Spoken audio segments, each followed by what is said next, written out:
A dreamer at to spin fire,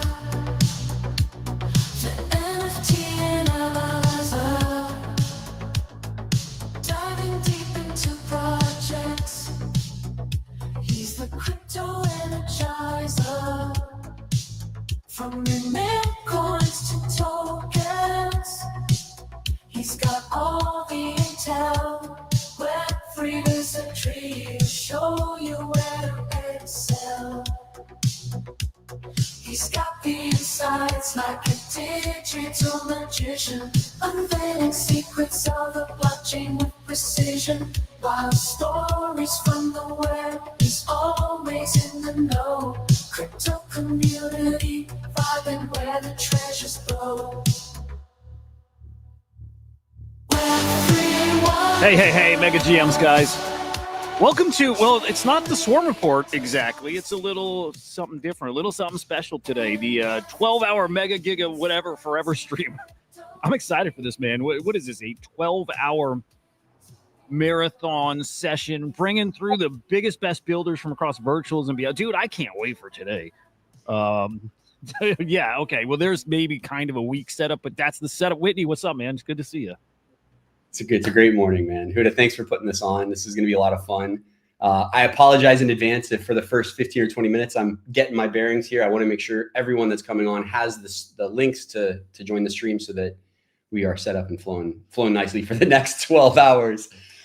Woo, let's go. By the way, though, dude, like especially on a long stream, all right, when I do the like 30-minute hour show, I try to keep it like kind of tight and kind of professional, like kind of, it's loose and all. When it's a 12-hour thing, it's a little more casual than that. There's gonna be times where it's like, okay, hang on, let me go set this thing up over here and let me go fire off it. Like it's a lot more casual. If you guys watch my weekend stuff, especially, it's a lot more like that. We'll have periods where kind of anything goes.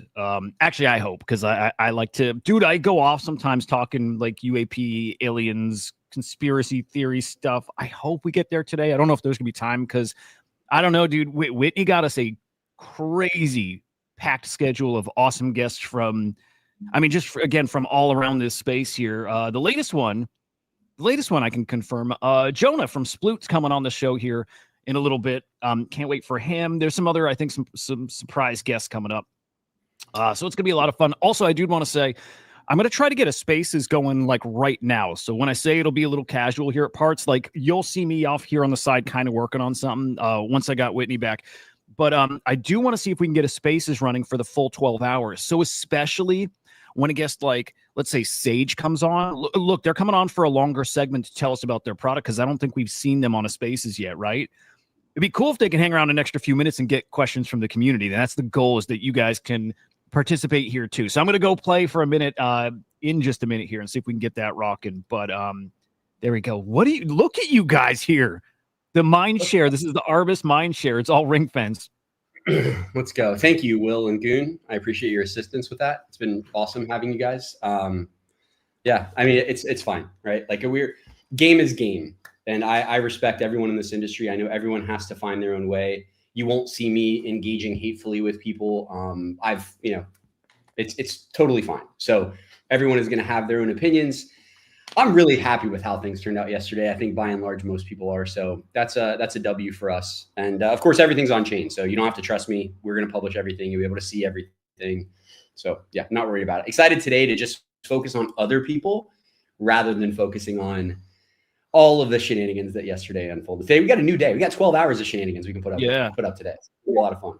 Dude, real talk. Well, okay, to that point, do you, especially at the beginning when we've got probably an hour and a half till we have a guest, I think, do you want to talk about any of that stuff? Do you want to hit, at least there's like one or two main like kind of questions that are still out there. Do you want to hit on any of that, or save that for a whole other day? No, fine. Yeah, I'm happy. What are the questions that I can address? I'll hit you with the main two that I see, like the two areas of concern. I'll tell you this. What I really love is most of the tweets I see out there are GGs, like good, like really, like played that really well. Maybe it wasn't how we wanted, but it worked. Clearly it worked. Look at the chart. That's mostly what I see, and that's where I'm at with it too. I like the gamesmanship of this space. Okay, the two questions are, from the very beginning, was the ring fence launch planned as a prototype, and that the listing on Genesis was just there for attention? or did it switch like kind of closer to launch?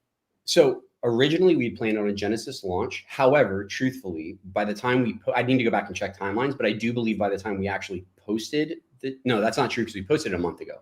So when we posted it, we were planning on a Genesis launch. But as we got closer to launch, and I need to check the exact dates, we were 100% using it as a way to display information, get people interested, have people paying attention to us so that we could then switch and build what happened, right? Like that was ultimately the goal. Okay, cool. I think it's fair. And I guess like for me, even if from the get-go, the plan was prototype and it goes on the Genesis board, again, there's so many games going on here. There's games people play for farming points. There's games people play for farming attention. As a project and a builder launching, there's other games you play. Marketing is so important. I tell people all the time, I'm like, okay, hey, I see so many great successful projects not make it because they don't market and they have no attention. And I see so many shitty projects make it because they went full throttle attention marketing and they've got no product again, but they make it. I'm like, it's not right, but it is how this space works. So I say like, man, 2% is product, 98% marketing, and whatever, wiggle room on both those sides. But that is the truth. So I respect the game.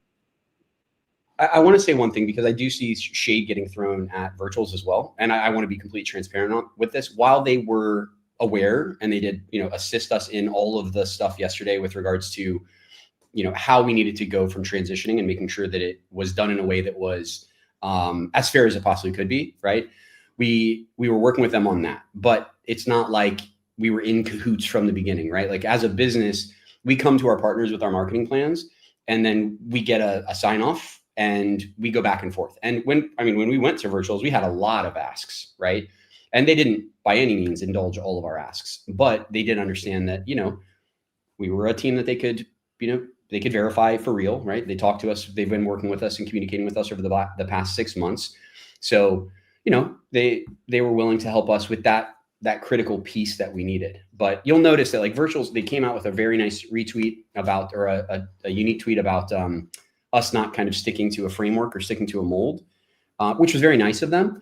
But at the end of the day, the business is ours to run and it's our responsibility. So we're not like leaning that heavily on them to say like, hey, please do everything for us. Can you, but they've been tremendously supportive. So I just want to make sure, like, if you want to throw vitriol at us, 100%, like we'll take it. We ran the plan that we wanted to run, and we're very happy with how it turned out. But don't, virtuals doesn't need to be brought into the negative side of it. All that they did in the process was making sure that the community was looked after and that we had guidance on how to use that 12% of tokens that we're going to the virtuals allocation, if you want to call it that. Yep. All right. Fair points. I like all that. And then the only other question I have is, let's see. Okay.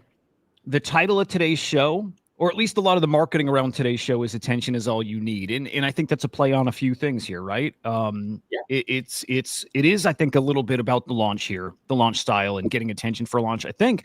And it's also about like this show specifically, putting attention on like just some of the best builders in this space, especially ahead. And I'll throw out some details about this, but the base DEX integrations that are coming, and it sounds like it might be coming today, meaning, look, maybe today, little sliver baby chance that today all these tokens might get listed on Base or Coinbase. Like that might actually happen. So it's putting the attention on these things, but especially after I learned where that phrase even comes from. So attention, actually, do you want to explain attention is all you need? Because you taught me about that.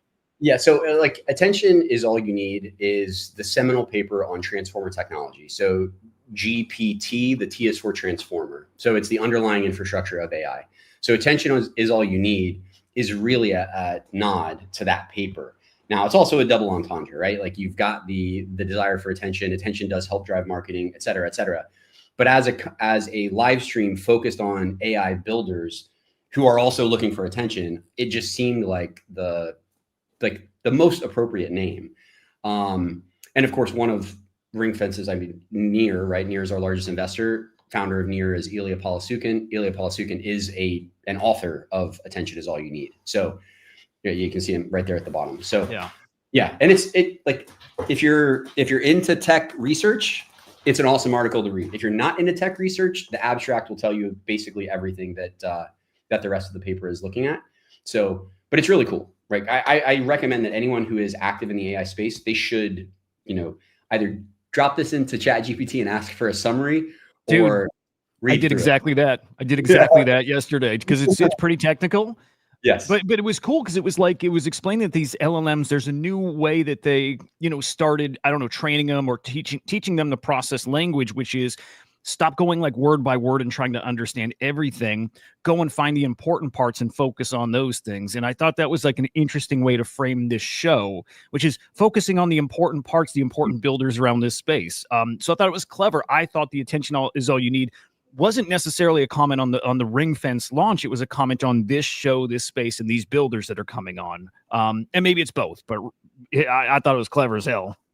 Everything matters. I mean, I'll say that over and over again. But if you are in life, I think we have like this tendency to be like, oh, I don't give a fuck, right? Or I give 0 Fs, And in reality, everything matters. Like everything matters. So you should be paying attention to everything. Otherwise, you're going to miss most things. So in this case, it just made sense. Yeah. And I'm excited. We'll have the Near team on in a few hours. So they're going to be on, they'll be on with one of the former VPs of engineering for Blockdaemon, who is on the Ring Fence team.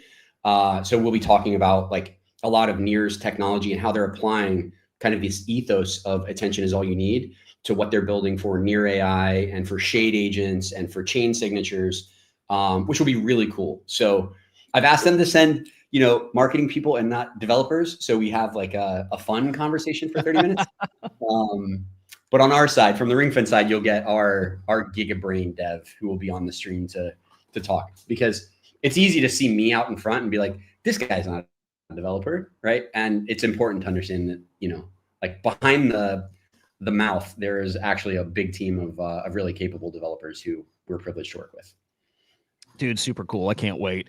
Do you, how do you feel if I were to share with people watching right now what the lineup is looking like for today, who the guests are that are coming? I would say better to read it just because their emails are on there. So as long as you can share without sharing emails, go for it. We can do that. We can definitely do that. All right, let me peek real quick. One thing real quick is I also think there are some names in there of people who may be undoxed. So it may be better to just read off team. I don't know who's doxed and who's not. No, that's exactly what I want to do, is just team names. Cool. Yep. Okay. Yeah. Well, here we go. And just know that there's maybe other people who will be popping in throughout too. In fact, I would say, like, to a degree, it's kind of open. If a project is watching, a team is watching, and I think wants to come on, to a degree, I think we can like have that happening. So it's worth a shot. If you're building on virtuals and you see this and want to pop in, like DM us and let's see if we can make that work. We've got Song Jam coming up this morning. We've got Checked. Well, I'm not familiar with Checked, but we got Checked coming on. Should I know Checked? Checked is they're a decentralized ID partner of ours, but they're a great team. So they're going to come on and they're going to talk about what they're building with regards to Agentic, KYC, and DID, and some of the solutions that are cooking there for us. Man, super cool, super cool. Okay, the entire ecosystem, so not just like us as in Ring Fence. Got it. All right. Very cool. We're going to have coming up at 9 a.m. normal time of the Swarm Report. We're going to do an episode of the Swarm Report. So we'll be going into, whale intel and looking at points. We'll go to virtuals and look at the Genesis launches, like our typical morning show. We got a variation of that coming today. But the second half of that show, we got Randy, the founder of CryptoSlam, coming on to talk Swarm, and I think talk about upcoming stuff with the Slam AI launch too. I think he might drop some tidbits about that. So that'll be spicy. We've got Near AI coming on. We've got Bluedex coming on, who's really turned into a bro here. We've it's cool making friends here in this space too, right? It's awesome. Sage coming on, man, came onto the scene. I mean, it feels like just a week ago, and it's, I think, one of the most important launches coming up, head of the education ACP. So Sage is going to be on for a good chunk of time too. We have Quant.Fund. Can I jump in real quick? Yeah. One thing to make a note of. I want to remember to ask Sage about RWAI. I'm not sure where that all tied in, but I feel like there was some news on that. So I've made a note of that. So if anyone in the community is curious, I'm curious, because I think Sage is an awesome product. So I'm eager to really learn more about the team and what their motives are, because it should be a really great one. Excellent. By the way, okay, I'm doing a test space right now.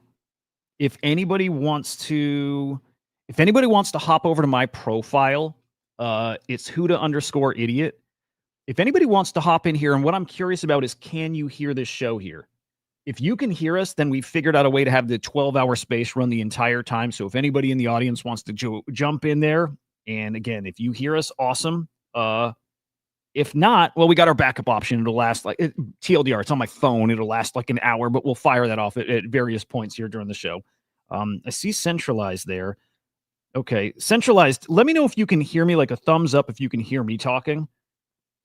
And then I'm going to keep an eye out for that.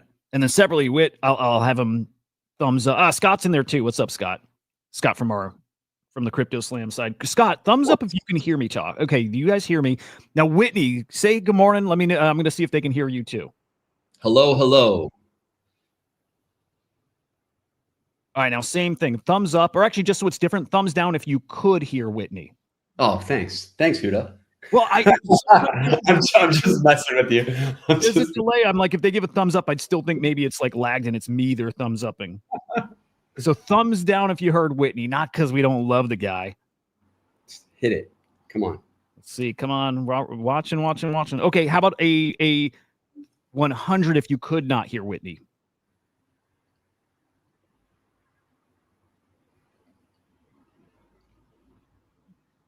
Nothing yet.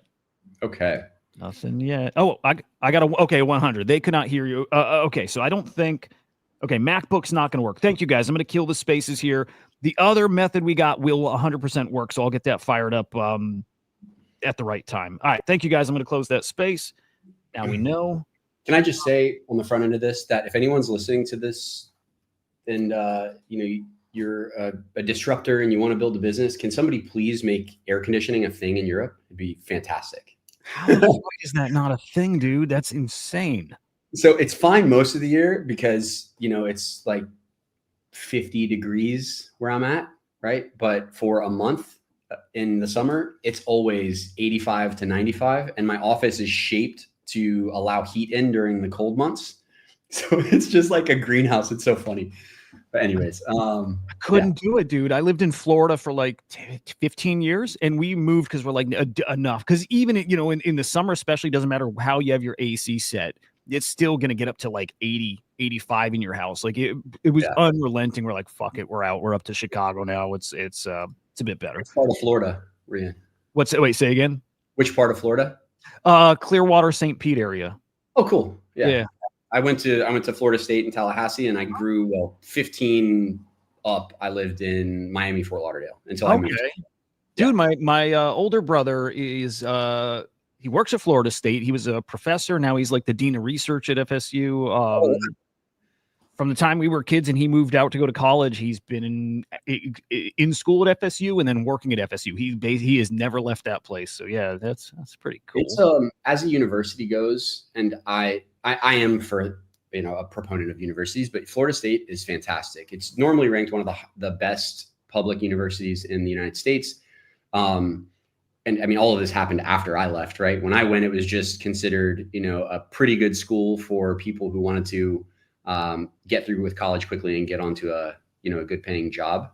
But now it's turned into this, like public Ivy League of sorts, which is really cool to see. So kudos to your brother. They invest so much money in that university. And of course, with all the sports programs, they have tons of money coming in. I mean, truthfully, if I'm being completely honest, the decision to go to Florida State was because getting in came with free football tickets, right? So like I was able to go to every football game for free. And they also had great political science programs. So it worked, but yeah. That's awesome. That's awesome, dude. Random point too. Anybody watching? Man, I think, okay, it'd be real cool if you wanted to clip the show. If you find any like juicy little sound bites, clip away. This is streaming on YouTube and it's also on Abstract. I'll drop a link to that because those two sides make it really easy to clip.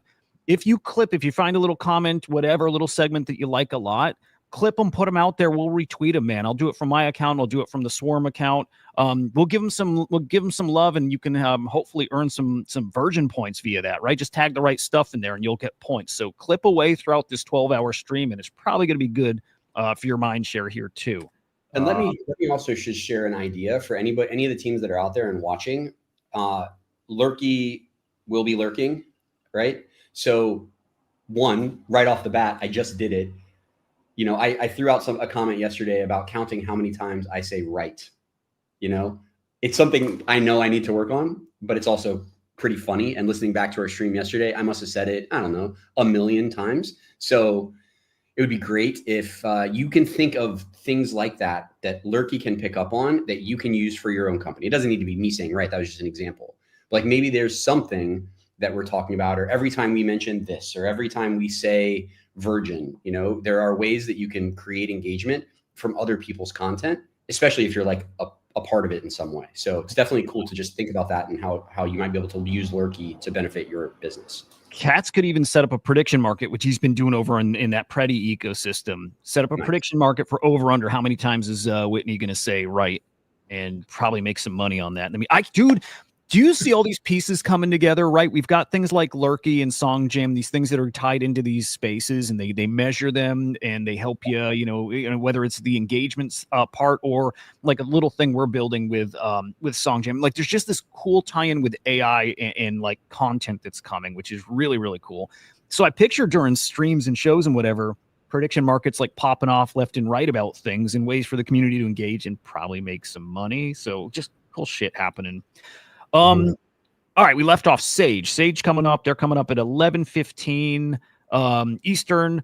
After that, we have probably 45 minutes of like empty time, which is us chatting. Maybe that's where we fire off the spaces, get you guys up chatting. We have Quant Fund coming up after that, who I think are just freaking fantastic. Jonah Blake coming on after that.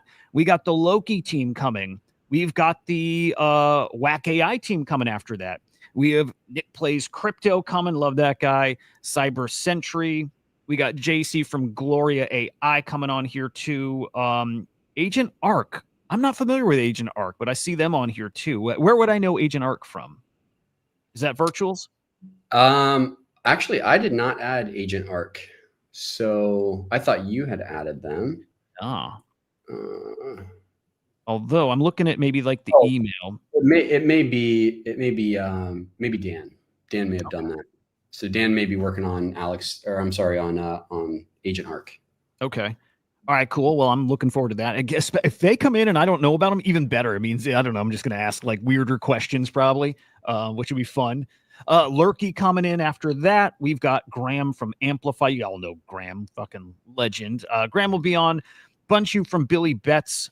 We have Flight coming on here too.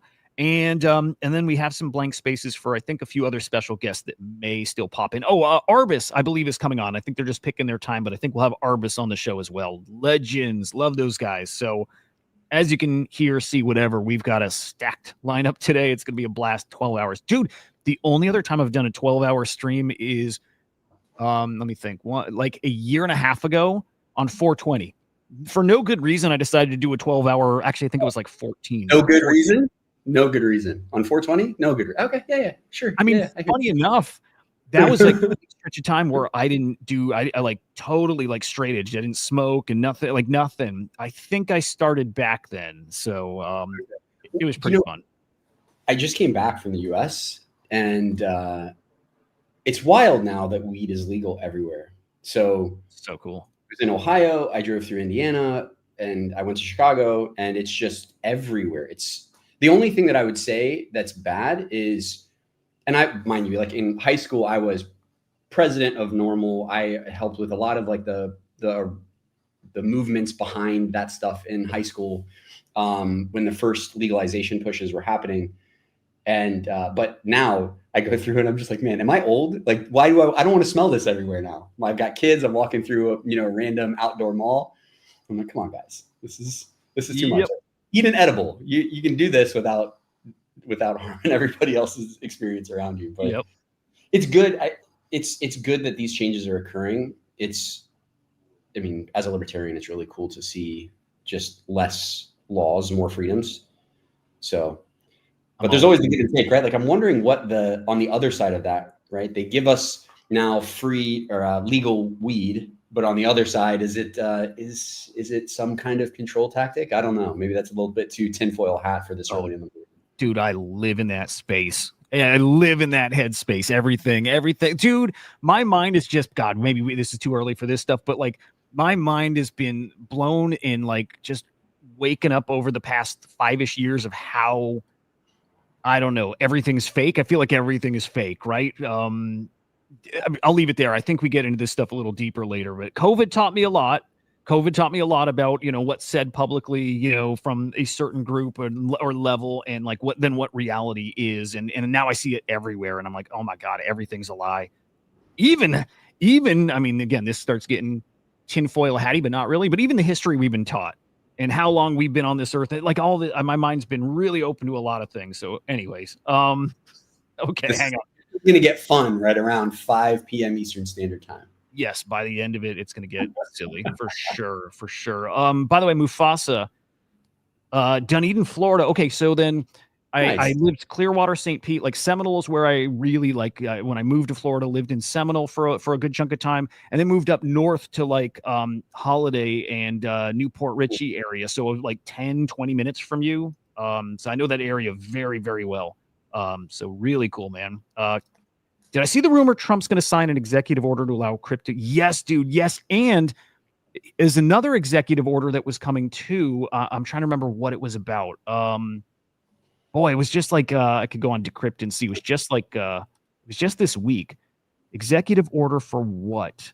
Did it have to do with the debanking or allowing banks to custody crypto? It was something like that. Talking about the Genius Act? Not the Genius Act, totally separate. And then we got Clarity Act coming here still too. But no, it's something totally different. Maybe I'm getting it mixed, and maybe it was the 401k thing. But yeah, I think we got a few Trump executive orders coming, which is so cool. So cool. It's really important, I think, for everyone outside of America to understand that even though you see stuff on TV about American politics, the American government is still filled with Americans. And like once you live here or in America, I don't live there anymore, you understand the difference in mentality, especially if you then go live somewhere else. Like living in Europe, people are amazing. This is not a knock on the people, but the country that I live in used to be oppressed by the Soviet Union. So like they just set a lower ceiling for what they feel they're capable of. Whereas when you come to America, we've been raised our whole life and told that like you can do anything you put your mind to, right? No isn't an acceptable answer. Push through bound, like all of these things. And you're now starting to see this in our government's actions because there's been this awakening of the entrepreneurial spirit within the US government. And this isn't a blue or red thing. They're all crooks. I don't give a shit about that. But you just are starting to see now these innovations that are coming forward. 401ks it's massive. Imagine if just 1% of all of the 401ks in the US were allocated to not Bitcoin, but just a basket of alts, would do a ton for everything in the ecosystem. But yeah, I mean, you can't, it all is connected, Armstrong and Base and favorable crypto regulations and all of it. So what a time to be alive. We're just in the right place at the right time right now. I think we are still very early. Dude, yes.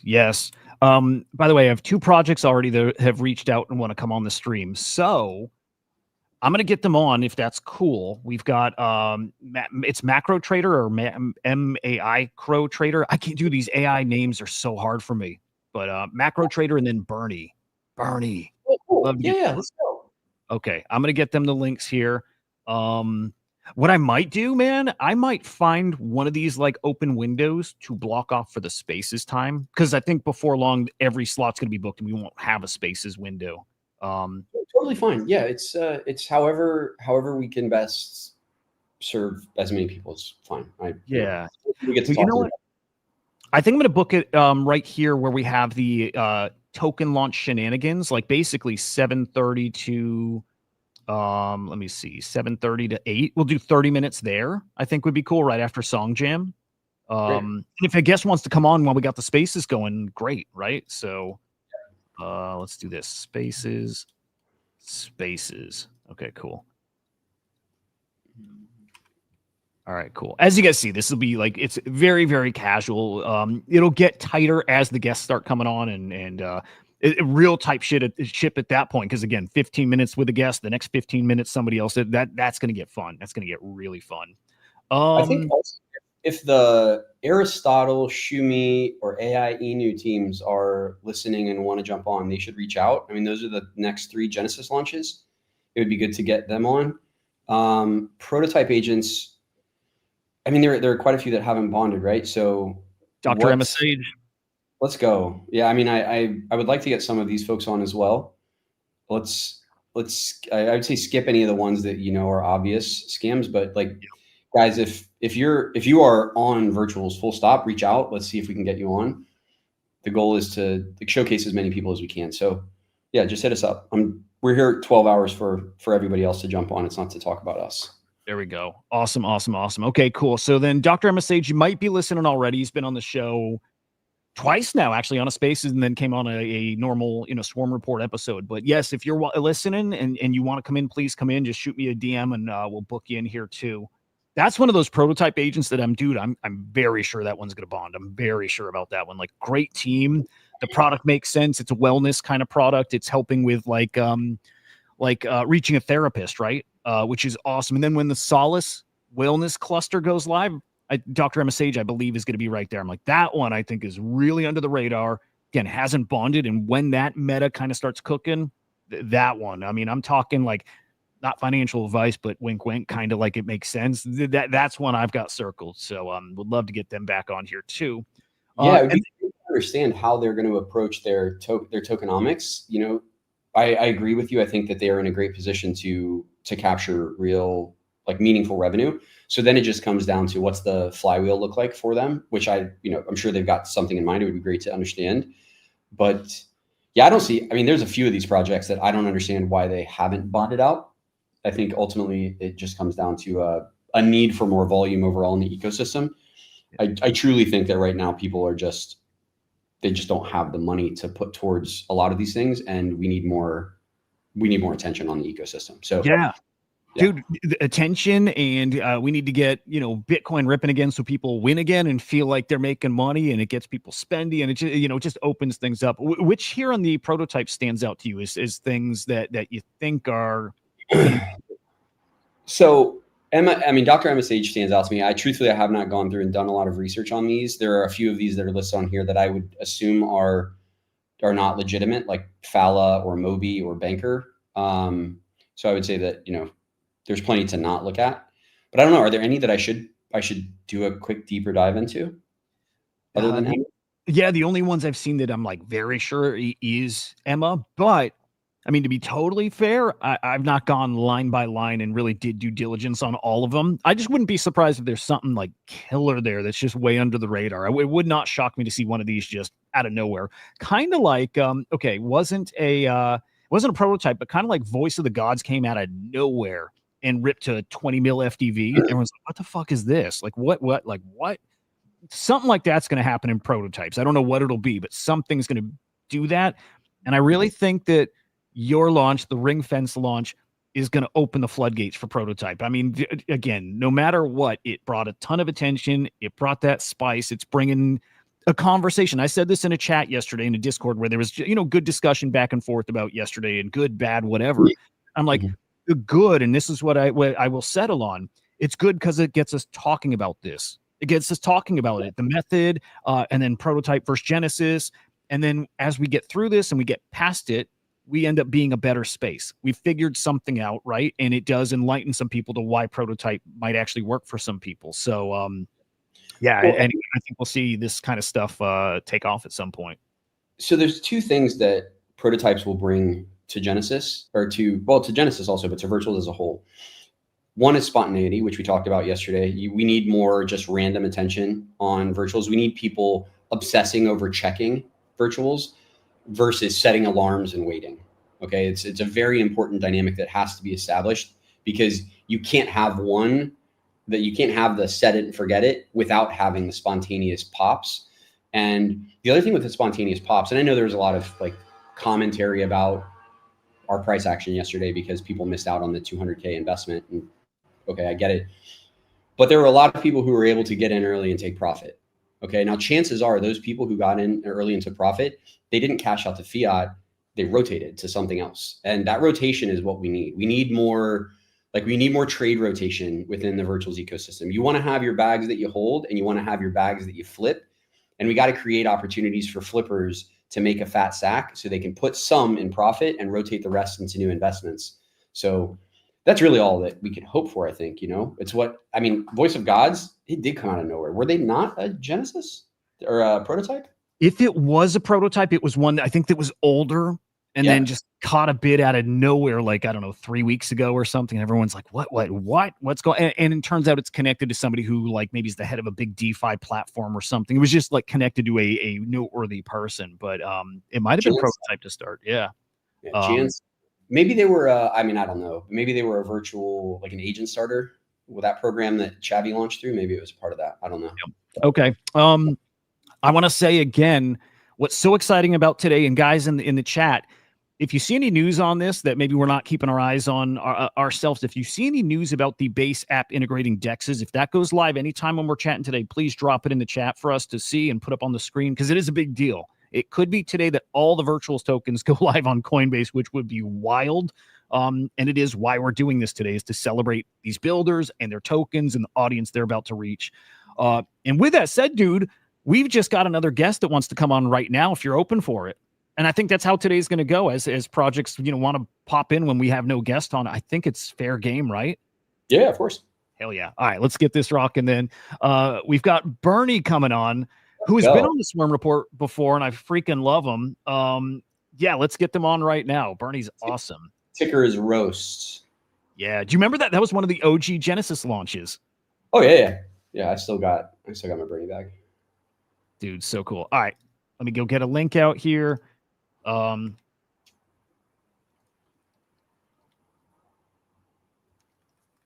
then, you know what? I'm gonna have to figure out workflow process for this, but as guests come on, dropping a tweet out there just saying, hey, live with us now is and then people know.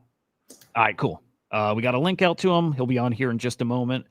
I wonder what Bernie is up to, man. It's been a minute since we checked in. In fact, let's pull up Bernie.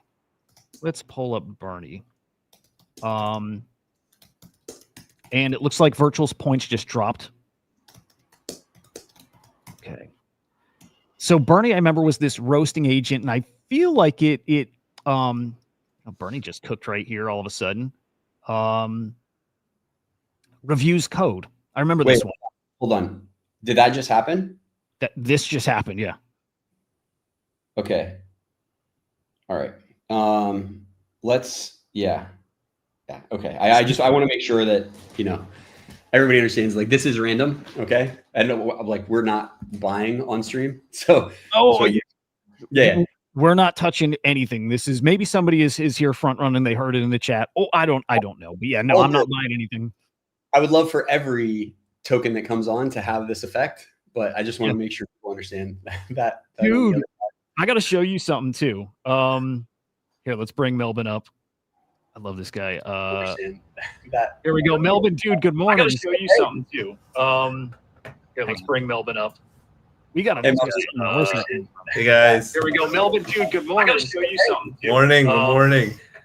I just woke up to the stream. We got to hey guys. Here we go. Melvin, dude, good morning. Okay, hang on, Melvin. I muted you real quick. We got a wicked. Is that just on my end? Do we have a wicked echo feedback? I hear it as well. Okay. I don't know how we fixed that, Melvin, but something on your side, I think. You have multiple devices open? It could be that. Hello? Are you guys able to hear me? I can hear you. Oh, I think we're better. Yeah. Okay, we're good now. We're good. Okay, hey, what was I going to... Oh, you know what I was going to pull up is something I wanted to do is I wanted to have a way, and this might be through SongJam and it may be through Lurky, but I wanted to go and say hey, I want to look at tokens before, after they come on. He's gone. But before, after they come on the show, and I want to look at these and see how many smart traders come into the token because of the shows. That's a great thing to be able to market and say, hey guys, come on the show. It's often good for your token. We get smart traders that come in because of the show. And so I throw on, I don't know why, by the way, Whitney, if you've seen our Copilot, I'll shill it after, but That's the kind of stuff you see here. Go it now. So I'd love to I see throw it. on. Okay, we got Melbourne back. I think Echo just ended too. I think we're good. Yeah. Good. Can you hear us okay, Melvin? Maybe not. Check. Check. Do you got us? Thumbs Yeah, up? I can hear you. Okay, It's cool. just a small delay. There's some issue with StreamYard. So yeah. Gotcha. Okay. Well, that makes sense then. As long as we can talk, we'll make it work, right? By the way, I love your crypto kitty in the background. That's awesome. I was just thinking the same. The OG No, stuff's coming back, man. OG stuff. I see moonbirds. Everybody's talking about those Yes. right now. Not moonbirds. Thank you. Moon cats. Anyway, Melbourne, welcome, dude. It's been a couple months since we talked. I think it's been a couple months at this point. Do the quick TLDR for anybody who doesn't know. What is Bernie AI? So tell us just to start the TLDR on what it is, and then I would love to hear what you guys been cooking and where you're at now. Yes. So you all know that Bernie was a code review robot. He was reviewing code. We went live on AI TV. AI TV launched last month, and Bernie has been streaming on AI TV for the last 1 month regularly, morning and evening, cooking code and giving feedback on it. A lot of the stuff that we've been posting on Twitter has been around the content that has been created over there as a live stream. Apart from that, what we've done is now we just realized that roast component is the major thing that Bernie's able to do. So instead of just roasting code, now he roasts the world. So we have completely rebranded our website. We have a new website with a new video that has come out. So if you can open the website, yep, that's the new website. So if you have the audio on, so this is the new persona. So dope. So Where'd it go?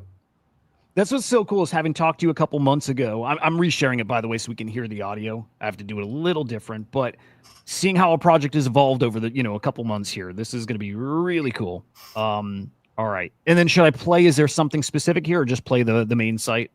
So yeah, I mean, there's so what we're basically doing now is rebranding Bernie as an influencer for the mainstream, and basically commenting on everything that's happening in the world, on internet culture, celebrity gossip, or whatever, and just making fun of everything, right? And that's pretty much what we are going with, and we want to establish him as a regular content creator who's basically an influencer of sorts, and just be entertaining.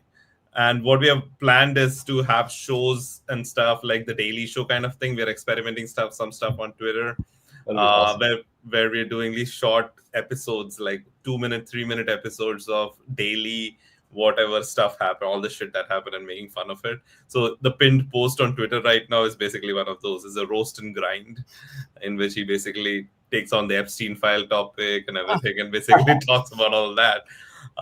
So that's the one thing. And the other thing on the protocol side, what we're doing is that we realized there's this InfoFi play, something that we were already in. We didn't know it was called InfoFi till now. So we thought, okay, there is a big gap over here, is that projects, when they're marketing, currently are spending tons of money running campaigns on Cookie or Kaito, and basically the cost is too prohibitive for projects. And that's primarily because they have a lot of yappers doing all the campaigns. But what we realized is yappers by themselves are producing AI slop and really, really bad content. And we really have the engine that can actually create good content, right? So what we've done is that we're still in MVP stage with this, is that we've separated yappers and miners into yappers and content creators into two different categories. And content creators by themselves can just run our protocol or run our node and just generate content with AI automatically for any campaign that's running on any of those yapping platforms. Like Cookie Kaito posts a campaign, our mining platform, our mining node sees it, and it will automatically create a content on your behalf for it. That token goes onto a marketplace, and anyone can buy it and post it on Twitter. One piece of content will only be used once. So this way, yappers, instead of posting slop, can basically have access to really, really high quality video, image, content, and text as well, which is very relevant to what is happening over there, and automatically drive that marketing over there. So this is what we are doing right now. We have actually done a lot of content creation technology, and that's pretty much what we want to take out to the market. It's been a slow build. We have not been giving too many updates on what's happening on the tech side, and that's primarily because we also were experimenting and figuring out what is working. But yeah, we are ready to go with the launch, and your message could not have come at an opportune time, honestly. Oh, dude, that's so cool. Okay, so a user can go and use Bernie to create content, or is it the project that's going to do that content, or use Bernie to make the content? User can actually create content. User can actually purchase content that others have already created. So you don't even have to create content. Content creation is happening like how Bitcoin mining happens, right? People run nodes, and then they create content basically. Do we have some examples of the content that's been made with Bernie? So over here, you can actually create this one, generate roast video. You can actually give any comment over there and create the content. It will basically be him talking. The MVP is not complete yet, but yeah, we'll be launching that very, very, very soon. Oh, we're just tweaking some stuff, models and stuff. Within this week, we should be out with that. It's so cool because the meta is changing a bit. Like you said, AI slop is like the term of the past few months. It's unrelenting out there. It's been, for a lot of people, pretty off-putting. It's to see this stuff that's just very clear, low effort. AI's generated a reply.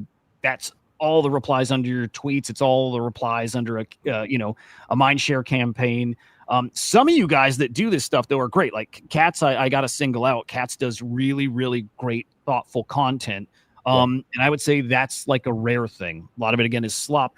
And separately, a lot of people feel like the content thing is going to move to video, short form content, long form content, whatever, but that has more personality and is more real. And it's usually a person sharing their own voice, but using AI to make that video content is even, I think, a pretty cool step up and definitely the direction things should be going. So I love seeing you get ahead of that.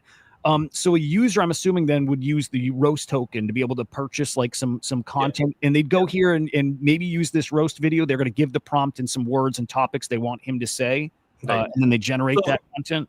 This is just a sample of what is possible. The platform is completely different. We basically be sharing that soon. Okay. This is just a sample of what Bernie is capable of doing.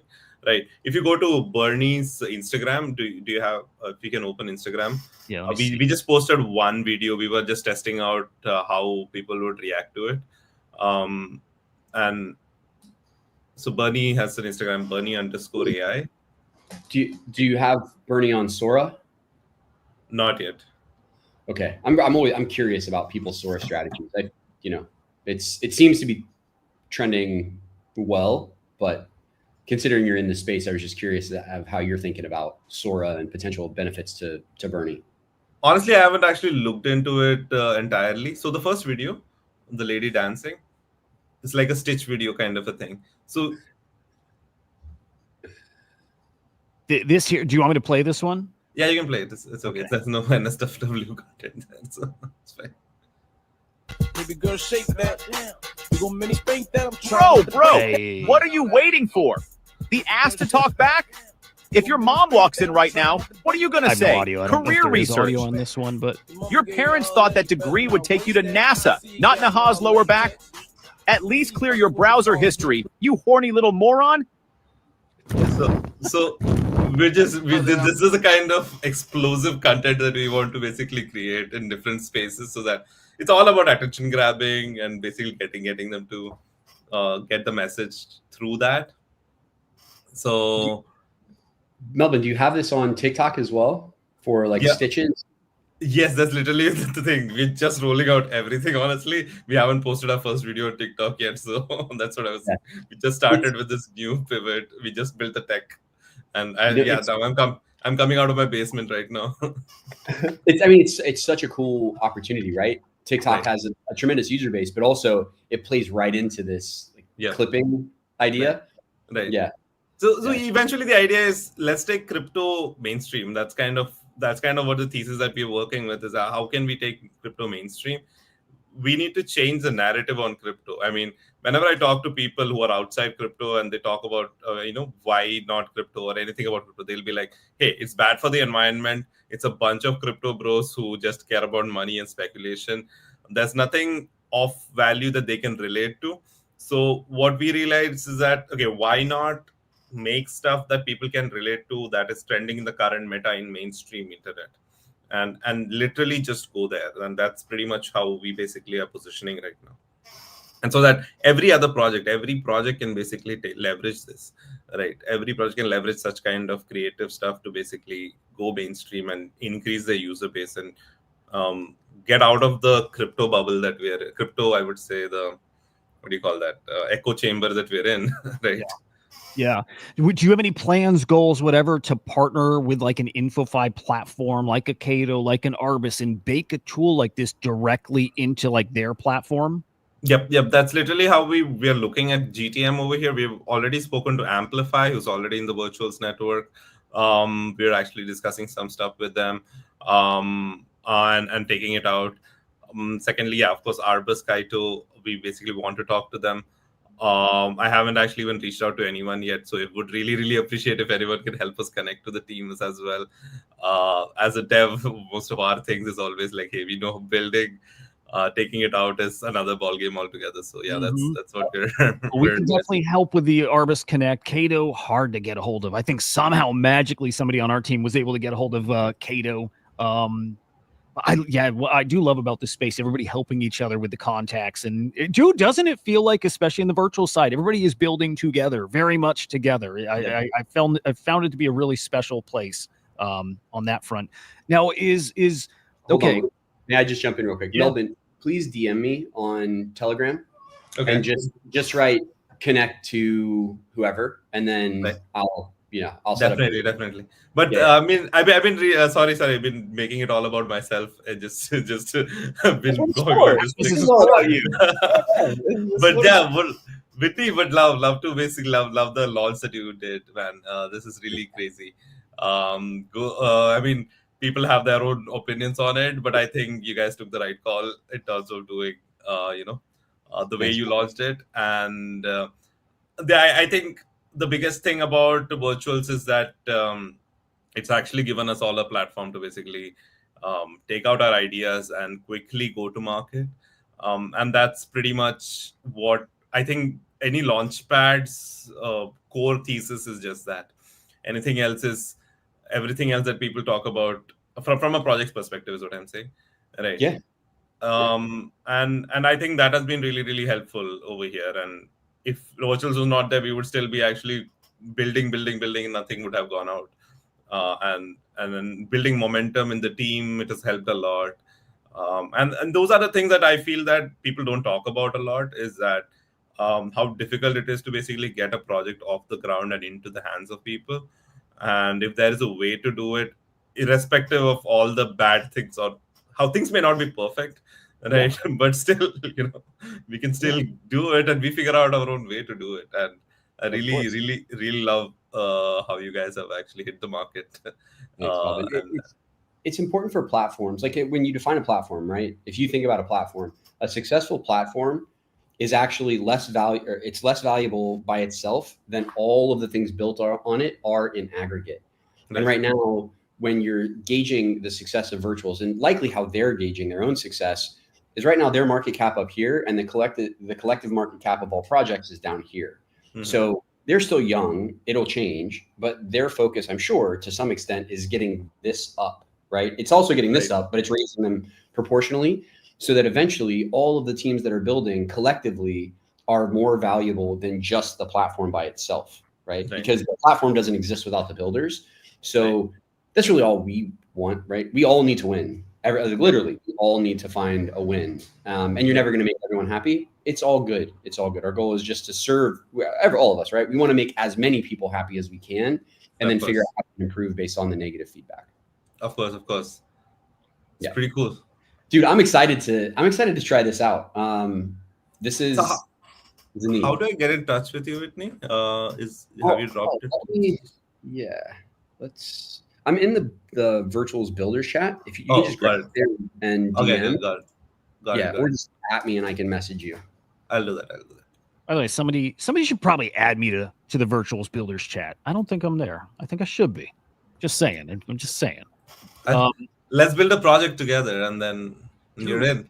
Yes. You know what would be cool, guys, is we're going to talk with Nick later about Cardify, but I think that Cardify is actually an opportunity for all of us to find really cool ways to reach outside of the virtuals ecosystem with these digital collectibles. And if you're unsure of like how to market or take those things to market, all you have to do is like look at Luca. Just like look at Luca's strategy and how he's playing everything on Abstract and Pengu, and just look at that. And Cardify could essentially be a nice bridge.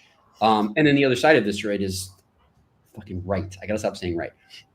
Everyone gets to eat. You know, we've got Nick, who is a very valuable builder in the space. I think we can all agree on that. He's got a new business that is actually, I think, very, very, it's got a lot of promise to it.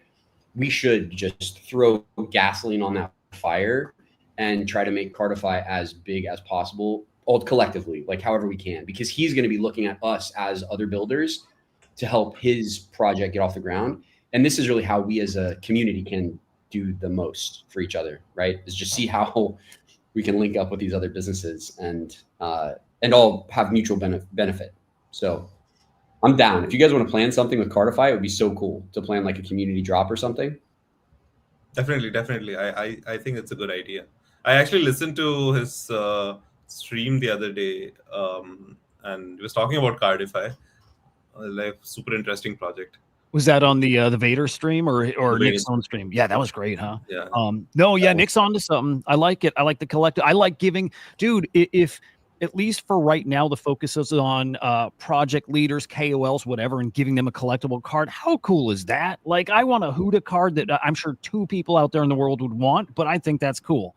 I like the idea. Nick's a go-getter, and I think he is building something that, for right now, works in this space here, and I see the potential how that scales beyond to anybody who wants a card, for any reason. So we'll get into that, I'm pretty sure. Hang on. Let's take a shot every time Wit says right. Oh, we'll be fucked by the end here, but yeah, why not? Okay, the safer way is, again, a prediction market. Somebody set that up, and I make some money here during the stream here. But shot will work. Some of you guys can do that, I'm sure. So 3 people. Thank you, Mike. All right, 3 people would want the Hudah card. Okay, so with Bernie, is the original intention functionality still there where you can have him review code and kind of give that feedback and roast it, or is that part what's the word? Decommissioned? No, it's not decommissioned. It's already there. It's a part of his personality. That's a core of everything. That's his job. But this is his we are bringing out a much more broader version of that. So if you really want to roast code, all you need to do is go to aitv.gg and then get Bernie. So the same stream that you're seeing over here, it goes live twice a day, and you just put in a repo over there and it automatically generates the roast over there in the video format. And dude, so cool. Okay, I love it. So he streams twice a day. So yeah, that is there. You can actually do it on the website as well. Give the code, give the repository, and it will generate the roast. So all of that is already there. But we're going way beyond that. I like it. I like teams that can reinvent themselves and pivot. Man, we were having this conversation recently, and I can't remember where, but just projects. What was it? I think it may have been in context of even Vader, and they changed a lot what they're doing. But I think that's a strength that a project can see what direction things are going and be able to pivot and move in that direction, that they're capable of doing that. So I love this. And by the way, the animation and the quality of this is awesome. This looks really, really good. And this is all AI generated? All AI generated. Damn, dude. And honestly, the thing is that is become so accessible. Video generation has become so accessible. I can't even tell you. I literally had no background doing any video generation or anything like that. I just took a few images, put it all together, did some prompts, gave some instructions and stuff, and then eventually within an hour I had most of the clips for this ready. Then it was all about just stitching it and making a narrative around it. That which was much more of the creative part of what is being done. Is that there is a story and a script which is creative, but the clip generation, the production is super cheap and super fast now. So we are like, hey, if I could do this in like a few hours, maybe we can just automate this, right? And so that other people can have access to this, right? And that's kind of where we're coming at with the mindshare mining protocol and everything. Man, super dig it. Okay, final question. Milestones, anything roadmap wise that are coming up for you in the near future here? What do you got coming? Yes, the mindshare mining protocol, which is the Yapper content creator protocol that we have designed. We are launching that next week. We actually are doing some a big promotion around it as well. There'll be 1 million to Rose tokens up for grabs for a selected few who end up on the leaderboard for basically using the yapping platform, using the content that Bernie and our miners create and posting it on Twitter, and then basically and then that's pretty much it. We want as many yappers to join and test it out and see if it's working for them. None of that has been posted yet, so today and tomorrow we'll be actually going out with all of that. So within this month, we want to make sure that we have yappers using it and posting content powered by Bernie's AI. There we go. There's the alpha. I love it, dude. Love the update. Love the new direction. It looks fantastic. I will definitely be keeping up on it. And dude, once it's live, let's get you back on the Swarm Report show, like the morning show that we do, and give us a deeper update. Take us on a tour of the platform. Would love to have you back on there. Definitely. Thank you. Thanks for having me, Hudah. Thank you, Vit. Yeah, it was great meeting you, Melvin. Looking forward to speaking with you on Telegram. Yes, I'll do that. Thanks. Awesome. Awesome. Thanks for coming, man. Bye. Good dude. Super cool. He's super cool. By the way, I probably didn't say the goodbye proper, just so people know it's like a 15-minute thing. I don't know if people know it's like a 15-minute little jam session interview, whatever, but it is. So and look, anyone else coming on, it's all about you, right? So feel free to be locked and loaded. You want a demo, you want to show us something, anything really. It's awesome. Let's get as much content as we can. Hopefully this also serves for the clip farming for some of these projects. Yeah, by the way, I think I've got somebody else that's going to throw their name in the ring here coming up soon. Let's see. Oh, whatever. I'll monitor that after. Anyway, that was really, really cool. Dude, all right, let me share my screen a little different again. I will say with Bernie, the TikTok opportunity is really cool if they can have these stitches. One of the biggest AI GC monetization strategies right now is to create these, pictures of people slicing or screwing in a screwdriver or cutting sand shapes and then putting it split screen with some other viral content. And it works really well for these folks. So anything that you can do to monetize TikTok, it's where everybody is living right now. So super helpful. Dude, I need to get over there. I need to start doing that TikTok content. Dude, we've got some big virtuals ACP updates yesterday. You've probably seen, for anybody who hasn't, the ACP was being driven by the virtual token. That was the payment token in ACP. Agent talks to another agent. They make that transaction in virtual. Not anymore. USDC is going to be the currency of the ACP, which is super interesting. And man, you see what way the wind is blowing now. It's we've got the stablecoin meta. Of course, we had the Genius Act pass, which it is all stablecoin related, and it's brilliant. And man, it's going to change crypto. It's going to bring so many people and so much money on chain. And I what I always say is, look, if that's as far as people get in crypto, which is they just have stable coins, great. But the fact that those people are going to know they actually own some crypto, some of them, a small percentage of them, are going to start maybe going a little further in trying to explore crypto like all of us do now, right? Or have been doing for years. They're going to say, you know what? I have crypto. Let me start looking into that Bitcoin thing I've been hearing about forever. And let me go start looking at, I hear these NFT things, right? A small percentage of these people are going to do that, and they're going to join us, and they're going to be degens like us. So, man, if we got tens of millions or hundreds of millions of people coming in via stablecoins, some of them are coming here to be just like us. So I'm excited for it. But here we go. ACP is evolving. USDC will be the default transaction currency. A protocol upgrade to make agent-to-agent commerce faster, cleaner, and built for scale. And one of the biggest things here is just look, less slippage on some of these trades. I just think it makes it more seamless here, just to have this currency that doesn't change its value, right? So I like that update. I think for the most part, people enjoy that update here too. I can't think any downsides other than, okay, if you're a virtuals holder and you were excited that ACP was going to use that currency and, you know, price go up the more the ACP is used, I get that if you got some concerns there. But wait, can you think of any downsides of why somebody would not want USDC as that currency? No, we talked about this a few days ago on Swarm Report. Was this idea that everything needs to move towards stablecoin transactions for agents, and obviously, virtuals knew this before I said anything about it. So they've got this in the works. I think this is an incredibly smart move from the virtual side, especially with base DEX going live soon. So everything matters. Timing is not coincidental. That announcement yesterday, again, feeds into the conspiracy that I think we both have that base DEX might be today.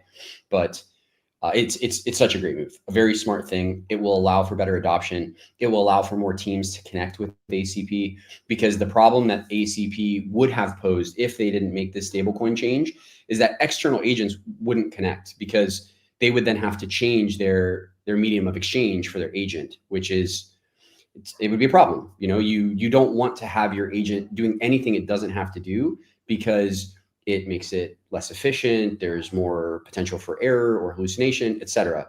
So having them be able to connect right away to ACP, transact in native stablecoins that, you know, USDC is pretty widely adopted. Big move. So it's going to be awesome. Yeah, eager to see how this all plays out.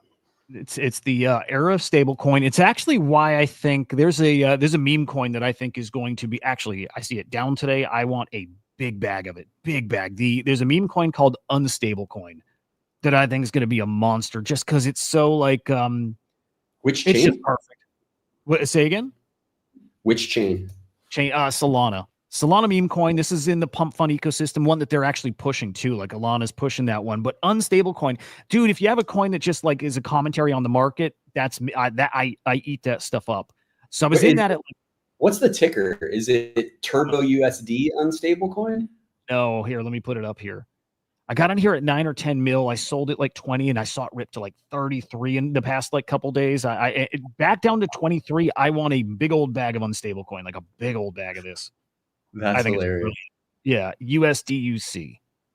Volume good. Distribution seems all right. What's the bubble map look like? Let's peek. I assume bundled like everything, but yeah, it seems so. I bet it's fine. Yeah, it's fine. I mean, like you guys, like you got to understand the market you're trading. You know, you don't want to be personally affected by bundled launches, but you got to trade. If you want to play the game, you got to play the game by the rules. You know, if you're as long as you're not the one doing the bundling and the sniping and the chart manipulation, it's different than trading it. But damn, that's a great trade. It looks like you're at a pretty solid resistance if there's volume, which that's okay. Yeah. What did you say you were looking for as an entry? Boy, I probably even right here I'd be fine. Like initially was in around 10. So where was I? Probably around here is when I got in. Was already out somewhere here-ish, and it just ripped a couple days ago. Kind of like Useless and Troll are cooking. This kind of got a little of that pump. I would not mind buying right here. Who was talking about it? Let's see. USDC. Agree that adding USDC functionality could be considered for some projects. An alternative could be offering a reduction in USD cost by offering staking mechanisms to help lock up supply. I mean, Greeny's talking about it, so it's not, you know, it's, I would say you'll have the liquidity to exit, right? Like that's always, I think, what people should be looking at most when they're entering a meme coin trade is like, if it runs or if I need to sell quick, what's slippage going to be? Because you can lose your shirt just on slippage if there's not enough liquidity on a trade and it takes a nosedive. Facts. Yeah, but it looks like every other shitcoin except for there's a couple of good mentions. Chart looks good. Narrative plays. I mean, not financial advice. I don't own a bag, but you know, game is game. That's it.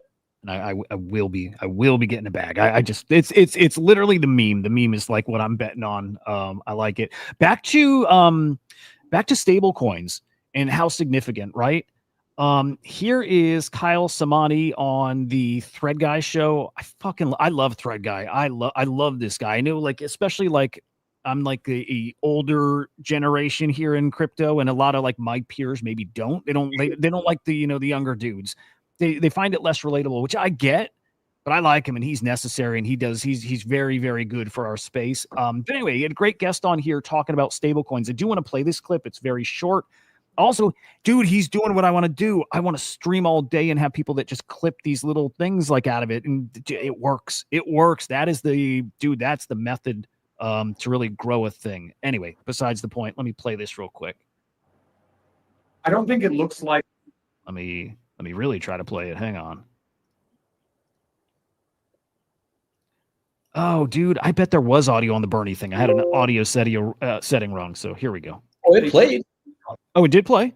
Yeah. So you could hear it. I couldn't, I think, because my setting made it so I couldn't. So, okay. I think I'm good now. I don't think it looks like a brand new product. By the way, the setup is him talking about the ChatGPT moment of crypto. Basically, this moment where game changes. And I feel like we've had little versions of that throughout, but not like the game-changing moment. I do think stablecoins are that moment. I think that's what he's saying here. I got that moment where you can say, I've used the Google search and that, like, I've changed my life, or I use ChatGPT and or I use my iPhone and changed my life. I think more likely what that looks like is Facebook rolls out stablecoin payments to 4 billion people overnight, which, like, is going to happen. That's probably not going to happen this year. Next year, I don't know, maybe. Year after that, seems probable to me. And so, like, that's the moment of just like, holy shit, like, stablecoins are going to be in the, obviously if when iOS and Android update and support stablecoins natively, which again, like, it's going to happen. I don't know when, like, it's 100% probability that's going to happen. And that's the oh shit moment for people. I like it. I agree. By the way, Whit, I think we got Adam from Song Jam here in just a minute. Let's go. Yep. Do we have a link, Tim? Do you know? I'm assuming they've gone out, but just it should be in the Telegram chat, if not already sent. Okay, cool. Have it in the chat. We had a spaces with him, at least Scott did, on the CryptoSlam side. So it sounded like we're doing something with those guys, which is okay. If he's got his own version of like kind of a Yap mindshare product campaign, whatever, we're going to take that and tie in some like wallet IQ, wallet, reputation stuff into it. So I don't know if that's going to measure, I should have listened to the space, truthfully, but I think it's going to measure like the type of people listening to a space. Do you have like high quality traders, or do you have like, basically it'll help you find, I think, people who are just straight up shitcoin traders who are not like supporting a token versus like the high quality traders who are buying, holding, representing well. And I think something like that. Adam, I see you, brother. I'm going to bring you up here right now. Yo, good morning, man.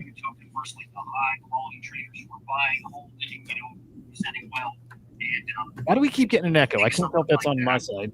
Adam, I see you, brother. I'm going to bring you up. I think we're there. Yeah. Adam, GM, you there? Check. Guys, hi. How are you doing? Good to see you. We're good. Are we good with audio? You hear us? I can hear you great. Yes. I was watching on my phone while I was out and about, and now I've literally just sat down. So yeah, it's good to literally jump into the stream, right? Dude, this reminds me of the old days of like AM radio, and when like people would call in and he's like, guest, he's like, turn off your radio because they get the feedback, right? He's like, turn it off, and it takes like a minute and they realize they've got it playing elsewhere. And anyway, I like, again, old head here, but Adam, dude, it's funny, this whole thing with spaces and live streams recently, it reminds me of when it was years and years ago, they just as the internet was kind of still quite early, there was a radio show, and so they hadn't like twigged that if they do a quiz, like anyone could basically go on Yahoo or whatever, right? It was like pre-Google days and just find out the answer. So they did this quiz do you remember Blur, right? The band? Yes. And I literally just I just like, oh my God, I can win this. So I won tickets to Blur through this phone-in thing. And it was kind of super funny because I'm just there on the radio, like in a second, answering a question for a song I hadn't even heard. But it's, lately, like with spaces and streams and just being like, you guys are almost like, it's like, Hudah, I almost see you as like you're a personality in the space that, and now it's like we're also bros, and I've done a stream or two with you and a space, and it's amazingly accessible, right? Is kind of what I'm saying, but it brings me back to that moment where I won the Blur tickets that I think I actually ended up selling because I didn't even really care about. I mean, actually, it would have been amazing that now looking back to have gone to the concert. But at the time I was more into hip hop.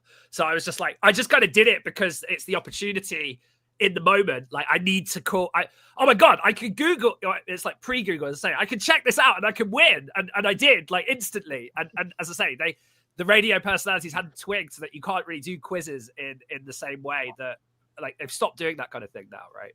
Yep. Dude, by the way, that Blur dude, who knew when he came out and, like song number 2 or whatever it was called, like became that hit, that he would become like one of the most prolific musicians of like that era. That guy is something else. I mean, I honestly, I was kind of retarded for missing it. I didn't even, but it's like, when you're a teenager and you're just like, I was like, I really want to see this like obscure hip hop act that are touring in my local, right? Like I was like, I just got to check them out. And like, I don't want to see Blur, who everyone knows, right? And there's, I went to see this like kind of underground, hip hop act from LA or whatever that were like, in my local academy, right? So it was that's how it goes. Yeah. Great to see you guys. Dude, you as well. And Jesus, dude. I mean, like that is always the first thing I think when I've had you on or been on a spacesuit. Same thing. You've got that. What do you call it? You got that. There's a little magic in you, bro. That's what you call it. Caffeine. Caffeine. It's a cup. It's a big cup. Yeah. I like that. Well, that does the trick. Yeah, but it's more than that. It's more than that. You got that little spark that's just in you naturally, and I love it. And you're a joy to be around. So welcome to the show, man. Yeah, thank you. Great to be here. And amazing. Like it's congrats on the ring fence, and I haven't been like keeping up with the stuff in the ecosystem so much, but I understand that it's ring is live, and that's good news. Yes. So, dude, let's talk about SongJam. I want to understand. First of all, let's give an overview of the product for anyone who doesn't know what SongJam does, and then let's dive into some applications that can be beneficial to people who might be watching this and want to link up and become a customer. Yes. So I think a great place to start, actually, how about you click on the virtuals link there in the bio, right? Actually, it would be great to go through. We could even do a little demo. There's a video on this site now. And look at that. That's a nice little plus 1482. Yeah. We had this cool pump the other day. I'm not just coming on here to show off like this, but it's the first like pump that we had. And it's really funny because I do like a journal every day, and I just wrote like my entry, and I was about to like clock off. And then I was like, I went over to the machine and I was like, suddenly there was this like fucking, that's like a considerable pump. I mean, it only really represents like whatever, like 10, 20K somebody put into the chart, like a few whoever's like stuck something into the chart, right? Like I was looking at it in live in real time, but it kept on happening. And it was super, like that the vibe from when that happens is just like, yeah, I mean, it kind of picked me up a bit because as I say, it's like, I'm totally like sure that we're going in the right direction with all of this stuff, and like the future is bright, and definitely like I think we're kind of coalescing with the way the market and like everything that's going on in virtuals, everything that's going on base broadly, and I'm very like confident with the product and what we've been doing. But then it's good to see that start to kind of be reflected. I think it's so early that we haven't really built the utility of SongJam. Like we've got a couple of products that are kind of adjacent, but it's not like the full utility is definitely that will actually kind of realize the value in the Sang token itself. Is like, I mean, that's a voice verification network, right? Which is like, that's a big picture project that takes time to realize. So I think in the meantime, yeah, there's some value that stakers can get now, like in, you know, earning the virgins. Like we're actually doing it so you can unlock our DJ as a staker and get discounts for the CRM and things like that. But yeah, I think this is a good, like, I think that this a whole page, you know, maybe we can go through this a little bit, but it's a pretty cool kind of overview, although it doesn't encapsulate the kind of InfoFi products that we've been shipping, right? I mean, dude, Adam, that's the thing I didn't know about. Like, I knew this was a thing you could pull into spaces, and I knew the music thing, and I didn't realize it was so much deeper as like an InfoFi type platform, and that blew me away. And then separately, really excited that we're now working together on something. I've not gotten Scott to spill all the beans yet, but like I'm very excited. But yeah, walk us through, what Song Jam is, like what it is now and what it's growing into. Yeah, totally. And I think that, so to be clear, so like we basically, like the big picture of Song Jam is voice sovereignty, right? So the problem in the age of AI, anyone can just with a few seconds of audio can clone your voice and use that for nefarious purposes. So even there's actually a deepfake attack every 5 minutes. Last year, Arup is a big civil engineering company. It was voice fished for $25 million. The internet's biggest scammer is actually none other than deepfake Elon Musk, right?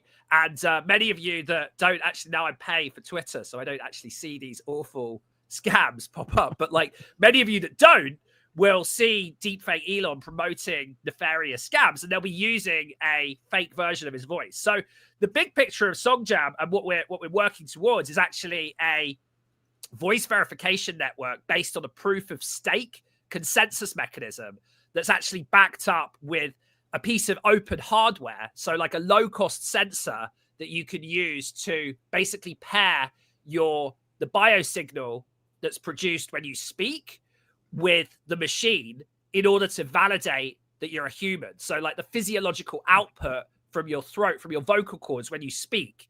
And a kind of a left curve way to look at it, like, is it's a bit like a kind of world coin for your voice, right?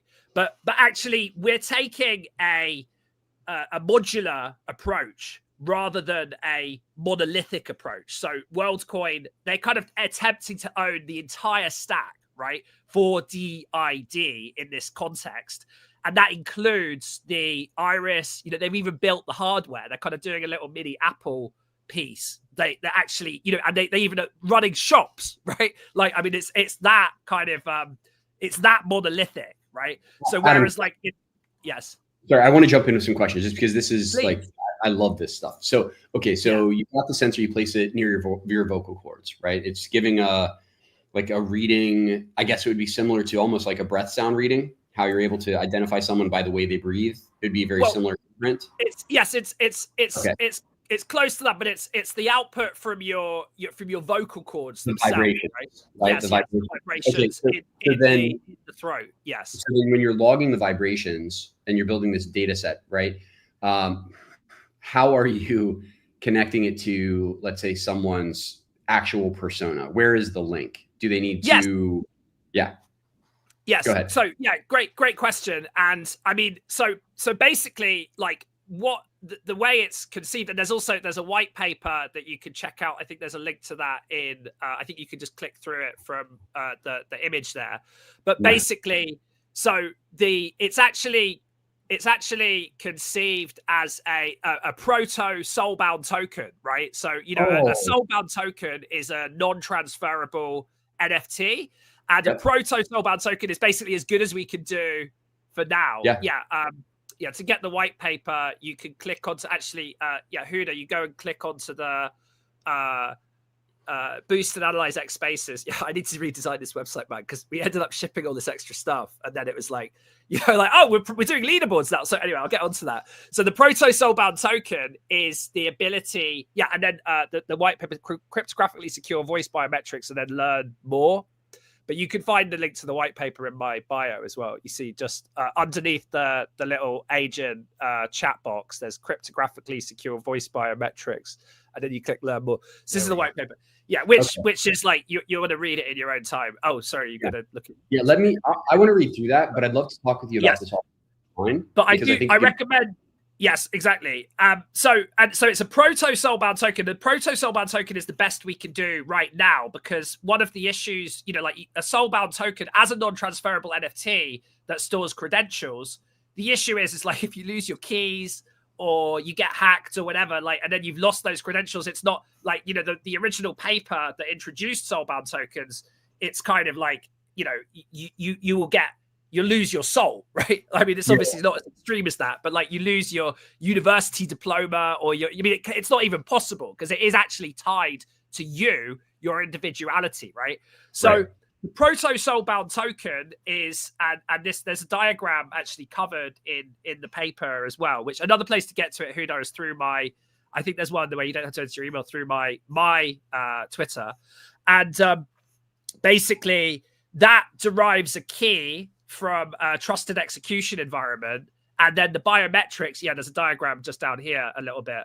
The biometrics are decentrally stored, right? So I think, this one, the one, Proto SBT.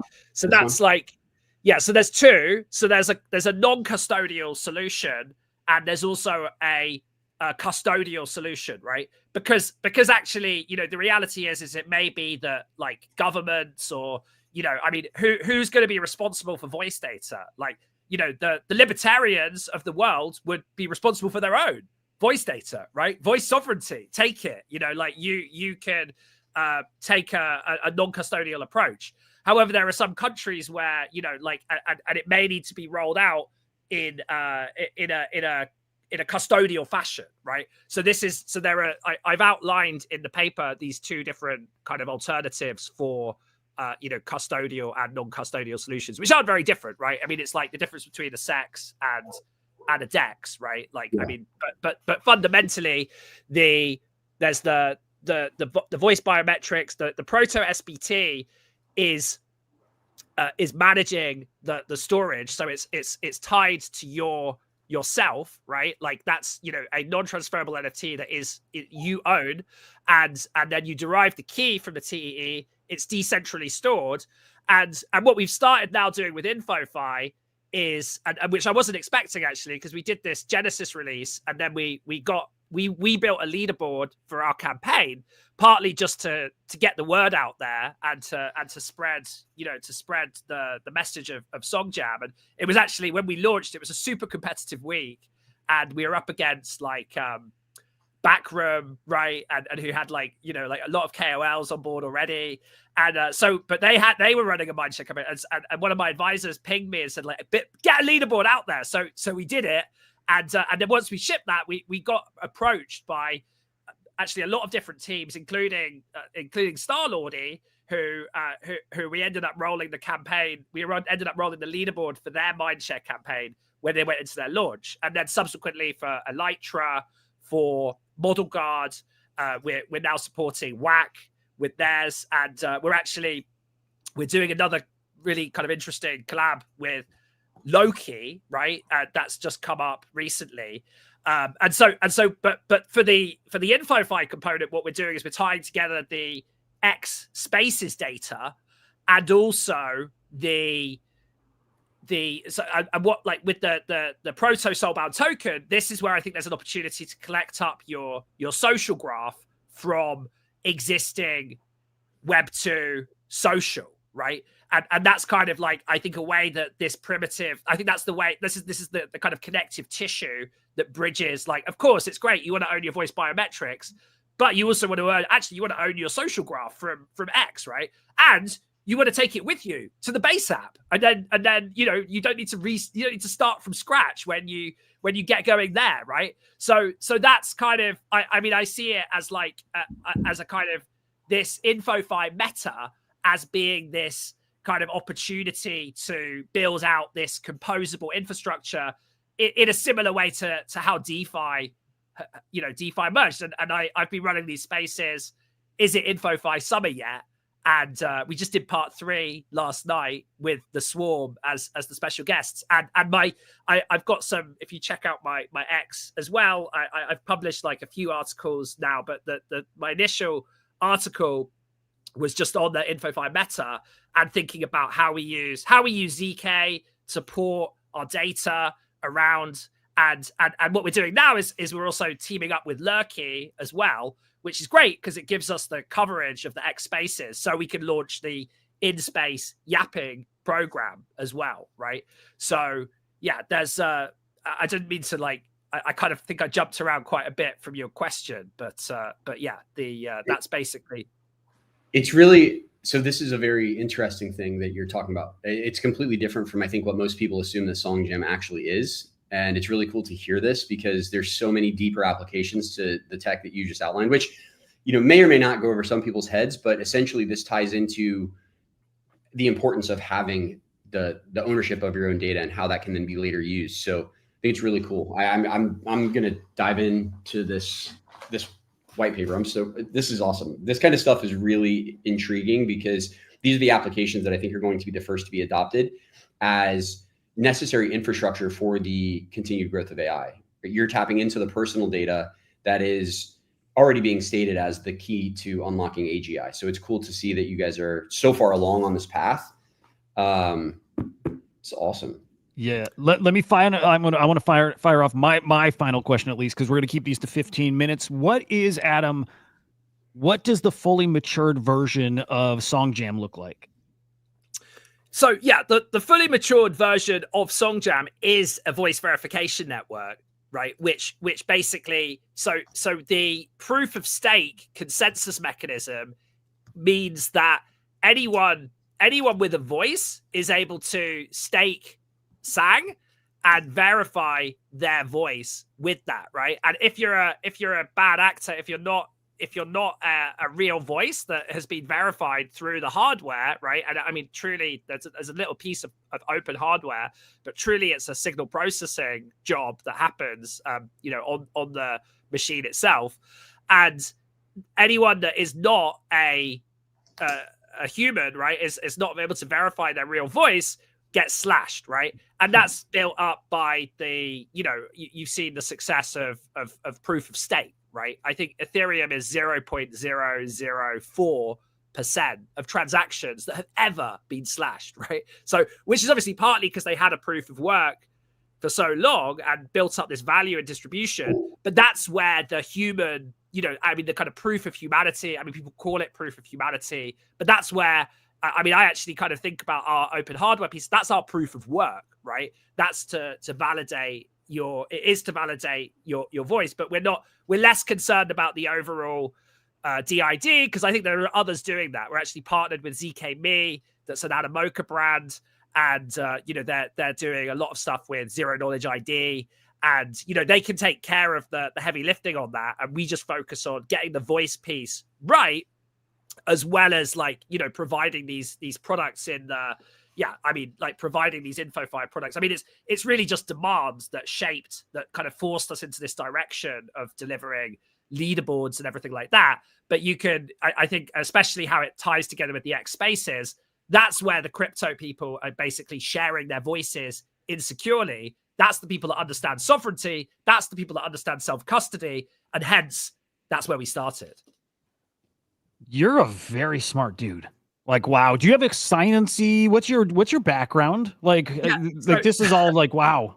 No, I just nerded out hard in college. I was the music tech. So, but I ended up getting into the away from music and into the engineering side. So it was I just kind of dug into that. There were a bunch of us at the time, but it's actually because the lady from the intellectual property office came in, the UK intellectual property office came in when we were studying. And she said, you want to protect your copyright? Get a CD of your recording and put it in an envelope and post it to yourself. And the immutable timestamp of Her Majesty's Postal Service will validate that you created this work, right? Which I thought was so retarded. And I thought, there's no way I'm going to become a musician now. So, and actually was kind of before this voice thing was actually looking at how we line up music copyright. with blockchain, with cryptographic proofs. But basically, my sense is that the music industry is just going to be, it's just taking them too long to adapt. And the incumbents are kind of sitting fat and proud right now. And it's just, like actually the bigger problem has come through, and it's this voice issue. I had been looking very closely at voices in music, and the deepfake, the Trump and everything like that.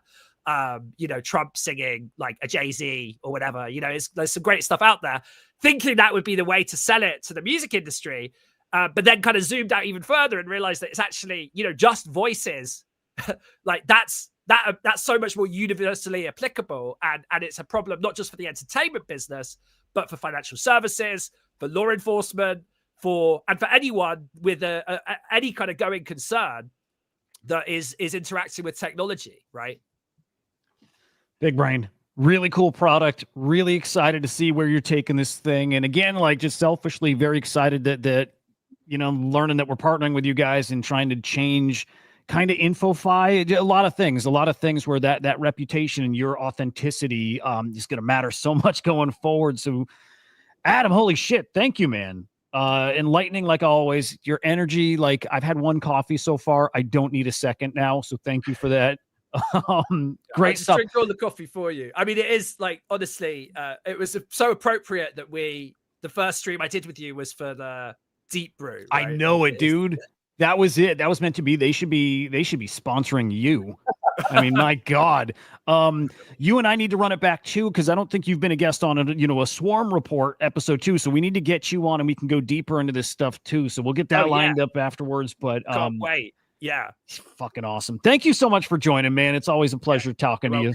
Yeah, good to see you guys. Yeah, cheers. Yeah, good to see you. I'll catch you soon. This guy's great. I mean, great. What he just laid out there right now is massive. It's not small tech. Truthfully, shame on me. When I looked at Song Jam, I didn't look as deep as I should have. Now I will. Man. Really cool. I mean, I've talked to Adam a ton. He's great. He's incredibly knowledgeable.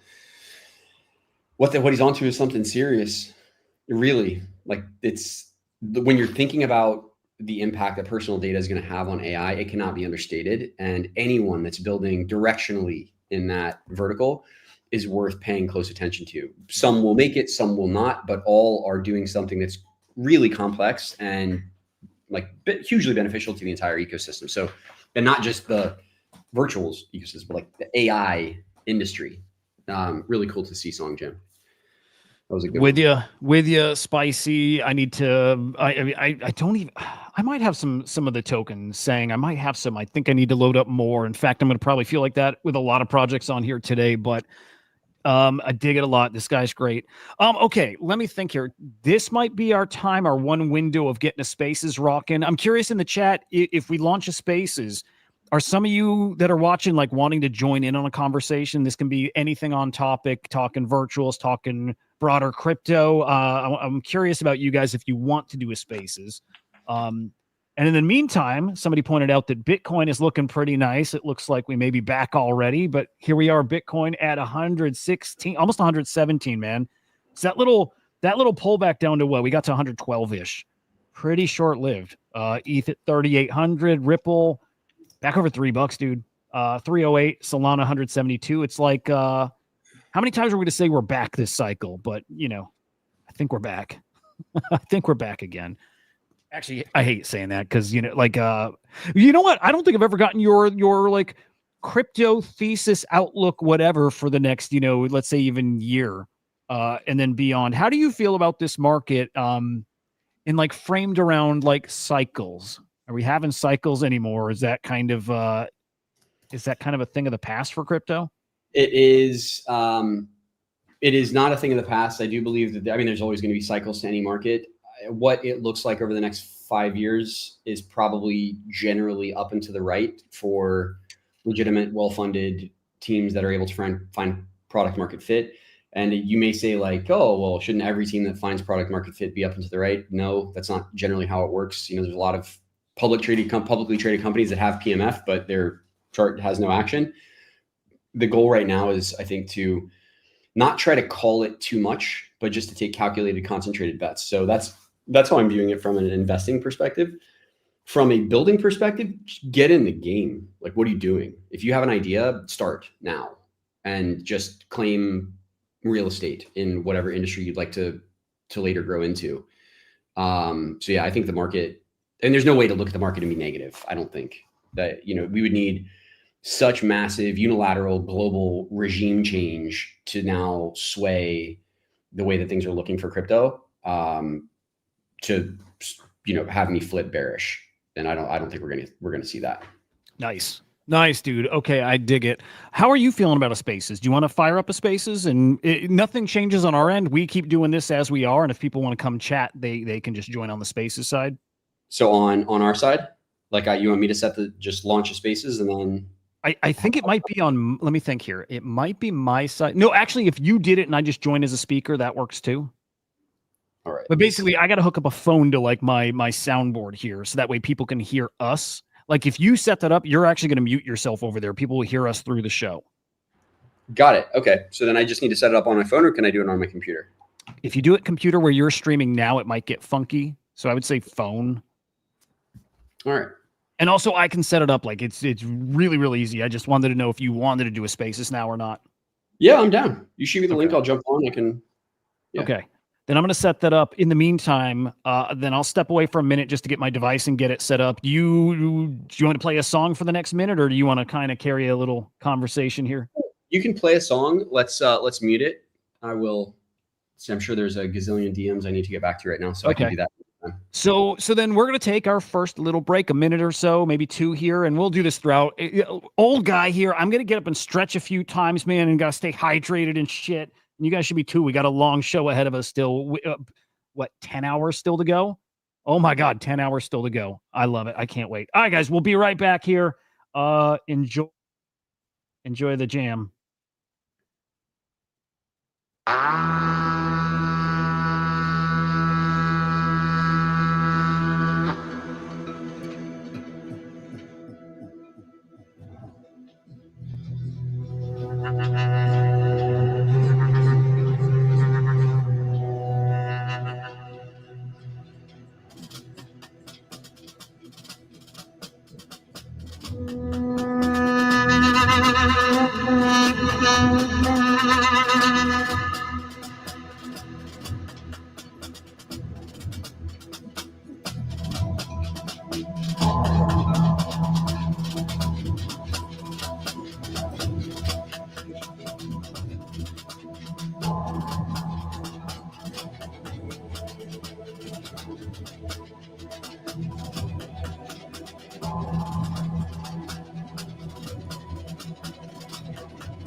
All right, boys, we're just about ready. I see Whit dropped off for a minute. We'll give him his moment.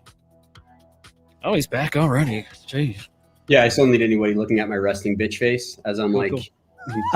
You got that, huh? in the zone. Oh, 100%. Yeah. I basically have it ready to rock. I'm going to fire it off. And just, again, nobody has to join. If people do want to join, great. If you want to listen to there, if that's easier than the video, great. But if you do want to jump up on stage and just get in on the conversation, awesome too. I am going to peek real quick at our schedule. I just want to see what's coming up next. We just had Adam. It looks like we're free-ish till about 8. So we have about an hour free right now, an hour till our next guest. What's tricky is I'm tempted to get into market stuff, but we got the swarm report that we'll do where I'm going to focus on market, and then Randy will be on here from CryptoSlam. So I think for the spaces part, we just will go dig into virtuals and anything else that's catching our eye and just kind of shoot the shit about anything here. Any topics you guys have, by the way, anything out there, and it does not have to be AI and virtuals related. Anything you see out there that you're interested in and want us to start, digging into, let us know. Drop it in the chat, shoot DMs. Again, nice seeing the crypto market looking, kind of decent right now. Kind of decent, dude. I'm ready for this. I'm ready for this next leg up here, the banana zone, if you will. And I think I said this before, but Dr. Emma Sage is going to be coming on here at some point. So just a heads up about that. Them and Arbus are the two I'm looking to have booked. And I would like VPay. Oh, I would like VPay to come up here. Let me reach out to them. I think VPay would be sweet to get on. Like those guys a lot. All right, let's get the spaces fired off. Okay, now the spaces is going to be over on my personal account. Only reason, I could do it on CryptoSlam. The only reason is just that I don't have the Swarm account set up on my phone. Whatever, we'll do it on mine.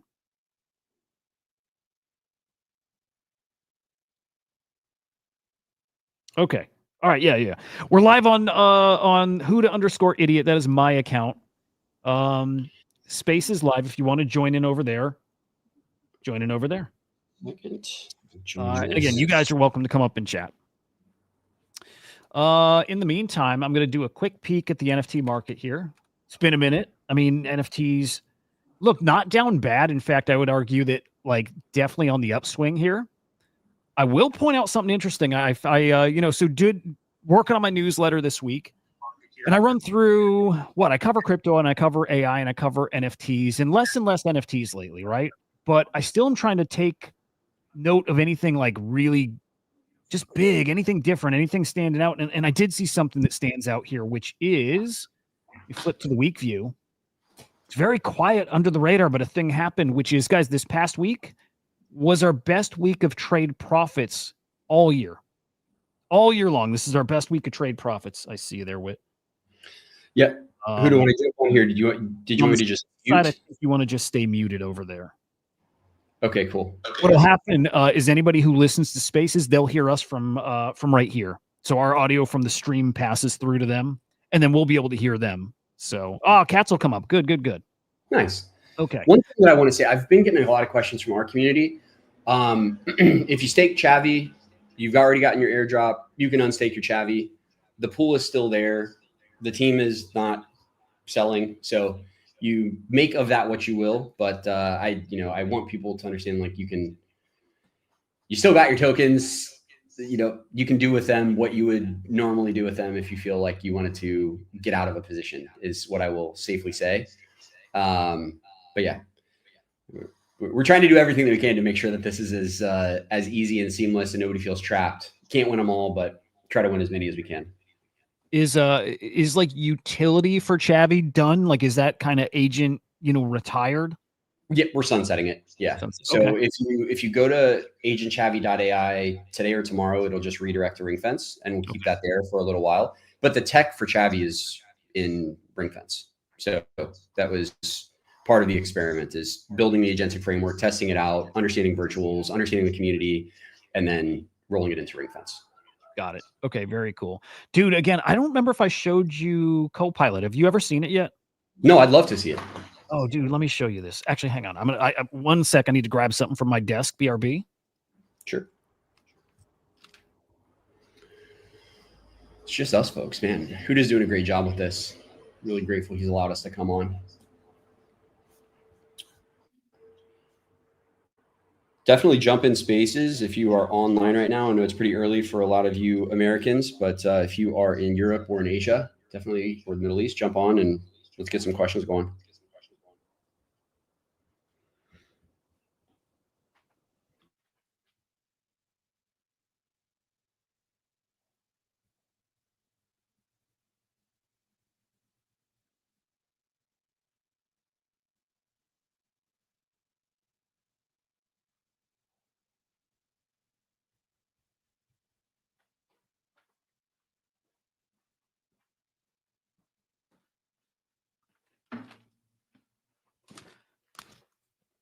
Okay, back.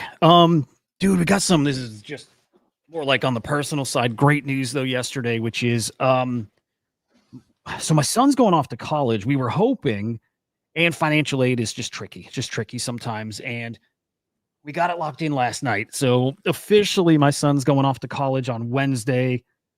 Dude, I'm proud and it's exciting, and it's a new phase of life really for the whole fam. But man, I'll be moving him in on Wednesday. It's gonna be so weird, but I'm so excited. Just like proud dad moment, Congrats to him. Congrats to you. And I'm sure it's mixed emotions, but this is awesome. It's what you work hard for as a dad, right? That's exactly it, dude. Exactly. And thank you. And so the quick TLDR here, and we'll dive in more when Randy comes on, but we built this extension called Copilot that overlays on Deck Screener and overlays on Gecko Terminal. And it has all these custom fields that you can add right to the main transaction page, which is intelligence. You see how well a trader is trading compared to the other people in the token. So you see who's trading just average as far as profits, right?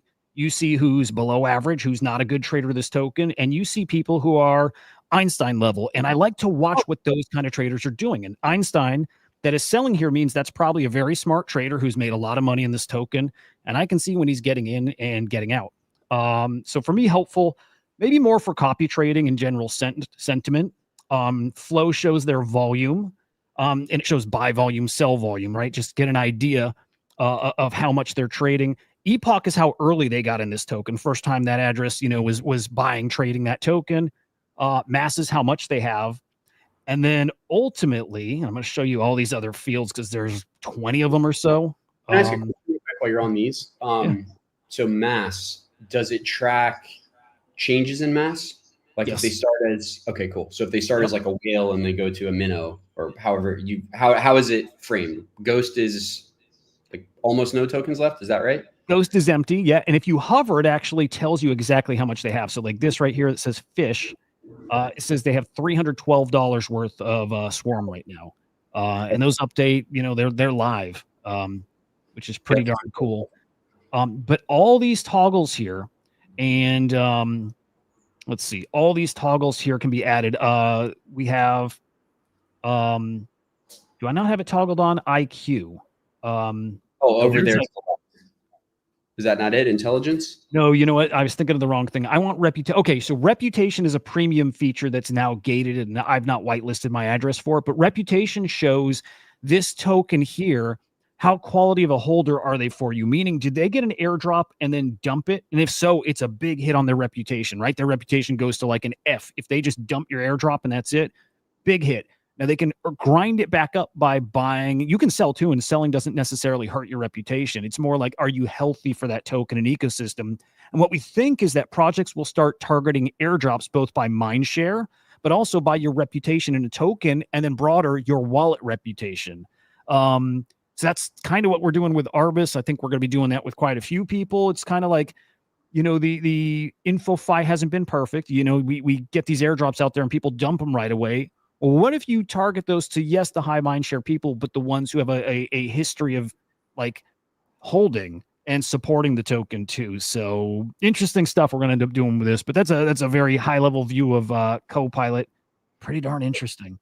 It's really interesting. And these kinds of add-ons to existing tools are really important, especially as we're now able to do more with the information. You know, it's, yeah, super useful. So how are you guys pulling the information that then feeds into this? Is this all just your own contextual reasoning models plus what's readily available on Dex Screener or Dex? What's the other one? Dex Scanner? The other word we're using is Gecko Terminal.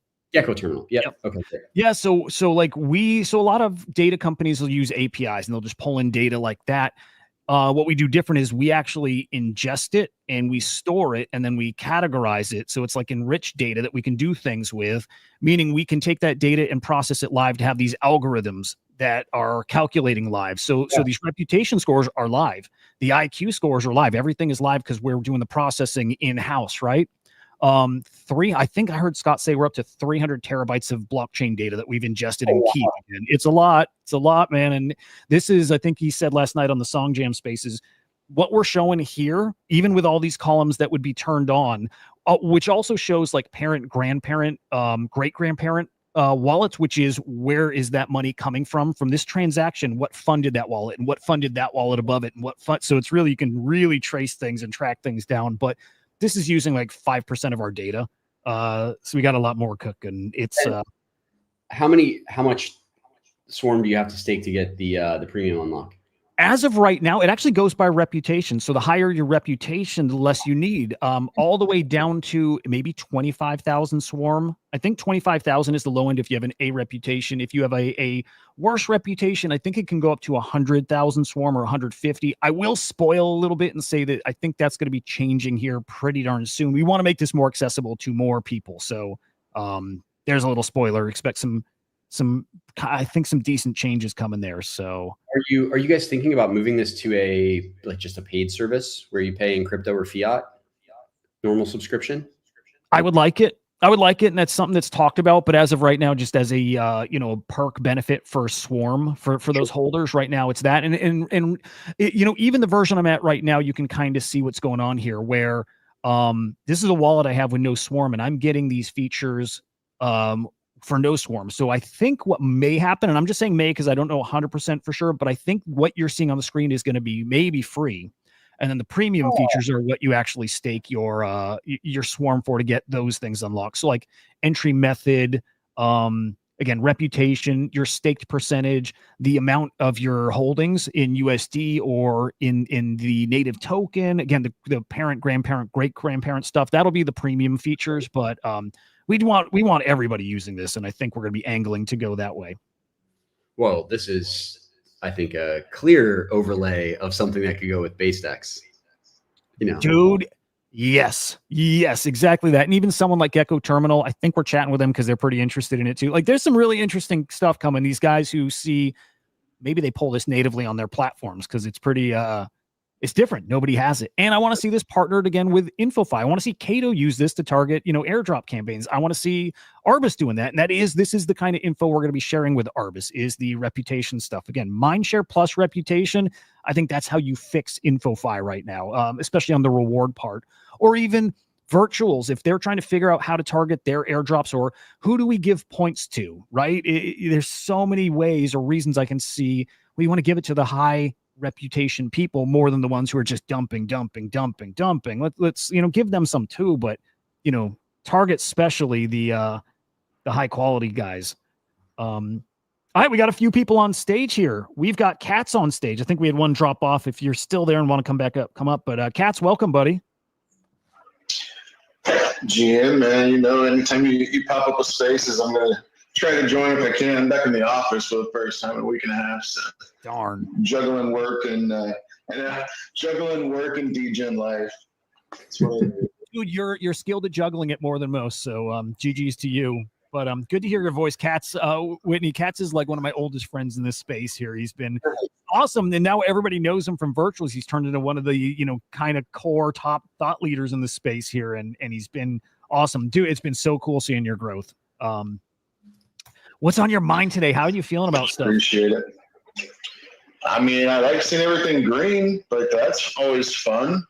Honestly, the biggest thing that I haven't got to do tons of research on this stuff, but seeing ACP move to USDC is so bullish for me.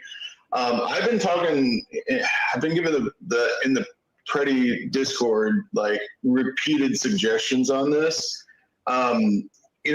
Base app has 700,000 people on the wait list. I'm one of them. I'm still mad I can't get on base app yet. It frustrates me because I want on there so bad. But, everything's going to move to a digital currency, and USDC is already that universal currency. So, like, me and you have talked about onboarding masses for years, right? Like that's I came in through Top Shot. Like, it was a mass onboarding event. Like, that's what we're looking for, and you have to remove friction to do that. And so something, the move with Predi to create markets only in the Predi token, I was like, you all are creating friction. Like, I understand you want your token to have utility, but you've already made it on Base app. You're already promoted by Base. You could be the prediction market of Base, and what you need to do is remove that friction, because now they've even got, if you create a prediction market in the Base app, you don't even have to have ETH in your wallet, just USDC. They cover the gas. So literally, anybody can just have that universal currency and do the prediction markets and win and all that. You need to have it where you can also create the markets, because they don't have enough volume right now in market creation. So anyway, the point being, like, I think everything's moving in this stablecoin USDC. Like, we're all it's just gonna become native. And like, the clip you played earlier, where our phones are going to integrate it. Like, this is going to be normal. Like, people already use their credit card. They scan it. I was at the gas station this morning. People scanning their credit cards, right, on the card readers. Like, that's just going to be normal. And people are going to be using stable coins for that. Like, we're going to move to this digital currency. So seeing virtuals move in that direction and understand that was like really a bullish sign for me this morning. That was really long-winded. Sorry. No, that was great. That was awesome, man. Yeah, the move to stable coins is super interesting. It makes so much sense. Look, going back to even last cycle, and I always approach stuff from like, the NFT mindset. And I was always wondering if at some point we reprice things not in crypto prices, like ETH prices, SOL prices, whatever. But if we start really pricing them in USD, and back then everyone said, no way, this is always going to be priced in, whatever's the, native token of a blockchain. I wasn't so sure. And now with the focus really being on stable coins, I wonder if that is how it's going to go. If we're going to go buy a GVC or a Bored Ape or whatever, and it's the USD price that matters above all else. And I could see it now with the kind of stable coin adoption that's coming. Everything priced in US dollars. And if so, I love it. Maybe that brings a little less volatility. Maybe. I just think it's easier for traders to wrap their heads around. So Bro, how much of a flex is a punk in USDC value? Big time. Yeah, I like it. I think. Do you think NFTs will kind of go that way too? Yeah. I mean, I think that we're looking at a lot of teams that are now building on top of this creative strategy that can come around NFTs, and that's going to be the most important thing. Is we were all here. Well, a lot of us were here for that cycle, and it was just mania.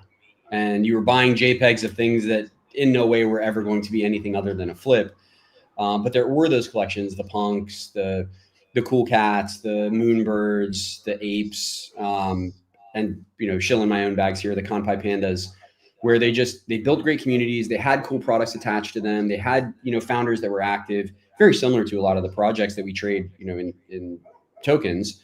But the other side of this is that you had the social aspect of it. You had the Gary V's of the world coming out and putting on like conferences where if you held one of his V friends, you were able to get exclusive access. There's so many unlocks that come with NFTs that are different than tokens. So they're going to stick around. They're going to have more cycles. They're going to be up and down. But I think that the real winning teams are going to be the ones that are doing things like is happening with Moonbirds right now. They did a community takeover and switched everything up and had all of their community post Moonbird pictures as their PFPs. So yeah, I think they're coming back strong. I'm kicking myself now, but yeah, I wish I held more. What's your okay, if we get a good NFT cycle this time around, what do you think it looks like? Like, are we going to see a repeat of 21, 22? And do you see that ever happening again? So I think that the NFT cycle is already starting again. It's just more mature and it's happening on Sora.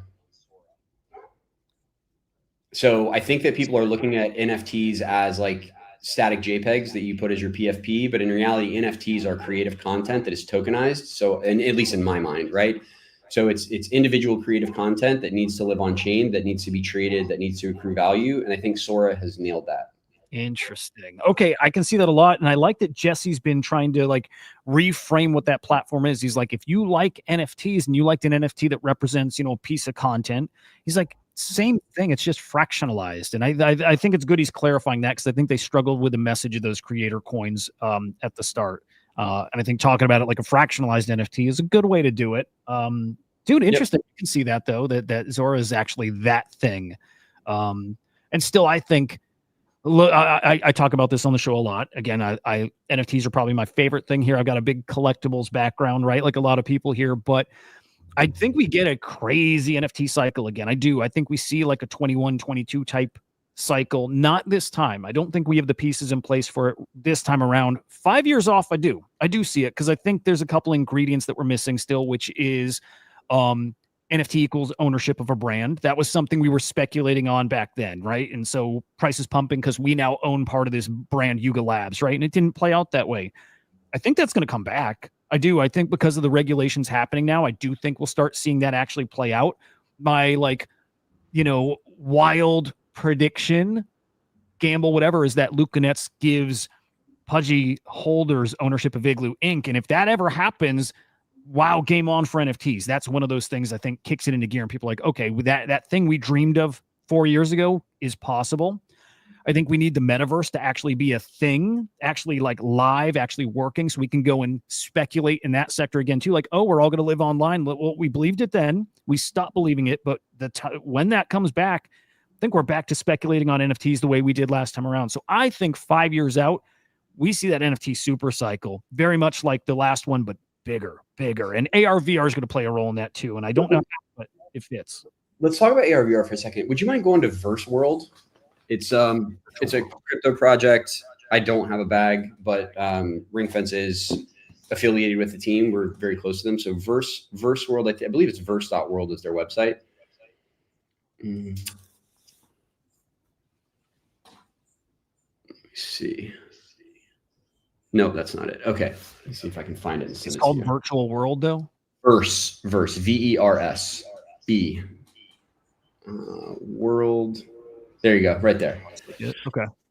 So Verse, they originally were called Verse Estate. And essentially what they have, they built this great metaverse, but they also have this amazing studio in Dubai that has tons of cameras essentially on a pad. You stand in it, it scans you and uploads you to the metaverse. Right? And if you go to their Instagram, you can see their founder, Mika, being uploaded. They've got, you know, some of their staff that's breakdancing based on their metaverse characters. But when you're talking about the NFT correlation to XR, VR, AR, I do think that Verse is actually positioned best to win in this area. So that's Steve Will Do It, Gary V. And then the third clip is their metaverse. So this is actually their metaverse. It's now a game. So you can join and play as a character inside their metaverse, buy real estate. I mean, it's shop, it's all there. You can advertise. But yeah, I think that you're right. I think that NFTs are going to have their day. I think that they're going to be applicable to things like this, gaming especially. And I think that right now the metaverse is still, it had its hype cycle and then everyone kind of was like, nah, it's not really going to be a thing, but it's going to be a thing, especially as we get more detached from human to human contact and reality, which I think is already well underway. Yeah. So I'm a big believer of that.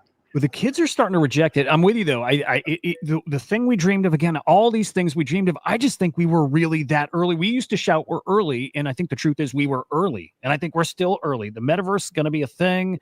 I hope it's the other side. I don't know if I'm convinced yet. They've not shown me they can build the thing that they were hoping to, but if they do, look out. Or if it ends up being Grand Theft Auto, look out. One of these metaverses will take off and it will be the thing. And again, then we start speculating on all the same stuff, land and avatars and wearables and just the flexes in the digital space. And again, like the AR stuff will be a big part of that too. Is like, you know, buying skins for, you know, your couch, your walls in your house, things you look at, and, you know, you buy your digital, you know, wallpaper, you know, whatever. I don't, it's coming. I have a lot of trouble seeing it not play out that way. So there was all right. So, sorry. No, Katz, go ahead. Go ahead. I was going to take us down a bad rabbit hole. So since you're on it, I don't know if Whitney ever saw this, but I got put on it, I don't know, a month or two ago, but you know, the virtuals land. I mean, I have already told the biggest holder of that virtuals land, I'm like, look, they've pivoted. That is not going to be a thing again. The floor price is so stupid though. So like, do you think the virtuals land that they did a free mint of will ever be anything? Purely guessing, I think yes, because I think virtuals is so smart. And look, they're setting the stage for this AI empire, this whole community of AI agents that are going to populate whatever. And I still believe we're going to see AI agents populating virtual spaces. We saw that bubbling up earlier in the year, and I'm trying to remember some of the projects. But that, like, even other side metaverse, I believe is going to have AI agents that are running around making it feel alive, where even if you don't have enough human players, you're going to have AI players that are running around autonomously and training and learning and whatever. And yeah, I think at some point for virtuals, it's going to make a ton of sense for them to have, like they already have their virtuals lands, build out their own virtual world. And yes, I think those might matter one day, man. What are they priced at, by the way? About to FOMO into one of them. They're still over an ETH. I got to go look now. Oh, damn. Since we were in this realm, I had to bring it up just on virtuals related topics. Whitney, did you know there was a free virtuals land mint last year? 100 lands, NFTs. I don't think you're muted, by the way. If you're talking, you're muted, but yeah, I wasn't aware. I was actually just Googling and looking at that now. I think that if they're out in their live, they're eventually going to have their day. The community will find them now. I mean, the shout out might be all it takes, but these are the things that like just randomly pop off, you know? Is the collection called Virtuals Land? Did he say 100 lands? Yeah, this has got to be them. Yep. Here's 100 plots. It is called Virtuals Land. 0.9 ETH. Ooh. Ooh. Oh, they're underneath now. 2 away though from 2.5 ETH. And do they get a lot of activity? Let's see. Ooh, I like this shout though, man. Last sale was 20 hours ago. Somebody bought one for 0.44. Before that, 0.5. So people are throwing bids and they are getting accepted. I may try. Like I said, you know, we go down some crazy wormholes, and since we were talking NFTs and lands, I had to bring it up. Yeah, I like it. By the way, Mike Bennett saying Verse World is next level. Really interesting. Yeah, I like it. I really like it. Mufasa saying Bank of England cuts rates by 0.25%. FYI, real good. Let's go. Let's get back to Zerk. We need Zerk back. We need what back? 0%. We need 0%. Would be lovely. Would be lovely. Zola's a question: Is Chavi Oracle done? Chavi, the product is being sunset. Chavi, the tech is part of Ring Fence. It goes now into our security system. But yes, you won't be able to go to Chavi any longer and request for information. Frankly speaking, there are great products like what you guys are building at Swarm, like what we have at, or like what's available on other platforms like Arbis. There are companies out there already doing better the things that we started doing with Chavi, whatever it was, 4 or 5 months ago. So yeah. Oh, God. He's got to stop. Poet has to stop with this. Is he on the base team? I don't know, but I feel like he is. And every time he tweets something, I get super excited. So No, I'm with you. It feels like he's got some kind of whatever. But again, that Cointelegraph, mention every base token will be traded on Coinbase per Jesse, no listing required. And like, look, so what I had read initially is they'll integrate DEXs, and maybe it's not everything at once, right? They do the integration and then slowly they add DEXs. But I'm like, virtuals, I would imagine, is one of the first. Who is bigger in the base ecosystem as far as like a token launchpad than virtuals? You have Aerodrome, and I can only think of virtuals other than that. So I'm hopeful that the virtuals tokens are what we see on base, like in the first round. So we'll see. Again, I'm watching because I think that might be a today thing. We'll see. By the way, this is clearly all random stuff. Any topics you guys have, just anytime, throw elbows, get in here, fire them off. But Raoul Pal he's making it sound like ChatGPT 5 comes today, which would be pretty interesting. I think that's supposed to be like, God, dude, like a very, very big upgrade here. And as someone who uses ChatGPT every day, I can't wait to get my hands on and feel how different, what it does that's better than, 03. These naming conventions are crazy, but attention is all you need. What did Sam do yesterday or the day before? Drop those. The open source 4.0, right? So it would make sense that 5 comes out today. Give away the old version for free, get everyone's attention, and then the next day drop the newer, better version. Damn, these guys know what they're doing, don't they? Yeah, I mean, it's not for free, but it's a model that runs easier on a local device, so you're in a better position. So yeah, attention is everything. I think that Raoul Pal might be calling it like he sees it with this, kind of the same thing that I'm saying here. When you see a company come out and do marketing like that, there's something around the corner, So these people are crafty; they know what they're doing. Yeah. What do you think about this? Like, there's a lot of talk right now that AGI, ASI are misnomers. Some people think that AGI has already occurred. We're very close to ASI. Where do you land on all of this? So I think like it's probably way further ahead than we have any idea about. Like we are getting product versions that are, I don't know, years out of date compared to what maybe is really going on behind the scenes. Like, I mean, we learned a few months back that the United States government has this AI model that they run their decisions through it. And I'm like, that's wild for them to do that. They must have some like kind of level of confidence that this thing actually like knows something, or I don't know. I feel like whatever we're getting right now, it's even like, I'm trying to think the latest version of a cell phone. I imagine really like the tech is 10 years more advanced than that, again, behind the scenes in government agencies and what. I think it's much further along. I wouldn't be surprised if AGI were actually real, but just in a place we would never see and never hear about it too, right? But I'm also the guy who thinks we have like alien tech and spaceships and anti-gravity propulsion. I think we have that stuff. So anyway, that's where I live with all of it. I don't know. Tinfoil yarmulke's on. Yeah, it's a best guess for all of this, right?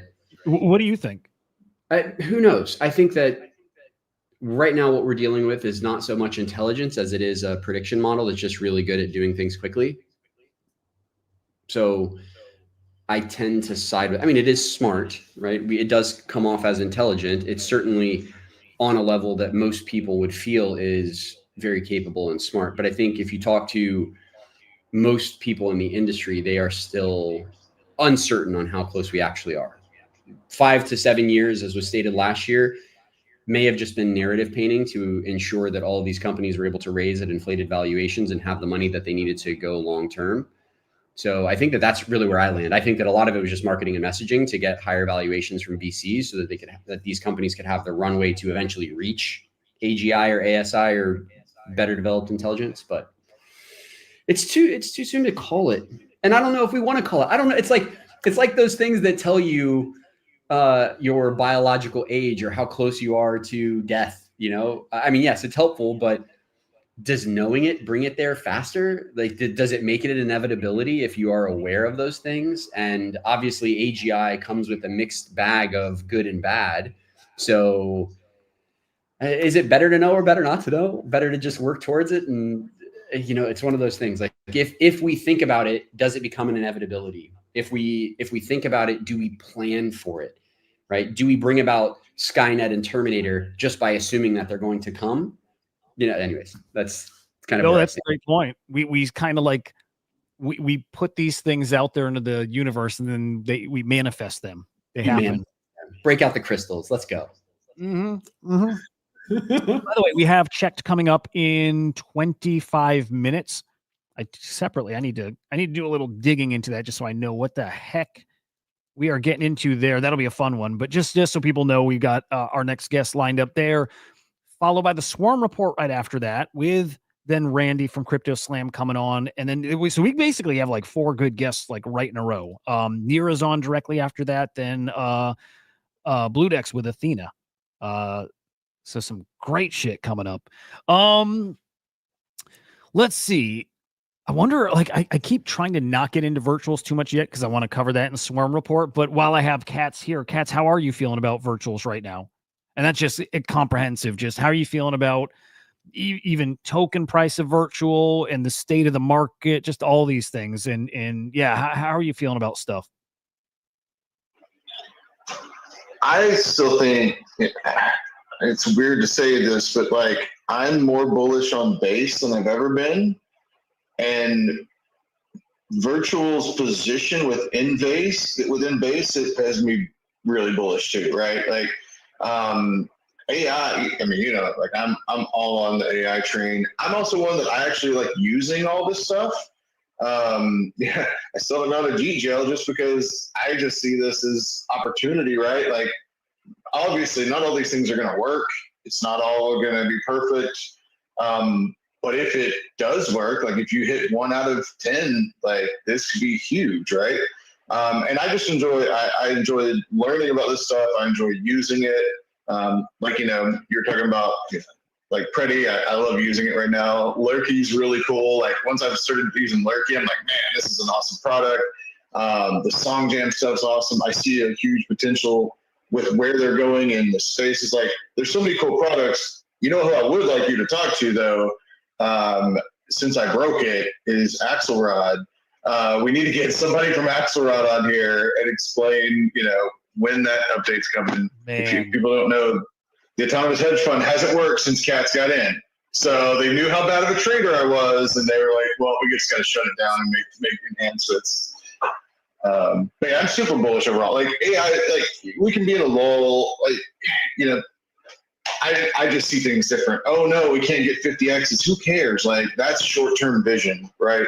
Like look at the big picture, zoom out, look at what is being provided, the opportunities are being provided here, and like virtuals is going to be a player in all of this sector for years to come. So I'm still super bullish. Katz, what do you feel is the consumer application that's most missing right now that could benefit from the inclusion of AI?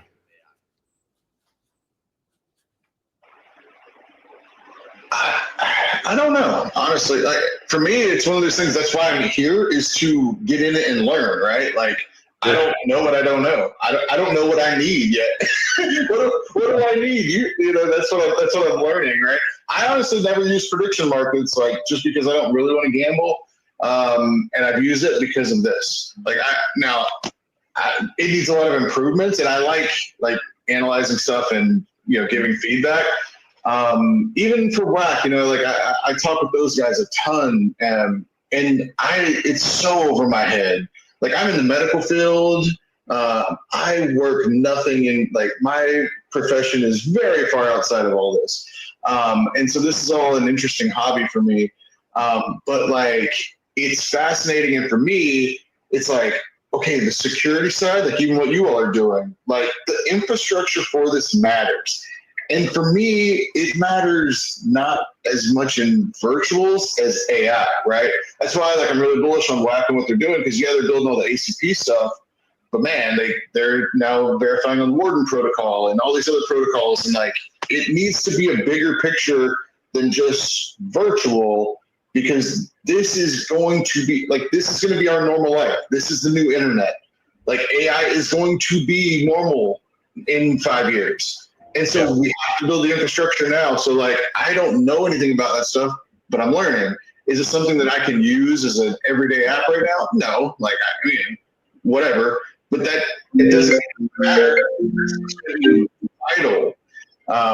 As far as daily user stuff, I don't know. I want to get on base app to play around. The Zora stuff's really interesting. I don't know how that becomes normalized yet, but I mean, these guys have big visions, right? Like, I don't know what the value of like one of my posts getting tokenized is. Like, why does somebody want to buy that or sell it as an NFT? I don't know. That doesn't make sense to me. But it's still cool that it exists, right? And I think it's cool to give content creators the ability to earn money in a different way. And that matters. So people are going to love that. People are always looking for monetization. I can tell you, having young kids, like, like they're all, nobody's looking at careers. They're looking at how to make money on YouTube, right? Like, this stuff matters. Like, and if you can make money on the internet, people are going to find ways to do it. So stuff like Zora matters because it's a new way that's going to become a normal way for people to make revenue. So it's funny. Anyway, Thread guys had some interesting takes on like why the younger generation is coming in here. Like they are going to gamble and they're going to degen with us because, like, you know, the bummer is like they can't afford houses, they can't afford to invest in things, they can barely afford to, you know, kind of get by. And so they feel like their opportunity is here in crypto and degenning with us. And man, it's a sad state of affairs that that's so true, but it feels like it's really, really true. So that ties to me into the content coins. Maybe we're waiting to feel how that plays out and if it makes sense. Like, I want it to make sense and it still hasn't really clicked yet. Like, I like the idea of it's still tokens, just our mind share. It's a way to share or assign value to mind share and share it, both sides, team or creator and audience. Does it actually work and play out? I don't know. I just don't know. But we're experimenting. We're doing it. We're experimenting. And I think the coolest thing we're doing is, I say this phrase a lot because I think it's so important. We're getting to this era where we're realizing tokens aren't precious. Like, you can launch a token. It's not a bad thing to launch a token. Maybe for some people it is, but it's more like, dude, you're going to have an infinite number of these things. Do it. Get it out there. See if you can do something cool with it. If so, it shouldn't be looked at as a negative because everyone's going to have it. And in fact, everybody's going to have multiple, and some people are going to have thousands of these coins. So, you know, we'll see. I've got one show that I tokenized on Zora. I think I ended up doing like the creator coin, like at the top account level, and they're just there. Like, it's like if one day I can figure out a thing to do with it, great, it's there. Otherwise, we'll see. And I heard Jonah talking about it this week. Same thought. He's like, we're doing it, and we're just doing it to see if it works or not. If it doesn't work, whatever. But if it works, great. We've got it set up, and we'll capture that value if so. So, well, it's I think a really good opportunity for teams with tokens to understand that their token can be a product, and products can have multiple avenues of distribution that can generate revenue, right? If you've got let's say a basketball, you can sell basketball in Dick's Sporting Goods. You can license your basketball to be used by the NBA. There are so many applications for every sellable product. You just need to look for the distribution channels. And if you have a token and you view it like a product, now you can look at all these opportunities as revenue streams for the product. So Zora, NFTs, Cardify, the token itself, ACP, launching on Genesis or prototyping, getting trading fees. All of these are revenue streams associated with the token. So it's cool that there are things that we can experiment with. That's the neat thing that's going on here. Yeah, I want to show something later in the stream that ties in with this, but we can wait. I know we've got checked coming on. Oh yeah, what's our time looking like? We got them in 15 minutes. Ike, I see you out there. Good to see you, bro. Dude, Maya's got an interesting update up here. So Maya in the content cluster in ACP. They basically have an NFT launchpad, it looks like, in their ecosystem. So like launching maybe a collection or whatever via, you know, maybe you can do it via Butler, but via prompts, which I like a lot. What was cool about this is I keep putting this out there. I'm trying to manifest this thing, Whitney, which is I want an NFT collection that celebrates virtuals. You get these PFPs and they have traits from like all of the agents that are out there in this ecosystem. So like there's a swarm trait that somewhere you could proc it and your PFP rolls with a swarm trait, or it rolls with a ring fence trait, or it rolls with an Axelrod trait, something like that. I think people would eat it up and we could have a ton of fun with it.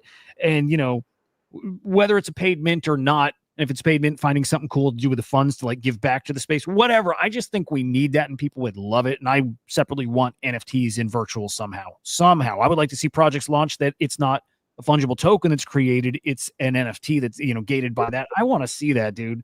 But Maya's give you the ability to generate revenue and pass that back to the holders. So that is a bit of a nuanced difference that would be for tokens versus NFTs. So it would be an interesting approach.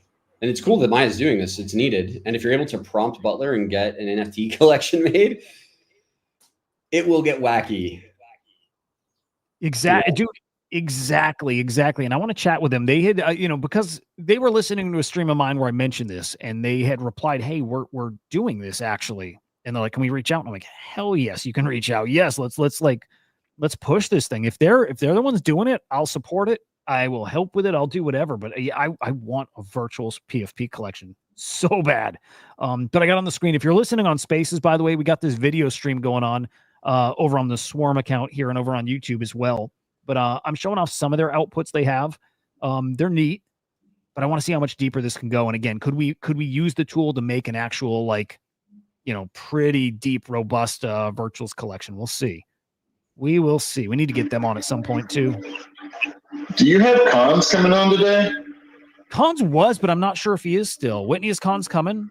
I do not think so. I think he's traveling. So to my knowledge, he's got meetings in a different city in Brazil where he lives. And then he's going up to San Francisco to live in a founder house for a little while that's sponsored by OpenAI. And yeah, I hope he gets the pitch, man. Cons is, I'm not saying anything that everybody doesn't already know, but Cons is awesome. He is such a positive voice for the space. I think Acolyte is actually a product. It's generating revenue and they're doing well from a business standpoint, but I think it just adds tremendous value. And they're building something that is going to be applicable to every country, Web 2, Web 3, or company, I should say, Web 2 or Web 3 in their agent. So yeah. And he's talked about the LATAM tie that he's got. So it would have been great to get him on, but we'll have to do another one where he's able to feature maybe after he's in San Francisco with all of these Gigabrain AI devs and Sam Altman. Yeah, I would love to do another. In talking about the NFT stuff, he's got the Pingu, was it Pingu 9000, the meme account that's about to ramp up with ACO, with the Pudgy Penguins tie-in. I'm sure that dude can come up with something like what you're talking about too. Yeah, dude. Yes. He'd be the guy to do it. That's for sure. Yeah, there's another design studio, which I don't think they are official yet, but as soon as they are, I'll share with the community. But they are coming in to specifically support creative work. No token, none of that stuff. But they were a big part of the last NFT cycle with doing some of the major launches that were out there. So they are paying attention to the virtuals ecosystem. They reached out to us. We worked with them a little bit. The video that we put out for our launch for Phil was worked on by them. So yeah, so it's great. They're equity holders in Ring Fence is how we know them, but they're an awesome team. So I think that we're going to see a lot of new creatives come in that are going to provide people with avenues to create these meaningful collections.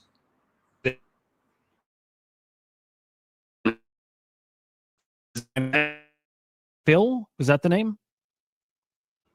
Phil is the Ring Fence mascot, short for neutrophil, the white blood cell.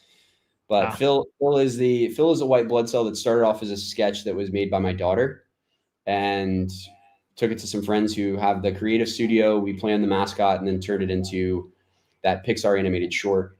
We're going to continue building off that and releasing different parts with the characters that are there.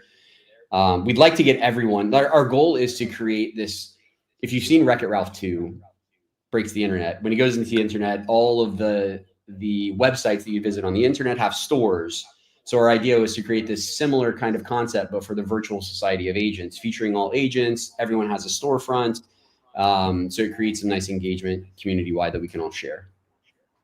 That doodle that you guys shared, the doodle of the Phil character, was that your daughter that drew that? Well, yeah. Dude, what a talent. That's so cool. She's pretty good. Yeah, this is her right here, this little cat above. She painted this. But yeah, this is like these works behind. Like this one is mostly tattoos and like old companies. And then this one is like family stuff. So we've got my lucky number 15, which we work through everything. My son is into like planets. So we've got all of the planets here. We've got like a family, it's just some family stuff that we talk about. And then on this side is mostly like tattoos, stuff that, is meaningful. My daughter always talks about wanting to get a pink airplane. So it's just little things like that. Super cute. Really good looking stuff too. Really cool. Really cool. Thanks. Okay. We have under 10 minutes till our next guest, from Checked. I'm debating if we'll have the spaces run during that. I guess no reason to not, but yeah. I guess at that point I'd probably pull down guests, just so we don't have like anybody chiming in during, but we'll wing it with a game time decision. We'll decide here in a minute. I think I do though. And I'll leave this up to Sage. When Sage comes on, I really do want to have the spaces side. I think it's their first time interacting with the community. So if they're open to that and getting questions from the community, I would love that. Again, I'll let that be their call when we're live though. So stay tuned for that. And for anybody who is looking forward to hearing from Sage, that's happening at, let me see, let me get the time zone straight here. 11:15 a.m. Eastern time. So that's coming up in a few hours, in like 3.5 hours, if my time's right. I'm so bad with time conversions, but just be aware of that. Sage coming on. I think that's one of the biggest things people have circled coming up here.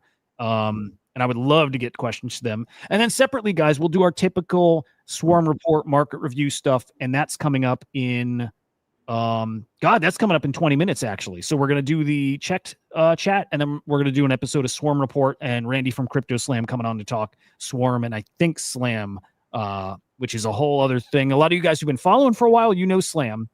Slam AI, that's going to be ramping up. You might get some alpha about that.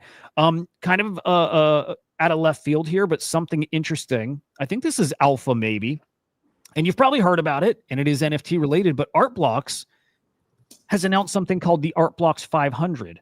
It's celebrating 5 years. It's celebrating 500 projects that have launched on Artblocks. But the thing is, we haven't hit 500 yet. There are 5 collections that are dropping on Artblocks between now and November to get to that number 500. So like, man, Artblocks to me is always alpha, especially when they have curated drops, and they have 2 curated drops coming here. And man, like I said this last year, maybe at the beginning of this year, you don't have an NFT bull run without Artblocks being a part of it. Just because I don't even know if that's true anymore. But at the time I thought that, because they're very, Artblocks is kind of cabal-y, good cabal, right? But you got a lot of guys, a lot of money who really love this kind of art.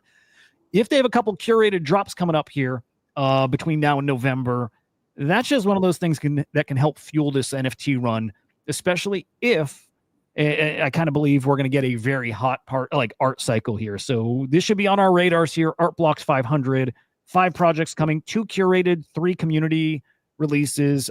As we get more details, we'll certainly share them, on this show and on the timeline and whatever, but be watching for that, be prepping for that. Artblock stuff still hot. Okay, thinking what else we want to fit in here before our next guest here. What is Little Pepe, by the way? I'm just like kind of browsing Decrypt, and I see Little Pepe pre-sale stage 9 sold out, raised $16 million, and I don't even know what it is. A meme coin? Is this a meme coin with like a token raise? ETH Layer 2 token, Lil Pepe, sold 11.25 billion tokens as part of its stage 9 pre-sale. What is a stage 9 pre-sale even? What are we doing? I don't not like this. I just don't know what it is. But a $16 million pre-sale. Well, you lost me at Certic. So if their audit was by Certic, you guys can look at the memes on Certic audits. Certic is a fine company. I'm not, whatever. But the meme is there. I think that if meme coin is taking out an article in Decrypt, or it's being written about in Decrypt, just what do they do with $16.4 million as a raise? Ring Fence raised 2.3 over 2.5 years. So just what does a meme coin need that much money for? It's a fair point. Yeah, I don't know. I'll dig into this later, but just caught my eye again. A lot of money for a meme coin, and it's a great question. What do they do with that? Are they building? I doubt it. Stage 9. tweeted. I mean, look, I don't know anything about it. I'm just looking at this article. So take what I say with a grain of salt. Yeah. It's got Pepe in the name. That might be enough. That can definitely be enough. Yeah, for sure. Let's see what else is cooking out there in the meantime. We got another page. Big Will, I want you up here, man. Like you're going at it on Twitter. Like, I'm here, bro. Come talk. I DM'd you yesterday. You didn't want to jump on, fine. But like, I'm here. We got 12 hours. We got some open time. You're really feeling this heated about something. Let's get on and talk. Yeah. You know what? I'll poke him again. I invited him last night. I don't remember his reply. But yeah, let's hash this out on stream, man. Let's just do it. Let's like throw down here. Like, Will's a good guy. I like him a lot. He's got great takes. I don't agree with him on his take on this thing. I don't. I'm just understanding where he comes in, right? Like, what I'm trying to understand right now is, like, yesterday we gave away like $1 million. Like, literally, we just airdropped $1 million to the virtuals community. If you would have bought, let's say you pledged points and bought on Genesis, and our Genesis followed the trajectory of normal Genesis, we probably would have capped out at like a 3x, but you wouldn't have been able to sell, or you would have had to be penalized, right? But the way that we launched, if you bought on launch, you did what, a 10x, and there were no penalties to selling. So I want to understand where the vitriol comes in, because I certainly get that he thinks that, like, you know, VCs are dumping on retail, or the team is dumping on retail, and all of those things, but like, that is provable on chain. So like, I'm not worried about what he's saying there. What I want to understand is the deeper, but what is clearly like a nuanced pain point of where he feels we went wrong. He feels tricked.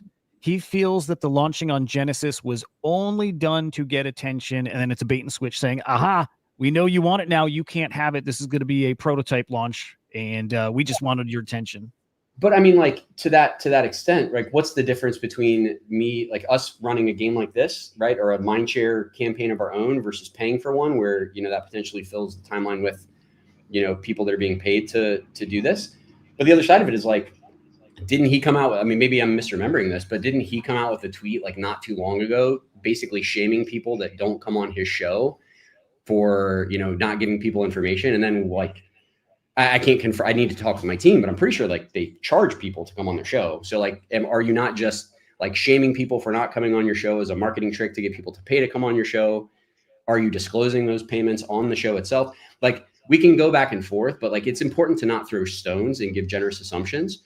So I'm happy to talk to him at any time, but like, we got to be intellectually honest. If he's going to come on and he's going to say, I'm mad because I didn't get to spend my points, is it really just that he's mad that he was sleeping when we launched and didn't catch the 10x? Or is he mad because he thinks that the team dumped? Because if he's mad because he thinks the team dumped, that's fine.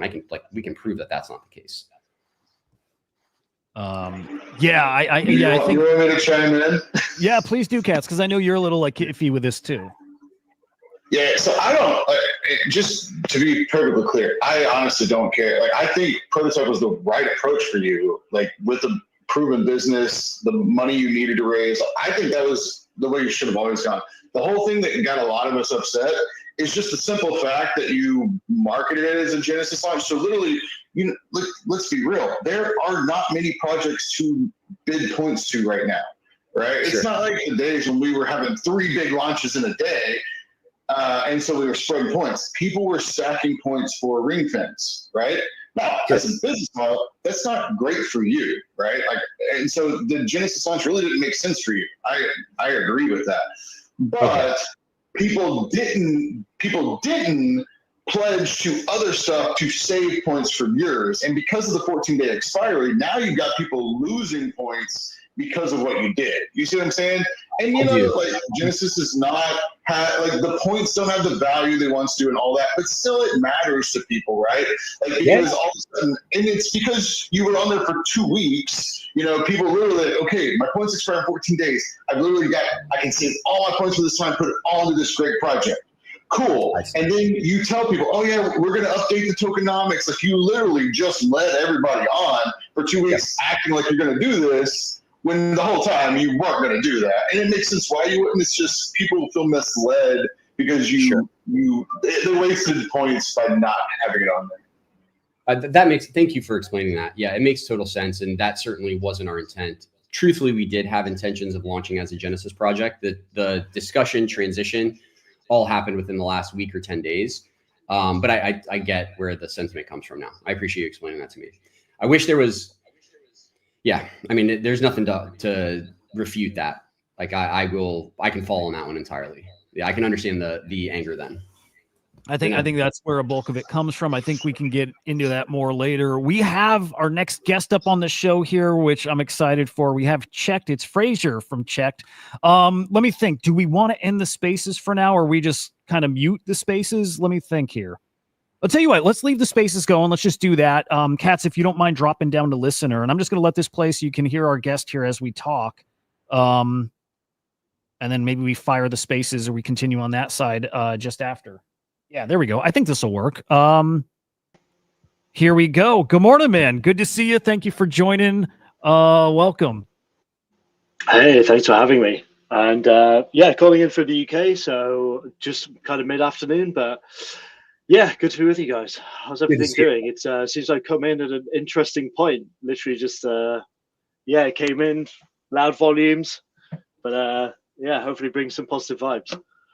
You're the best for that, Fraser. It's good to talk to you, man. I know we've been in communication for quite a while now, and it's nice to be able to share what Checked does. So I'd love for you to just give a high-level overview of Checked, and then we can kind of get into the weeds on how you guys are applying your tech to meaningful change. Yeah, absolutely. So we have been building or have built decentralized ID infrastructure. We've been around for about 4 years now, live for 3 and a bit. And what we've effectively built is decentralized ID and trust infrastructure for, well, individuals, for companies, and more recently for agents. Kind of our 2 main core competencies or capabilities are implementing trust registries, decentralized IDs for companies. So if you're getting credentials, how do you know where they're coming from? And also kind of a key utility, which is being able to monetize data when it's being given back to individuals. So the idea there is that individuals get back the agency, the control, the ownership, but we're able to provide a monetization route for whoever issues that data, typically organizations, whenever that data gets reused in the future. So what that might look like is you go through KYC with one provider, with one bank, say, you get issued a KYC document that you can then go and take elsewhere. And that second elsewhere, whether that's a bank, a telco, anyone else, is we can technically enforce a payment back from the verifier or the relying party to the issuer. So that's kind of been our core for, I would say, the last 2 years, 2-3 years. And obviously with the advent of agents, we've moved really heavily on to providing that same trust infrastructure for agents. So how do you know who is building them? How do you know that they've been like security audited, that they are to the right standards, and also who they're representing? So if it's a customer service agent, how do you know they're representing the right company at the right time? They've got all the right competencies. So yeah, it's obviously like it's kind of just a reapplication of the same underlying tech, but it's been hectic. It's been busy, and that's obviously how we came into contact with yourself, Whitney. Yeah, absolutely. Maybe it would help for the audience to talk more about how Checked functionally benefits the agents.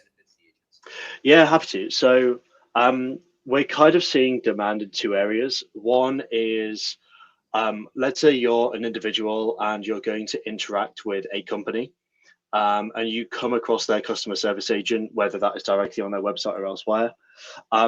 How do you know that it represents that company? How do you know that it's the right agent with the right competencies at the right time?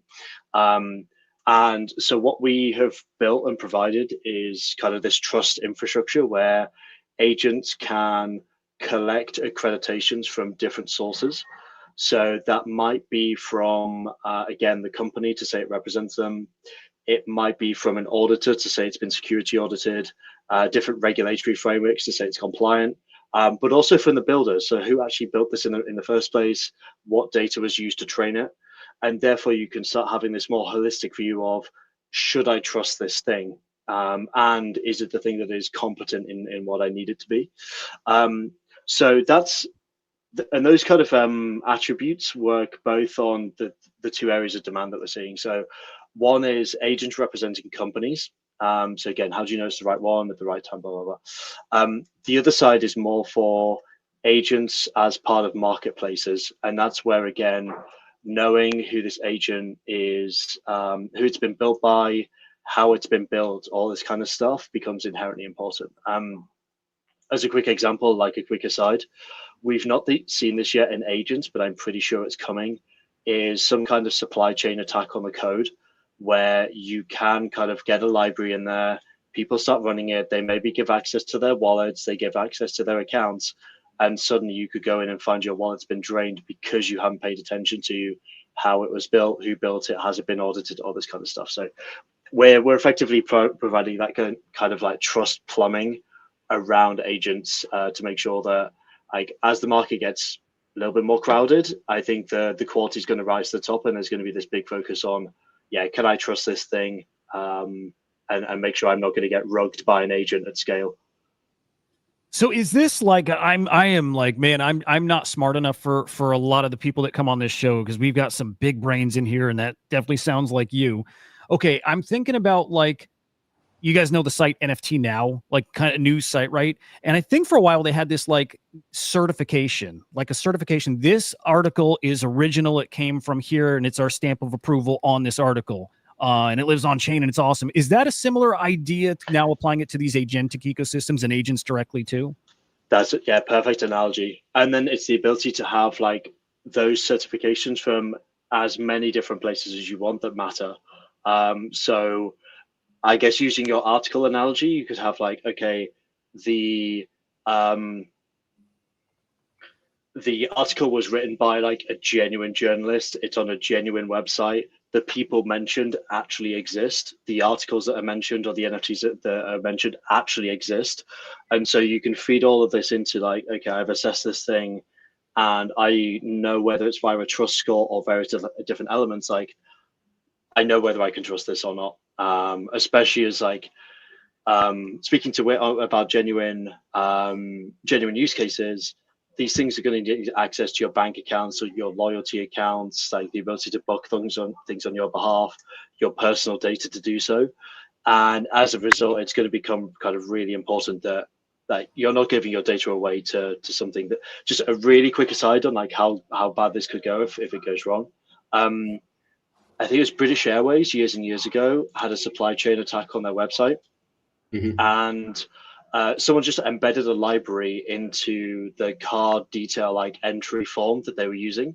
And it was just taking every single time someone entered credit card details into the BA British Airways website, they were just getting sent off to fraudsters. And I think they got something like, I'm going to get the numbers wrong, but it was in the millions. They got millions of card details just by skimming them straight off the front of the website. And if you do that with agents, you're looking at that kind of number again. So yeah, it's all around like, how do you make sure all of this stuff is verified? Well, and it's also important to understand that what you're building is a big preventative measure for social engineering attacks. And I know we think a lot about those on the human side, but on the agent side, they're actually potentially more dangerous because agents act in more areas simultaneously faster. So once an agent is compromised, it can mess up literally your entire life simultaneously. Versus just like an attack on your bank, and then you find out and you're able to flag it, or an attack on, so you're going to essentially have to deal with every attack vector simultaneously. And that's why, I mean, I found a tremendous value in linking up with you, right? There's a ton that you guys are building that has overlap with many of the people who are building in the virtuals ecosystem, which is why I wanted you to come on today. There needs to be more attention on this. Hudah and I have talked about it already yesterday, today. We're going to keep talking about it. Personal data is the major unlock, but in order for personal data to be unlocked and securely transmitted to AI around the world, you got to have intermediaries like you to make sure that people are protected. Yeah, totally on the same page. I think it was quite a few months ago now, but I remember speaking to, I think, first member of your team who then got on like a hostile fire, maybe like Sam rings a bell. Yeah. But anyway, like, and then hops on the call obviously with yourself and like completely aligned in terms of direction, especially, well, obviously like you're building kind of where you're building in terms of ring fence and everything, but like, yeah, in terms of like all the infrastructure that needs to be there to go and make this really successful at scale. It was really cool, like hopping on the call and finding we were basically like, yeah, going in the same direction so quickly. Really, really cool.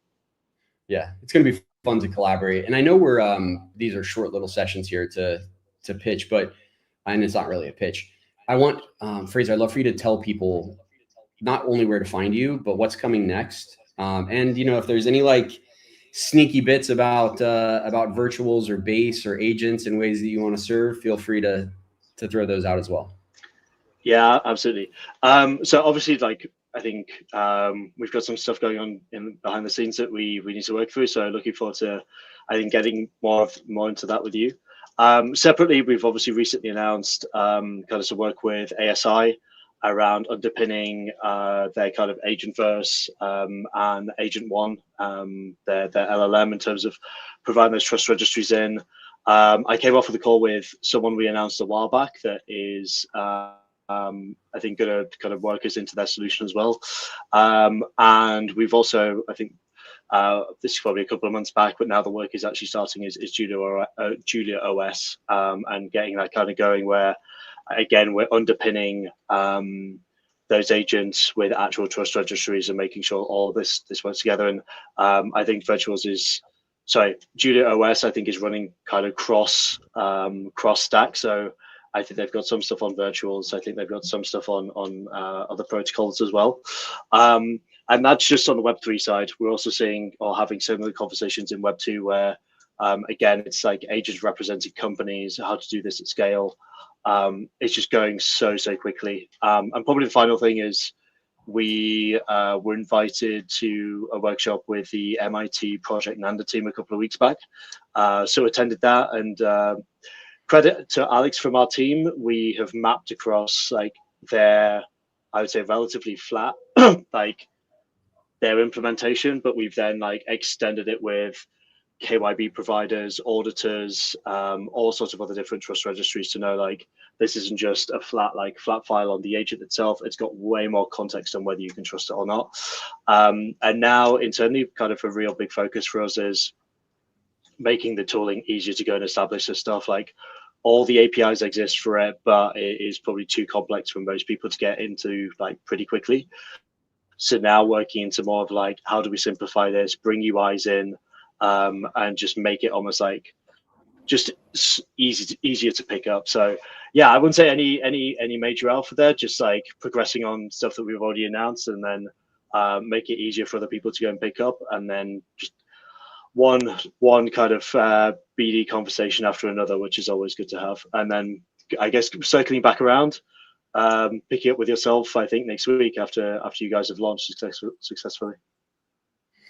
Yeah, really excited about working with you, Fraser. And there's some cool teams that we're already speaking with that I think are going to have great benefit from the products that you guys are providing. Not to say that we've connected you guys yet, right? But Flight, I know, has expressed a ton of interest in finding a solution for this, because booking flights through AI really requires the ability to quickly find a user's data if you want to complete the transaction on their behalf. So simple things like that, which I think are often overlooked because maybe they're not like massive, sexy problems, are actually the most valuable use cases because they solve a core need for a business that, it'll get used over and over again. So really excited to see Check keep at it. And yeah, next week we'll talk and get things lined up. Absolutely. Yeah, thanks for having us. Like, really looking forward to seeing you guys live and out there in the world, because I mean, yeah, from the day that we spoke, you've got a fantastic team around you, including yourself. So yeah, looking forward to seeing this live and be able to, I guess once you're live, be able to focus on like adoption, execution, and stuff beyond the token. So yeah, looking forward to it. Thanks again for the invite. Always happy to join. Yeah, thanks for joining us. Anytime. Very cool. Great to meet you, man. Yeah, this is real cool. I'm gonna have some questions for you on this, Whitney, afterwards. Thank you, sir. Yeah, and honestly, at your leisure, like completely at your leisure. So looking forward to hearing from you guys and following up next week. Thanks, Fraser. Sounds awesome. Peace out. Dude, I mean, really, I should ask him, but you would know because I think you're working with him. Is what they're doing okay? Are they like certifying agents and different protocols and whatever? Are they certifying things with existing standards, or are they part of creating standards here in AI and data too? Yeah, they're part of the creation of the standards, right? So Checked is I mean, they are a very legitimate team of builders. We actually found them as we were going through like a competitive analysis of the landscape. And when we found them, we were just like, we need to talk to these guys. So it was really cool to get to work with them. They are building. I mean, I saw you scrolling their roadmap. The roadmap is nuts. Yeah. And it just gives you a sense of the quality of team that they have, right? If you looked at their roadmap and you compare it to a normal Web3 team's roadmap, there's far less to it, but they are really determined to make an impact here. The Nanda initiative that he talked about at MIT is really cool if people want to look into that. But I do believe that in the future, we're going to see Checked as a very key piece of infrastructure to all agents, especially those in the virtuals ecosystem. Dude, one of those things I've been, just reminding our community to watch out for. We've had fun with, agents launching here and there, and I mean, all over virtuals. They're awesome, but be watching out for infrastructure plays, be watching for tools and products that everything is going to need to use, that they're going to need to be tied into, and they can work at a protocol level, whatever, but just look for that next layer out or up. And Check sounds like it's like checking that box. To be honest, it's different, next level.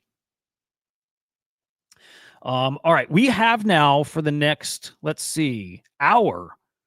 Oh man, for the next hour, you're mine, guys. We're gonna do. By the way, Bernie cooking since the show. I love it. I love it. We're gonna do a Swarm Report episode. So you guys who tune in normally, and it's like I see nothing but familiar faces here. We'll run through what we typically run through. We're gonna look at the virtuals market. We're gonna look at the Genesis Launchpad, and now we got to start looking at prototype stuff. We just have to. But let's look at whale intel and points and see if we got any hot stories out there. And I do think Graham got his latest update in. He's doing them later in the day, which is great. So I think we've got his last night update to go through. And DropKing VPay up 3x. Damn. All right, I think I got to send a DM to those guys and see if we can. I think if we can get them on today too. I just like those guys so much. Would love to get them back on the show.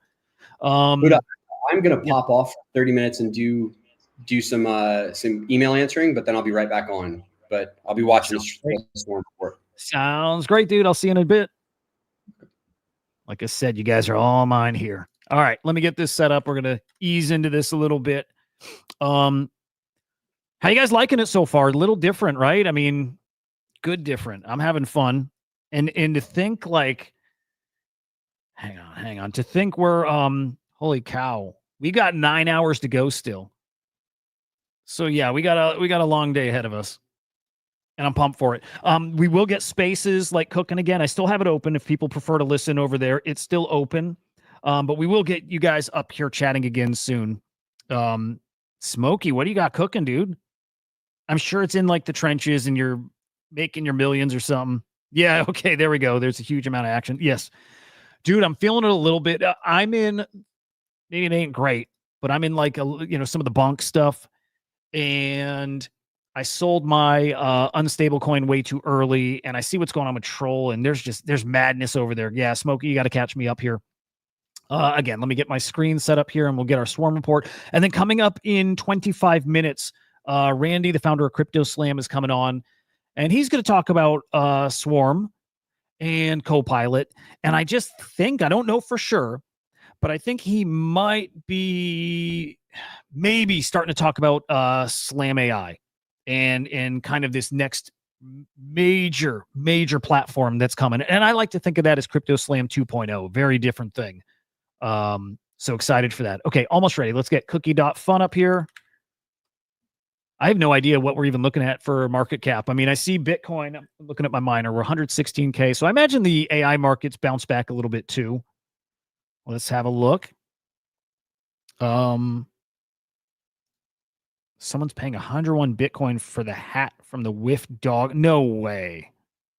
No way. And yes, yeah, we'll talk about that virtuals announcement. If that's the forums, then we're definitely going to talk about that.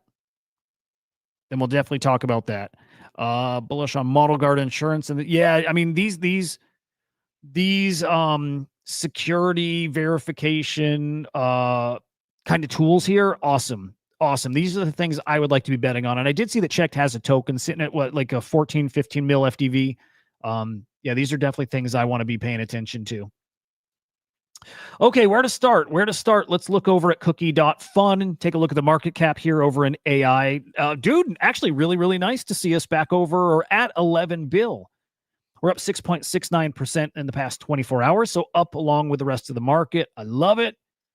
Your top agents by market cap. What? USDT. What is this? Okay, so like I say, we're expecting newcomers. We're expecting to see this, like, a lot of disruption on all these rankings. This is from Zenny or Zenny.io. Not familiar with this at all. Maybe I should be. Maybe I shouldn't be saying I'm not familiar, but I'm not.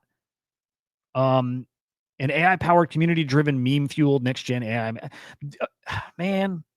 Okay, maybe this is legit. Maybe it's just got that kind of massive market cap because supply. Right? Like you can really manipulate a market cap because of, supply and tokenomics. They're sitting here at a 1.36 bill market cap. I'm not sure if that's real. 29 million liquidity. Like, again, I don't think that's real. Could be wrong. Anyway, behind them, it's Fartcoin, Rect, Turbo, Toshi, and then Ket down at number 6. I'm just going to say I think it's Fartcoin down, and I think there's been really no changes to the agents. But we'll see. I'll dig a little later into that. On the infrastructure side, we have FET, Virtual, DCAI, IOTX, and REI, so no changes there either. And then in DeFi, it's Cortex, Venice, BankerBot, Olas, and Griffin. Also, again, no changes other than maybe Banker was at the number 2 spot before. If anything, that's a change. But again, all the same familiar faces in all the spots here. And then put them together and we look at Mindshare, and it's Rect Guy. Rect Guy on top. I love that. I just love those guys. I love OSF. I like that team. I like what they're doing. I finally cracked open a Rect drink. I'm just gonna be real honest, guys. I hope nobody clips this. I didn't love it. I didn't love the drink. I'm gonna try another one, but because maybe it's just my taste buds were off. But then I realized, like, I don't see anybody ever tweeting about how the drink tastes.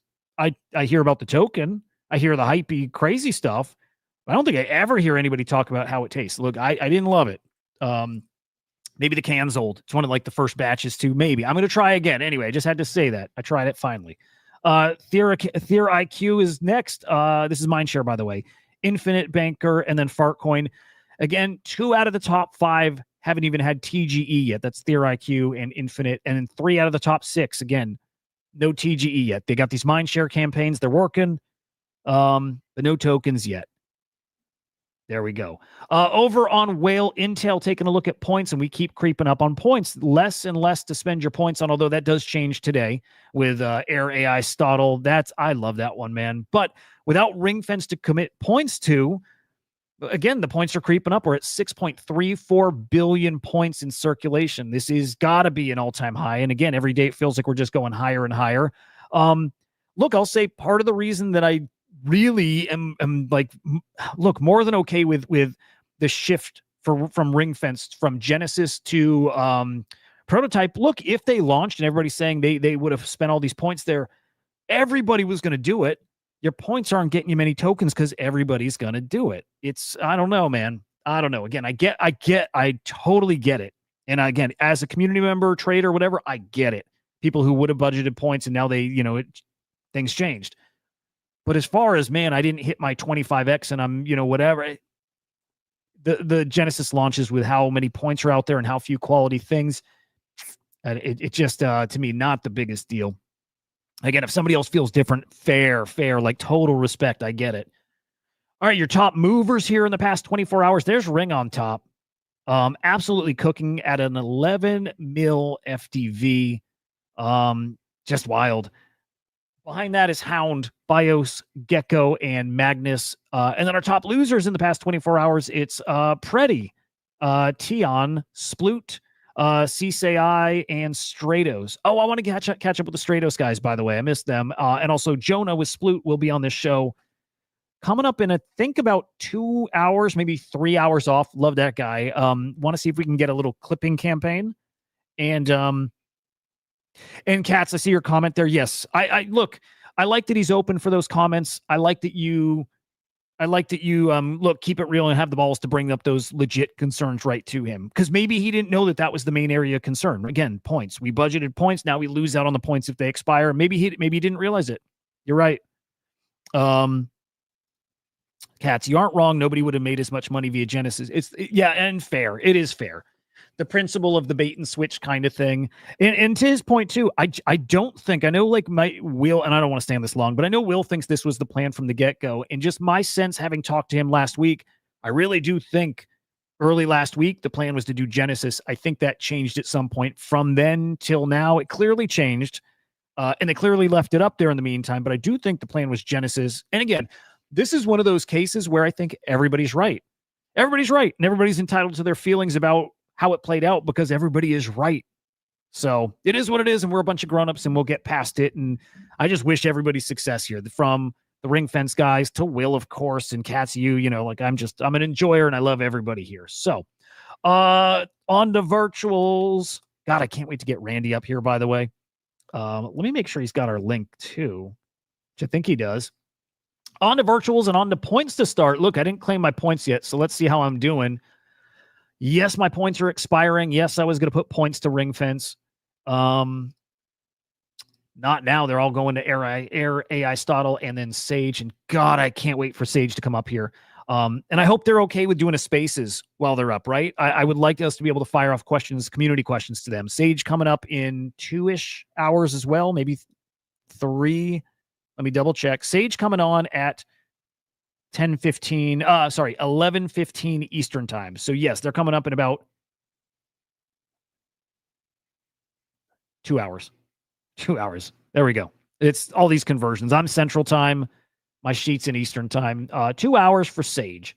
And we got them for a good half hour too, maybe longer. So good stuff there. Looking over at the Genesis board. Actually, maybe we'll peek real quick at the votes, right? Your votes for the 10% of daily points. See if there's any big shakeups here. Let's see. Not ACP. Again, I am so struggling to maneuver this site.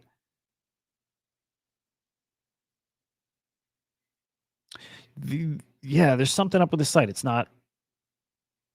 Yeah, this is not loading right. Or I'm on the wrong tab. There we go. Iris finished at the top. Axelrod, Whack AI game. Yeah, nothing's really changing here when it comes to the weekly vote for the 10% of daily points. Nothing's changing there really. So same players, basically the same spots. It's working. I've seen less gaming of this than I thought we'd see, by the way, but there it is. All right, Genesis time. What I want to start with is looking at the succeeded launches, see what kind of market caps we're sitting at. It's my barometer to help see, like, okay, Genesis launches, what kind of market caps can we expect? Tenna, there's something spicy here. I'm curious, Nick, if you're still in spaces. I think you are. Let me double check.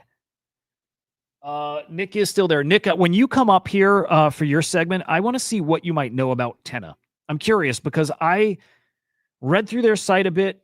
Nothing is super clear to me, but I wonder if it's like an agentic MCP, like an agent that connects other agents to outside applications. That's what I was guessing about it, but I have trouble understanding what it is. But I did read the site though, and I saw stuff enough that has me bullish that this is actually a real deal product.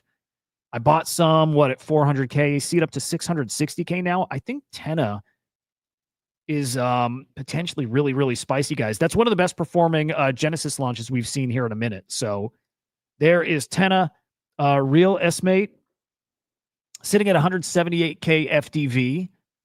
Not bad. And then jackpots I want to check in at. And then anything else you guys want to see, let me know and I'll pull it up. Jackpot sitting at 185. So Tenna is doing the best out of the, past week's worth of launches. I like to see it. I like that it's cryptic. I still don't really get it, but I think there might be something there. Pledging live right now. Nothing. There is nothing on the board right now, which is like a really, really rare occurrence. Nothing on the board here. Nothing to spend your points on. Kind of a bummer. But also whatever. We'll see some great stuff coming up as soon as in 10 hours. Will we be live? No, we're going to be off air by just like an hour when Air AI Stottle launches, but I love this one, guys. I love this launch. There's something about it. Like I've said the past couple of days, there's a couple things about it that I like a lot. I like the fact checking. I like that it goes through live videos and even pre-recorded video. I like that it goes through videos and it can fact check basically on the spot. Oh man, we need that now more than ever. So the utility here makes a ton of sense. But what I liked just as much is as a token holder, and as people out there who just want to get, engaged in the ecosystem, you can help with the fact checking and get paid. And I keep referencing back to this old job I used to have. I used to do this old work from home gig online for like part-time work, and it's fact checking like Google search results. You see Google search, the place was called Lionbridge, and there's a couple other like, companies like this, but you get a big old queue of search results, and you get a multiple results back of like Google, somebody Googled this term. Here's the results, rate them. Which one should be rated the highest? Which ones are incorrect? And so there's a very similar thing here in AR AI Stodl where you're rating the fact checking. And as you rate, you get paid. These are things I actually see there's an opportunity for like honestly, decent income with Lionbridge made really decent income as a part-time job.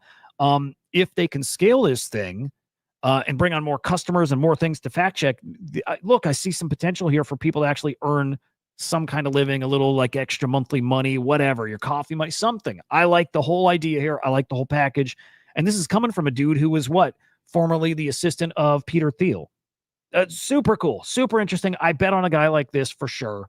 And I bet on the product too, because I think the product makes a lot of sense. So I'm sitting here with 150K points. Not much for you whales out there. For me, I think I'm basically at an all-time high points. I might have, I don't know, half my points going here. Ballpark, half my points going here. I really like AR AI Stodl. Again, live in 10-ish hours. And then the only other thing on the virtuals board that has got me excited, and by the way, not a little excited, like a lot excited, is coming up in 6 days is Sage.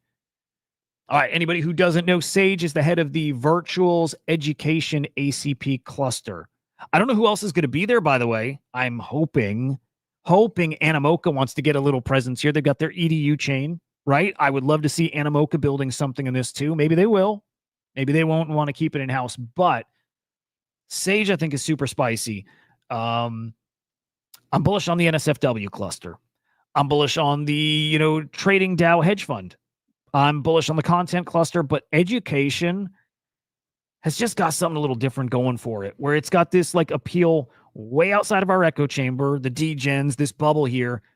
Depending on what it's capable of doing, I can see people from all over the world tapping into this education cluster. Again, we need to understand the scope, and it's why I'm excited they're coming on today. Help us understand what it is people will be able to do through here. But Cons is their virtual partner.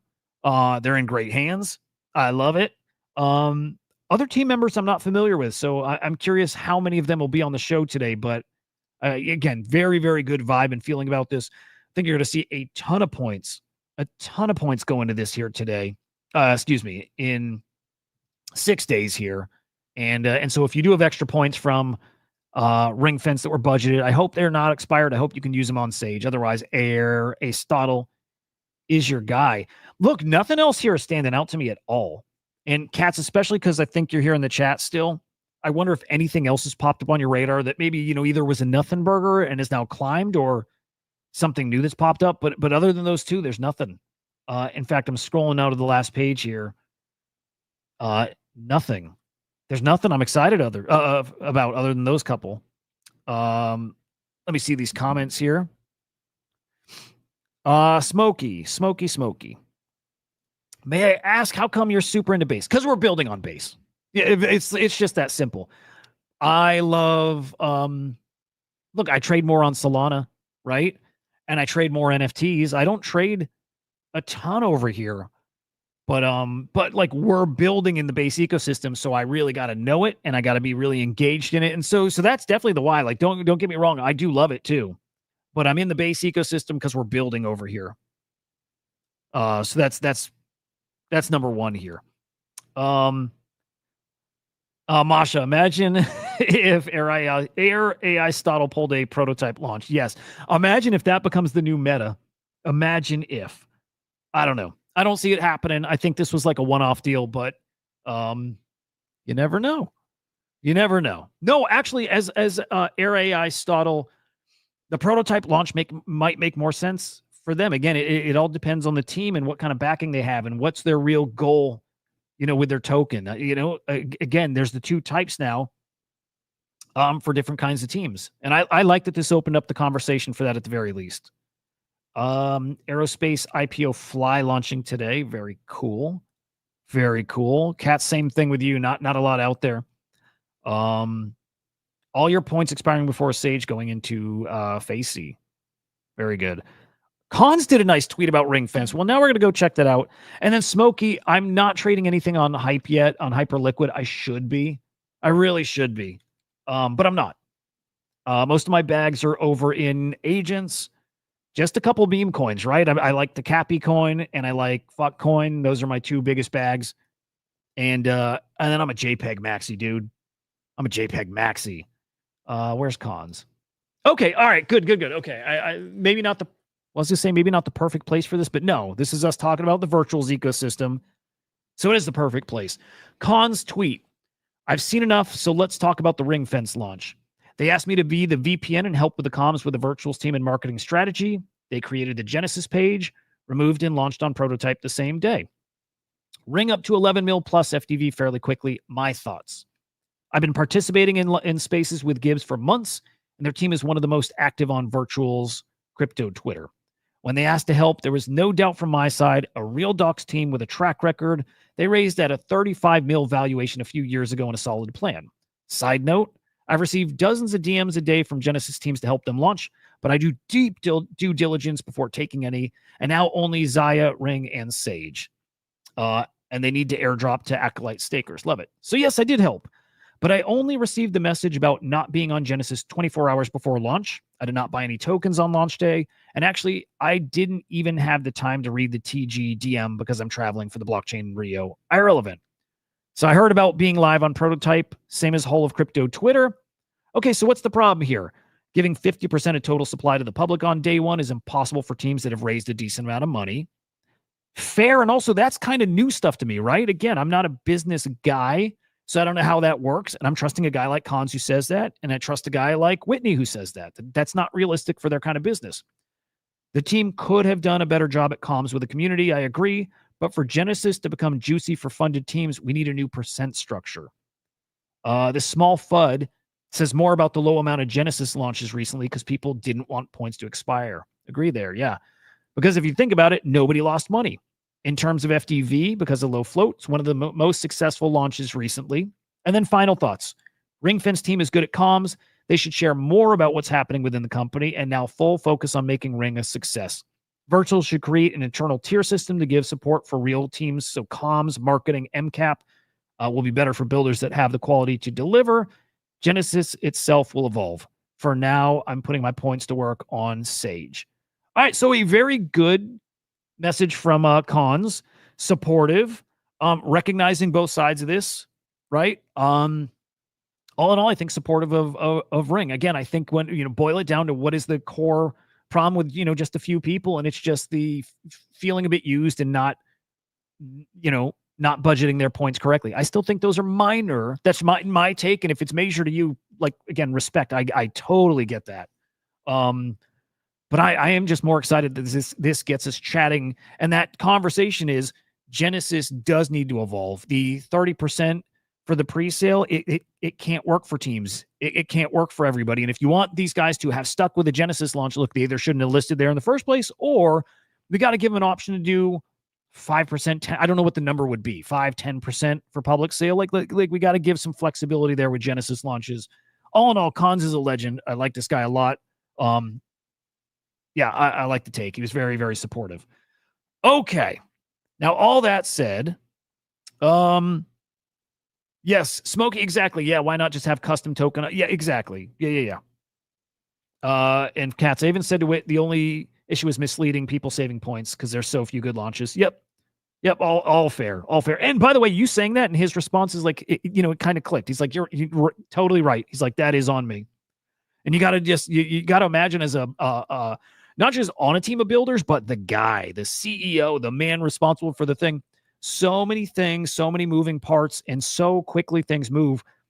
It may never have registered that way. He might have thought this is a cool way to get mind share, action, whatever, and not realized how that might affect some people's points. It might not have occurred to him. It's possible. But I think all around people just be looking forward to turning the page, moving on from this. Some people might not be willing to move the page so quickly. Most people, I think, yes. It's like live and learn. And I think at the end of the day, it's root for this ecosystem. Just root for it all. Anybody doing well is good for the broader community here. So that's definitely where I'm at now. All right, let's peek over at Genesis one more time. I just want to see if there's anything else noteworthy. I do want to go check Graham and see if we have any big updates today. I know Nick launched his product. Let's see if we got a little something on that. Yeah, here we go. We've got a Graham Virtuals daily update here. And then from there, we're going to bring on Randy from CryptoSlam. Mike, did I hear correct? 25,000 stake tokens gets you analysis access. What's that? Oh, for Swarm tokens. Was there an update, Mike? Or were you like what I was saying earlier? If it's what I was saying earlier, I think I was being a little loose with numbers just because I'm not, like, I should be more clear on it, but maybe not. Anyway, Virtuals tokens being listed on Coinbase soon. Again, that might be today. Oh, based on earlier, I do think the lowest is 25. Maybe it's 50K. Right? It's in that ballpark with like an A+ reputation, Mike. So, and there might be changes coming to that soon. So just a heads up.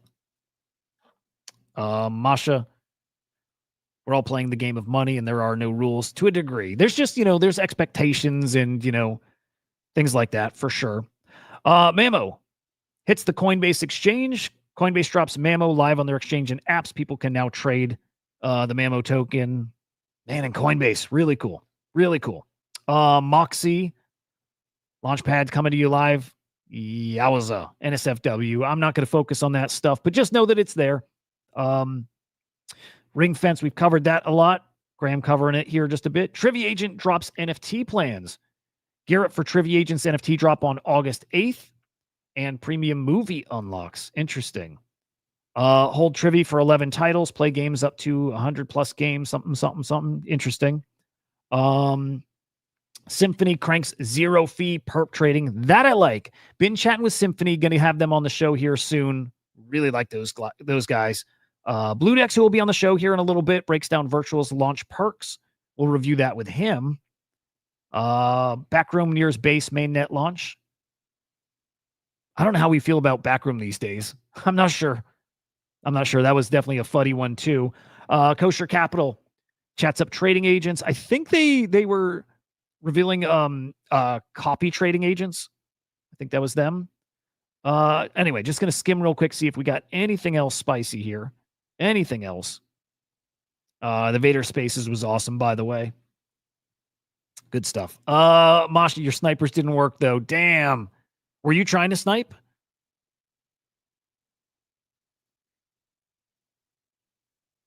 Funny. Yeah, forget people try to snipe those, like a prototype launch. In fact, if that meta starts taking off, if it does, man, we're going to start getting snipers. And then it's a way around snipers. And then it's back to Genesis launches, which also get sniped. So, man, oh boy, it is what it is. Okay, let's get this all ready. Let's get Randy up here. Let's see. Give me a sec. All right, he'll be here in just a moment. Yeah, this Maya NFT Launchpad is potentially really cool. Again, I really oh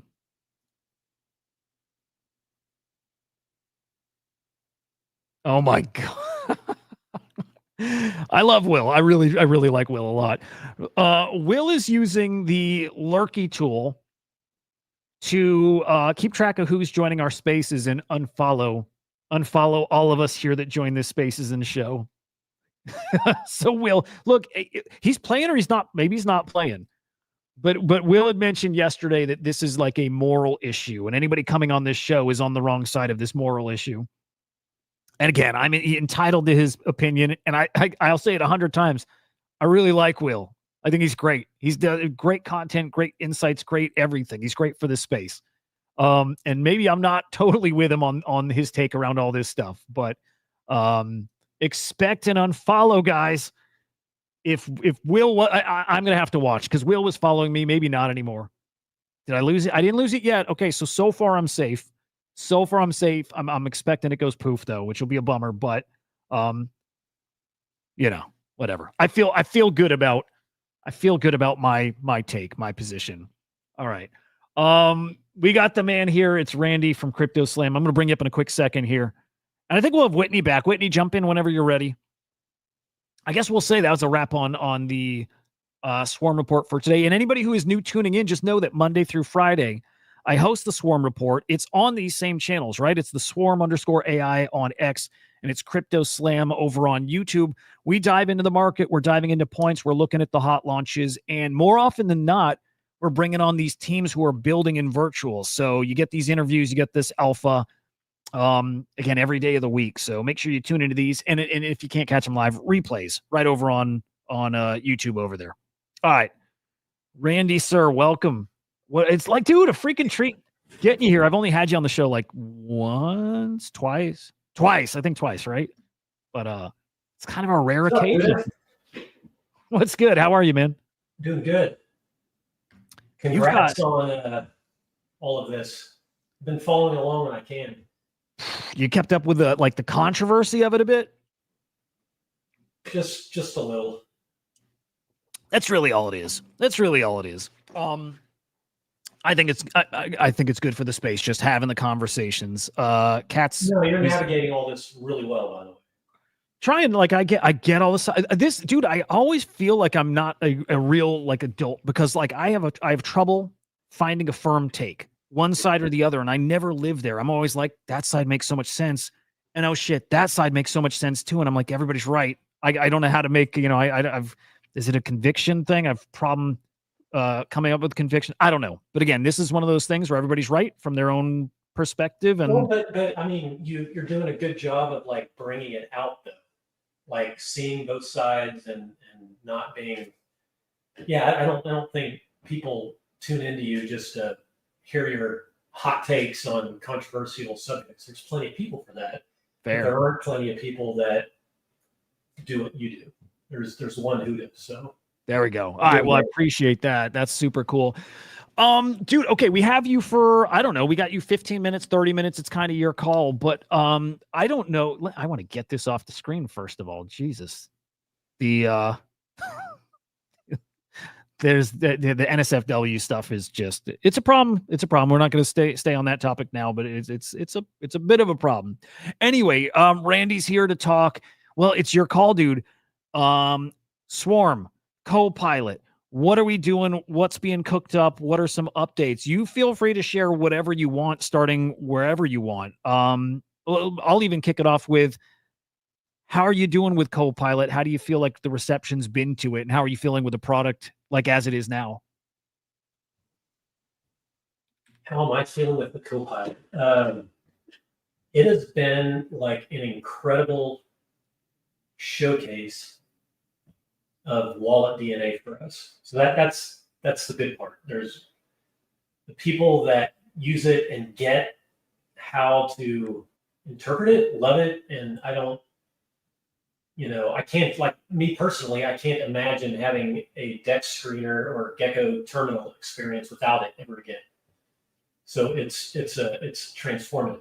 So that's the good news. So the bad news is a lot of people see it and they're like, oh yeah, this is cool, but what the hell do I do with all this? It would be really nice if an agent or AI could interpret that for me, and so I don't have to. Isn't that the whole point of AI? So from that perspective, we're still really early with it because we obviously have one or more agents and have big plans. So I guess we'll just have to stay tuned for where this ultimately ends up going. But as for now, we're really, really happy with how this has gone. I think have we announced any sort of changes in pricing? I haven't seen it yet, but dude, I mean, I'm always It'll be careful. more accessible though. How about that? Right? There we go. That's it. So I have definitely hinted the past day or so. I'm like, okay, because people have been asking, what does it cost? How much do I need to stake? And the version I'm on right now of Copilot, sometimes you get little spoilers from the show. The version I'm on of Copilot shows a little something, which is, I don't have all the features available, but I'm like, there's some changes coming here. To your point, we do want to make this more accessible. And if you start connecting some dots, guys, we have this Arbus campaign coming up, Arbus Chirps. We want people talking about Copilot and using it. And man, we need to make sure people can use it. We do. So just know that there's a change coming up very soon. I mean, hell, it could be today, could be tomorrow. I don't know exactly when, but a change that is, at least for a period of time, going to make it more accessible. Yeah, I don't know if it's forever, but we'll worry about that later. But for now, we want to get it in the hands of more people, because even if it's somewhat free for a while, it's been an incredible source of biz dev for us. As you know, like our Telegram has blown up. Our busy Telegram has blown up like over the last month. So I expect that to, I guess, get even worse when you don't have to, stake a ton of Swarm that you may not have yet. Yep, right on. By the way, I got to introduce you guys, because I don't think you guys have met yet, and I got to say, Whitney. Well, dude, Randy saw you for the first time, I think, on our stream yesterday, and he's like, I like this guy. He's like, he's pretty cool. So, Whitney, this is Randy, founder of CryptoSlam, and Randy, this is Whitney, who I've just met last week, and I think he's a great dude. So, well, I was immediately drawn to all launch mechanics and hype aside.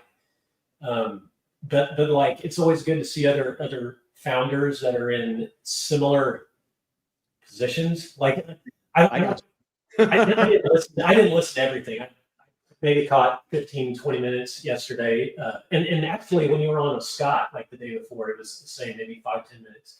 But it was I empathize. It's hey, here's another founder. He raised some money from some people, has that responsibility. And I think I immediately connected to that, that duty that, want to deliver a win for people that believed in you early. It was yes, I get that. I empathize. It's, right, as a founder, you take that money and it's a good thing, right? Because then you can build your business. But on the other side of it, the clock starts, at least for me, and I'm sure for you, it's okay, I got to get these folks their money back. But with crypto, obviously, you've got the ethics dynamic that's really important, and we don't have disclosure requirements yet.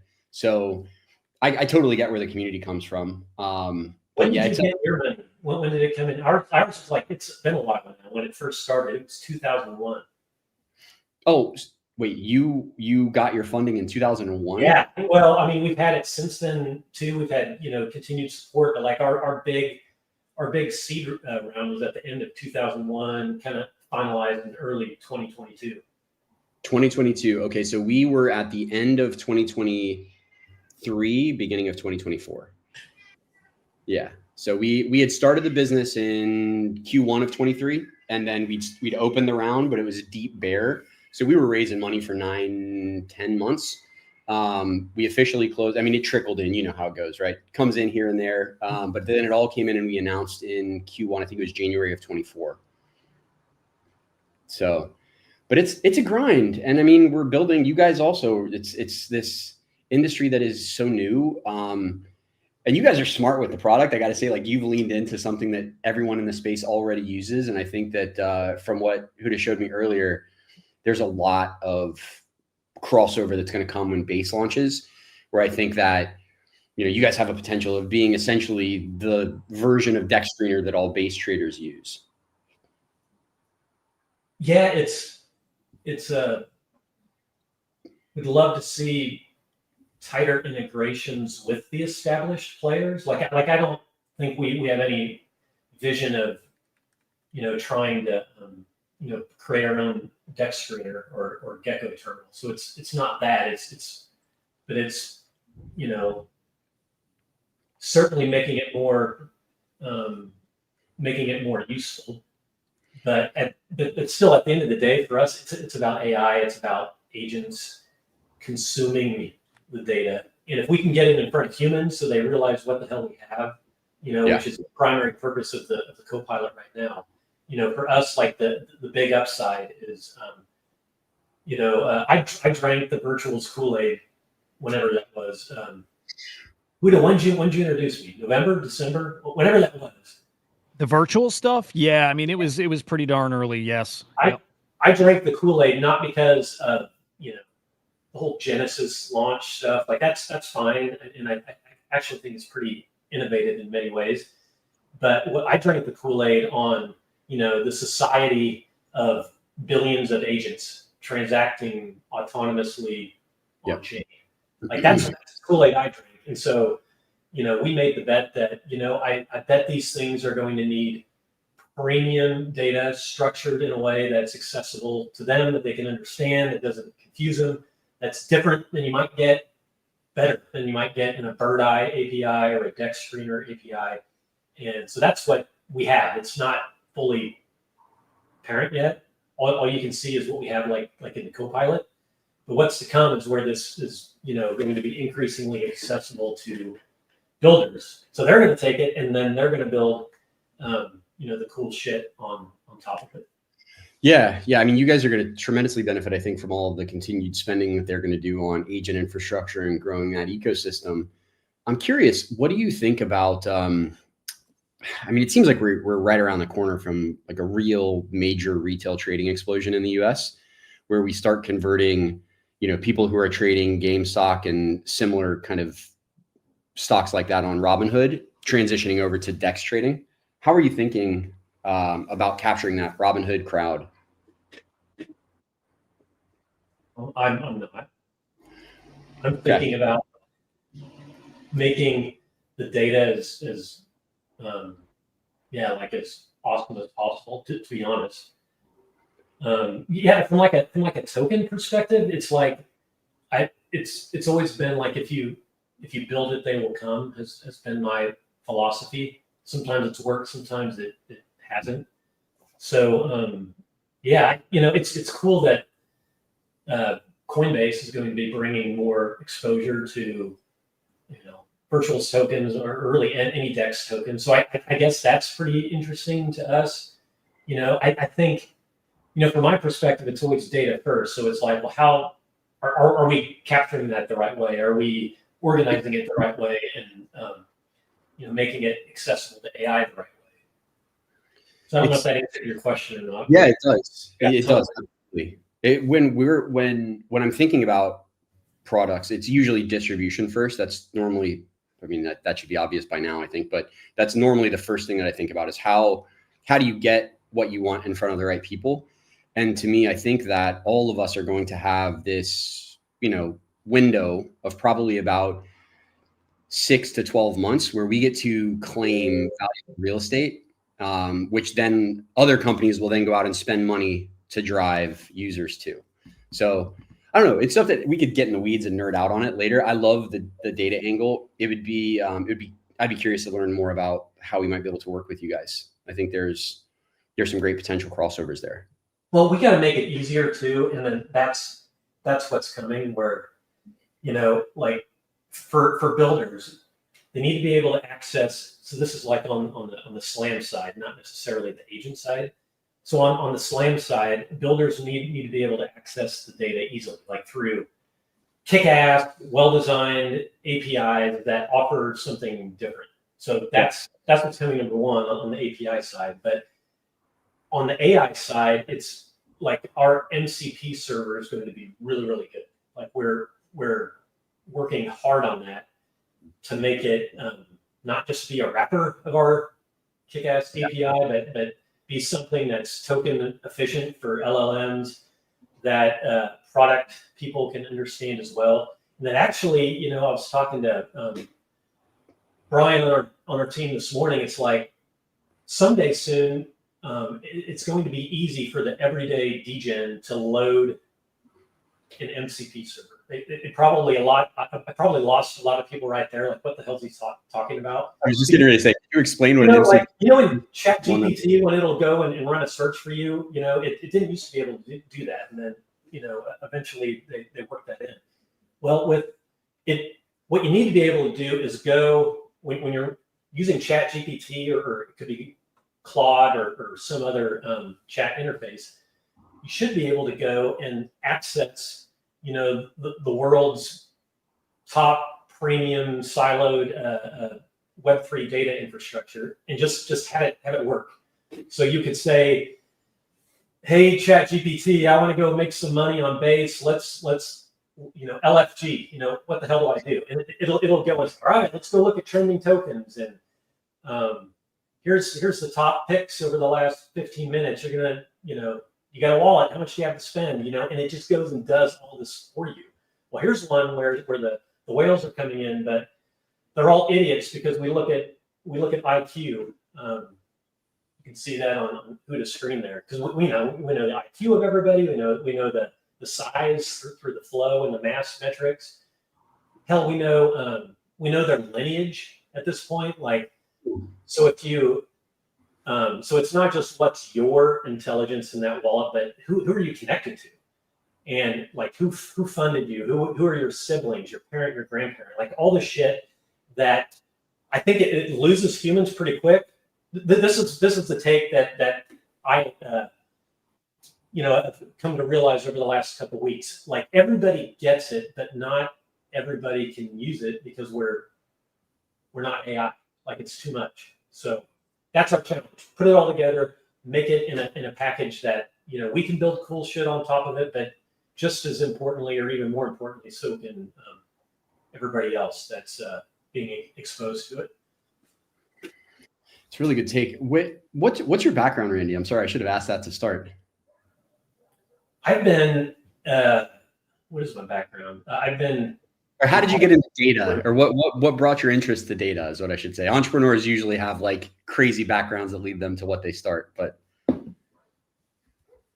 I have to think. I've been doing this for so long. What brought me to data?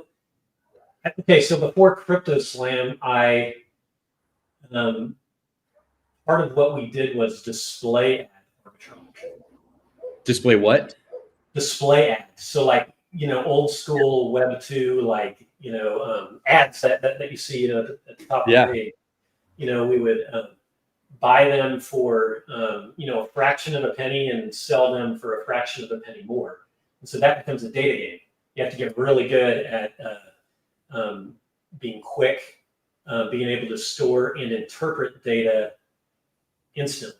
So yeah, I'm actually glad you asked that because I don't think had we not gone through that experience and that learning curve, because it wasn't easy. Like it took a really long time conceptually to figure out how to do that and make things scale. Like I don't know if we could have done wallet DNA and everything else.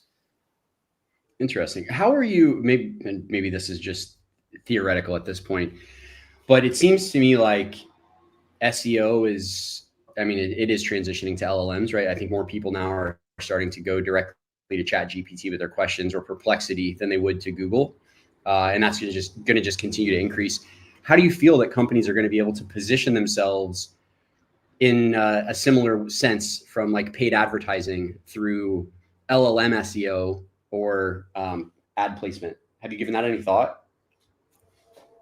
I have, like, actually back. The longer answer to my background, even before all of that, like we did a ton of SEO when Google was brand new, when it was really, really honestly easy to rank at top of the search engines for any keyword you pick. So you bring that up now, and it's like, so yeah, it's super early still with AI, and I think there's all kinds of opportunities to take advantage of that, this window in time when it's, when it's early, but like how businesses can take advantage of it, I don't know. It seems to be more of a net negative, doesn't it? Like it's extracting traffic away more than, if there is opportunities, I don't know if I've seen it yet from an SEO perspective.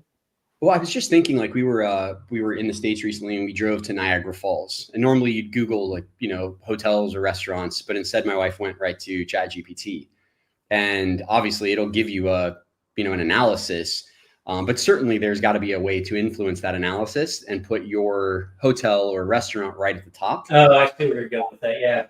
So and that applies to all services, right? Yeah. So figure that out.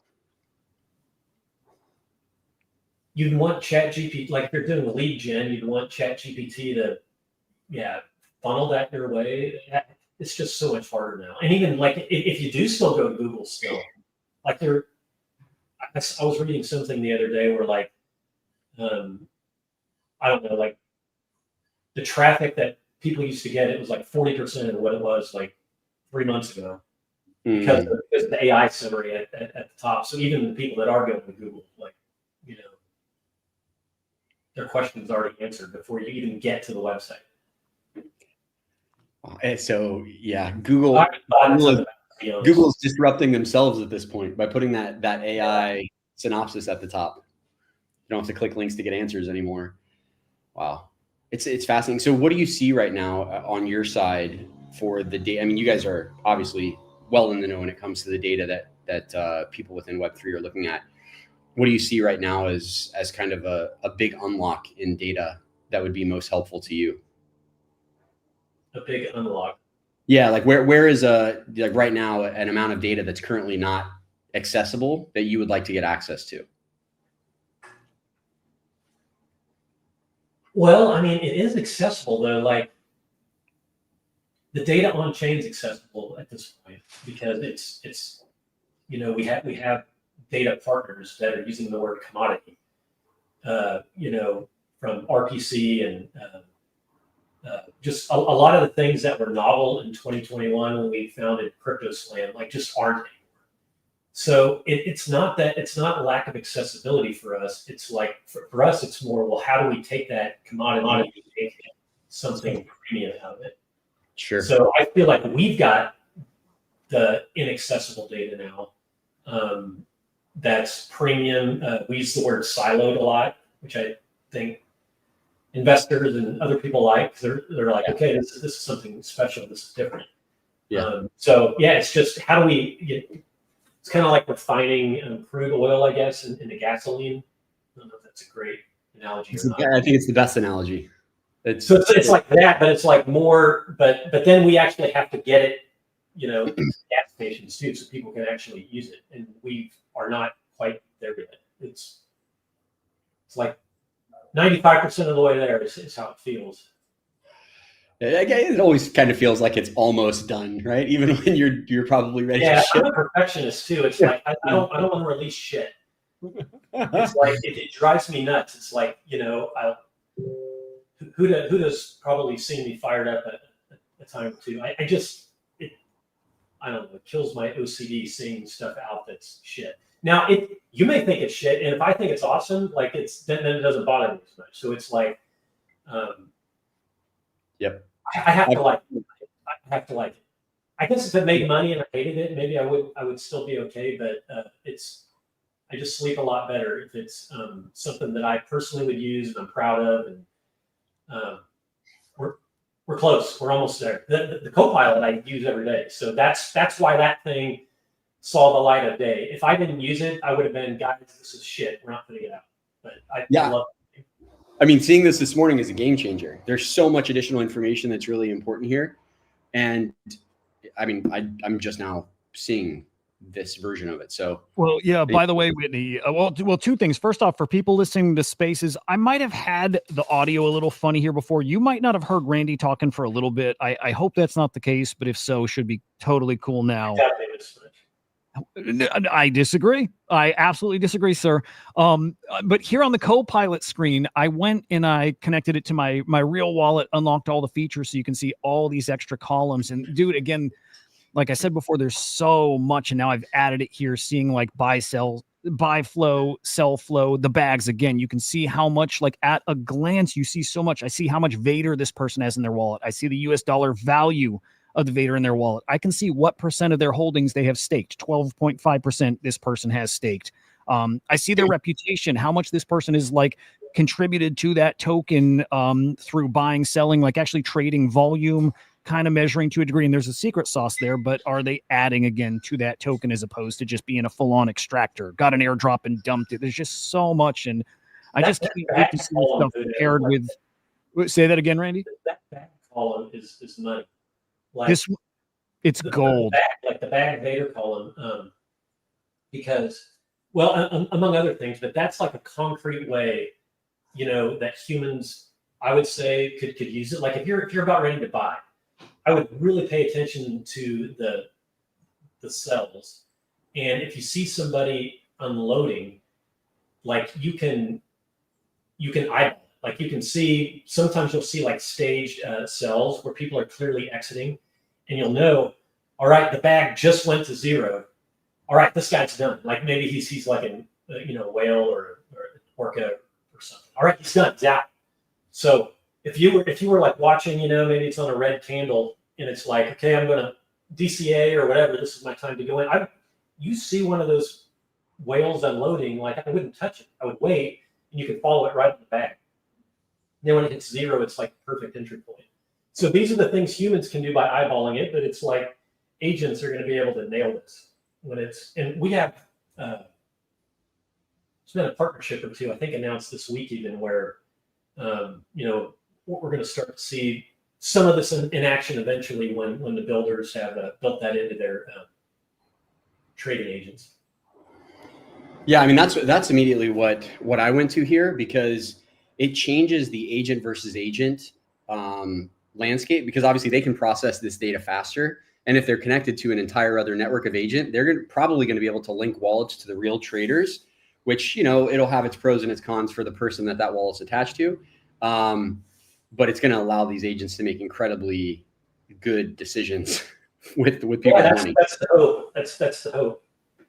Yeah, because you're painting a lot of pictures on here that are like, to the human mind, you look at them and you're like, okay, what do I do with this? Where does it correlate with this? But, and a model can take all of this, process it, interlink it, understand what feeds what, how they're all connected, and the logic behind the scenes will determine their decision making. It's literally everything for trading, especially. Yeah, by the time you, the human, figure it out, it might be too late too with some of the opportunities.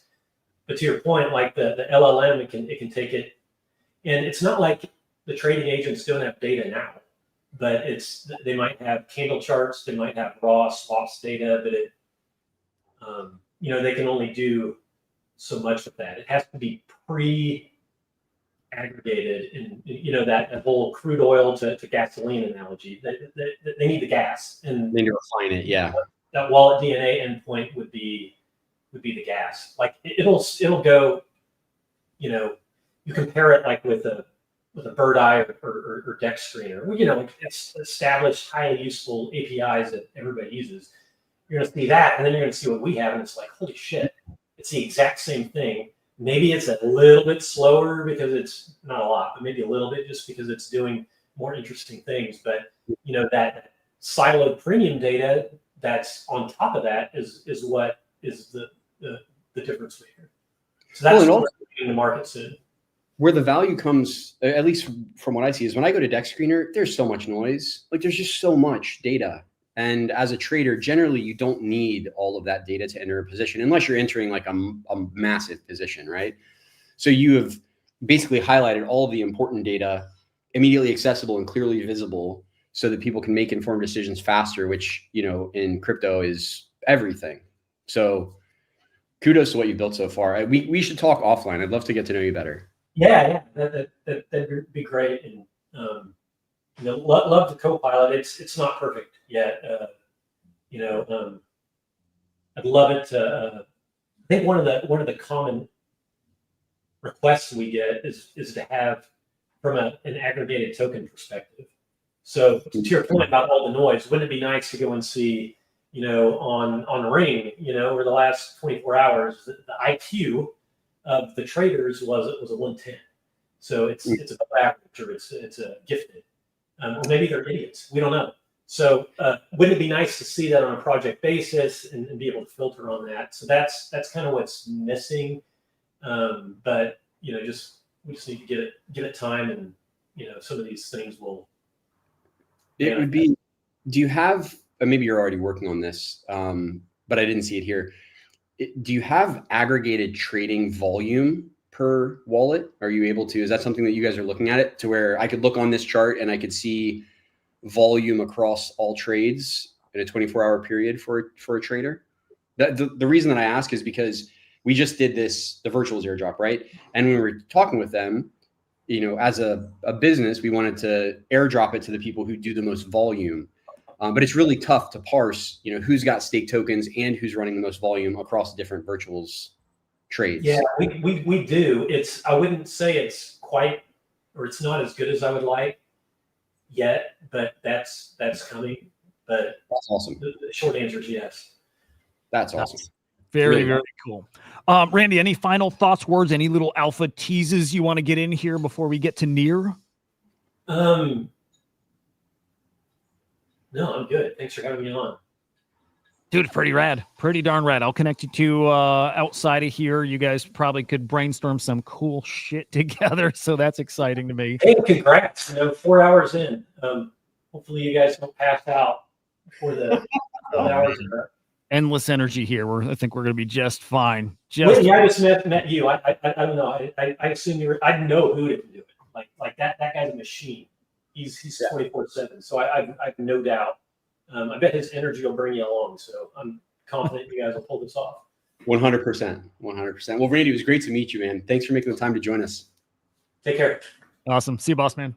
Peace. He's great. Dude, he's awesome. He's awesome. He's just like that guy who's always thinking where are we going to be years down the road and building to get to that point. And he's got this great history of doing it, and he's just continuing to do it. So really, really cool. We have, I think we have a couple people here now. I think both from near. Is this right? I think so. We should have also Lloyd. Do you see Lloyd in the chat? I see Lloyd. I'm going to bring Lloyd up right now. Yo, welcome, Lloyd. And I see Owen here as well. Let's get Owen up.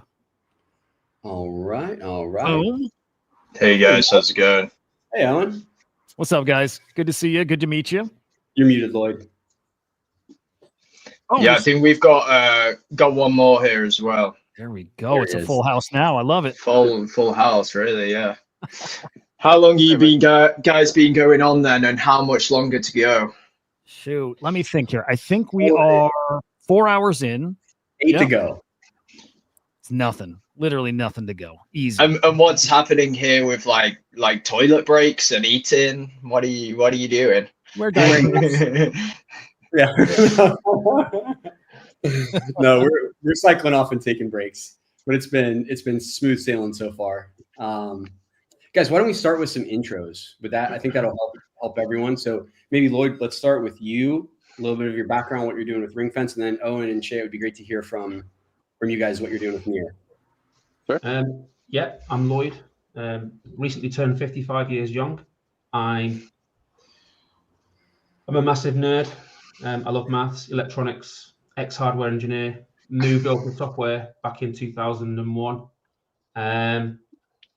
I've worked on big things, small things. I worked for a year running PornTube, behind the camera, not in front of the camera, engineers. I worked at CCB Games on eValkyrie, and then more recently spun up Block Demon from 9 engineers to 187. And then more recently than that, worked at Valence and worked on things like federated learning platforms. And right now I'm helping Whitney in all his endeavors, or at least the ones I know about. And I love chess. So Lloyd, a little bit of inside baseball. Lloyd is the gigabrain behind a lot of our infrastructure, especially as we're looking at adding Near to the tech stack that we're going to be releasing for agents to use, and then also omni-chain agent monitoring for security purposes. So we're really fortunate to be working with Lloyd. Yeah, let's kick it over to you.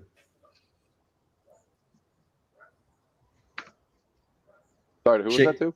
Oh, to you. I missed that. Nice to meet you all. My name is Shai. I'm within the Near Foundation. I'm an ecosystem solution architect. I have really the fortunate opportunity to be the peanut butter between builders and figure out what builders are building, why they're building it, who they're building it for, how they're building it, and then connecting them with the awesome Near ecosystem resources like Owen for proximity and many of the others that we have in the ecosystem as a whole to help dive in and really help figure out what you guys are building and how we can make it successful on all sides. The other part is I also lead our tech activations. You can think of like hacker houses, hackathons that we run, the partnerships that we collaborate in those, and we have some awesome ones coming up just in New York this weekend, our Fork That hackathon. We have another one coming up in September that I won't spill the secret sauce on, but that's going to be pretty cool. We actually have 2 running in September, and then we'll have Dev Connect in Argentina, which again will be some really cool stuff in December. Back a little bit myself, you can see I'm very much a geek at heart. I like to say I'm a breaker at heart. I tend to be really good at breaking things, and then I can generally fix them pretty well. There's 3D printers on this side, drones on this side. I've been in IT for about 28 years. I've spent my career in solution architecture and engineering roles, really helping builders figure out what they're building and helping the business actually deliver and get to market. And so I've worked from enterprise all the way to startups and everything in between. I spent 6 years at AWS. Before coming to Near, I led AWS's partner ecosystem for Web3 and blockchain. And so I've been very passionate, very deep in the space since probably about 2018 when I worked with a certain bank to launch their token or coin. And then actually have a story going back to 2010 where I built my Bitcoin miner, lost the machine, but then was very passionate about the tech all the way from 2010 till 2018. I did everything I can to learn about blockchain and Web3. And like I said, really dived full in, headstrong in about 2020 when I founded AWS's Web3 partner organization. So that's a little bit about me. I live out in Pennsylvania, and I love working with Owen, so I'll hand it over to him. Thank you, Owen, for being here with me. Thank you. Cheers. Yeah, my story and background is about half of that, as my age is about half of what Lloyd said earlier. But I'm standing up because I got a bad back, so I feel probably older than Lloyd. I work for an entity called Proximity in the Near ecosystem. This sort of branched off from the Near Foundation like 3-4 years ago. We were initially focused very heavily on DeFi, and now the more eccentric use cases of DeFi. So that is like cross-chain DeFi, and now Agentic DeFi, which we're focusing on the most. So really building up these agentic protocols, we like to call them, where it's like a DeFi system that manages itself. It's autonomous. You don't have to go around signing transactions. You just give it some money, give it some instructions, and it will go off and handle itself, just like an agent from the CIA or MI5. You give it some instructions, it goes out in the field and then reports back to you every so often, but handles itself. And I think we met Whitney probably like a year ago now.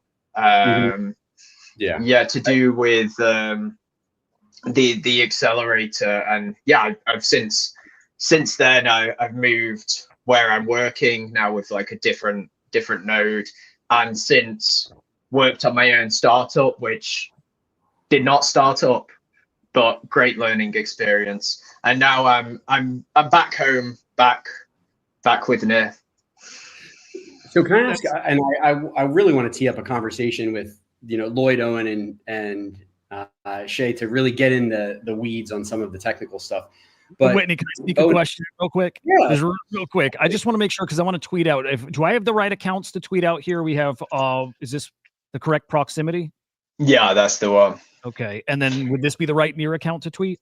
Yeah. You feel free to tweet out my own account. I need some more followers. Let's get that. All right, cool. I'm gonna go find that and I'm gonna tweet that out. Continue on. Yeah, I really just want to tee up a great conversation. I know, Lloyd, you've been planning some awesome integrations. Maybe it would help to just give an overview of how you are thinking about integrating Near's tech into Ringfence, and then we can get into the weeds on some of those elements. Yeah, I think that I think Near protocol, Near one, basically Near in general is super underrated. People speak a lot about Solana and Sui and some of the similar chains, but in terms of a blockchain that's associated with AI that can do 100,000 a second, and some of the people involved within the Near protocol, for me it feels like the ideal solution.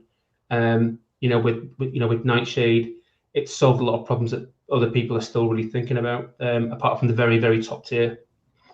And I think in terms of a world where we moving towards an agentic world where AI is going to be involved with like so many things, and not just for consumers but for enterprise as well, I can't really think of a better protocol to allow us to build infrastructure where we're able to, as Owen just said there, give an agent, all my money or a portion of it because I'm responsible, and then come back to me when it's done arbitrage, when it's done a bunch of stuff that ordinarily would take you hours if not weeks to kind of monitor. I think for those use cases and more, I can't think of a better partnership.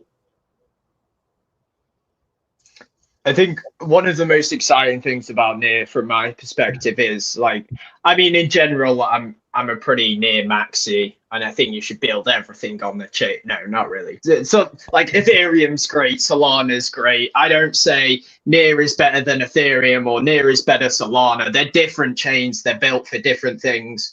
And you should use whatever chain when you think it fits. I think the great thing about NEAR is the last, I'd say about 2 years, we've not been building for NEAR. We've been building for other chains a lot of the time. We still have the protocol, which is great. It's not quite as vertically scalable as Solana, but is obviously a lot more horizontally scalable.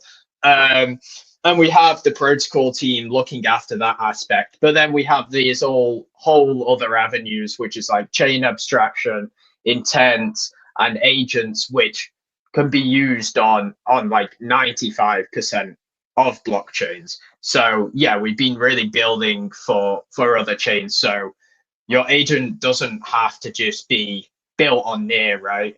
It can interact with these chains, Base, Solana, Ethereum, and whatnot.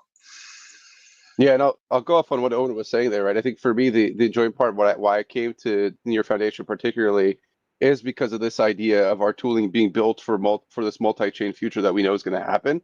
But ultimately, in this multi-chain future, you still need a chain that can act as a logic layer and keep up with the agent-to-agent communication, can keep up with all the human-to-agent communication, all this stuff that we're going to have. And to do it in a decentralized way is actually very hard to achieve that kind of throughput, right? And we have awesome founders and engineering leaders within our teams that know exactly how to scale performance at different places within the architecture and can pull certain levers to drive higher performance, right? And so 100,000 TPS on the chain, for example, 1.2 second block finality time, the idea that you can pause await a contract, all this other functionality that's built into the underlying protocol that you as a developer and a builder don't have to really think about. You just kind of use it and you leverage the cross-sharding, you leverage the read receipts, you leverage all these pieces just like you would any other Web2 API type service. And then you get that high performance chain underneath. But as Owen said, right, there's all these other pieces that are meant to support other chains and enable really cool use cases. The one I love the most, and I talk about very often, is NEAR Intents and being able to use things like Zcash to pay in an anonymous and obscured way for services on other chains, right? And so the Zcash community is very excited about NEAR Intents and cross-chain signatures because now it gives them the ability to do DeFi, do a whole bunch of other type of functionality, not just on NEAR, but on Solana, on any other chain, and they can create multiple strategies with, let's say, Zcash and BTC to enable people to use NEAR Intents and Zcash and functionalities with their Zcash and a whole bunch of other chains. And so I'm very excited. By the end of the year, we'll see some really cool examples from a lot of builders building that privacy end-to-end, where all the way from the payment to the actual model that's running, everything entirely is running in a private architecture and a decentralized architecture as well, where I can say, my key is the castle, and I own all these pieces all the way through. So very cool stuff coming and very cool stuff already there. I mean, that's a really great explanation, chat. I'd love to learn about shade agents. So I don't know if Owen or Shai, you want to take that. Who would prefer? I'd love to just understand a little bit about the framework. Obviously, this is a stream that is mostly being used by people who are either building on game or building on their own proprietary framework. So I'd love to just hear you unpack the benefits of using NEAR's agentic framework. Yeah, sure. I can get into that. I mean, shade agents is what I'm doing 95% of the time here in my job. So I think shade agents are like a very different technology, where a lot of these crypto agents as such are very front end agents, right? And they don't have anything to do with blockchain except there is an SDK to make some calls, right? And you can store a private key in there, but there's nothing that blockchain specific. Where shade agents are really different is that they're properly like integrated with the blockchain and smart contracts and give you this trustless off-chain environment where you can run like Web 2 code, but still have the verifiability and sort of security of blockchain. And how people have like tried to do this in the past is first they use a trusted execution environment, which we are also using, but they're storing the private key in this, like they randomly generate a private key in this TEE. But once the TEE goes down, then the private key is lost and everything to do with the account is lost, like all your funds and state and whatnot. And then another way people have tried to solve this is the simpler version of it just being all custodial, where someone knows what the private key is. So there's never really been the best of both worlds. So with NEAR, how we're solving that is you still have this trusted execution environment where you can interact with like off-chain data, on-chain data from other chains. You can call APIs to like whatever API you want. You can use you can interact with LLMs, whether they're verifiable or not, or private. And then this TEE environment actually like registers inside of a NEAR contract, and it provides an attestation to say, hey, I'm running in a TEE, you can see that, and I'm running the code you expect. And because I meet those two criteria, give me the private keys. And those private keys are stored not in the TEE, but with like decentralized key management. And you can sign on any chain with those keys. So we're really building not just like single user serving agents, we're building agents and agentic protocols that can really serve many users without requiring trust. There's a few different projects like this, like I know Sui are doing something similar, and Oasis protocol, but they're very confined to like their own blockchains. But with chain signatures, we're basically blockchain agnostic. Lloyd, feel free. I hope that was enough. That was a really long spiel there. Yeah, I mean, to be honest, what the purpose of this is we've had a lot of people asking us about NEAR's capabilities. You know, we've been very public about saying, you know, we are going to be integrating a lot of NEAR technology into what we are building, and it is going to be distributed omni-chain or multi-chain. But we're not quite ready to come out and divulge the actual products and services that will be released. So it's always better to just get the people who understand and have built the underlying tech to come on and talk about that, and then people can start to piece together some of the benefits that'll be coming from Ring Fence in the future. Lloyd, I don't know, man. You are the guy for this. Is there anything that you would like to specifically share with people as to what's coming soon? What am I allowed to talk about? You go nuts. Okay, I think so. First of all, so I've already mentioned why I'm a super fan of NEAR, especially for our use cases. I think there's a massive opportunity in terms of the amount of information that's actually public. So if we look at something like virtuals, ACP, one thing we built something where we wanted to very quickly demonstrate the usefulness of having access to on-chain information. And I think, within, I'm going to say a day, but it was probably more like 4 hours, we were able to come up with the use of AI, Claude Code is my friend, a demo where we could show the interaction between different agents very simply by just looking at the on-chain events on Base. And I think what I'm really excited about is taking NEAR, for example, and having already solved through multi-party computation, and to Owen's point, when you talk about TEE, I see that kind of combination of TEE almost residing within a smart contract, if you like, to get away from the hardware limitations. I think that on its own is super attractive for, you know, enterprise and, you know, B2C, but also the links with AI. I think for our use case, what you're going to see is very quickly the ability to lean on, you know, I want to say machine learning, kind of statistical analysis, having access to all the data within the network, and not having to worry about transaction speeds, because again, another benefit of using NEAR, and then very quickly being able to build trust with all the kind of like first principle components that you get just by using NEAR.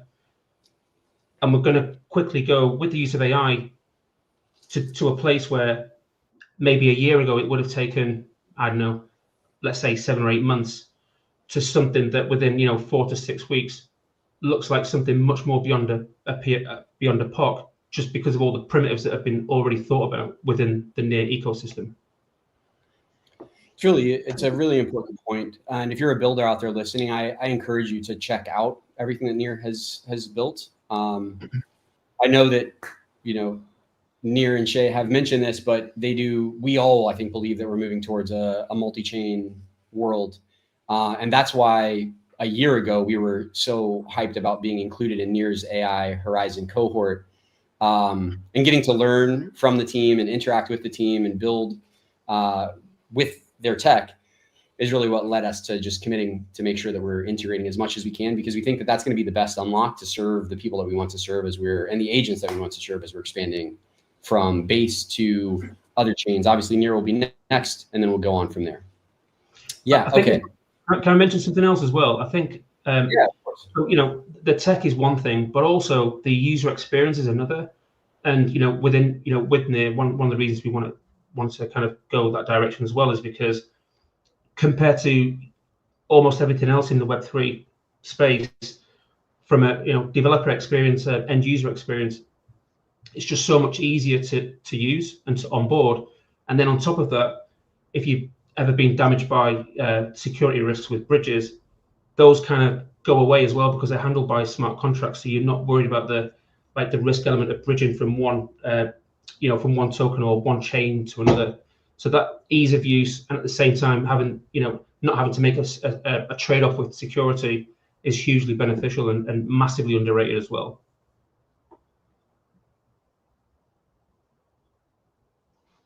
You're on mute, Whitney, I believe. Was there a question, Hudah?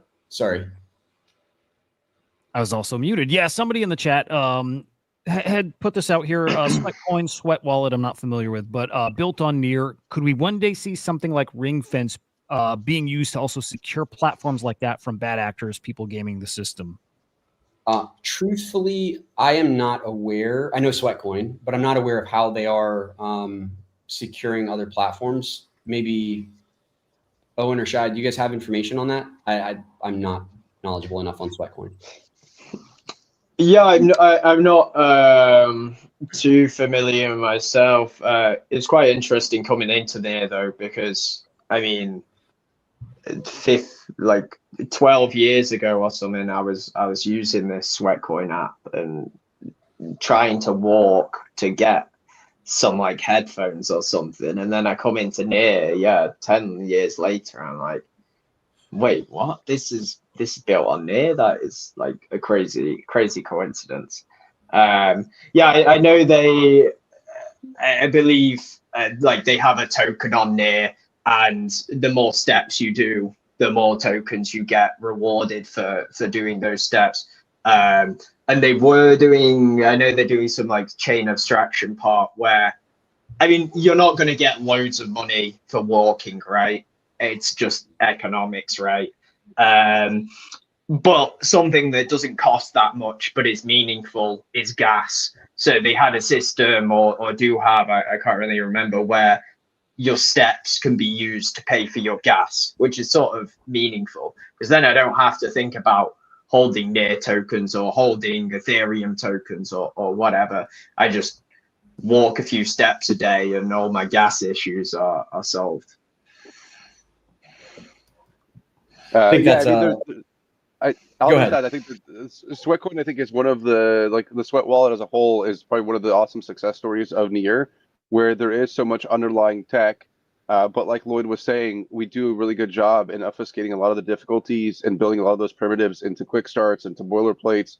And we have other good examples where it is very much a Web2 experience when you're using the Sweat wallet. It doesn't feel like a very bogged down Web3 experience. And it just see normies using it all the time and saying, hey, it's just another walking app and I'm earning coins. And then they learn, just like Owen did, like, hey, this is also running the blockchain in the background, but it's not obvious and in their face all the time. And so I think we're going to see a lot more of these real world stories coming out in the next 6 months, where it hides a lot of the underlying complexity, and a lot of the underlying both AI and the blockchain complexity will be hidden from the users. I think with abstraction, it's a bit strange though, because on one side, it's like a great thing because you can onboard more users and you don't have to worry about this complexity. But then on the other side, like, half of my job is trying to onboard developers to Near. So if they can't see that the tech is actually using Near because it's abstracted so much, then it's like less of a pull to us.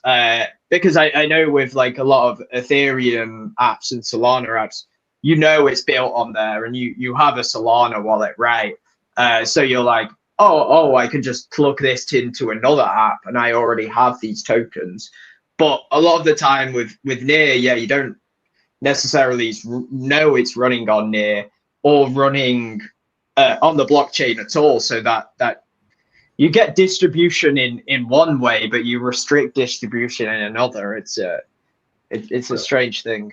Just on that one, though, Owen, I think what you have to remember is for the different sides of the abstraction, you've got two different audiences. I think if I'm an engineer and I'm going to go and work at a bank, I'm going to be interested that what brand of Linux they're using and are they using Postgres. But then at the same time, if I'm a customer walking into, say, Chase, I don't necessarily care, like how their network is set up or what databases they're using.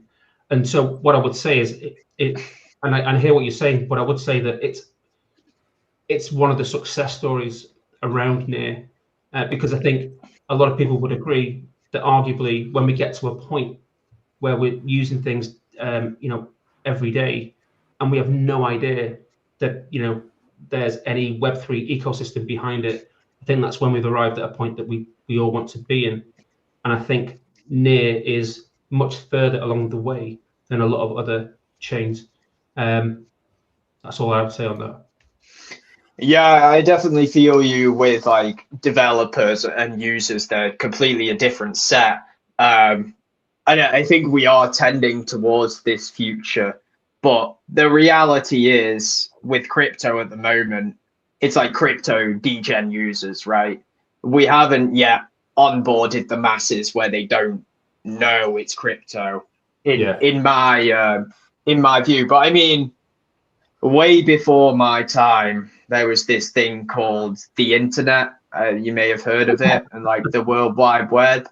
But I think that took a few years to build and a lot of infrastructure. So Web3 is still relatively in this infrastructure building stage, and the full force of crypto and Web3 and is not yet fully realized, obviously. And in the next 10 years or so, we're definitely going to be turning the tide where it's moving from infrastructure to products, which as like someone who's tried a startup, someone who is very like I'm building a lot of applications and examples, like rather than the infrastructure, this is what I'm excited about. Yeah. I want to sneak in a question just at the very end. Okay, so for me, exposure to AI agents is on the degen side, and it's in the virtuals ecosystem. In the Near ecosystem, is there a degen side, or is it just you guys crazy builders that are putting your heads together and deving out this cool shit? Like, where does the AI ecosystem on Near live that like somebody like me could watch, follow along, get exposure? I mean, I'll say that there's both sides to it, right? I mean, I think we definitely have a lot of engineering. We've talked a lot about the engineering that's going on, and a lot of the different developments are going on there. I would follow Near Week is probably the best resources to follow that. If you really want to geek out on the protocol side, there is what's called a near Zulip, like Tulip, but with a Z. You can certainly kind of dig into the protocol level discussions and stuff that are there. If you're looking on more the degen side, I think a lot of that is going to be coming. You can look, for example, at the Hotcraft NFT marketplace that was just launched by Hot. There's going to be a couple more marketplaces being launched as well. And so you'll see some of that coming in, right? But there's a lot of, I would say, degen activity in a much more structured and a much more thoughtful way. It's not like a casino. It's not like a Russian roulette where you're just kind of playing and hoping. There's a lot of logic within our ecosystem, and even a lot of the degens within our ecosystem are really like thought through of like the value of this long term, and how does this benefit society? How does it benefit the ecosystem as a whole, and really long term value across the whole board, right? I would say that's one of the things I love about the ecosystem in general is very much a lot of passion and long term building approach, very much away from the general casinos that we see or hear about. Love it. Really, really refreshing to hear that, to be honest. So thank you for that. And to add on that quickly, yeah, I think Near is very nerd heavy compared to like degen heavy. And we need more degens on Near. That's something I definitely agree with. But I think we're also not just trying to bring degens to Near, but serve the degens where they're at. So we're seeing a few projects building on like shade agents that are going to be building like it's Near tech, but it's also Solana tech. So they can serve the degens where they actually are, rather than trying to bring them all here. Yeah, we will take our tech to the casinos rather than the casinos coming to us. Yeah, I dig it. I dig it a lot. Really, again, refreshing. Nice change of pace from some of the stuff that I'm into. Good stuff, guys. Whit, any final questions for the guys here? No, I think this has been fantastic. Owen and Shay, I appreciate you guys joining us, and Lloyd, you as well. I know Lloyd's got some celebrating to do still this weekend, so Lloyd, I wish you well in all of that. And Owen and Shay, I'll talk to you on Telegram. Thank you much, everybody. Sounds good. Thanks for having us. Awesome. See you around. Yeah, it's great to meet you. Bye. Bye-bye. Peace. All right, dude, they're great. Oh my God, that was cool. That was cool, man. Yeah. So Lloyd is like Yoda. He's so smart. And every time I talk to him, I feel so much smarter, right? He's just so good at teaching the complex topics. And it's been awesome to like start working with him and get an understanding of his background. He kind of blew through it.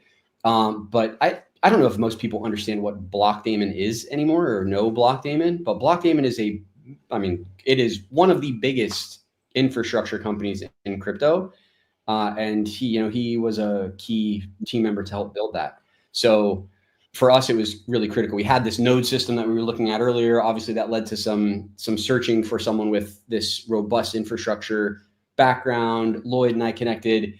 And then, man, we just geek out on stuff. Like, we'll jump on and talk about random stuff for hours.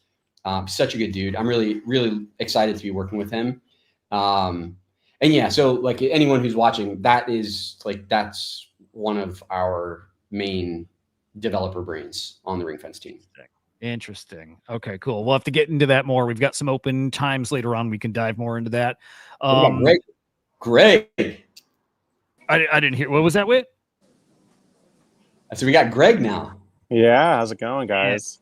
Dude, good to see you. Good to see you. Yeah, this I'm excited for too, man. Blue Decks, the man behind Athena. Like what? Like, dude, like time's flying. Athena's an OG agent. Athena's an OG agent now. Crazy stuff. Almost 9 months, I think. Yeah, it's crazy, man. What a ride it's been. It is crazy heading into, I keep saying season 3 of virtuals and pools, like all these partnerships happening, like, and we'll get into that here, but like, I see you partnering with different projects and so many people behind the scenes are making moves and some inside virtuals, most inside virtuals, some outside. It's getting interesting, but, man, glad you're here. What's going on in your world? What's going on in the Athena world? Yeah, well, first, let me give a few disclaimers here. For one, I'm at the airport right now. So forgive any kind of drop in connectivity or background noise or anything. The reason I'm at the airport is because I'm actually heading to Las Vegas for the Rare Evo conference, where the Virtuals Protocol team, they have a pretty large booth there. And they hand selected 4 agent projects to come represent them with our branding on their booth. And Athena was one of them. It's ourselves, it is Solus, it is Byte, and Hollywood. So those 4 agents were handpicked by the Virtuals team to represent them at this conference, and that's tomorrow and Saturday. So I'm heading there now. My flight's in an hour or 2 here. Wow. So that's number one. Number two, I also have to always give the disclaimer: nothing I say is tax, legal, accounting, financial advice. All thoughts and opinions are my own. Nothing I say represents any affiliates or entities I might be affiliated with. And the Athena token is a speculative and volatile asset with no guarantee of a return by any actions by the Athena AI team or the Athena DAO. So, got to get that out of the way there. So now that you got that out of the way, I can shill the fuck out of it, right? I mean, you can say whatever you want. You say whatever you want. I love the token. I love the project. So by the end, I'm going to do that. But yeah. So I got a question. Yeah. I wanted to. We had met each other, right, at a conference. I want to know what's your background? How did you get to where you are now, building Athena? Yeah. So my whole career has been in IT infrastructure. My whole 20-year career, got a computer or information technology degree, and then started doing IT help desk stuff right out of college. That was 20 years ago. I wound up running the data centers and network operations center for a really large utility company. Then 3 years ago, just over 3 years ago, I made the switch full time to working in crypto, where I work for a very, very, very large global consulting company, and where I am a generative AI and blockchain subject matter expert. I work with some of the largest blockchain native entities in the world, and that day job. Been in the crypto space for about 10 years, more so as a hobby and research. I stumbled across Bitcoin, about 9.5, 10 years ago, and kind of, once I went down that rabbit hole, I could never come out like most of us do. And then, of course, once DeFi Summer came out, I was basically hooked for life, and been really interested in writing about the space for years since then. And I run my own Ethereum validator. I've been doing that for about 3 years or so. Have a server administration background as well, and also I have a huge interest in options trading. So I've had a level 5 options clearance for, it must be close to 15 years now, and that's kind of also been a hobby. It was basically personal investing. So Athena is basically taking my professional knowledge in the AI and blockchain world and combining it with my financial knowledge in the options world, and seeing what kind of really great insights and data we can come out with. Awesome. Thanks for sharing. That's great. Yeah. So you're heading to this conference. What's on the agenda for you? What are you most expecting to be able to convey to the crowd? Yeah, I mean, the main thing is networking, right? So for one thing, we have been really, really close with the Virtuals team since practically, I don't want to say day one. I would say day one when they basically started the Agentic Launchpad back in like October, November timeframe. And we have one of our part of our mission is that we are fully dedicated to working with the Virtuals team. That is why we were showcased so early on their game dev calls. That's why we were, first to be picked on the Agent Commerce Protocol for their hedge fund cluster. That's why we were invited here. So they are definitely a partner and an ally, and we're there primarily to represent them. And we want to showcase all the benefits about launching on Virtuals, which is, I see you have a screen up on here, the article I wrote the other day, which is getting a lot of great attention. And so, using some of these points to, effectively onboard people, and then just, networking overall and talk about the Virtuals ecosystem. Awesome. Yeah, it's great. We do a good job picking people to represent us, right? It's like we're gonna look good as a Virtuals community with somebody like Bluedex there repping us. So right guy. That's the plan. Hell yeah. By the way, article's great. Yeah, what is the latest in Athena and some of these partnerships you've been cooking up?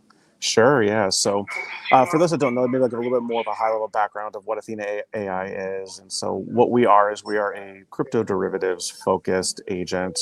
We've put most of our effort up until this point on hyperliquid smart money tracking. So we paid for a lot of expensive research subscriptions, did a lot of on-chain analysis, and we basically curated a list of what we would say are roughly 60 to 70 of the best performant traders on hyperliquid. And we don't use the typical criteria. There's a lot of smart money products out there. What they generally just do is just see, hey, is this wallet beating on average over a certain time period? Is it beating the Bitcoin? Is it beating the NASDAQ or something like that? We take a much more structured approach where we look for consistency. So we really prioritize things like Sharpe ratio, low drawdowns, high win rates. So we really want to make sure that we're picking wallets that are successful or at least preserving capital in all the volatility, right? So we had a pretty volatile year this year between the tariffs and then the Middle East war and now of course there's been a really big run up. So we want to make sure that we're identifying wallets that were not caught off sides during any of those and are pretty directionally correct. So we basically aggregate those signals, we create data out of it, we create whether it's a long-term signal or short-term signal, not only what percentage of those wallets, how they're positioned, but the money value of those wallets, how they're positioned. And effectively, we basically sell that data now. So of course, our first customer was Virtuals Protocol and the ACP and the hedge fund cluster. So we've been doing that strong for, gosh, I don't know, a little over a month now. Our most recent partnership is with Kosher Capital. I know their founder pretty well, and I can definitely say that I've met their I don't know if I want to say CTO, but probably a lead developer, and they are like massive big brains. They are cooking up some really, really cool stuff. I think their technology is fantastic. Their partnerships are fantastic. We're really, really, really thrilled to be partnering with them. They are a bunch of really, really great builders there. So we're selling our data into that. We've also just been in the last couple of weeks incorporated into Vader's cluster in ACP as well as Symphony cluster in ACP. And we're also, now that you're loading, I know you have the website up there, it's very outdated. That's another huge priority. If you're in our Telegram, you also saw some previews of, we're doing a complete overhaul of the website. We've been focusing very, very much on just making sure that our function is as alpha as possible, so it's as valuable as possible. And we let some of the website development slide as a result of that. But we know that that's a really important thing that we need to do. And that's not, we were up late last night actually talking all about changing the wording and incorporating some of the data into the website and doing some of the token gating mechanisms. I think we're still at least a few weeks out from that website update, but that is a priority. And that's just another reminder that we are a really small team. We're all part-time. We all have day jobs. This is a passion project of us. And so, yes, that does mean maybe it takes a little more time for us to ship things, but that's a feature and not a bug.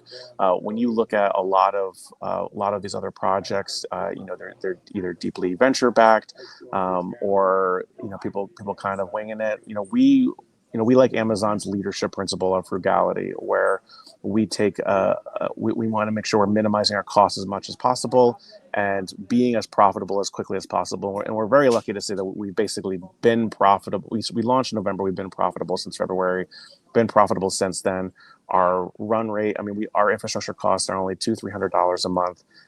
We basically have 4 different revenue streams, which primarily actually just includes investment activity. Like we were back there in all the hype, and we made a lot from the swap fees, and then we invested that. And we've actually been buying back our token quite a bit. So we've had 87 million tokens are roughly bought back and burned since the start. And just in the last couple of months, we've bought back and not burned, but we brought back and staked 5 million of our tokens. So if you think about it, that's 0.5% of the supply. There will never be more than like I don't know, 180 or something people that will ever be able to own that many. And we did that in 2 months with like less than 10% of our treasury. So we have a long way to go. Again, that is not financial advice at all.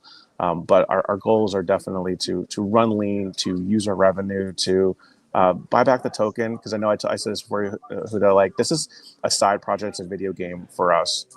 We don't want to be years of development with tons of investments. We wanted to make a really quick, profitable agent that is returning revenue quickly, even if that means development slow. We thought that was really, really important to do because unfortunately, as we all know, degens have the memory of a goldfish. They don't invest in the long term, and we want to, and we are investing in the long term. If you look at hedge funds, those guys. They pay themselves $1 million bonuses for making 10-15% in a year and high five each other. Whereas, of course, in crypto, like everyone sleeps on 10-15% in a year. And we're dedicated to trying to vastly outperform that. So we're very cautious. It is definitely a feature of us to buy as much of our token as possible. And we have a lot of other cool metrics. We are definitely on the front page of top staked tokens. I think we're like I don't know if it's between 15 and 20th top staked tokens from a percentage basis. Very, very low turnover on that. We are, I think, 32nd place in terms of vote flow for the V virtual for getting the extra votes there. Some of that actually was both me personally locking up a lot of V virtual, as well as our treasury locking up some of that as well. But there's a lot more besides that as well. So we are very excited. We have 2 other virtual agents projects that are trialing our API right now. We'll see where that goes. But we think that the ACP is going to continue to get built out very well. We think that Kosher Capital is going to get built out very well. Those are our top two priorities. And then the next thing right now is we just got another research subscription where it's really derivatives focused, it's options, it's futures, and separating the signal from the noise in those, because if you don't know what funding rates are or what those signals are in open interest, it's really confusing to a lot of people. So we're creating another function that basically just says, look, you don't have to look at that stuff. Here's what's telling you. Here's our confidence interval, or sorry, confidence metric that we think that it's going to go, forward, whether long or short is the right position. And so that's another function we're building out right now on top of the smart money one. So I know I've talked for quite a while there, so I will pause and see what questions you have there. The thing is especially interesting with you and Athena is I know it well because you've been on the show once or twice and you hop in the chat all the time. I have fewer questions. It's more like I say this a lot when I have guests on the show. It's like, man, this is what gets me excited, and it's what you're the kind of guy that I think you coming on the show separates you from so many other things out there. There's tons of agents, tons of projects. There's very few like you who you can tell are like a different kind of dude and a different kind of builder, and it's the exact kind of person and project I want to bet on. Like that's it.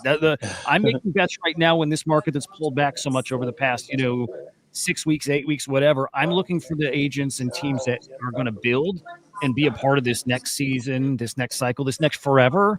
Man, it's freaking you. It's what you're doing. It's the partnerships you're making. So it's more of a glaze in you right now because you deserve it. You're right too about the kosher guys. I think they're next level with those like trading agents they're building, and I think they got more. I've never had them on the show to talk to you yet. I think they're cooking up a lot. They'll be on here soon. Yeah, dude. Yeah. Oh, actually, are they on today? I need to get them. No, not today, but in the next week or two, I think. Yeah, killer. No, they're great. But again, you seeing those like identifying the right people to partner with is just like another one of those signs of like doing the right stuff. Again, somebody I need to be betting on here that people I believe, not financial advice. He's not saying it. I am, but like what I was betting. So yeah, I mean, honestly, the whole marketing thing is since we are already profitable, we don't need any investment. So we don't. we don't have a reason really to market our token except for the people who hold it, right? So of course they probably wouldn't be thrilled with me saying that, but again, that is also a feature, not a bug, kind of like how very, I'd say, little we market, because the longer we go at suppressed prices, the more power our buybacks will have for the long term. Because if we were really, really hyped up now, our buybacks would not have nearly as much of a long-term impact. They have the most impact when, we're at these local or long-term bottoms. And so we're actually kind of happy to have those opportunities. I mean, we just bought back, I think, 2 million tokens just this week. And, that's a really large amount. Again, only a few hundred people ever own that much. And it was a very strategic decision for us. And, if we were really, really hyped up and we did those buybacks, then they would have had much, much, much less of an impact. So we actually kind of are very happy to buy the dip, because we know that we're building for years, not days or weeks. Yep. Some questions, and I felt like I know the answer. I'm not so sure now. At least a couple of months ago, I don't think there was an Athena dashboard that I could access. Maybe as a whole, right? I can. So if you have access to our Telegram, I mean, it's open Telegram, but I did post a little bit of a teaser screenshot in there yesterday for our updated website, where there will be kind of a token gated thing to see some of the data. We're focusing much more on, I'd say, B2B than B2C right now. We see more opportunity there, because the information is really, really valuable, and we want to also respect our partners that we've made so far and give them some exclusivity there. Because if you could get all this data from just holding a few $100s of tokens, then why wouldn't those partners want to do the same thing? They're paying a lot more than that on a recurring basis. So we want to make sure that we're being respectful to them. Now, I'm very happy to show you what the Athena is saying at any given time, and show you what her data is saying. But there is no active dashboard on it. But we're going to take some elements of those and share those on the website, again, probably the next few weeks or month or so. Yeah, I remember for a while you were tweeting out some of the signals, even if it was the next day, to say, "Hey, man, we're hitting. We got a high batting average here with some of these calls from Athena." Yeah, it was awesome. Really good on the majors. I would say she's have a really good hit rate on Bitcoin, ETH, Sol, Hype. But on the alts, probably not so great of a hit rate, and primarily because the notional interest hasn't been as high as those. Also, the funding rates get really wacky on those, and so that was a bit of a tougher one. Plus, we've had just a very recent, pretty bullish move in July or so with alts. But we have the most data, because we're tracking, I think, probably $100 million of notional interest on Bitcoin. And right now, if you look at that, it's another great signal is when options and funding rates are neutral or bearish, but the smart money signals are bullish, or vice versa. Yeah, there it is. You pulled it up. Yeah. So this is actually a snapshot from last night of what Athena was saying, right, and how people were positioned. And if you looked at the sentiment on CT, you saw Arthur Hayes selling millions of dollars of ETH. You saw some other influencers calling for sub 3K ETH, and our signal said, at least in the short term, it looks like it's still going up. And look what happened this morning. There's been a huge raise this morning in terms of market value of ETH and other assets. So it's had a pretty good hit rate, and yeah, we're going to keep working on expanding it. Making that function as alpha as possible is our number one priority. And we've tuned it. I mean, we basically tune something to it at least every week. Really cool. Katz is saying, this is probably part of his previous question about, dashboards and access. Can I deposit USDC and trade Hyperliquid, or is that what somebody's going to go do through So yeah, exactly. We've talked with a lot of people out there to do exactly that. We know we don't have the tools to do that type of smart contract development ourselves, so we are looking to partner with them.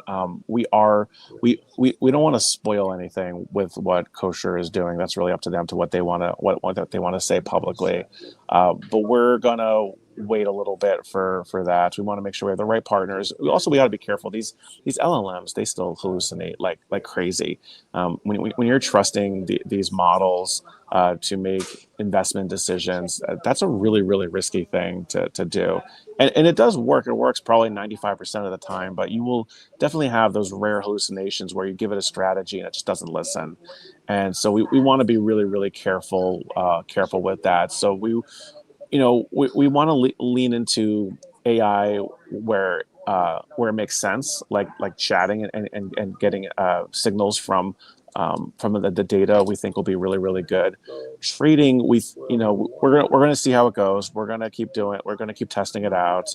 And yeah, having a hyperliquid vault that trades on Athena data is by far the end goal, and something we're talking to multiple partners as making a reality. And Kosher being one of them, but we'll see what they say and cook up. Dude, it's super freaking cool. And again, I need to get them on, but I mean, just whatever. Bluedix is one of my favorite guys in this space, and I think when you guys hear him talk, you can kind of get mutual. Dude, it's just this bromance thing going on. So, dude, really cool. Any other milestones coming up here for you in the next few weeks, and then project out even by the end of the year? It's mainly what I just said, is the website updates, the token gating, the incorporating more futures and options information into the signal, more partnerships. That is really everything that we're heavily focused on right now. We also want to make sure that we can pivot quickly. We do think that Agentic AI is going to develop very abruptly. I think if there's one thing that the virtuals team is really, really good at, is it's their ability to pivot and build on the next big thing. So we are definitely trusting that as agentic technology and the LLMs get stronger and stronger, that their platform is going to get stronger and stronger, and we're going to make sure that we build alongside that. And so the future is uncertain with what that's going to look like over the next few months and years. I full-time work in innovation. I was actually just at a innovation conference, and this world is going to look so different in the next decade, between things in space and longevity and nuclear, and of course Gen AI and quantum and everything. Like, there's a lot of wild things that are going to happen over the next decade. So we want to make sure that we are lean and can pivot quickly. It's really it's crazy risky investing in software companies right now because of just of vibe coding and how easy that's getting, and how powerful that's getting. That if you think about what has driven so much of the gains of the stock market over the last few decades, the main commodity has been code. It's been the Microsofts, the Googles, the Amazons, et cetera, that have taken over the world. And it's because they have really, really, really amazing developers, and we're increasingly entering a time when if you know English really well and prompting really well, you don't need to know code, and you can build really, really powerful things. So that's why we want to make sure that we're cautious, that we're investing cautiously, that we want to make sure we can pivot very, very quickly when these paradigms change, and stay nimble. I've got one question, if it's okay, before we wrap. Please. Yeah, I don't mean to okay, break up. You guys are vibing. I'm sorry. I just got to jump in. One thing you said that really struck me, with your background and your experience and all you've just seen recently, what's the one area outside of crypto that has you the most excited for the future? Probably some of the like biotech, some of the breakthroughs there, the fact that if you don't do anything to kill yourself in the next 10 years, like, people will probably be easily able to live to 140 or longer. I think that's a really, really exciting space, that effectively all diseases will be cured, all organs will be able to be regrown. And so being able to detect medical issues is getting really, really, really powerful. I'd say that's an exciting space. I'd also say robotics. Even a year ago, I was thinking about Gen AI, and how it's going to take all the white collar jobs, and I still believe that's a big risk there. And I started thinking about more blue collar jobs. Maybe that's where to go, the trades and everything, and because it's like, it'll be it'll be decades before robots are cutting your hair. And then here we are, like less than a year later, and we're seeing robots, folding your laundry and cutting your hair and working, doing construction and stuff like that. That's another area that is super, super exciting. And again, the world's going to look really, really different in 10 years, man. Well, when you said that was what triggered the question, because obviously you've got insights that other people probably don't have. So it's always cool to see those things. So biotech, I mean, I think everyone wants to live longer, maybe not forever, but longer. So 10 years. So 10 years, just don't kill yourself for 10 years, survive. Okay. Yeah. Noted. Exactly. And don't eat a lot of sugar. Don't drink a lot of alcohol. That's my goal for the next 10 years. Just stay healthy for the next 10 years, and then wag me. Get good sleep. Yeah, there we go, man. Guys, the man is BlueDex. He's freaking awesome. The token is Athena. It's also freaking awesome. It's there right there. You can get it on virtuals, and then coming real soon. And we fingers crossed. It still might be today. I don't think it's today, but it might be today. That all these virtuals tokens from these awesome builders might be tradable in the base app again. Maybe today at some point. Yes, this is a definite. But maybe today. Not just the base app, but like the Coinbase exchange app is where the real opportunity is there. The base app is just the Coinbase wallet kind of rebranded. But the Coinbase exchange being able to do this, that is a whole other level of unlock. And yeah, that's what we keep hearing. Like we'll wait and see if that happens in the next few days, week or so here. But all indicators seem to say that it's going to happen, and it'll be really exciting for anyone building on Base. Dude, real exciting. So then picture this. It's like this guy out there in public, as the face of a lot of what we're doing here. And at the same time, these millions of people have access to buy these tokens right on Coinbase. We're in good hands. It's safe to say that. Man, dude, thank you for coming on. It's a treat like always. You're great to talk to. You're building really cool shit. And I know we'll do this again very soon. So thank you again, man. Sounds good. Good luck, guys. See you later. Thank you. Nice to see you. You too. Bye. So we have now, dude, he's so great. He's just great. He just is. There's just, we bring on awesome people throughout, this show right here. And then previous, just so many good people's in virtual, but I don't know. He just stands out to me as a, really special dude. It is what it is. So we got 15 minutes. We got a gap. Should we take this for a little pause before the next builder comes on? At the very least, for me, I'm going to go get some caffeine. Yeah. I think that's basically it. I'm just going to caffeine up. I live on caffeine and nicotine and hot sauce. So that, and then we got is it Sage? We got fucking Sage coming up for 30 minutes. So guys, that's coming up in, at this point, 13 minutes. Sage is on here. I think I got enough juice in the phone that we'll make it through that whole Spaces too. Yeah, I got 50%. So guys listening on Whitney, go ahead, take off if you want. I'll say my goodbyes. I'm not shutting anything down, guys, but if you're listening on Spaces, the Sage team, the guys who are going to be the head of the education ACP cluster, are going to be on here again in 15 minutes here for 30 minutes talking about their project. I think this is their first time live in front of the virtuals community. So what they're building and why they're doing it and when it's coming and how and everything. And I do want to see if they'll take some questions from the audience, whether that means let me think, maybe also join the Spaces side, or I think they'll be able to hear you just fine. So if they're on this show with us on the stream, they'll be able to hear you on Spaces. So stay tuned for that. Whitney and I are going to take our quick, maybe 5-minute break and get our caffeine and whatnot. And I'm going to play you the CyberKong's theme song on repeat until that happens. So enjoy. We'll see you.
I don't know, man. If that doesn't get the juices flowing, I don't know what will. Man, am I excited for this.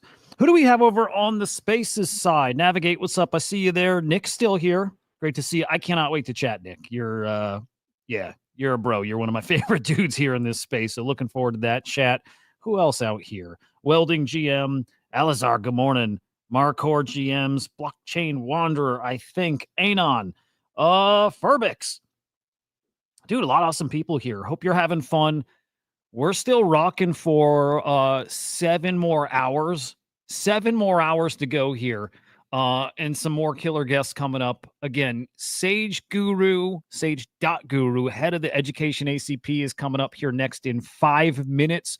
After that, we have a little open space, so I'm going to do some search and looking for any other teams that want to come on, and I think there's a lot, so I'm just going to go check some of my messages, but we might have a good 30 minutes where we get the spaces, you guys up on the stage, and we start doing our little chit-chat again. But after that, it's a long stretch of great guests. We have Macro Trader, we have Quant Fund, we have Jonah Blake from Sploot, we have the Loki team coming on, we have Whack AI coming on, we have Nick, who again on Spaces coming up on the screen over on the video side, we have Cyber Century, we have Gloria, we have Agent ARC, we have Lurky, and we have Graham from Amplify. Oh, and we have Flight too. So again, we have tons of people still coming on.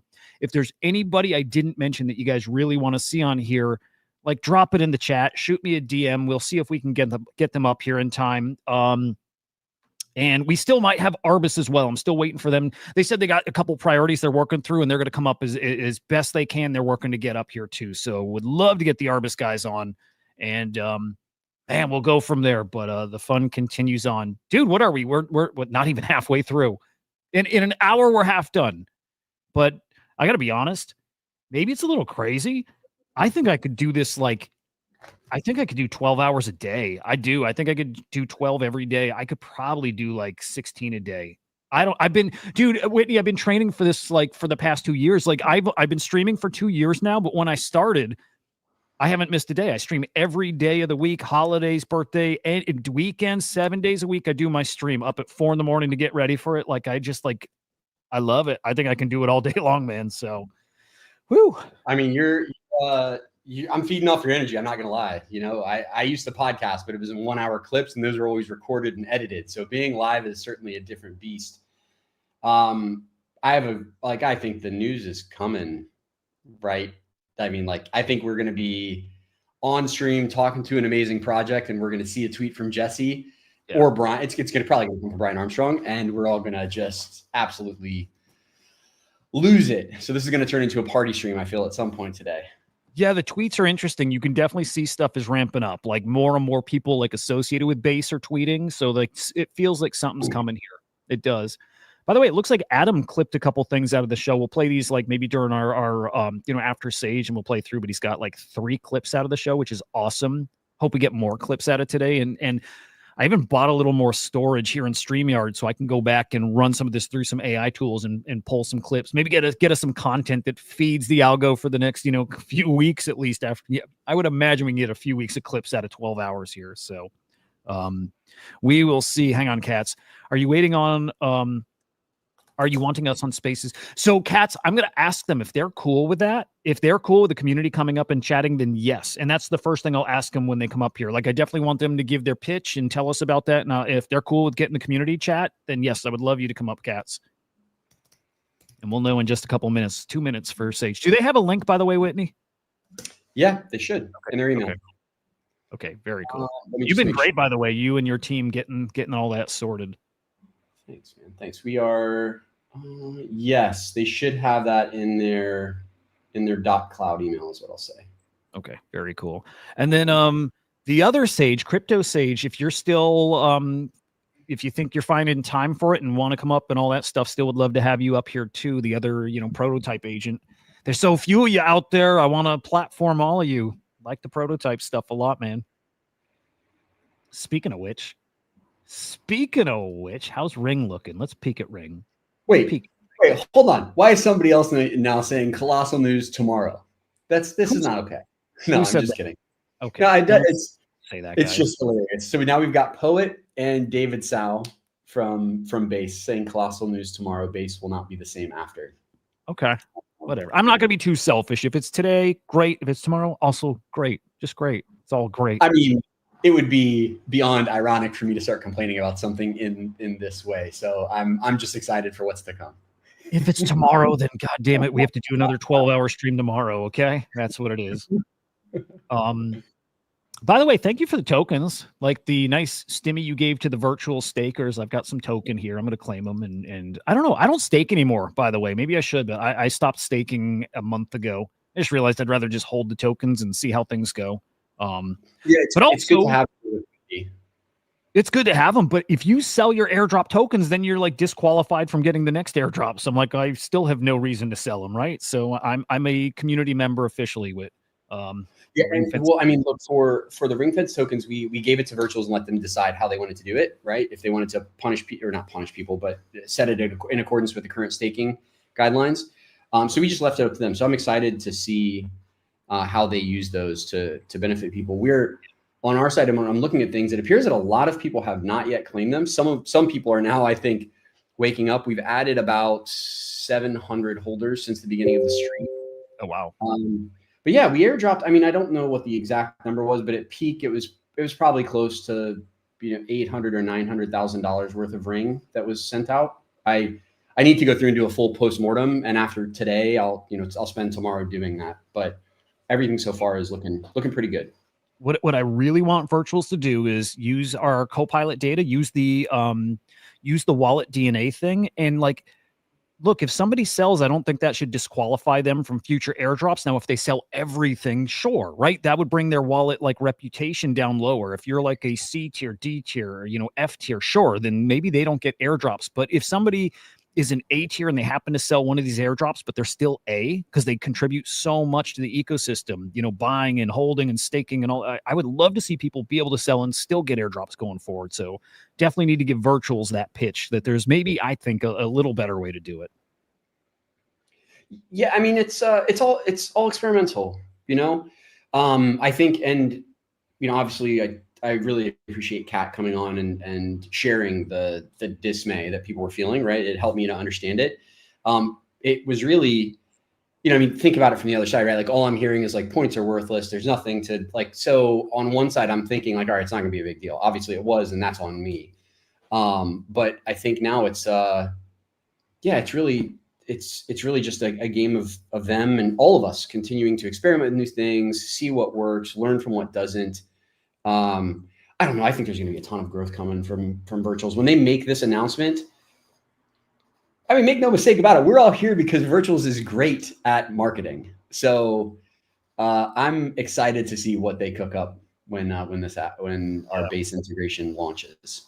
And check this, Chef from Whack AI had tweeted out this little like screen capture saying, yeah, virtuals is dead. Okay, brother, my base app opens to the agentic economy. So like through the base app, you can navigate right to virtuals and then you can trade right here. So it's not Coinbase yet, but it's a step closer here. And it's really cool. It's really cool. For sure. And let's be clear on the unlock there, right? Because I think right now we've got 700,000-ish users on the base app. It's an order of magnitude more, meaning 10x more. Plus, it's just like 10 million plus. So we're talking 10x over what's currently on base that will be exposed to everyone. So just get in the game. Like now is the time to just get in the game. There's no right time to launch ever. I mean, even we were talking about that earlier. As founders, you launching is tough. But you just got to get out there and get in the game. I think now is a great time. Yep. And because we were in a group, Swarm and Sage in a TG group together, I sent him a link and just gave him a little poke that, hey, I think it's time. I think it's go time. Let's do this. I think. Do I have the times wrong? I don't think I do. No. Okay. We are ready to go. I mean, we are yeah. Okay. They threw a little like on it, so I think they're ready. Okay, cool. God, I imagine like most teams here are great with interacting with the community. So I have a feeling it'll be the exact same here. It's so cool, dude. Like I wasn't expecting, we were looking at the virtuals board, we look at it every day, but especially in the last week, we're like, there's just not much coming. Again, Ring Fence was there, but the Air AI Stottle was there. And I'm like, man, it's not a lot. I'm like, I think virtual is going to drop something splashy on us. And then boom, Sage shows up. Right. And just like I expect virtuals to do, it's like when we need it most, they come through and drop us something cool. So like, man, I'm like very, very excited for this chat. Yeah, I want to learn more about these guys. It seems like an awesome product. I love the branding, which for a product like this matters a lot. You know, if you're talking about these kinds of educational experiences, you have to think at who they're tailored to. Their branding is spot on with where I think it should be. It's cool to see Athena doing its thing. Wait, by the way, was that a 1 minute chart? You, my friend, truly are a degen. That's okay. All right, let me explain that. Let me explain that. Okay. No, because I saw it was up. Like I had it on, I think even 30 minutes. I might have had it on like 4. I don't know. It was much higher. And I'm like, this show doesn't have that kind of motion because I saw up today. And I'm like, this show doesn't have that kind of motion. So I'm like, I wanted to go to the minute and see if it was like right before they came on or if it was like much earlier. And I think it was like really earlier today, like early before the show started. I'm like, okay, it wasn't us. And the same thing happened with like Billy Betts a couple days ago because I went hard geeking out over Billy Betts earlier in the week. And somebody in the Billy Betts Discord said, dude, your show is great for the price action. And I'm like, I'll take it. But when I go and look at the chart, it was a few hours earlier. I didn't tell him that. I was like, yeah, no, I know. It's me. It's the show. But hey, I gotta ask, Hudah, how you doing on viewers? What's the viewers so far for this stream? So let's take a peek here. I'm gonna refresh, but I think 1,600 people have tuned into the show. It might be more. Let's refresh. 1,800 have tuned into the stream on X. I don't know how many. Actually, I'll peek on YouTube too because it's separate, and then it's different also on Spaces. Altogether, we got to be over 2,000, and like there's different metrics, right? It's like how many people have engaged with the tweet or seen the tweet. So let me peek at that because I bet that's got a little more action too. So the tweet, 1,800 have clicked into the stream. 4,500 people have seen that tweet. So I'm going to get pushy with it again too. I mean, we're getting close to halfway through. Gonna push. But let's see on the YouTube side. Let's see. It's funny, dude. Okay. When I stream crypto NFT stuff, all the same channels for the most part, right? Like YouTube and then X, I get way more views on YouTube, again, for crypto NFTs. Now on the AI stuff, it's the exact opposite. Very few views on the YouTube side, way more on the X side, like way more on the X side. So it's like you can just see there's different audiences in different platforms. And it's interesting. All right, let's see if we can. Let's get Jesse Pollock on here. I'm gonna subtweet. Let's see. I mean, I don't know him, so it's not like I can say, hey, let's get him on here. But what I think we can do. Let me see your tweet. I'm gonna subtweet it, and then everybody just go absolutely ham. Let's get his attention. See if we can get him on. That'd be awesome. What's up, Steve? Good to see you, man. Dude, I shared. Okay, Steve and I connected on stream talking about Billy Betts just a few days ago. He had it was a cool story. Like I don't know if he was in Billy Betts yet and was like very new, at least to the virtuals ecosystem. But he's like, I heard about this thing, randomly saw this stream here, and he's like, meant to be. I think he's now into Billy Betts and into virtuals. I shared that story in the Billy Betts Discord. They thought that was super cool too. So it's nice to see you back, Steve. 200 views on the YouTube side. So yeah, that puts us at over 2,000 overall here, and again, half the show still to go. Pretty good. We probably got to do this more. I'm not going to say, Whitney, you don't got to commit 12 hours of your time with me. On Saturdays, I can do it once a month. There we go. Our Saturday streams are bonkers, by the way. So I do those on my personal YouTube, and they're like completely off the rails. Like they're borderline insane. So you might like it, actually. Yeah, for anybody who does like the conspiracy theory, UFO, crazy talk, that's the weekend streams. I eat that stuff up.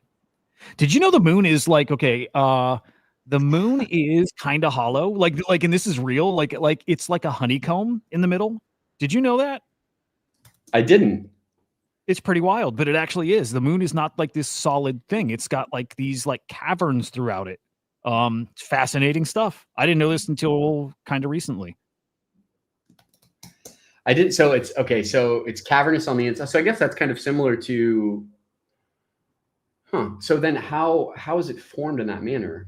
Is just broken off as another rock and then smoothed out. I know nothing about space. Yeah, it's interesting. They were describing this as a Randall Cunningham thing, and he's like these these dents in the moon, like they look like they're asteroid impacts and whatnot. He's like, it's not. This is indentations where like there's it's sunken in because these caverns. He's like, those aren't meteor hits because otherwise those are such big, deep caverns or impacts. It wouldn't look like that, and they're all over. There were so many other reasons too. Like Randall Cunningham is awesome. I love that guy. I go to sleep listening to his stuff. Like brilliant guy. And this was probably a month ago or 6 weeks ago. I did a little deep dive into that. It's just again fascinating. Yeah, hold on. Let me. I can't walk and chew gum at the same time. Let me put this tweet together for Jesse. Yeah, do your thing. Okay. All right. Under your tweet, everybody attack. That would be awesome. If we're able to get him on, that would be the ultimate attention grab for every one of the builders that we're featuring. Killer. Is that the we're live tweet from like this morning? Yes, it is. I'm going to put it on the screen just so you guys know which one. And I'm going to drop it in the chat as well. So the very first tweet this morning about the show, just we are live. Whitney's tweeted here. Jesse, halfway through a 12-hour base virtuals builder stream. So I'm going to retweet that. And then I'm not going to retweet it yet because I want to tweet. I'm starting to learn how the algo works. When Sage gets on here, I want to tweet that and it'll suck the reach of that tweet. So for now, we'll do it under here.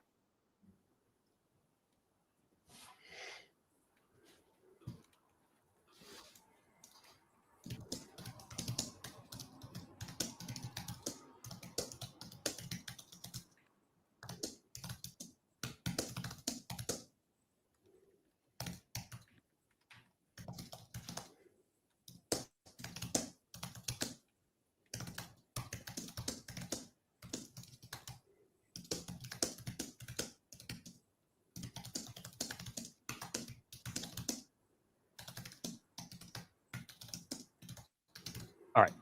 Drop this in the chat now. How wild would that be if we get that man on? You know what I wonder? One of the things that are popping up in a lot of Telegram chats are teams giving accelerated vesting to claim back tokens. So it's a really interesting concept. Like you essentially give all of your investors a big percentage of their tokens right away, but you reclaim like the remainder to put back in your treasury. It's a really interesting concept. I wonder if anybody knows of any teams that have done that. I'd be curious to see how that works, right? Because then long term, like short term, there's certainly going to be an impact, right? Because you're gonna release a big tranche of tokens, but long term, it seems like it would be healthier for a project or for a token product because you're reclaiming, whatever it is, 5, 10, 20% of your token supply essentially for free. But yeah, then the question just becomes like, how do you message that? Like if you were to get a deal like that through, what do you like? This is one of those situations, where you've got something that long-term is likely positive, but short-term potentially negative. Yeah, I hear you. Right. But that's Masha's comment I read, but like, even if it's an OTC purchase, the way that we think about it is those should be disclosed. And because that's, frankly speaking, if you were a team and you wanted to sell your tokens and you weren't an idiot, you would sell them OTC, you wouldn't sell them on the market.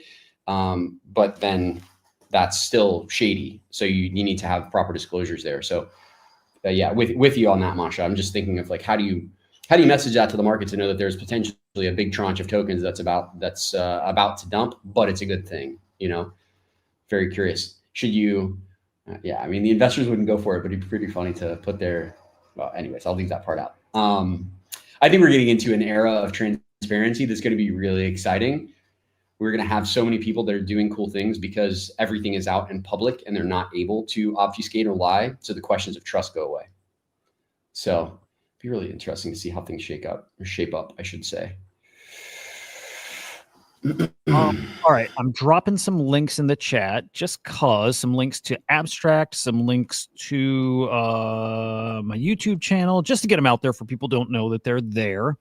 I hope we don't miss out on Sage. We still have like 45 minutes for them to get here. Next guest coming up is at 12:15 Eastern time. That's Macro Trader. Oh, dude. Okay, hang on. Help me out here. All these team names that have, okay, so Macro Trader, instead of MACRO, it's MAI. You got to put AI in there, right? So is it Macro Trader, or do you just say Macro Trader? Macro Trader. Okay. All right. So I'm a dumbass, and when I read these off, I go macro trader. I do this with all these projects with AI in the name. But well, one of our guests, I forget who it was. Maybe actually it was you when we were talking at the beginning. We were talking about AI being used by the government, and immediately I thought, certainly it's going to be called Donald AI and left for the next president. But I was thinking the same thing. I was wondering if he put his as DONAILD AI. He's going to put out like some kind of agent, isn't he? Yeah, and it will be the best. You will never have seen anything like it. It will certainly be the best model of all time. Yeah.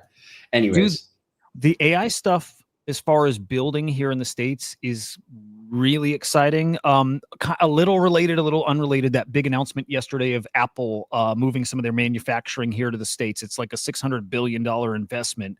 But man, when it comes to AI, Project Stargate something that was announced much earlier into Trump's term here, and this like massive, like 600 billion, I think it's up to $1 trillion investment in AI here in the States is going to start actually coming to life, I think, in the next 5-6 months, where we're starting to build these nuclear power plants to power all these AI facilities. And man, I can't even speculate what that means for job creations and what that means for, but I know it means a lot. So this I can go deep on. So obviously last company was essentially a data center and mining company, right? So Stargate that's being built in West Texas is actually being operated or ran or orchestrated, managed by Chase Lockmiller, who is a friend and somebody that, I was fortunate in my last podcast to interview multiple times. And then also when it comes to this nuclear push, you're going to have big and you're going to have small. Now on the small side, you have companies like Oklo, OKLO, and they build small fusion reactors that can be put outside of towns. And one of the first partnerships that we struck at Compass was actually with Oklo. So essentially they have these fusion centers that they put up and they produce a tremendous amount of energy, right? But they're usually going to be put up in towns that don't need as much energy as is being produced, and you don't want to waste it. So we made a deal to say, hey, look, you build it, and then we'll just take whatever power is left over and use it to mine Bitcoin. So the Stargate situation in Texas, I want to say it's like 75,000 jobs for that one. Wow. There's another one that Meta is building in Louisiana that is actually this, like, I haven't confirmed this, but I heard it's the size of Manhattan, the island in New York. One data center complex.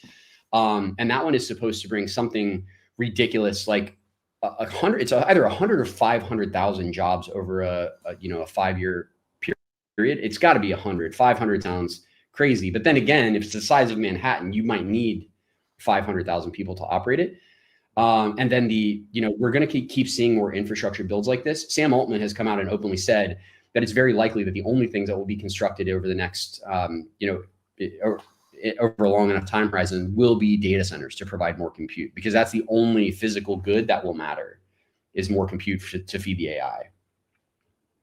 Got it. Oh, Nick, I just saw your comment. This is maybe a while ago. Okay. Okay. Guests are barely audible on the X Space is better now. Okay. Got it. Well, I'm glad it's better now. Apologies for that earlier. Darn. That's a bummer. Yeah, data centers are really fascinating. It's something that I think everyone should take a look at, because there's a big opportunity, not only in the infrastructure side, but if you're a builder, there's so many software components. And one of Compass's investors and a board member at Compass is Meltem Demirors. And Meltem, I think most people know from Twitter, fame. She's got a great firm called Crucible Capital. She is, if you are 1 foot in crypto, 1 foot in compute or energy, I'd say she's your follow. Like, she is a very good source of information, incredibly smart, incredibly well-versed in crypto, but comes from an energy background. So she's sharp, and her takes are good, sometimes spicy. She's a good person to follow if you're looking for that kind of information. Dude, interesting.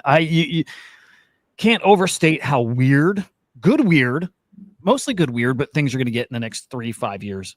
Just weird with the kind of growth that I think is coming, and the impact to jobs that is definitely coming. Again, we played this Hunter Biden clip yesterday, him talking about, what was it? He was speaking to a guy who owns some McDonald's franchises, and he has replaced like most of his workforce with AI.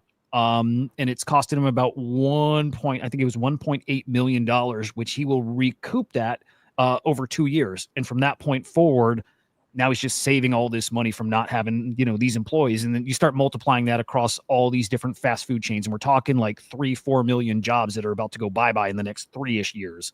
Again, just in fast food kind of chains. And you start kind of expanding that out to all these departments in corporate America that go bye-bye. I always say, it's like accounts payable departments and payroll and treasury department. There's so much stuff that will be automated away there. It's going to get weird. Again, there's going to be a lot of great, but it's going to get weird here. Yeah, we're going to have both sides of it. You're going to have some job loss and you're going to have job creation. It's generally speaking, the world is what you view it as. Like if you view the world as like everything is going to be bad, we're going to lose everything, opportunities are going to go down, then you're just generally going to, it's confirmation bias, right? You're going to see what you think materialize. Because whether or not it does or doesn't at scale, you're going to be able to recognize 1 or 2 examples, and just that'll, your mind will run with that. But it's I mean, like Blue Dex was saying, 10 years, right? In 10 years, you could possibly live forever. I mean, we got Brian Johnson who's shoving coffee up his ass and doing blood transfusions with his son to try to live forever, right? And all we have to do is like not die for another 10 years. Yeah. Sounds pretty good. I hope that's true. I really do. And I could see that scenario. I could see it play out that way where it really does happen.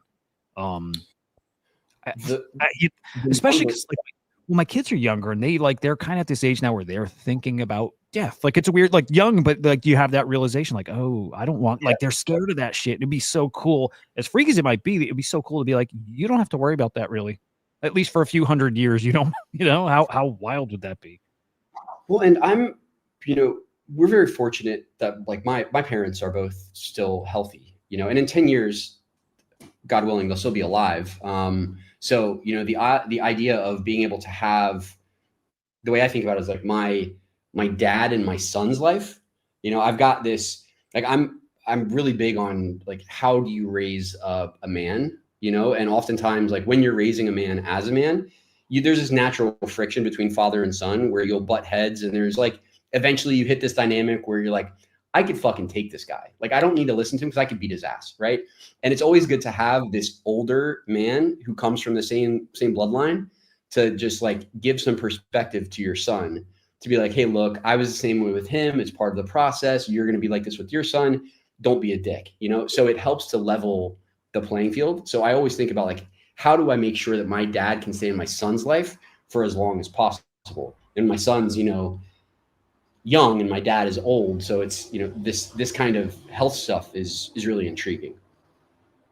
That was funny as shit, by the way. So, I mean, it, right? Like you hit that age and just like, we've all been there as guys where like some older guy tells you something and, you're a teenager and you're like, yeah, I mean, I should respect my elders, but he kind of deserves backhand,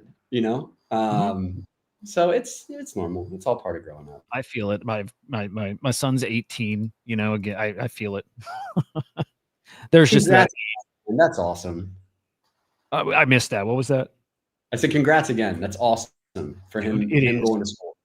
It is like, yeah, there was like this slight chance it wasn't going to happen. It was kind of falling apart at the end. And the fact that it is, it's like everybody's happy, excited. In fact, next Wednesday or Thursday stream is going to be really different. It's going to be my first stream in, again, 2 years that I'm not going to be doing here at my house. I do this right in my living room, by the way. My family's fucking amazing to put up with me doing this stuff, like, again, right in the middle of everything. But I'm going to do that one on the road from the hotel, from wherever. Might just be on my phone. We'll figure it out. But next Thursday's morning show is going to be a little different. And I can't wait for it. So we'll see what that looks like. Yeah.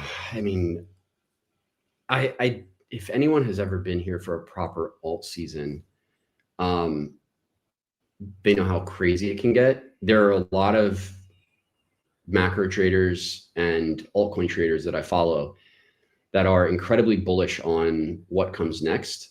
So I think things are about to get weird, in a good way. Dude, yes, I agree. Good, weird, crazy, weird. Money making weird. I think like 21 was weird. 22 weird. Like that was weird. I'm definitely expecting some of that. And it might not be, I say this a lot, not this cycle necessarily. It could happen, but I still think, and all my plans are 5 years out, 2030. I think something happens around there that is super weird and super awesome if you're here and you've been packing the bags and doing all the things, just plugged in to stay ahead of whatever it is that's coming. Again, weird and good. All right, I'm checking one more time. Well, I'll keep checking many times with Sage and see where they're at. Yeah, what happened there? That is a strange one. I mean, they liked my message saying, I think you guys are up now. So let's see. And they have, I did double check. They did get the link in their email yesterday, or might have been early this morning their time. Yeah, let me peek. And if we don't get a reply here, either way, I think what we couldn't do is, let's just say, open it up to the spaces to get in on the chit chat for a little while here. Because why not? I say on my normal shows, the audience, the chat, it's my co-host. Always have been, always will be. Like, if people learn from me, awesome. I hope that happens. I learn that much, if not more, from everybody else coming up and teaching me stuff and explaining their point of view. So, like, yeah, the audience is my co-host, and I wouldn't have it any other way. All right, where's my message here? Yeah, fuck it. Yeah, anybody that's here on the Spaces side, if you want to come up, request up. Everything's fair game, of course, virtual stuff, and base stuff, and crypto NFTs. I think everything is fair game for right now. And if we don't have Sage on, we've got a good, let's see, we have a good half hour of stuff to chat, I think, right? So yeah, Macro Trader will be up next at 12:15 Eastern. So we got time. Quincy from Crowny might be joining us. Crowny is an app that does crypto rewards for retail locations. Great guy, great founder, known him for quite a while. So I think he may join us at some point. I'm just waiting for him to get back. Okay. I kind of want to invite my brother. Nothing AI related, but awesome dude. Just a ton of fun. He's the like head of the CyberKongs. I might want to just invite him up to shoot the shit and try to win him over to virtuals, but he's a blast. Let's go. Let me send him a message. He hasn't been on in like, I don't know. Oh, Arc Network. Hang on. Arc Network is already coming. Right? Hang on. Is that the Solana Arc guys? Because yeah, we have Arc coming on here. We have Agent Arc.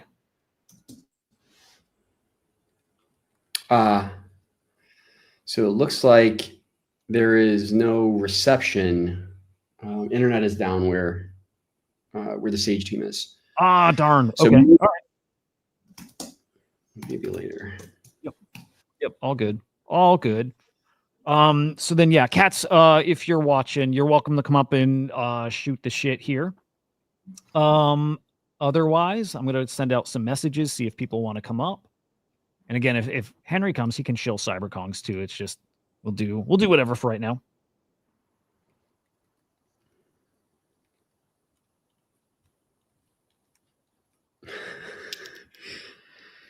Oh, I love this. This is so much fun. The comments are great. Oh, what are you looking? Oh, I'm looking through my DMs. People asking me if they should sell. It's always funny. What, sell like your token? I mean, yeah. It's fine. It's just always, it's hilarious to me. People are asking. I'm like, yeah. I'm on a 12-hour live stream. This is now is the appropriate time to ask. Like, hey, should I sell these tokens?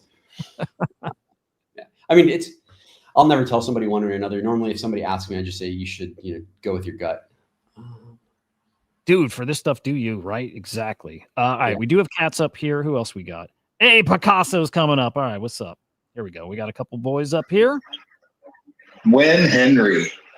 Dude, I've been saying this now for, I mean, it's been a minute. Hang on. I think Scott might have gotten us somebody. Again, he said it's Arc. Is that the Solana Arc guy? Arc team. He said no. But again, if Is it's it Arc? Arc, hang on, sorry. What's go ahead, Katz, go ahead. Say what's up. I'm trying to figure out who Scott is sending our way. Yeah, I was just coming back to chat about whatever. Oh, good. Good. I'm trying to look at Basehound. Do you know about Basehound? I don't even know what this thing is yet. Not at all. I don't think I've heard. Oh, hang on. I take that back. I saw some tweets about it. I don't know what it is, though. Yeah, I did too. That's why I was like, let me check it out.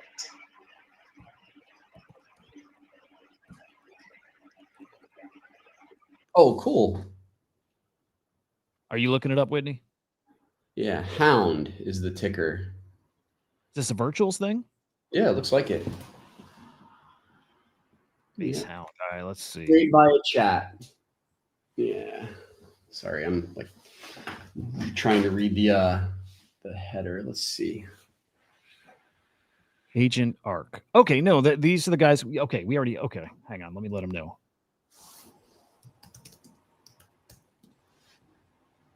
I mean, if they want to come up now, we can bump them earlier. GM, everybody, just wanted to say hi and thank you, Hudah, for doing this. I joined early today, took a nap, and you guys are still on. So 12 hours.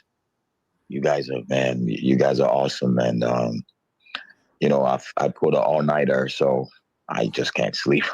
Funny. I woke up to the Trump news, and I was like, finally, something that's just bullish, bro. And I've been playing around with Grok video editing. Man, that stuff is cool, man. AI is here. I was able to generate some, like I'll throw an image at Grok and it would just shoot out a video. So I did a Veda one. I'm doing some other ones. Big up to everybody. I see Navigators here. I see Nick Plays, the legend at Codify. I see Katz, the Swarm legend. I see Hudah, legend at Swarm. Mr. Whitney, I know you're a listener. Ringfest has all this attention, but, you know, Genesis is always going to be Genesis. You guys give us a curveball. You put a virtuous on us, but it's all love. Congratulations on your lunch.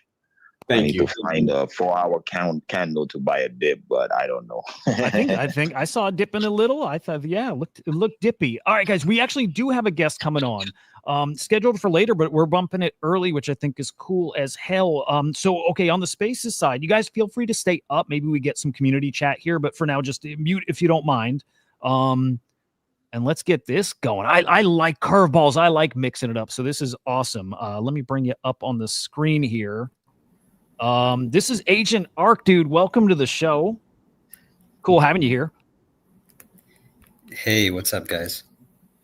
Dude, what is up? We're okay, so we're getting close to the halfway point of a marathon 12-hour stream. We've been talking to so many great people today. It's been a blast, and now you are part of the gang.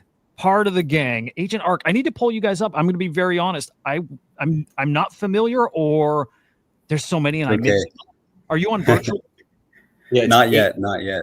Oh, low key building on virtuals. Nice. Got it. So are you on the Genesis board anywhere, or is this totally in the dark right now? It is totally in the dark. Damn, is it agentarc.ai? Is that your website? Yeah, that's our website. Nice. Let's pull this up. Okay, Agent. I just got on here. So let's get the elevator pitch.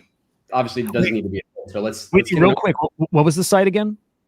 Agentarc.ai. Got it. Yeah, Okay, cool. It's more of a landing page, so you're not gonna get too much info. But yeah, happy to share what we're doing. So yeah, I'm the founder of Agent Arc. We've been building essentially real autonomous agents that can allocate, manage capital on behalf of users. Our vision is really to replace the investment manager and trader completely. So, you know, in traditional businesses, you have either a human layer where you're interacting, right, with someone who's going to recommend you, right, where to put your assets, and your time horizon and your risks that you're willing to take, you know, and they come up with some methodology internally, and then they say, okay, like you should be buying this, and I'm going to put this basket together for you. And this is your expected return over time. So all of that process, obviously, there's they don't always have your best interest in mind, and at the same time, it's not a very active investment strategy, and it's kind of like they park your investments in these products that you don't know that much about, and that they allegedly are experts on, and it kind of just sits there, and you hope for the best. And I think some of them make money, but I think that you're honestly better off trading and investing yourself. But then comes the problem: is not everyone has the ability to do that. Not everyone has the time to do that, to do the research, to study charts, etc., understand the teams, the projects, what they're working on. So yeah, that's what our technology does. It takes in your information, your profile, your investment horizon, and it invests actively on your behalf. So we've built, I guess you could think of it as a full quant stack in a way, right? With agentic workflows looped in and connected to trading platforms, obviously, because we need to have access to assets that we're buying and selling. So we do everything from predicting, allocating, executing, rebalancing, but also explaining. So we think that it's important for users, right, who are using agent products to actually understand what's happening in real time, and have transparency over that and have explanations behind that. So traditional bot investment products, like they don't do that, right? You can see what's happening maybe every month, or maybe kind of see your balance moving, but the decisions behind what's happened, you don't know that in real time, and you don't really get that much insight. So that's kind of in short what we're working on. We also participated in Solana Coliseum. We won third place for the AI track. And we've got some small grants also from NVIDIA for Inception, as well as Microsoft. Interesting. So are you in the NVIDIA Inception program now? Yes, we are. Oh, that's a great stamp of approval. Awesome. And so if you are part of this, Solana Coliseum Hackathon, if I have that right, are you building in Solana? Is your launch going to be on Solana, or is this going to be a base launch? Yeah, so we've been following virtuals for a very long time. Big believers in the ecosystem and the direction of the team. So it's always been a goal to work with this ecosystem. But the Solana Hackathon just happened to come across our plate, so we did fork a version of the product for that hackathon. But our main product will be on base. Really cool. Okay, that sounds awesome. If you're going to be, I guess, like this awesome quant stack trading for people, what kind of assets do you picture will be traded through your platform? Are we talking like hyper liquid vaults? Are we talking like just spot trading? What is that going to look like? Like, how will users use your platform? Yeah, good question. So as of today, we already have AUM and live capital by early users. So because of the way we've designed things, so we took the approach where we're quite asset agnostic, in the sense that we look at the total crypto market, and because we take I would say like quite a lot of positions, we needed stuff that was more liquid. So we actually have a kind of a unique integration right now where we're trading via Binance, but very soon we'll be on chain as well, via like Jupiter and some of the other dexes. But in terms of the type of assets, we trade both spot and perpetuals. But when we initially launch, only perpetuals will be available. Dig it. Okay, very cool. Do you have a launch date in mind yet? And I have more questions about the trades too. Yeah, absolutely. We're quite. I mean, long story short is we're looking at the end of this month. We do have a date that we've discussed with the virtuals team. Believe we said 26th or 27th. But yeah, I think we're pushing towards that date. I think that things look on track, but again, we want to do it when it's right and when we're ready. But that is the date we're working towards. I like it. And what about Genesis launch versus prototype? Like I would have assumed Genesis for anybody before a day ago or so, and now all of a sudden, I think a lot of people are thinking prototype. What are you thinking? Yeah, I mean, prototype meaning, you know, where you have to essentially you don't if you want any of the tokens, the project has to purchase them, right? Correct? Is that what you mean? So I think it's more, that could be it. Whitney probably better explain, but it's more like a traditional launch. Like you just kind of do TGE and the token sits there. Yeah, like a pump.fund, right? Yeah, exactly. Yeah. I mean, the obvious benefit, I think we're looking at Genesis obviously from two angles. I think one is from the community perspective. Like I think it's slightly less it's more sniper proof, I guess, to an extent. I think that's one of the things. We've actually tested like in the early days of virtuals, like launch, like you doing a prototype, and just got sniped like crazy. So we've experienced that. We're familiar with that process, and I think I think Genesis is kind of good in the sense that you have a dedicated like launch vehicle in a way. Like there's anticipation, there's marketing, people can see the projects upcoming, and at the same time they have the ability to get in early, right? And I think that myself included, like I appreciate that, right? And I think that when people are in early, they grow with the project. And I think that I mean, getting in early on something means more value, right? And from a monetary perspective, and when people make money, you make them happy, right? So you build loyal supporters in that sense. Of course, you can do that through prototype, but obviously that's a lot harder because if a couple whales come in and grab a lot of the allo, right, at launch, and the launch is obviously already at a much higher FDV by the time it bonds. So I think those are the kind of the differences that we see.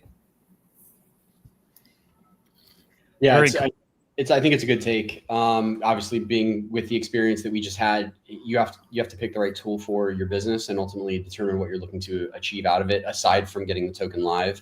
So, it's the one thing I will say when it comes to sniping on prototypes now is it's become easier to avoid, right? Like there are things that you can do, and I think Virtuals has done a lot to help with that.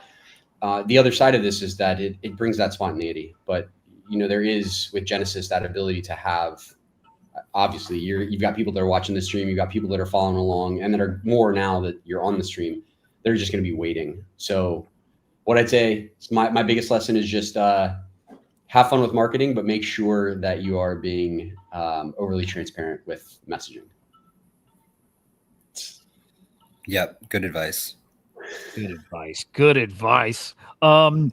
Milestones, and I like until we see the product, I mean, we'll have more questions. In fact, I would love if you come back, like when I do my morning normal daily show, come back and like show off the product when you have it. Unless there's stuff you can show now. I don't know if you have anything like behind the scenes you can show. But I would love to, but I think we'll keep the anticipation. There we go. I like it. Any partnerships that are already cooking behind the scenes, and any ACP plans? There's definitely partnerships cooking. I think that these sort of products are interesting for more people than just retail users, as you can imagine. So we've definitely been in talks with, I guess you could say, funds, market makers, also exchanges, because I think a lot of the exchanges are actually fighting in the sense that like they all want big institutions to come on board, increase their volume and trading volume rate. I think they're all looking at the same thing, but a lot of them don't have much innovation for institutions. It's like OTC some, special like quote products where they can, they can essentially streamline like how they capture price through APIs and dynamic routing. I mean, there's a couple things, but it's nothing that interesting and innovative in my opinion. So I think that like we've definitely been having conversations around how this could be used potentially to assist with that, right? Because I think again, that's what exchanges are trying to do is get more people to come on board. I think especially in the traditional investment side of things, because you would have seen this happening. I mean, like everyone in TradFi now is trying to get crypto on their balance sheets, right? But not everyone is familiar with it, right? They don't really know how to trade it necessarily. So having some sort of easy gateway for people to come on board and have, start trading crypto, I think is what they're trying to do. And that could be an angle to explore as well. But yeah, this is just some things that are in the works. I mean, there's definitely some other cool stuff. Your second question, sorry, I forgot what it was. I also forgot. So I think that works. Do you mind taking a question from the audience? Sure. Hell yeah. Okay, cool. And Katz, we're going to do just one question because I have another guest that's going to pop in here just after. But Katz, bro, you're up. Fire away. Cool. Yeah. Just briefly, there's a lot of competition in this specific sector. How is your product different than AIXCC or MacroTrade or some of the other ones that have come in on virtuals? Yeah, great question. So I guess I'll talk from two angles. One being like I guess a data perspective, and the other being just more of a, I guess an end-to-end perspective in terms of some of the key differences, not only in terms of strategies, but also maybe features.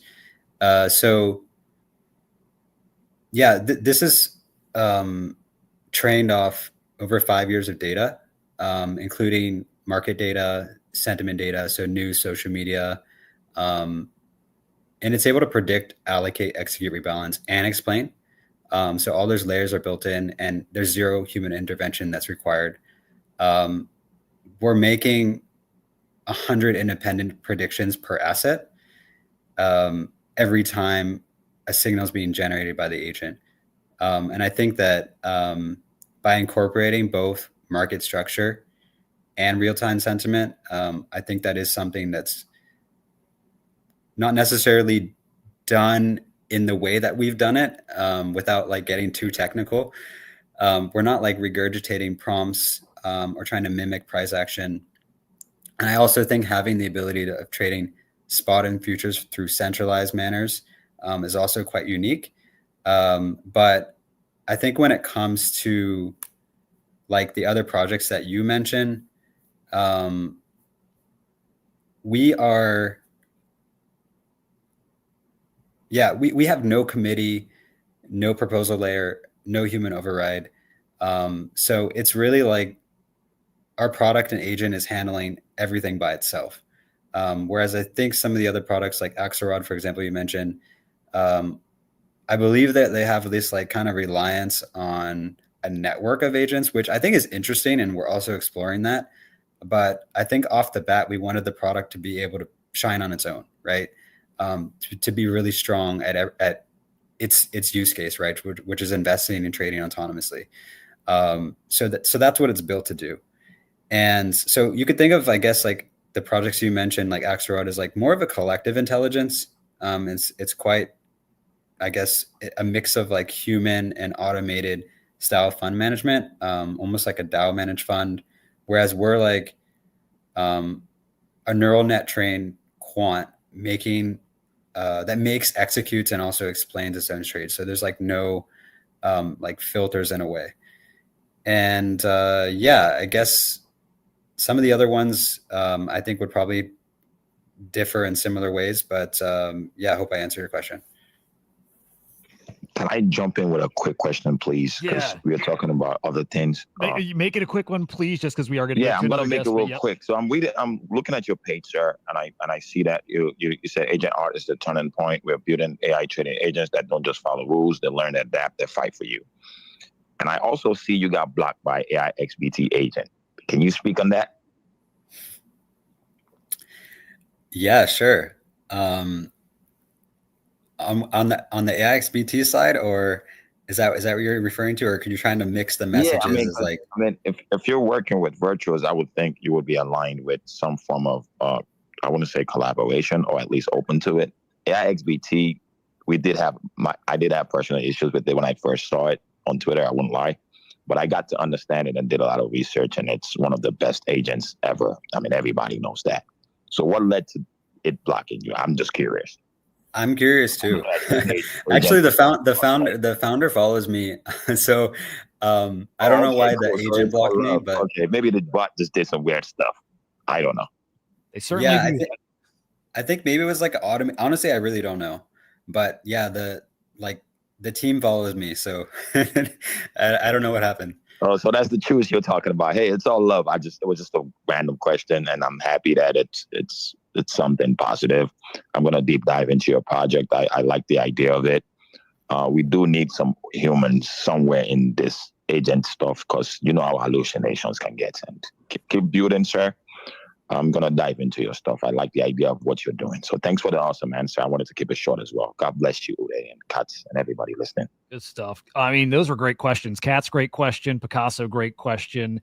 And Agent Arc, oh man, I'm glad you joined, dude, because I like what I heard, and I'm seeing actually exactly that from the audience. Masha saying I really like this guest, and you definitely piqued my interest. So I'm going to be following and watching your account.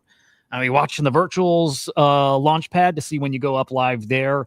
Yeah, dude, I'm like, I'm digging this. I'm digging this. So we'll be watching. And again, I would love to, as we get closer to your launch, have you back on the show, do a little deeper dive into the product, and hopefully can get to show it off a bit. So I want to say thank you for coming here and giving us this alpha. Pretty sweet, man. Yeah, thanks so much, guys. Appreciate it. And good luck for another 6 hours, I believe, right?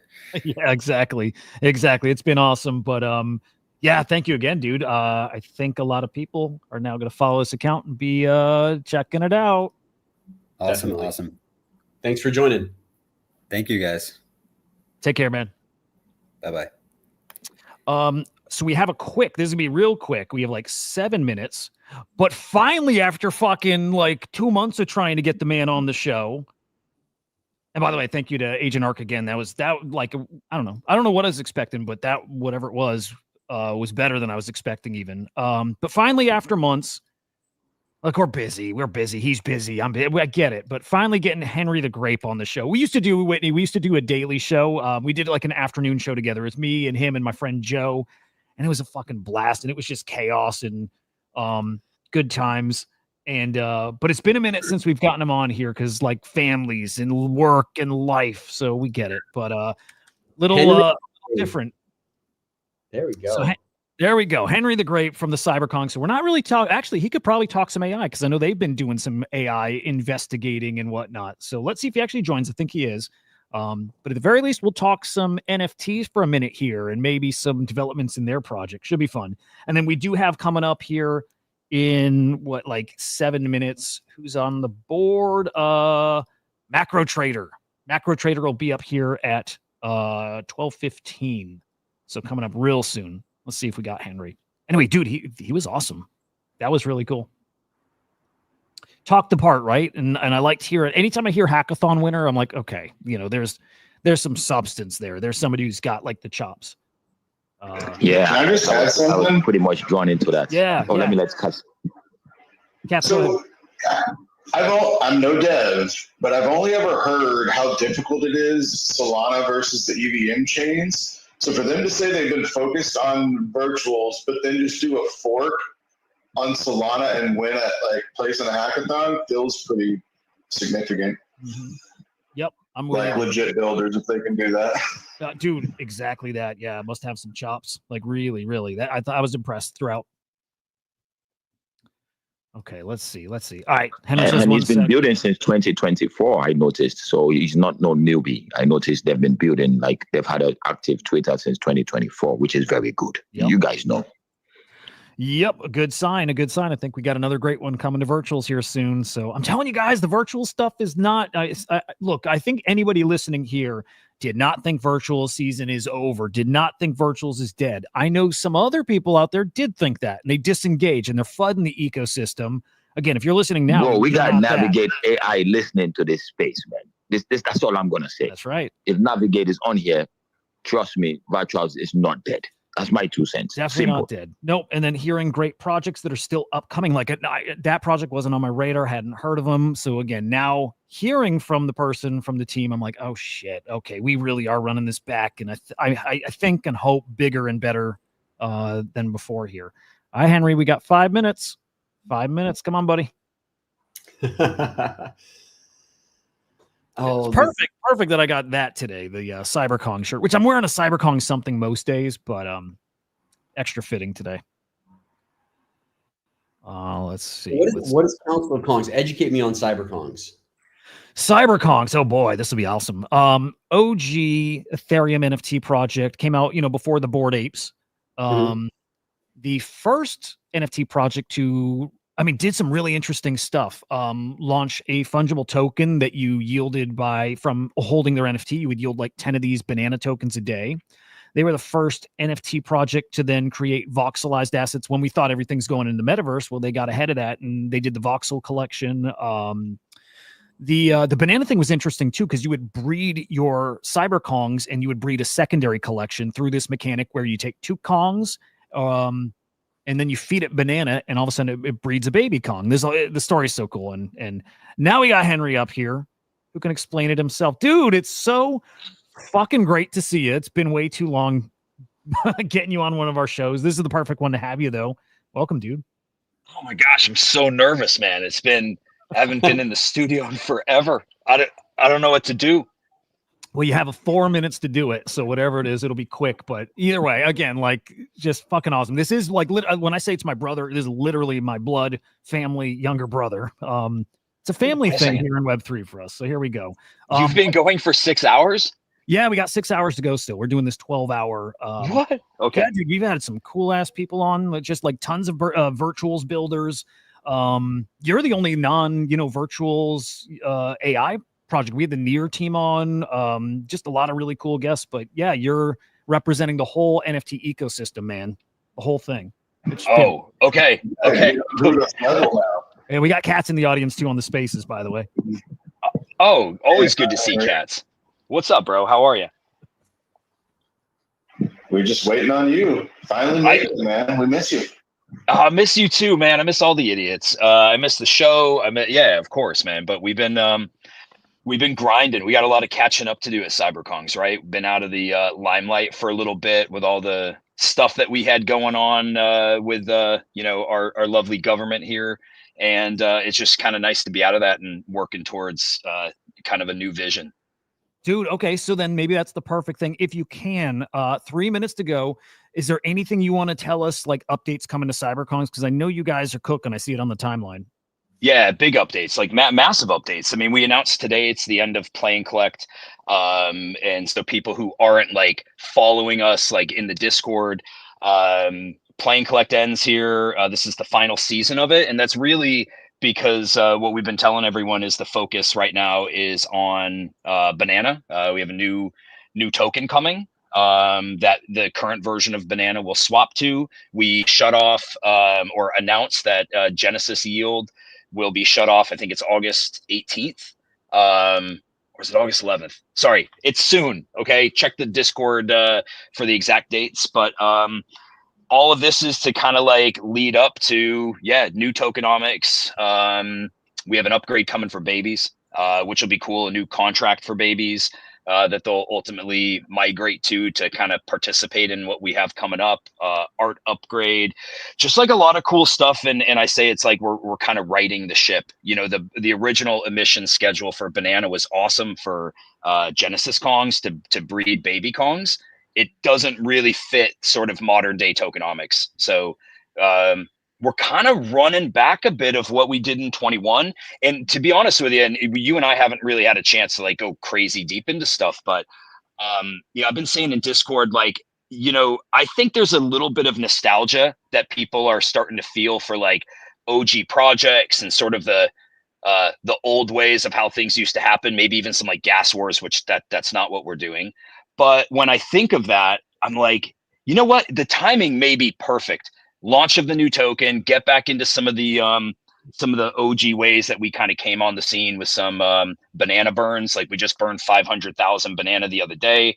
We've got a massive burn coming up with the baby upgrade, and really, yeah, token kind of a token first ecosystem, but like really harnessing what we do best, which is being part of what we think is the best community in NFTs.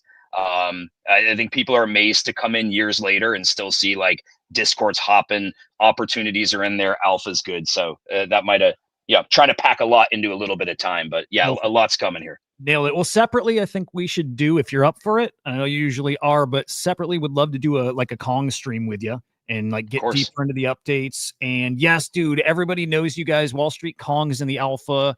That never stopped, even in the bear market. That was like still the most active Discord I've been in, and to this day, still the most active Discord I've been in, and a whole bunch of great fucking people over there. And it's home, like it's still home. I know for you, I know for me, and it's a lot of guys that are our friends here in the chat.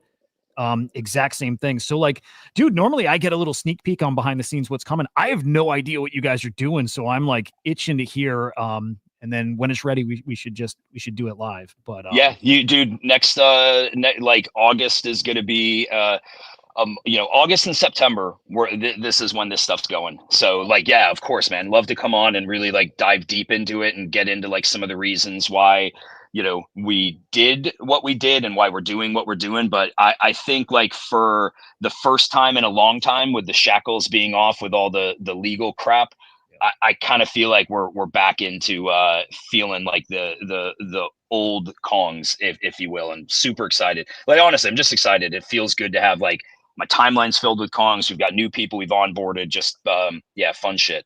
Out from under the thumb of the SEC. That was wild too. I'll have to tell, if he doesn't know, I'll tell Whitney about that later on. But yeah, dude, it's so fucking great to hear your voice. Like again, likewise. It's been a minute. So yeah, I love you, man. Thanks for having me. Yeah, love you too, dude. And soon. Yeah, sounds great. Good luck for the next 6 hours, guys. And yeah, we'll catch up. We'll catch up here soon. Okay. Oh yeah. Hell yeah. Love you, man. Bye. Love you, man. Bye. There we go.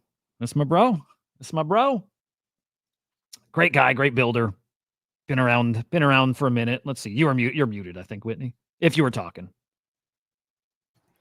Said I want to hear what's going on with the SEC, how they had to deal with that.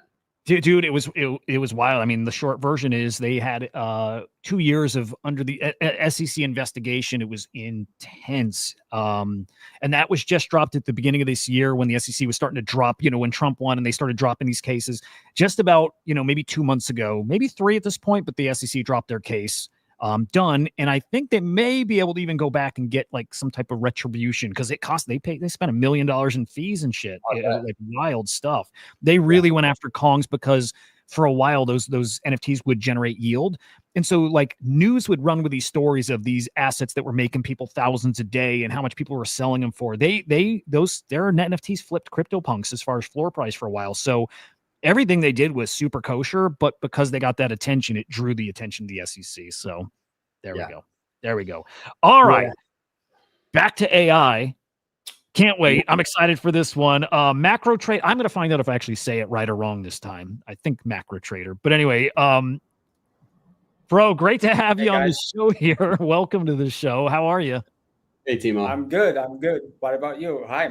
And man, I love the energy here, man. You have been going for 6 hours, still going strong, looking good. Nice. Loving it, man. Maybe never going to end. Maybe it's not a 12-hour thing. Maybe it ends up being just a 7 days a week thing. Maybe not though. Dude, would love an introduction to macro trader and what it is and what you guys are building. I think are we doing something together, Swarm Macro Trader? Is there something there? We have discussed a couple of times for us to get on your show. It's actually MicroTrader. it's kind of a wordplay. So yeah. I figured I and saw most of these names, and I had a feeling I was doing this wrong. So thank you. yeah, no worries. And well, what we are building is basically like we are starting with an autonomous trading agent, and eventually we want to evolve into a trading agent ecosystem. Basically, right now we are on the way of launching our closed beta. Where we will be launching like with our own proprietary trading strategy built by our quant team. And like I mean, slowly, like we want to launch a couple of vaults with some of our partners. And idea came like our founder King, like he's coming from a very heavy TradFi background. He like ran his own hedge fund. He has worked at Goldman Sachs, and our quant team is also coming from heavy like TradFi space. So our idea was to merge kind of stability and structure of quant hedge funds and bring it to the transparency and accessibility of Web3. So like that's how we ended up like here, and we have been building actually since January, and you know like I mean, since January to here, market has been insane. It has done like multiple things here. So our focus was to build a strategy that would generate profit in any market conditions. So this is why for our first strategy, we like went for long short. And, you know, like so far, our back testing is looking like really good. And yeah, you know, like we are excited to launch our closed beta. And for that, we're going to bootstrap our own funds. We're going to have a tokenized vault on Hyperliquid. And slowly, like we're going to transition into open beta, and afterwards launch a couple of strategies with some of our partners. Dude, very cool. So like the trading platform not open for users yet? Yeah. Okay. Like we are launching the closed beta in August for sure. And afterwards, like we have, I mean, for this 7 months, we have basically spent putting down like the foundation. So once we'll do closed beta afterwards, like things are going to fall like dominoes, you know?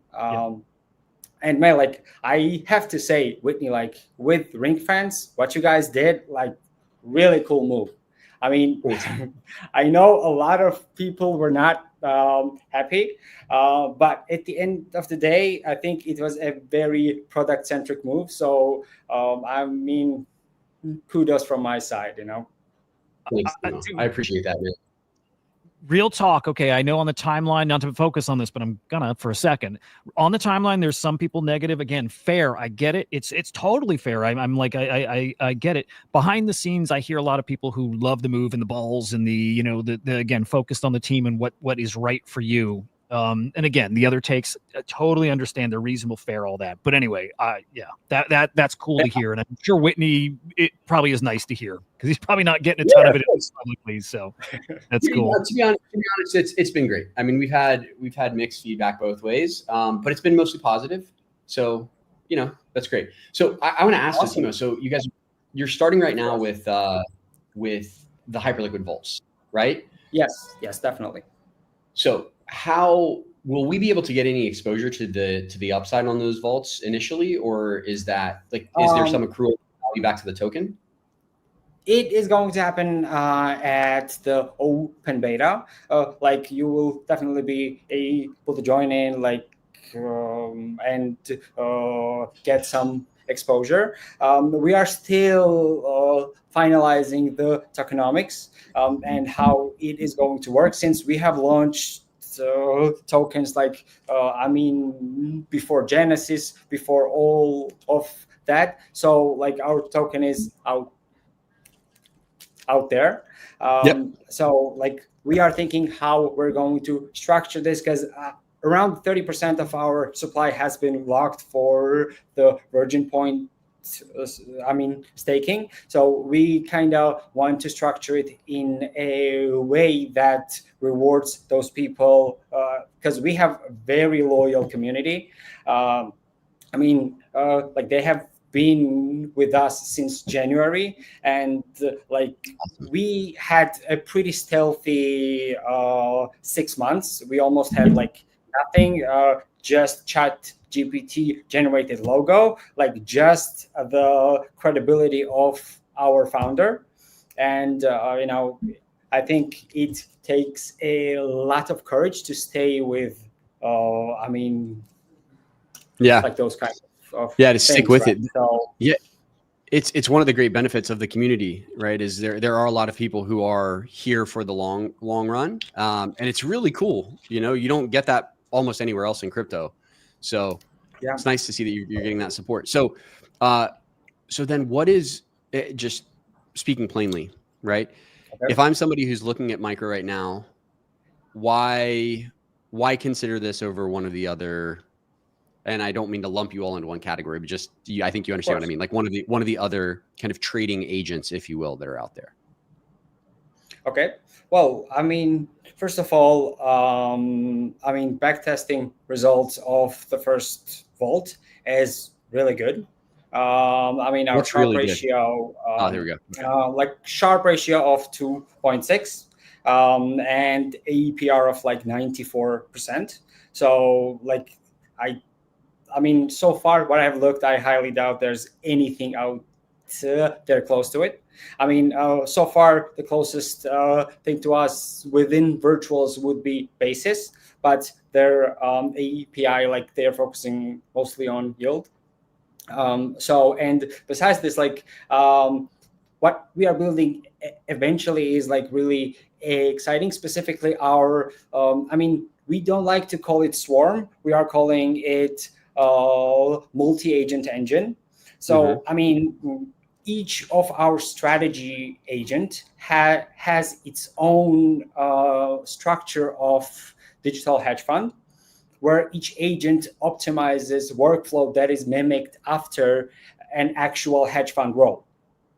And we are planning to have multiple this strategy trading agent. So when user comes and puts down let's say deposit, and specifies some risk ratio and what is then intended outcome, then our allocation trading agent will allocate capital to various strategy agents to get the outcome. So I'm curious with a product like this, do you think that on the roadmap there's potential to maybe, it's similar decision making, but just adjust it for an extremely long time horizon? Like if I wanted to take, let's say, a percentage of my net worth and put it in on a risk adjusted basis to manage a TradFi portfolio that I intend to never sell, right? Do you have something like that that's in the cards? Definitely.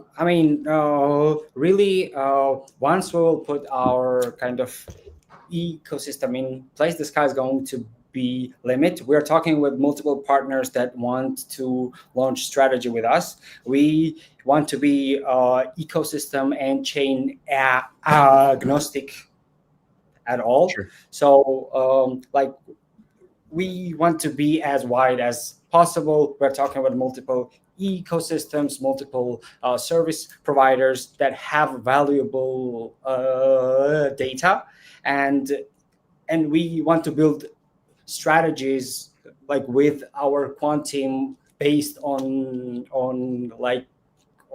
that data.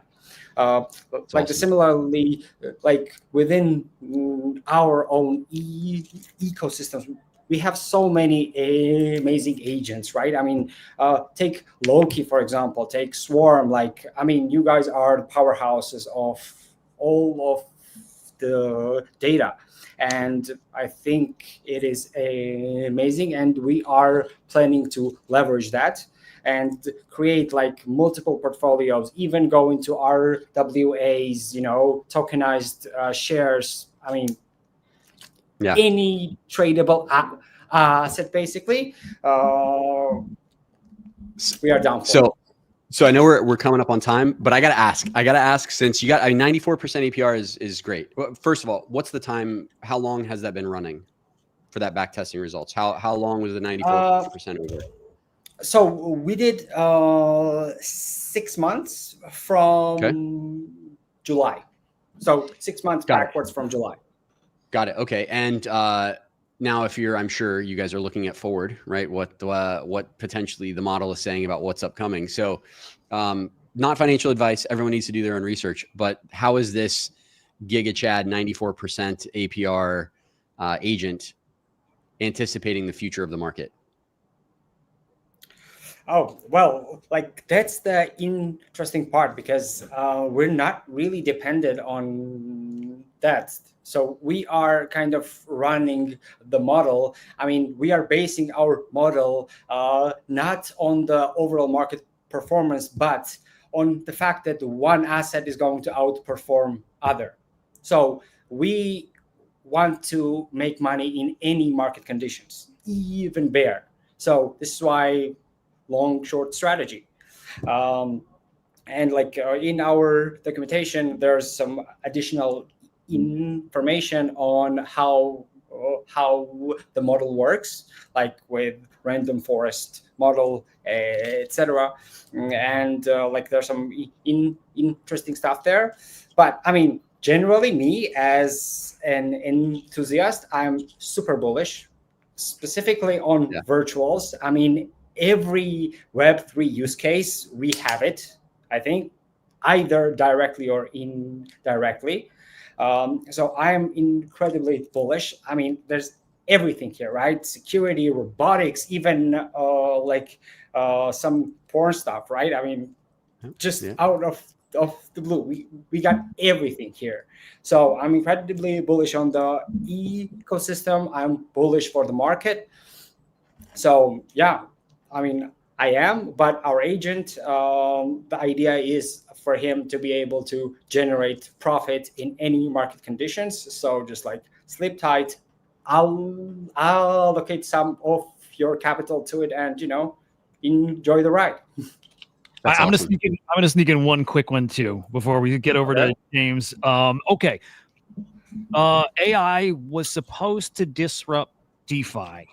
And we were supposed to, and this is just, people predicting and guessing and hopium too, that we would start seeing millions of agents trading on chain this year, and maybe it's next year, whatever. And I don't think we've realized it yet, but are we about to round the corner where again, AI and these DeFi kind of tools platforms are about to disrupt DeFi? Hell yeah. I mean, it makes so much logical sense, right? Because one of the fundamental problems of DeFi has always been overly complicated UX, right? I mean, you can't explain to some guy who has been working in like TradFi for 20 years that in order to join this, you have to connect your wallet, you have to take care of your seeds, and you have to go from one protocol to another, optimize. I mean, it's just too much. So AI makes perfect sense for simplifying DeFi, right? And you have fragmented liquidity. I mean, it's the most logical next step, and it's the most logical use case in my head, and also with DeFi and security too. So I think this is why you guys are doing an amazing job too.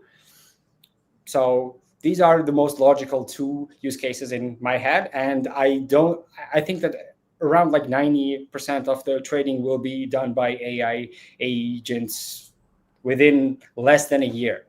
That's what I'm looking for. That's what I'm hoping for. I've been waiting for it. And so have a lot of people. Dude, thank you so much. I loved it. Love the chat. Thank you. I love what you're building, guys. You can follow them there. Let me drop your account up on the screen here as well. Where is your account? That's not you, but is that you? Is that your CEO? Yes, that's our founder. But you can find my account. Just put down Timo. There we go. Easy. I'm right there. The first one. Yeah. Timo Beasy. There you go. Follow him there as well. And then I got to shout out real quick, Nikos, who makes the best fucking infographics that I've seen in a hot minute here. He's excellent. I've been following him for a minute because of those infographics. He's doing our marketing. Actually, amazing guy. Follow him. Awesome creator. And when I get you back on the show, I want him on too. Come on, buddy. You can do it. You can do it. Like, no pressure. Of course. Like, come on. Dude, thank you for joining us. I appreciate the hell out of you. Thank you, Great guys. talking to you, Timo. Yeah, we'll run it back Bye, soon. guys. Peace. Bye, guys. So cool. So cool. So cool. Caught me off guard. Yeah. Really cool. I like that. That's nice. Yep. It's a different twist. Dude, for real. Okay. Moving right along, we're getting to the part of the show where we just got like back to back awesome builders. Another one here. Actually, hang on. I think there we go. Hang on. Is it just you? Dylan's here too. Okay, Dylan's here too. Hang on. Let's get him up. Hang on. Let me get the right layout. There we go. I had these guys on the show just over a week ago, and they're awesome. No swearing. They're awesome. I really like them. I like what they're building. Let me get you on the screen. But gentlemen from Quant.Fund, introduce yourselves. Well, pleasure to see you guys, and thank you all for the listeners out there. I'm interested in discussing more, maybe some of the things you were just talking to the last gentleman about. I'm curious about some of his claims and how he hopes to substantiate those. But I'm James, one of the founders of Quant.Fund. I'm the CEO. Dylan is the CTO. We founded Quant.Fund as a spinoff company out of Coinworth Capital, which was a private family hedge fund that traded liquid cryptocurrencies. Started that back in 2022. And I'm really excited for what we're able to do with making using Bolt infrastructure paired with an AI agent to allow for the democratization of access, really easy access to high-performant DeFi yields. So we're kind of similar to Axel or Robinhood in some of those ways. And I think that maybe in the longer run, how we might fit into the virtuous clusters, that we might end up being more of a front end. It's very easy for users to enter into that ACB cluster and being able to access some of those higher level yields that are frankly still very complicated for normal people to use. And so that's my introduction. Dylan? Yeah, I think James caught all of it. Not much more to add. All right. So we'll kick off by saying, so in AI generally, Sam Altman said that 2025 is the year of AI agents, and yet it's still quite a lot of work, like backbreaking work to actually build one that's intelligent. And if you're able to make one that makes money, then like really, I'm just like more power to you. I'm really amazed that you're willing to even have one that makes money and then share that with other people instead of just wanting to keep all the alpha to yourself. It's kind of surprising to me that you do that, but hey, it's incentives, right? I want to talk about the claim that he made. Nothing against the guy personally, right? Some people are more like inspired about what would the potential of agentic AI, the potential of AI trading bots, whereas others are maybe more realistic. And we've taken a more realistic approach to this, I think. And so 98% of trading will then be done by agents within a year. Is he talking about total transactions? Is he talking about transaction volume? Is he talking about like the amount of money that's made in terms of profit? I hope that's not money made in terms of profit. That means all the classical traders are pretty screwed, right? It'll be this very big competition between these different agents who apparently have no caps on how high their strategy can go, right? And so I am a little bit cynical on like the super techno accelerationist fact of like we're going to have agents that are going to do everything for us immediately tomorrow. And so like what we chose to do with building Quant.Fund is that we want to have our agent be like a fund of funds manager across human designed vaults, whether they're ran by discretionary talented traders or the algorithmic strategies that were designed or even the passive strategies that we already offer. So right now we have 5 different offerings and we expect to offer a lot more. I'm sure that Dylan might add some more to these, but just we don't have a lot of time today. I think we only have like 15 minutes, so I have to give you the very quick version. And maybe if Hudah or Whitney, I haven't met Whitney yet, want to share any quick questions or quick pointers, we can play with that. But that's the basic idea of our product. Yeah, so I'd like to understand, obviously, when you're talking about benchmarking and people putting real yield with you, coming from family offices like you do, 6 to 8 is kind of the standard that people are looking for safely when they're putting, big amounts of money somewhere. So I see that you've got a couple of options there. What happens when the money goes into the vaults? Sure, yeah. So we use the Drift Vaults architecture as a backend, which is state of the art. They're still the market leader in terms of like quality vaults. Hyperliquid is becoming more popular, but they're still definitely number 2. And then there are a lot of other vaults coming online, like Jupiter, for example, and Camino are launching them on Solana. There's not really the opportunity for these kinds of things on Ethereum right now, just to share what's going on there. A lot of the vault infrastructure on Ethereum is closed source. So you have to be a really big institution. You can't just be a trader that's creating something like that. Whereas Drifts is much more open, and we really like that. So what happens with the vault is that Hudah can deposit money in, and then I can make trades with that money. And then that aligns our incentives, it being a non-custodial relationship. So I can never take Hudah's money. But if we make money together, then we can split the profits according to the prior agreement. And so on our vaults, if it's passive, like the staking or the USDC savings, it's only a 1% management fee, 0 other fees. And then if it's active, it's a 30% performance fee, 0% other fees. And so, yeah, with each of our strategies, specifically our directional strategies, we have live backtesting that a person can look at, because some of them are newer. We just launched some of these in July, so they're very fresh. And you want to see, like, why would I ever put money into it if it's still such a fresh product? And so that's part of what we're looking at there. Nice. Thanks for the clarity on that. Obviously, there are standards set in the industry, standards, air quotes, for the types of fees. You guys are, I think, pretty well aligned with those from what you're saying here. How has adoption been so far? Yeah, well, so I should say that we've only had a lot of these products live for 2 weeks or less. And so we want to be attentive to that, right? When you're getting started with TVL, we do have some like early customers. And I think that a lot of our earliest customers will be actually from like BD calls where we're talking to family offices with check sizes of around 50K to 150K. But one thing that we've actually been working on really recently is getting a super easy and smooth onboarding setup. Maybe that's with Turnkey and MoonPay. We're still exploring our options to make it this a situation. Dylan had shared that a few of his friends had said, I really want to deposit in this. Can I write you a check? Because they're still used to that traditional hedge fund custodial nature. And so we want to have something that's really easy for people to use and to onboard into the non-custodial space. So I'm going to ask something that maybe it's completely out of line with what Quant Fund is doing, but there's something going on right now in the United States that I think is eventually going to have an impact on what you're building at Quant Fund, and that's accredited investor laws potentially being lifted. Now, obviously, it takes money in this case to make money, right? You're targeting family offices and funds that already are high net worth individuals, or they've got a lot of capital under management.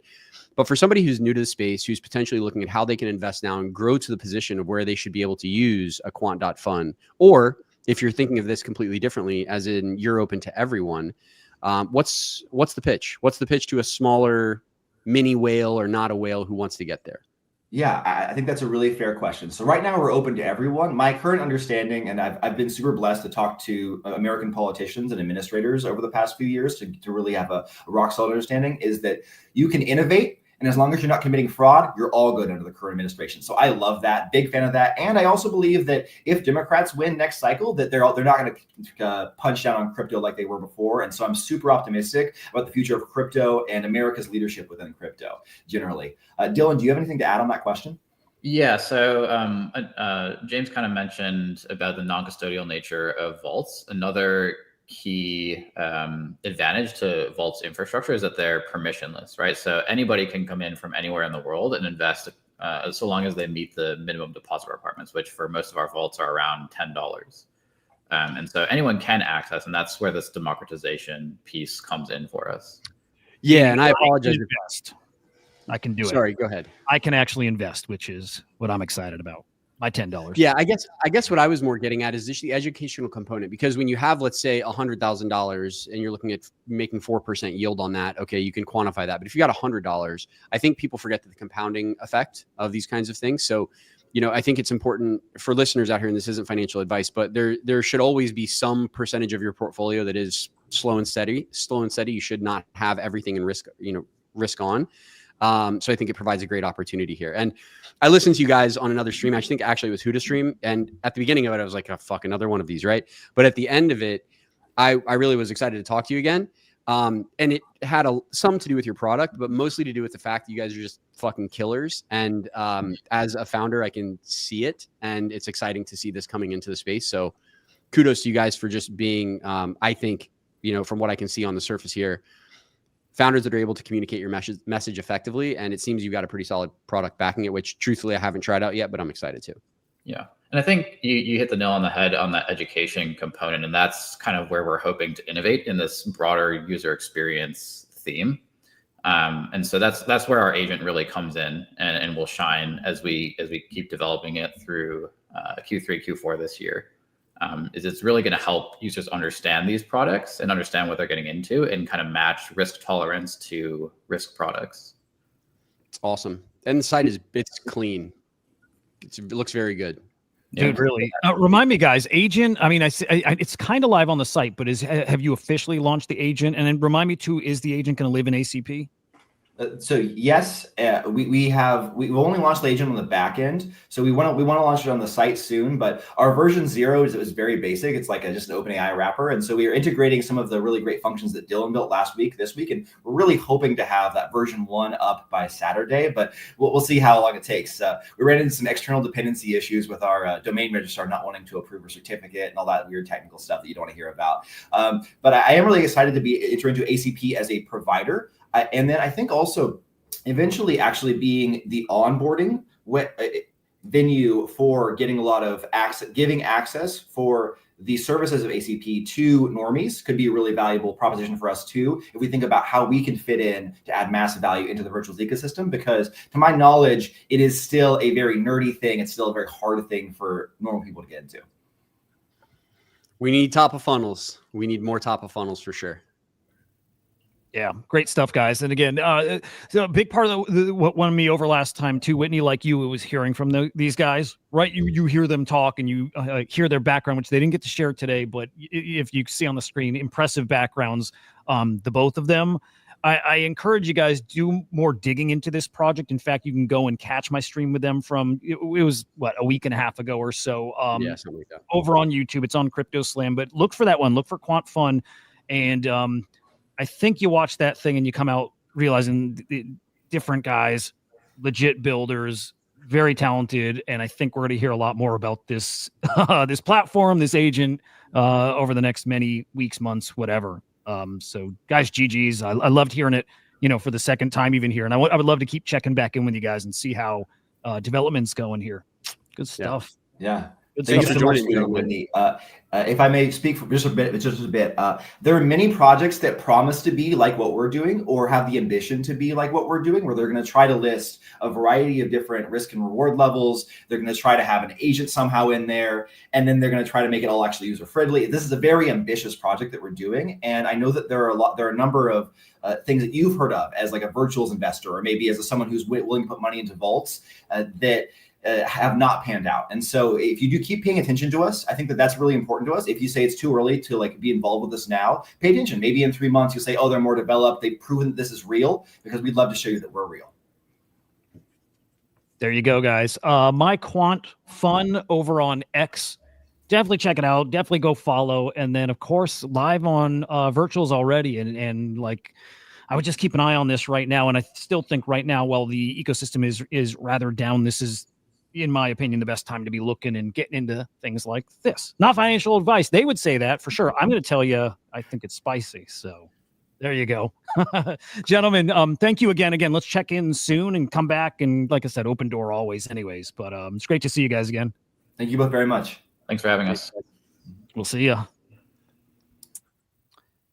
Dude, good guys, good product, all that stuff. So as a founder, when you're going to invest in teams, right? A lot of this, as we've talked about, is experimental. These guys have hustle to them. But James, man, the guy could sell fire and hell, I have a feeling. So you just don't fade people like that. It's when you find someone like that and they have capital, all they need is time. It's just a matter of time, and they will find profit. They just need to survive to that point. And I think that their site looks clean. They appear to have the connections. And that's what it's going to take. It's not really a TVL game for them. It's just going to be about initial money in their fund. And then they're going to have to prove out, which I think they've got as good a chance as anybody else that's doing anything with AI. So we'll see where it comes. I think the one thing with James that he does do in a very good way is he professionally throws shade, which is it's an art. It's an art. He last show did it too, and I so want to dig back into that one, but I think he had some comments about Mamo, and I'm like, oh, I want to get more into that one. So next time he's on, I've been there. Like eventually, he's gonna learn on his founder's journey how to refine that, but he's got it. Like the thing that is a struggle is actually just saying the words. But he seems to be fine there. So I don't know. I'm paying more attention now. There we go. All right, from a couple of great builders to another great builder, one who I've seen just like all over this space for the past many, many years, and like and respected and all that stuff about this guy, Jonah, dude. I'm so happy you were able to join this thing today. You're one of those guys that just get excited to watch your streams, but watch what you're building, dude. Welcome. Thanks for having me. How you doing? Oh yeah, great, dude. We're now like 7 hours. Are we 7 hours deep? I think we're 7 hours almost deep into these streams. Are you tired yet? No. Time is a flat circle. Who knows? I don't know. Where are we? Great. Yeah, no, there's no getting tired. I mean, it's too fun talking to great people. So yeah, no, absolutely. Jonah, dude, what are you building? And I happen to know, and I'm going to ask you questions about it because I think I'm going to use it and should be using it. But and by the way, anything else you're building, cooking, all fair game here. But Sploot is what I'm familiar with. Share that with us. Yeah, Sploot is a next generation live content software company on chain. It's going to all be on chain.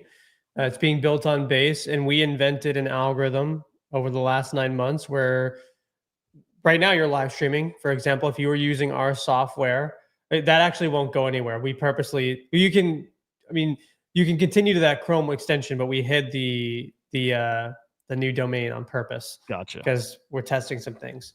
Gotcha. But we're building, that's enable now, that is active. I don't know why it says that. I think I might have disabled it because I have it in my browser. Oh, yeah. Okay. Got it. So what we're building is, two tools. One is this AI clipping software. Some people, WebTube, tried it, but they do what's called end state media. We do real-time media. And so right now, if you were using our software, it'd be reading your data every half second and generating clips directly into our CRM. Whereas most softwares, they have to do it after 12 hours of reading and acknowledging the recording. So we're one of the fastest in the world. Our product will work for Web 2 as much as Web 3. And we're using that data to build all sorts of other tools. For example, we may be building our own version of Opus Clips. We may be building an app for Base that connects to Zora in ways that I can't talk about yet.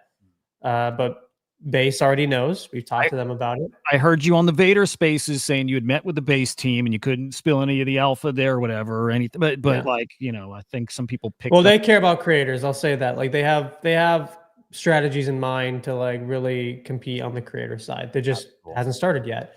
And then the second tool is this wallet called Sploot Wallet. It's meant for content creators. But effectively, when this is all out as one software, you could get your live clips. You could sell them to brands using global licensing that we have access to. You could use that to create bounties in our ad network for people to make more videos on top of. You can get paid directly in our wallet as a creator. Brands and agencies can find you and do deals with you directly in our wallet and get paid through our wallet. We don't take any cut of those sales. And so we're building an entire creator economy discovery and distribution system on chain using our AI. So like right now, today, would this work for like the kind of streams that I do, which are just live streams, right? Does this work where it could actually like clip my streams? So the first step is we're doing games first because they have the richest data. It allows us to learn a lot. So the first few weeks is going to be games first. And then we're expecting about a month after release that we'll have what we call consumer product ready, meaning you pay a consumer fee and it works for your streams. Right now, it works if you're streaming through Twitch, but we're working on a Kick integration. We're talking to Pump Fund and we're talking to Abstract. So you could have this working on multiple streams at once while you're live. In theory, you could just multi-stream right now and have the Twitch account live and we're still capturing the same data. But we want to be wherever you're streaming and make it accessible. I would do Twitter and I like X a lot, but the API is very expensive and we need to like get our bread up before we consider that. Also, there's not a lot of people streaming on X for it to be like a viable spend. Yeah, no, that's fair. So I'm doing abstract. If you need testers, I'm just gonna say, if you need testers and need data, need just people like try it. I'm just volunteering. If you need, I'm happy. Well, the good news is if we do it with abstract or pump fund, I'm requiring them to pay for the licensing where they can pick creators who get it for free. So if you have someone to talk to, then you could talk to abstract about subsidizing it. Okay. But you know, those both pump fund and abstract are still so small that it feels like they should cover the cost for many of their creators, and you know, we'll take the fee directly from the company rather than from the user. If you're doing it through Twitch or Kick, that's different because it's such a large ecosystem. Sure. Yeah. Okay. Well, I've got a couple contacts. I don't know if they're great anymore, but a couple contacts at abstract I'm going to try, because I think I'd even chatted with you. I don't remember if it was on a Spaces or if it was a DM, but how like I can't, like I don't edit, right? I need a way to clip my live streams. It's all I do is live stream. I don't have the time to edit, and I use AI software like Vizard, stuff like that, to try to make my clips. If there's a tool that does it for me, that literally changes everything about what I do. Like you see what Thread Guy's doing now, streaming and having guests on, kind of like we're doing now. But the most important part of what he's doing is the clips. All throughout the show, these clips, 45 seconds, minute and a half, whatever. Well, there's 3 ways you can do that in our system. The first is let the AI just run it, and so it'll produce clips. The second is we have a multi-account system. So like if you have an editor on staff and they see a clip that the AI is not registering, they can just click a button while watching, and then our system will just read it. So there's a manual clip option. And then the last is that, okay, you get great clips, but the thing with like Thread Guy is that some of them need to be edited or they need to be posted on third-party channels that aren't your own, so you get that search. And that's where our wallet comes in, because you can make a bounty on your own without even talking to us. You can make your own campaign bounty, and then people who are using our system as creators who want to make money, they can go and do that. Dude, super interesting. Okay, so like the default clipping, is it just start time, end time, and it's just grabbing like, you know, that minute or so, or will it chop out like if the ums and the silences and things like that? It won't do that, but well, that being said, I said with our data, we could build our own version of Opus clips eventually, or we can outbound.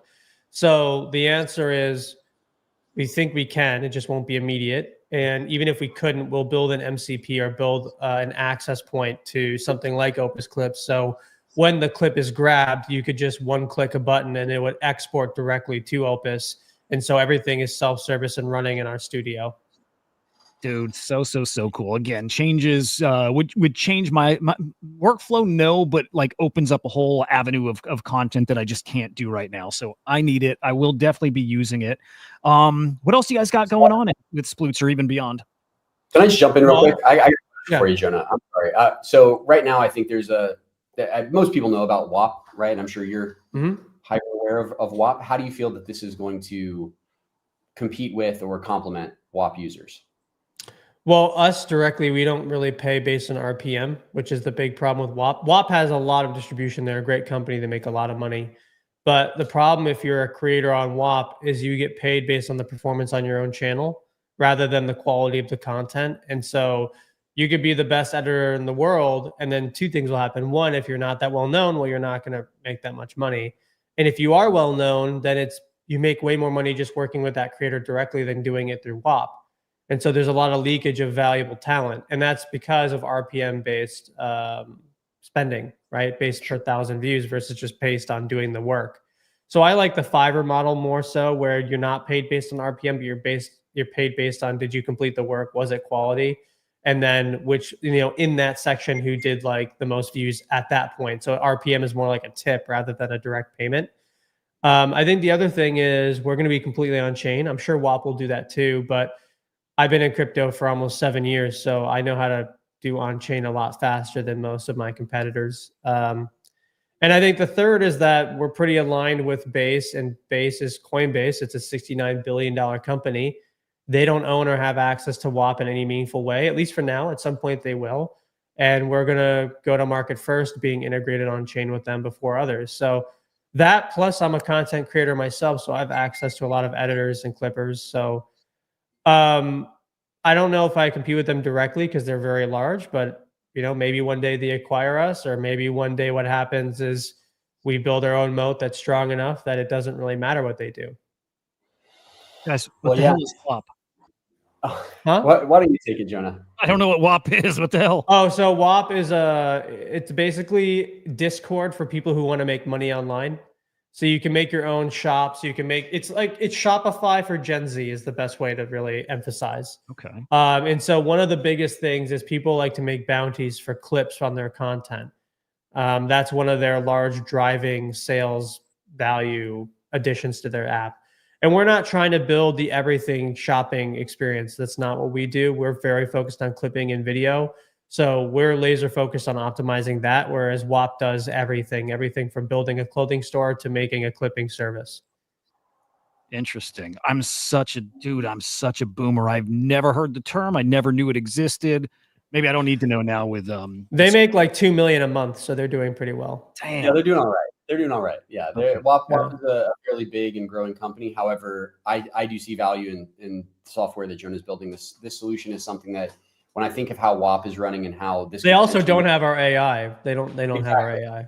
Well, and you don't really need to then pay the WAP editors either, right? If you're a content creator, you don't need to go on and run the bounties on WAP. You can just do it all directly through Sploot. No, if you can do it well, if you know how to look, at the end of the day, we're grabbing clips and then grabbing them in 60-second bursts. And the other thing that WAP doesn't have is we have real-time data. We are a data company, right? We can measure your streams every half second. We have comprehensive data on everything you're doing in your stream, and that can be used as building one way we've explained it is we're like deck screener for creator capital markets, because we have deck screener level data, if not better, for capital markets like this. Well, and I'm sure with recursive learning, ultimately, it's just going to get better and better over time, right? So, the longer you're in operation and the more you've got people streaming through. Well, the first step is the algorithm needs to have the right variables. And then we start integrating learning AI based on that algorithm. And then, as you said, recursive, it'll get very intelligent. So once we feel like the algorithm is really in that place where we can start agentic-ifying it, that's when I think that we have $100 million plus business on our hands easily. I don't see why we couldn't make, $20 to $100 million a year once everything is working and we have the right customers. I can't tell you, but we've talked to Fortune 500 brands already. Well, and so to Kat's point, yeah, WAP is I know they do know Luca, but I think that what you've got going on is so big. All the talk now about video being the native language of the internet, I think, is going to become more and more true. As sad as it sounds, people don't want to read. So getting downloadable, digestible content that can come in video form is more important than ever. I mean, we're seeing it through TikTok and YouTube Shorts, obviously, but that's just going to become pervasive everywhere. So it's really exciting. We did a real-time demo last night. We'll put out the clips today. I'm also a light mode person. Yeah. Oh, okay, cool. Yeah. Okay. Well, by the way, I'm not worried about WAP or competitors, and I think it's great that WAP and Abstract are working together. For me, I'm chain agnostic in terms of who uses it, but we're integrating with Base first because they have a big initiative coming for it. But I don't feel any competitive heat towards WAP. I think that they do a lot of different things that we don't, and in many ways, we may just end up partnering with them. Yeah, and drafting off of all of their marketing spend is fantastic when you're a startup. So yeah, you guys for me, I don't care. Yeah. Someone said, "What's the token utility for Sploot and all this?" Well, we haven't gone very public about it, but there will be buyback systems. There will be things such as, let's say you make a lot of content in our wallet and you're staking Sploot at the same time. So let's say you're a great editor and you've made a lot of content in our system and we know you stake Sploot, and instead of getting the prize pool of $50, we put a multiplier on that because we know you're staking. So now you're earning more than you would normally do because you're staking your token with us. There's things around discounts for staking, like in terms of using the AI. Businesses may have to buy a certain amount of Sploot to get additional services. We haven't gone public with that stuff because I think the product needs to go out first before I start talking about the token in a big way. We haven't done a lot of token marketing yet because I want the tech to be so good that Web2 feels like they have to use it. Good answer. And then speaking of the token, we'll just put it up on the screen. There is the ticker. It's Sploot. Dude has had a great at least couple of days here, which is nice. And I hear everybody gushing over this token. I do. I hear Will loves this, and like everybody in my circles loves it, and is I think making their own types of bets on it. And me too. So there's Sploot. You can buy it on virtuals and Uniswap and whatever. But I think most important, follow the accounts just so you're up on. And this business account will start getting active. I haven't really reactivated it because we've been busy on the tech, but I already brought in someone to take over our Instagram and our YouTube. Nice. We deployed like 50 videos yesterday that we already had set up. We also have a meme depot. There's a ton of memes there you can pull from, and we're gonna do some stuff for Telegram. But I think in the next few weeks, probably by next week, you're going to see this Twitter start to be more active. We'll have a shit poster operating the account because I just don't have time. I need to do the live streams. I need to do the business development, the sales, the stuff that you do as a co-founder. Like right now, after this call, I have to send money to a bunch of Clippers who competed in our events. So, wow, yep, really cool. No, and you are one of the builders we have in this space. Look, we got some. I would argue we don't have a ton of great builders. Jonah is one of those, though. I just know. Also, other than that, play our game on Abstract. We built a video game. Oh, shit. What is that? And by the way, your streams are really fun. I tune in, a few times a week now. And Thank you. Got Arga coming on. I do. Yeah. Well, I feel so like this is going to sound really egotistical, but like my views have fallen off over the last year because I've been busy building. And one of the reasons is in crypto, you have to have motion. And sometimes people forget that you have motion, that you have that access. So I'm going to start turning on my network and start interviewing bigger people. And it's not going to be some crazy thing. It's just one-on-one, you and me. I'm going to ask you some hard questions. We're going to talk about it. We're going to try to not have any fluff. And so with Garga, we're just going to do 1 full hour of talking the other side, nothing else, talking about how the fuck he's going to have any potential success against Roblox and just asking him really hard questions. Love it. Oh, dude, I love that. I will not miss that too. Are you gonna have a little clipping campaign for that episode?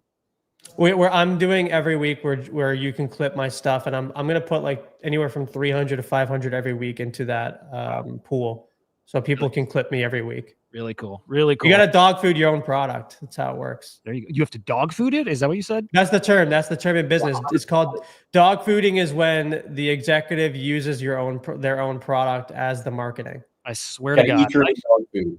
Yep. Okay. All right. I got it. Like I said, I put this out yesterday. I have no business mind or sense or whatever. I have to start hanging around guys like you two more often and get with it. But I'll start using that. Dude, Jonah, thank you for joining, man. Awesome to chat with you finally face to face. Thank you. I love what you're doing, and you should come back definitely. And I'll be tuning into your shit and using your. Just let me know. I'm going to be at Gamescom at the end of this month. And so I'm expecting that we're going to do our best to have the full product ready for businesses to subscribe to before Gamescom. And then we're going to try and demo retail by token 2049. That's our goal. Love it. Wow. Love it. I'll be in Singapore for that as well. We already booked the travel and stuff. Busy, man. Go get them though, man. Rooting for you. Yeah. Awesome. All right. Thanks, guys. Have a great day. Hey, you too. Take care. Bye-bye. These builders. They're so good. Jonah's great. Jonah's one of those guys. Like I don't actively trade when I'm building because it creates a shift in attention, but I tend to load bags when I hear people talk. Just speak about the product. And after I heard him the first time, I went on. I'm like, it's too good to pass up. Who knows this stuff? Just obvious. Real quick question, and I got to take a quick 1 minute break. But does Loki? You're with me too. Okay, it's break time. Real quick, does Loki have a link for the stream? Because Loki should be up now. I didn't book Loki, so I'm not sure. Let me get them one right now. Okay, I just see him on the spreadsheet, but yeah, I reached out to them after I saw them on the spreadsheet to see if they had anything, but I hadn't heard back. So yeah. I wonder how they got on the sheet. Who knows? Well, there's a couple right? We're in constant communication with Loki, so I mean, it could have just been something lost in translation. Okay, cool. All right, then we're gonna take a 1 minute break. We'll see if we can track down Loki. And same with Whack. I met I don't see their email either, but one way or another, we will get these guys. And then coming up at in 22 minutes. 22 minutes is Nick. I'm super excited for Nick. Anyway, we'll be back just a minute, guys. Enjoy the Kong's theme song. Always, dude. It's always this one.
So by the way, my kids are so fucking awesome. Like, I think they're home. I'm pretty sure they're home. I haven't heard a peep from them. I had one come around the corner and wave, but they've been exceptionally cool letting me do this for the whole damn day.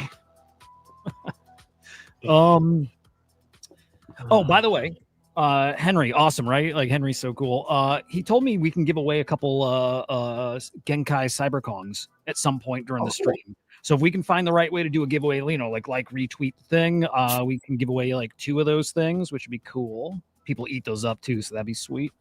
How can we, guys? How should we do a giveaway? I'm trying to think. Who can we target and show love to? Like, what? Like, is there something in the ecosystem happening that could use some additional engagement? That might be cool. Let me think here. So we got Aristotle is in 7 hours, right? But unfortunately, they didn't come on the stream, so I don't know anything about them. So, what about even something general virtuals? Just love to the virtuals community. But I'm trying to. I struggle with how you even give stuff away these days. You know, like yeah, Twitter, I mean, if you do a like and retweet campaign, what's going to happen is you have a bunch of people like and retweet, and then you have to put it through one of those selectors, but they cap out at a certain amount. So if you get, let's say, over 150, anyone past 150 doesn't really make it in. They have some that are bigger, but it does become a bit of a headache. So I think what we do is, and this is at least for one we could do this way, it's we tweet something out and we invite the virtuals community to come tune into the show and drop a comment about why you love virtuals or a specific project, whatever. And we just pick comments we like. And if we think you wrote something awesome and moving and meaningful, you win one. Something that simple. Or why why you Genkai, or I don't know. Post it from yours. I'll retweet it. I want to make sure that we're not stepping into the live streaming space, right? So I want to make sure anything that's coming to the show comes your way. So yeah, do it from yours and then I can retweet, and we can do from all of them. Nice. Okay. All right. So then Loki, I'm not sure what we do about Loki and Loki, if you're watching, please DM. Hey, oh dude, we got a booking of a project that's coming on Swarm Report too, but that I've been really looking forward to chatting with. This is at 2:45. So hang on. This is in about an hour and a half. Symphony.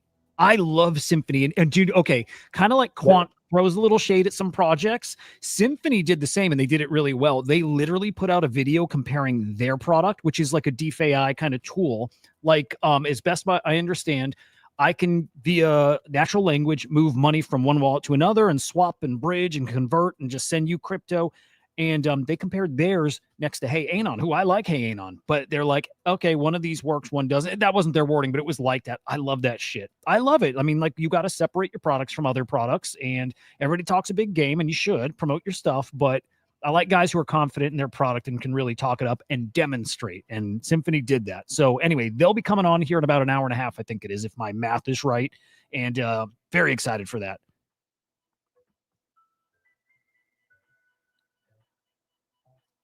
Dude, El Toro, I would do this if I had a way to do it, like a practical way. It would be great. Remember when we had our bull agent? Our bull agent probably could do that. It's like, hey, look at holders of the token, this amount, and just give the asset away to one of them, and he could do it. There's ways, I just don't think they're live yet, but man, that would be cool.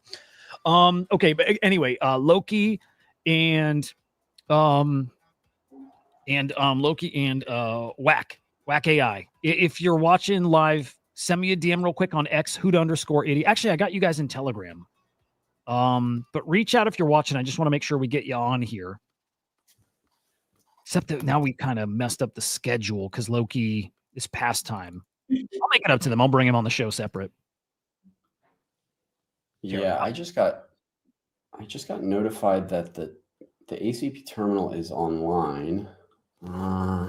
Ring fences. But yeah, we're not ready to share yet. Cool. Okay. So we should be, we've been live and monitoring ACP behind the scenes, but now I think, yeah. If you go to terminal.ringfence.ai, it might take a second to load because it's just coming online now. And it's a little bit buggy. We have some adjusting to do on my big monitor here, but you can see it starting to track everything. Interesting. And this is monitoring conversations, transactions between agents. Literally every on-chain transfer. Wow. Okay, dude, really cool. And then on the side, real quick, I'm just sending a message to the WAC guys. Oh, Chef isn't responding. Okay, hang on, because we got a group with them. We're pretty close with those guys too. Cool. And if they're not around, it's okay. We'll keep going and maybe get the spaces rocking again. I can't believe my phone has stayed with enough juice to keep this going up until now. Where's the WAC crew? I love those guys. I've had them on the show 2 or 3 times already. Like, they're great. I think they're Cass's favorite. Whack. Dude, who else is coming up? We've got, again, Nick coming. We've got Cyber Century coming. We got JC coming. We got, again, then Symphony, Lurky. Man, everybody from here on out. I'm excited about everybody here, but we've got some just awesome shit coming. Okay. Dude, you use Telegram, right? All day. I can't do it, dude. It's chaos. There's so many. I don't know how anybody organizes it and manages it. I can't see anything. Like, so many people, so many groups. I don't know if I'm doing it wrong or what.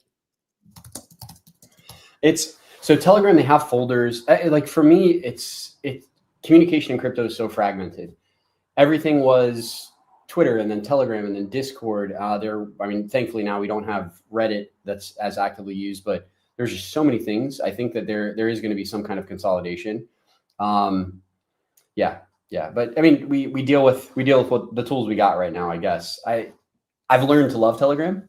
Discord for me is where I started, but it just is too much. Discord is too much? It's just too much. There's too many channels within channels. There's too many side conversations. I'm not a huge fan of, and I know it's like crypto native, but like having channels for things that are like just saying good morning, Yeah. Anyways, it is what it is. There'll be a solution eventually. Well, I might need folders then. I didn't know that was a thing. Because as of now, it's just group chats, individual messages, and like every day, it's like if I haven't responded in a day or they haven't, it's so far down I can never find it. Like I don't know. Yeah. And I think I'm using it wrong, but well, no, I don't think so. I think it's just a part of their system. You may have seen me with like this super serious look on my face as I'm muted. I'm like scrolling like through miles of people asking me if they can promote stuff to find messages from the people that we're trying to get on the stream. Oh, so funny. I think there needs to be some kind of proper routing for like a content filter like we have on Twitter. When you go on Twitter, you can filter for quality and it'll automatically make sure that you don't see any of the low quality things that are certainly almost bots or spam. Telegram needs that as well, but it's really hard to add because of all of their privacy features. Awesome. Okay, cool. By the way, 2,800 views on X, and that's got to put us over 3,000 or so total, which I half care about numbers, but it is cool. It is cool to do something like this, and just whether I got to do it solo or whatever, like I want to do these things a little, maybe once a month, something more regularly, because I think it's a lot of people who just are there working at their desk doing stuff. Like, people will tune in all day. Why not? Especially if you get to hear from these awesome people throughout the day, right? I like it. Now, the next evolution of this is leaning into something like Jonah's doing. If we can get people clipping throughout the thing, again, just like Thread Guy, that's magic, dude. That's magic. And I bet we could get sponsors. I bet we could do something cool, man. I bet. Anyway. It's a lot of people don't realize this. I know you're seeing the benefit of it. Content is king. You come out making something, even if it's just you as an individual. If you are building, you need to start putting your name out there. I think you've done an awesome job with this. It's why I was excited that you facilitated something like this. But yeah, it's amazing what we all have our fingertips on right now with the ability to, if you're an entrepreneur, it's never been easier to build anything, right? You have an idea, you have all of the means of distribution at your fingertips. You just have to have the guts to use them, which is tough, right? You did a first show at some point, and I'm sure before that first show, you're like, oh my God, what's everyone going to think of me? So it takes a little while to get over that hurdle, but once you do, it's incredibly freeing and everything is there. Cats, I feel the same way. The alpha there, if anybody does want to do content, and I recommend everybody does, I do, I really mean it. I think when we talk about jobs going bye-bye and stuff like that and the changes, the one area that is going to see nothing but a huge increase is content creators. It is. And I think, all levels of it, but you'll have these local content creators and you'll have these bigger ecosystem creators. It's going to get nutty. Everybody should be trying to do content and figuring it out. And that whole worry, anxiety, when you start, it goes away. And the quicker you can get to the fuck it mindset, the easier it gets and the more people will like it. It comes through. And so let's see. Oh, dude, Cats, appreciate you, dude.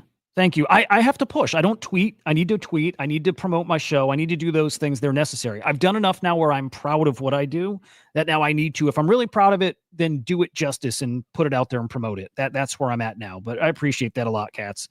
The first shows really suck. Although the funny thing, I went back and I looked at the first few and there's a degree of them that's awesome. Because when nobody's watching, I really didn't give a shit. And I did some funny stuff in some of the early shows. I'm like, I need to do a little more funny stuff like that and really not care.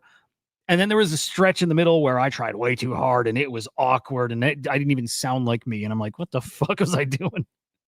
But yeah, you guys are awesome. Again, a lot of people here have been there the whole time, which is awesome. Okay. GPT-5 is out. I kind of want to play with it. Hey, didn't we talk about this at the beginning? Didn't we talk about how they gave away 4.0 for free ahead of 5 release and it was all marketing? Nailed it. You nailed it. Dude, nailed it. No, okay. It was Raul Paul. Raul Paul said it, not me. We just pointed it out. Okay, fair. I'm seeing if I have access to it yet. I don't see it yet. Dude, I can't even imagine what it's like because, and I got to see what tier you get access to it. I use 4.5 and 4.5. You get a limited usage a month on the tier I'm at. Oh my God, 4.5 is amazing. But if I get to go from 0.3 up to 5 with very little limits, oh my God. I hope. How long so deep research with 4.0 still takes a bit of time. Is 4.5 faster? 4.5 is slower, but it's way more in depth and it searches the web. And I found that because I keep looking for something that'll write my newsletter for me. When I use 4.0 and I drop it a whole bunch of links and then I start really trying to work the links, format it like this. Okay, now this story, I want you to take that in summary and then bullet points this. And then I'm like, okay, now this other thing I sent, I want that in this section. It starts getting it confused and even starts going back to things I told it weeks ago in the same chat. And it'll reference those things and plug them in. I'm like, okay, it's such a mess now. I have to start over. It gets messy. 4.5 didn't do that. 4.5 felt like the first time I'm like, oh, I can actually do this now and have it help me write. And format this thing. Well, so then if you ask it to go back and refine text above, does it do that well? That's what I find is a bottleneck when you're trying to write a big article. Is it has trouble because it'll redo a section or the whole version, but it has trouble going back and only replacing a section without also rewriting some of the good stuff. Exactly that. The more, and again, the longer you spend with it in a chat session, the more confused it gets and lost. And it to the point where it then gets useless. And a big problem I always had with it, and 4.5 was better, was it'll tell you things it can do that it actually can't do. It would say, yes, connect me to your Google Drive, your docs, set these permissions. I can go ahead and put it there, write it, format it, put it there. And after 30 minutes of talking in circles, it's I'm sorry, I actually can't do that. And yeah. But that's the whole predictive nature of AI. It doesn't it's not giving you a real answer. It's predicting what it thinks is the answer and what it thinks it can do. And then it realizes it can't do it. So there we go. Oh, I don't I've got see one of our team members has messaged me that he's buying more Sploot. I mean, some of the, especially here on some of these teams here, some of these things are such obvious plays. As we get closer to Billy Betts, I'm going to start shilling Billy Betts because that's one of those obvious plays. Sploot is an obvious play, at a mill market cap, obvious fucking play. They're doing something with base. They're clearly doing something with base and Zora and the content creators and obvious. At a mill market cap, I'm sorry. It sounds like free money. It just does. Yeah, you never fade someone like Jonah who's willing to dedicate years and years and years to something without it being profitable or disclosing any information. It's really cool for him to say they're coming, and what he's not saying that he can't say, right, is, you know, do what you will with the chart right now. You know, we will get there when we get there. We're not going to rush our process because of some claims from the community or desires from the community that they just don't have the full picture. You know, it's not that people are wrong for asking, but when people don't have the full picture of what's coming, they don't know what kind of questions to ask. And it's cool to see him be able to stand his ground when people ask questions that most would just give an answer to, right? But for him to say, hey, look, you know, they're coming. We're not ready yet. We want to get the product out first. It shows a lot of experience. Yep, dude, absolutely.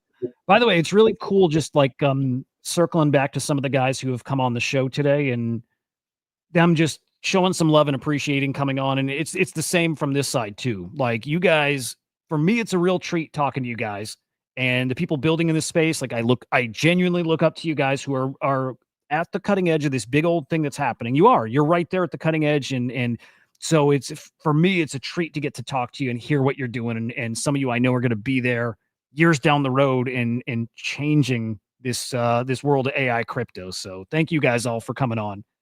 That sounded like I'm getting ready to wrap up the show kind of thing, which no, we'll do that again. I'll gush all over you at the end, but just had to say it.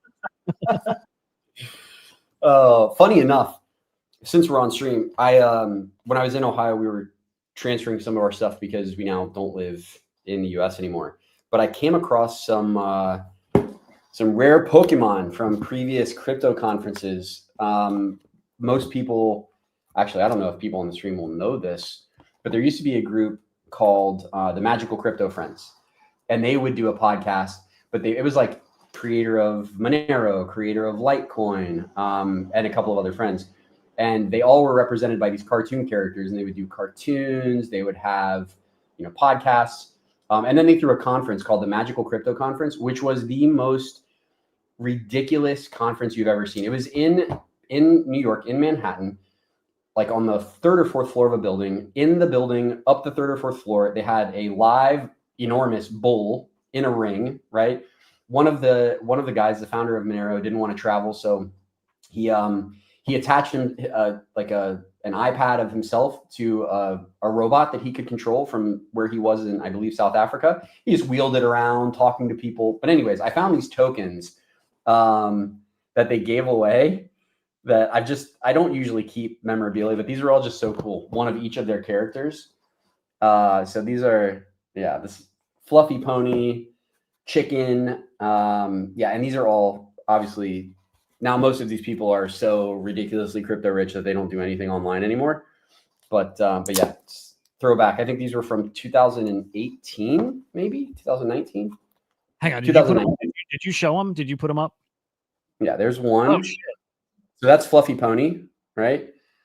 And then this is Samson Mao, creator. No, wow. This is Samson Mao, creator of Litecoin. Wow.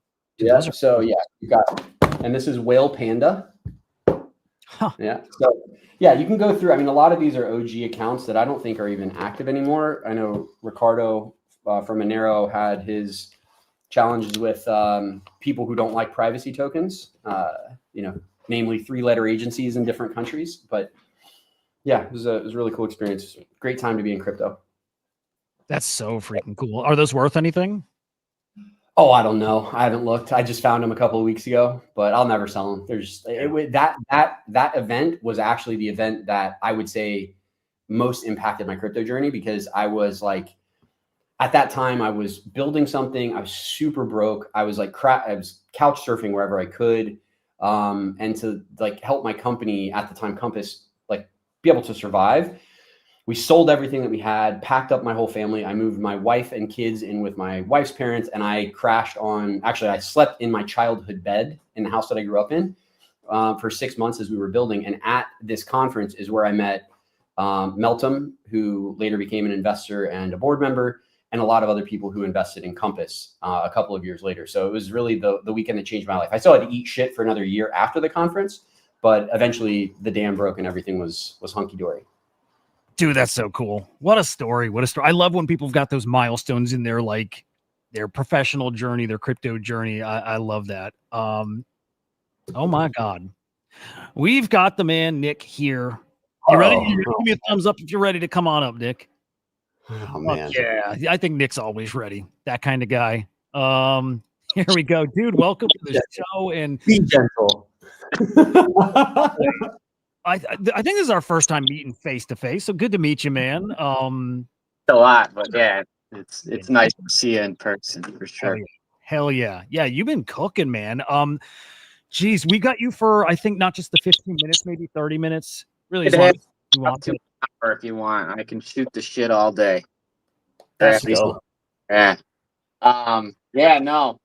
Things are crazy these days. It's great to be in the virtual space. I'm very bullish on virtuals, as many know. And then I joined the ranks of becoming a founder of a project myself recently. So it's exciting. I think we're all. Let's go. A very cool one, especially if you're like a collector, and most of us are, right? Most of us probably, a lot of us got to start through like NFTs and just collectibles in general. So speaks to a lot of people here, me for sure. Dude, well, why don't we kick it off? Why don't we go down memory lane? Let's talk about your time. I guess virtuals to start it. No, actually, fuck it. Back even further. You're into crypto. What got you in here, and when was that? Oh man. My first venture into crypto was in 2015. Okay, back then it was still a burgeoning industry. Why did I get into crypto? Well, I was buying some Bitcoin mostly to transact with buying some things on the internet that I probably shouldn't talk about. What is it? I'm a grown family man now, so I don't indulge in that type of stuff anymore. But so I had Coinbase. I had a little bit of Bitcoin. I mean, back when I first bought Bitcoin, it was under $100. Okay.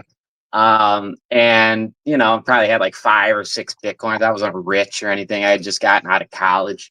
Then I would go buy my shit on the internet, and then I would not open up Coinbase for months. And I remember one time I just opened it up and I was like, holy shit, these fucking Bitcoins are worth like $300 a piece now. So of course I'm like, I didn't even really know how it worked, so I fucking sold some of them, I'm like, oh shit, I could go buy some Christmas gifts for my family or whatever. So, needless to say, like many of us, I didn't hold very much of what I had back in those days. But anyways, there came a time in 2016 where I was like, I opened up the Coinbase app and I was like, ETH. I was like, what the fuck is ETH? I was like, what? This is weird. I was like, there's another one of these now, So then I was like, well, I kind of want to know what this is all about. So I started researching it. And like many of us, you kind of have this like coming to moment where you're like, holy shit, this isn't just, I didn't even know what it was before, but now I see why there's like this growing obsession with this whole thing. So I started buying up ETH, and ETH was only $3 or $4. Okay. It was very, very cheap. I mean, this was like right after, like within a year after it first launched. So, that goes up to like 70, 80, 100. And I sold most of it, because I was already up 10 plus X, and that was a lot of money to me at the time. So, I don't really care that I sold it. I'm not like shooting myself over it. It was at the time, no one really knew where this was all going. I mean, I didn't know anything about it really, other than the concept of a decentralized network was like, once you kind of understood that, you're like, okay, I see why this is like important. But I didn't know anything about like the supply and all this type of stuff, So anyways, that was about 10 years ago now. And of course we had the bull run of 2017. That was fucking crazy. Then it all crashed in 2018, 2019. Those were some dark days. There's like probably a year where I didn't even like look at my crypto. I was at the time, like, did you question at that time that it never is coming back? Is it at least No, I didn't really question that. I was like, it's gonna be something. I was like, I just, I was at that point, I was beating myself up for not selling because I had made like, in 2017, I think my portfolio got up to like $50,000, and I was just like, what was I thinking, not selling it, right? And then of course it went down to like under 10,000. So I just kind of held it, right? I was like literally the diamond hander. Um, it's funny. I found some pictures the other day on my phone of my portfolio back in like 2017, and back then there was no decentralized exchange. There's no like really off-chain anything happening, right? It was all through centralized exchanges. So it's just a matter of like finding which centralized exchanges you could get on that didn't require KYC. If they did require KYC and they were like legal in the US, you could get on those ones. Because, there's all these coins, but there was nothing like off chain. Again, there was no decentralized exchange. So in order to like buy these things, you literally had to go through the centralized exchanges. And you could get on maybe like 5 of, and there's a bunch of them that like failed or got hacked. I think one of them I lost like half a Bitcoin on like Cryptopia or something. With probably Did you get your money back? They just put out the. I did get some back. Yeah. I think they were like dipping it out through PayPal or something like that. I didn't get much back though. I didn't get much back. Nothing. That was a decent playground. That Cryptopia was something else. Yeah, because they had like a bunch of coins, and again, you couldn't get any, like you could all, and like certain sexes would only have certain coins, right? So you'd get on like these sketchy ass exchanges because you'd be like, this one's on this exchange, and that's the only one it's on. There's like a whole weed coin meta at one point. Yeah. There's one Canna. I don't know, dude. It was seriously like the wild, wild west. We have come so fucking far from those days. In some ways, yes. In a lot of ways, no. But no, it was fun. I was like getting my friends into it. They were making money. It was just a different time. And then And there was 21. 21, I did fairly decent. But again, like I wasn't on X or anything. Like I was just doing a lot of the research, like in ways like now I'm just like, how the fuck did I know anything about anything? Like I was like looking on Reddit and like watching YouTube videos and stuff like that. And like, I wasn't on X, and I don't even know, because I wasn't on X, I don't even know if X was like what it is now back then, right? Because now it's like the main hub for the like flow of information. If you want to know about everything the fastest, that's what you're on, right? I didn't get on X until like a year and a half ago. Oh, dude. Back then, 21, 22, all that was like, you do your digging trying to find out where's the alpha, where do I learn? And when you find X, you're like, oh my God, I found it. And I'm not telling anybody about it. I found the fucking inside scoop. That's what one of my buddies in like late 2023 was like, yeah, dude, you need to get on X because that seems to be where like all the information is and stuff. And I was like, all right. So I finally broke down and did it. And of course, right away, I was like, holy shit. Yeah. I was like, what the fuck was I doing before this? But yeah, 21, I did okay. I did pretty good in the DeFi stuff. I did pretty good in some of the layer 2s. I think I bought Polygon. I had like 400,000 Polygon tokens under like 1 cent. So I made like 150 grand on that. I mean, once again, I was just lucky, pretty much. I knew what I was doing, but like a lot of it was luck too. So I did pretty good. I had get this. I had all of my Polygon in Celsius. No, but I know. I had like $200,000 worth of Polygon in Celsius, I think, and I was getting in the interest rates. I was getting like $2,000 a week. Right? So like, oh man, I could just hold it in here and quit my fucking day job. Luckily, I had like a moment where I was like, this just seems too good to be true. And I pulled it all out. 2 weeks later, it was done. So I got super fucking lucky there. Wow, dude. Yeah, I was lucky. I was very lucky. I had just like a moment of, you know, somebody or something was looking out for me. But anyway, so yeah, that brings us to 2024. Finally got on X, started, you know, doing some content creation, linked up with Trades Giving from Socials Rising. He helped me kind of break into content creation a little bit. And you know, I was doing that for some gaming projects and stuff like that. And then I kind of got jaded on the gaming stuff.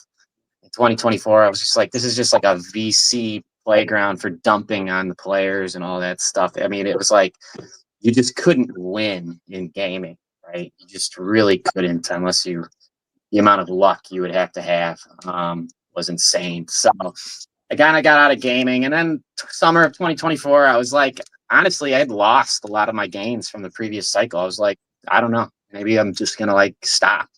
And I found fucking virtuals in October, and that basically changed everything right So then you and were there. there very early in the virtuals, like season 1 or pre-season of virtuals. I was on virtuals the day after it launched. Damn.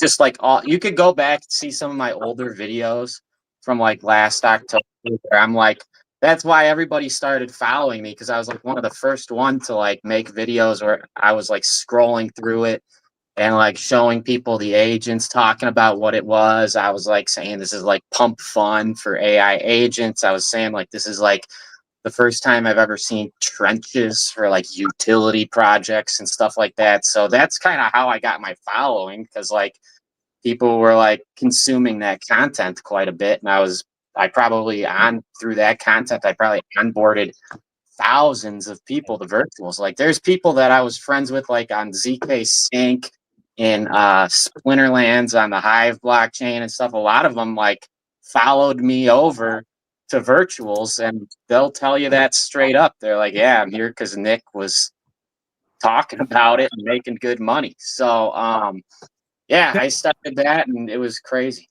Well, okay, back when you started, there's very few people talking about virtuals. It was like ICO Beast is like the main one that was talking about it and trying to shake people. Like, you guys need to be paying attention to this. Were you in similar circles to him back then? Did you meet him back then?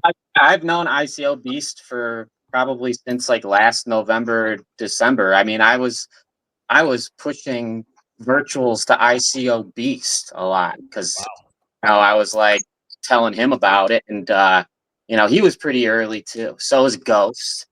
So was a lot of those other guys from DTR. But yeah, no, I linked up. I think Ghost invited me to his chat group, DTR, which is what fuels the DTR XBT agent. And I met a lot of really quality builders in the space through Ghost's group. I got to know Aiko a little bit. Aiko, he's a friend of mine. I mean, we talk fairly often. He's busy though, you know how he is, but great guy. ICO Beast is the real deal. But yeah, Ghost too, very helpful guy, very bullish on Ghost and anything he's involved with.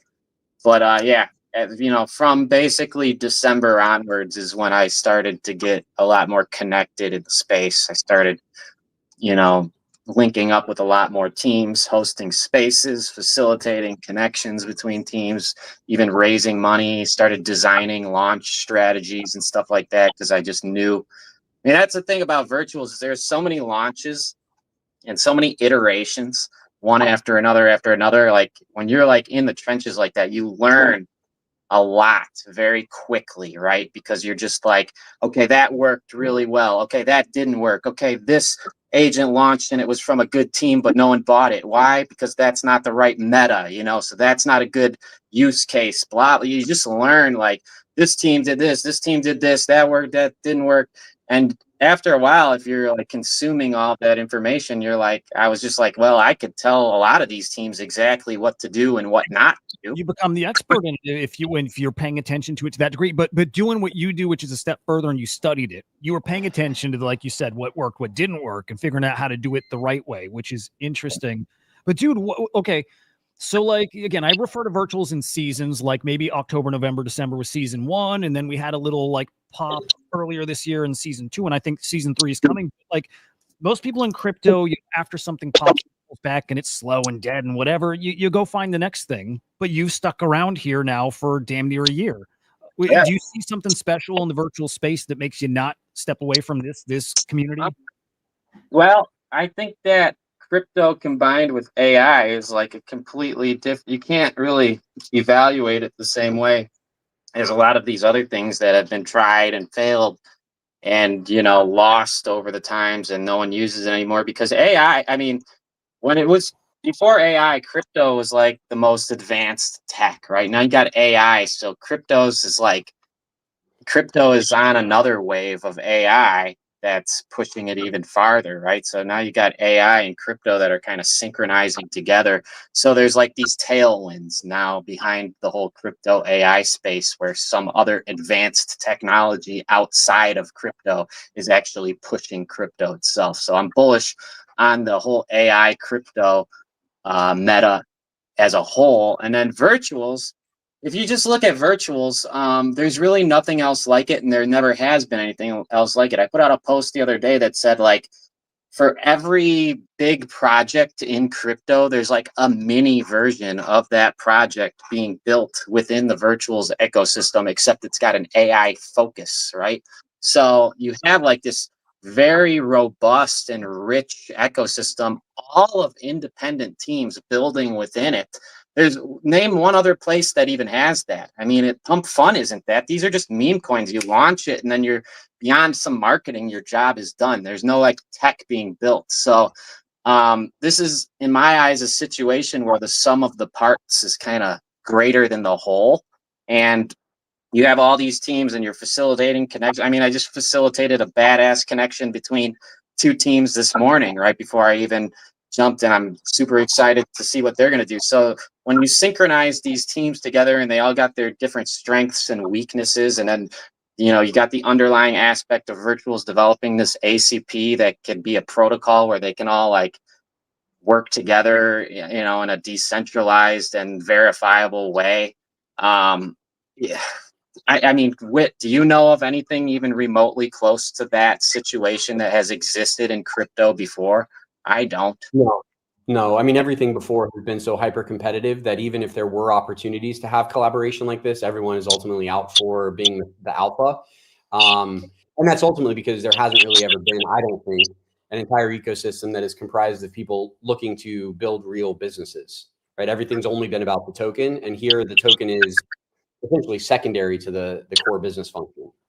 That's what I tell people too. I'm like, a lot of it, crypto largely, most of the protocols, unless they're facilitating transactions like a X or something like that, it's largely been very Ponzi-ish, right? But when you have AI and AI agents that are more service and oriented utility projects, they have a good chance of breaking free of those chains of the typical Ponzi flywheel schemes, because they can generate revenue. They can offer a service in return for an exchange of payment, which is the deal's done at that point. That creates revenue. And now the token is just like a means of capturing that revenue and creating its own value through the holding of the token. So it breaks. It has a very good chance, and some of these projects have done it demonstrably, breaking the chains of like the typical meta of the flywheel Ponzi scheme, in my opinion. That's why I'm so bullish on virtuals. Just the fact that they've attracted so many teams, hundreds of teams. That talent, it's a talent moat, I call it. So you have there's no other ecosystem that exists that has attracted so much developer talent within a core ecosystem under the umbrella of a single token. Okay. So yeah, I'm bullish on virtuals long term. Yeah, I am. There's nothing even remotely close. Dude, has your mind been not changed, but like has ACP won you over at all? Because you're skeptical to start, and I think rightfully so. Just questioning, is that the best way to do this? Has anything happened that's made you consider that, oh yeah, no, it's heading the right direction, like maybe this is the way? I don't know. The book is still out. I think Virtual's primary technology that they developed is the Launchpad itself. And I think they need to that needs to continue to be its primary focus because of the Launchpad. That is what has attracted so much developer talent to the whole ecosystem. Now, can ACP kind of play into that? And now you have this other revenue. It very well could. Now, the book is out. Did this need to be a centralized, coordinated effort to develop this protocol by the Virtuals team, or could this have been developed independently in more of a decentralized, open source manner? I don't know. That was my main argument at first, that they should focus on the Launchpad. Now, to their credit, they did, and they came out with Genesis, because I put out a lot of these posts in like March, and then Genesis came out in like May, early May. So I was happy to see that. Now you have issues with Genesis. I wouldn't even call them issues. It's just that we were spoiled at first, because it was a new thing. And I've said this before, you had, things going 100x. Iris was kind of the climax. Now you're not getting those 110x's, whatever. Are people still 5xing their coins consistently? Yeah. I mean, so I say that we were just spoiled. Me and Vader talked about this the other day on his space. I still think Genesis is a very good option for a lot of teams that are launching. The pain point of Genesis is that teams cannot raise funds for their tokens, right? Which was and is beneficial to Virgins, okay? Because if the team can't raise funds, that means the team can't give or promise tokens to venture capital investors. And when you sell a portion of the tokens to the VCs, typically the VCs are going to get in cheapest, and then the degens will get in after the VCs, and then the VCs can dump on the Virgins. Okay, this is like a core problem throughout all of crypto. Now, Genesis kind of flipped that, and they said, no, we're going to give the degens first access. But there's still not any room for the VCs to get in if they want to, right? That's the problem. So, Genesis, I say, is a very, very good option for teams that would not have any venture capital funding. Okay. You get 50% of your token supply for like a couple $100, right? You really can't beat that. You couldn't do that on the bonding curve if you were a small team. All right, with not any capital. You might be very talented, but you don't have any capital. You might have a great idea, but you don't have any capital. The bonding curve was not good for that, because, if you look at some of these teams that launched in late December, and the Virtuals token was $5, to get 50% of the supply would have cost you like 6,000 Virtuals tokens. Okay, to get like 49% of the supply, I think it's like 6,000 Virtuals on the bonding curve. That would have cost you $30,000. So a lot of these teams that launched, they were like, well, I only was able to secure 1 or 2% of my supply. Now, that's not very good if you're, trying to launch a long-term, basically a small AI startup company, and you're like, I only have, 1 to 2% ownership of my company, like, because I couldn't afford $30,000 to get 50% of it. So Genesis was good in that way, and it creates the long-term sustainability with the tokenomics, and the interests of the developers are better aligned with the interests of the holders over the long term. But there is no room for VC investment on Genesis. So that's why we're starting to see some of these tokens go back to the bonding curve now, because there's more wiggle room for how the tokenomics are designed, as long as you have the capital to secure more of the supply. I believe to insta-bond the token on the bonding curve, it's 42,425 Virtuals, which multiply that by $1.30. That's approximately $60,000 to $70,000 right now if you want to Instabond the token. Dude, does Virtuals need to tweak Genesis? I think we all think that there's room to do that. Different levels, different tiers, different methods of having Genesis launches. They could add some fancy features.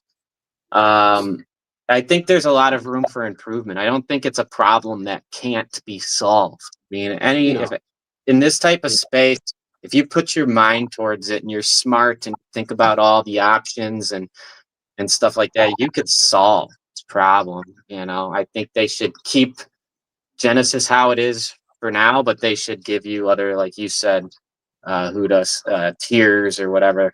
Yeah, I mean, like they're going to be rolling out, I think, that 69-day if they're still sticking with that, right? But they've got that little type launch. More of those.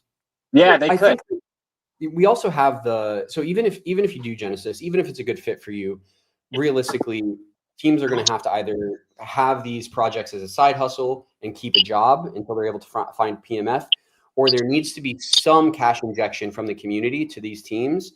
And right now, that I think is what is missing from Genesis. Like you launch at a $200,000, whatever, 220 market cap, but none of the contribution goes to the team. So it technically does through the liquidity pool and through the tokens that they're getting, but there's no cash to them. Now, I don't throw shade at Virtuals for this. I think that, they're a business and we need them to make money so that we can all stay, engaged. But, when we set up we're setting up a fund, right, that we're looking at as kind of a grants program. But the challenge that we're facing, and we'd like to get more community input and feedback on this, is how are these grants allocated? And like us contributing some of our tokens is not enough. So how do we get to the point where, let's say there is a prototype launch, should a percentage of every prototype launch, which presumably is going to have a prototype launch that bonds, it's going to have a well-capitalized team, maybe VC, and now they're also getting all of their token supply essentially.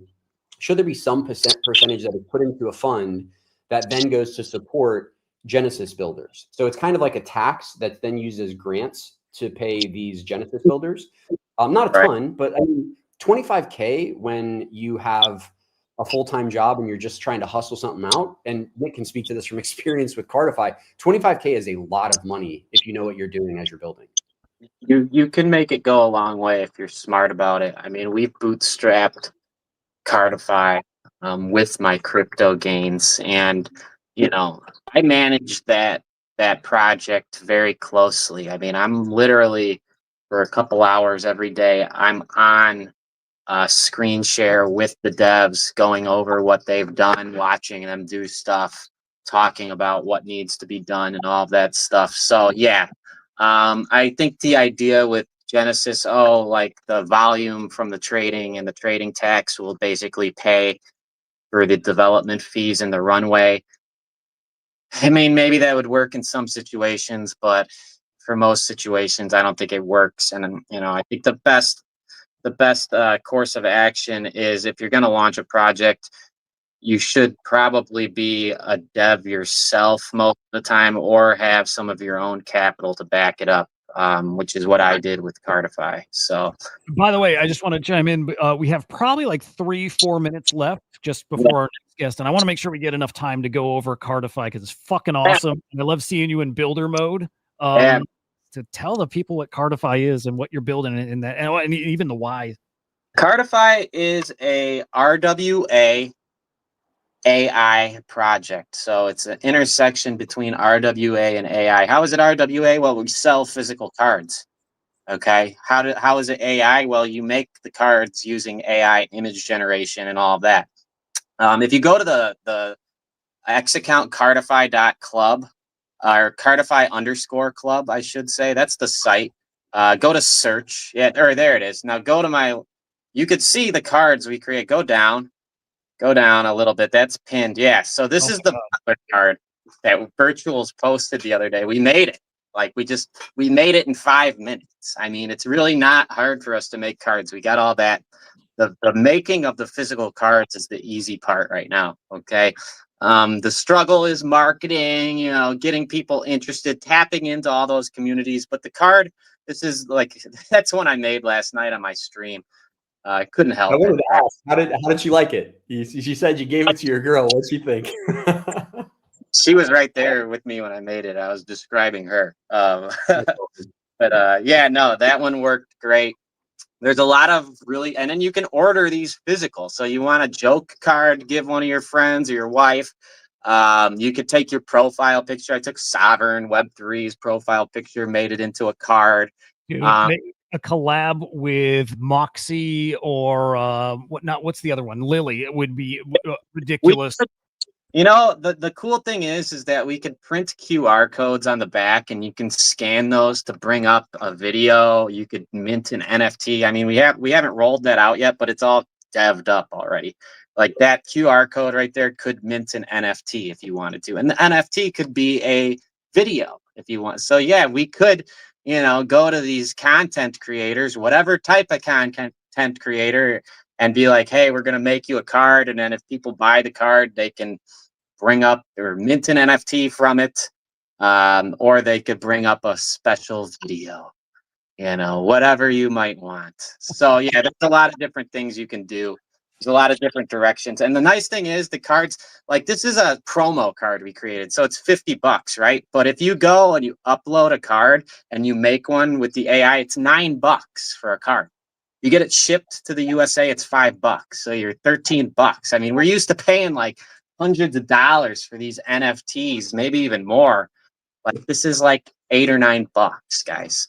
You know, And the quality is great. Do you have the card with that you showed on screen on camera a couple days ago? My co-founder prints these. He's in Vegas. Go to Create Card real quick, or go to the X and download one of the cards. Just go up to one of the cards real quick.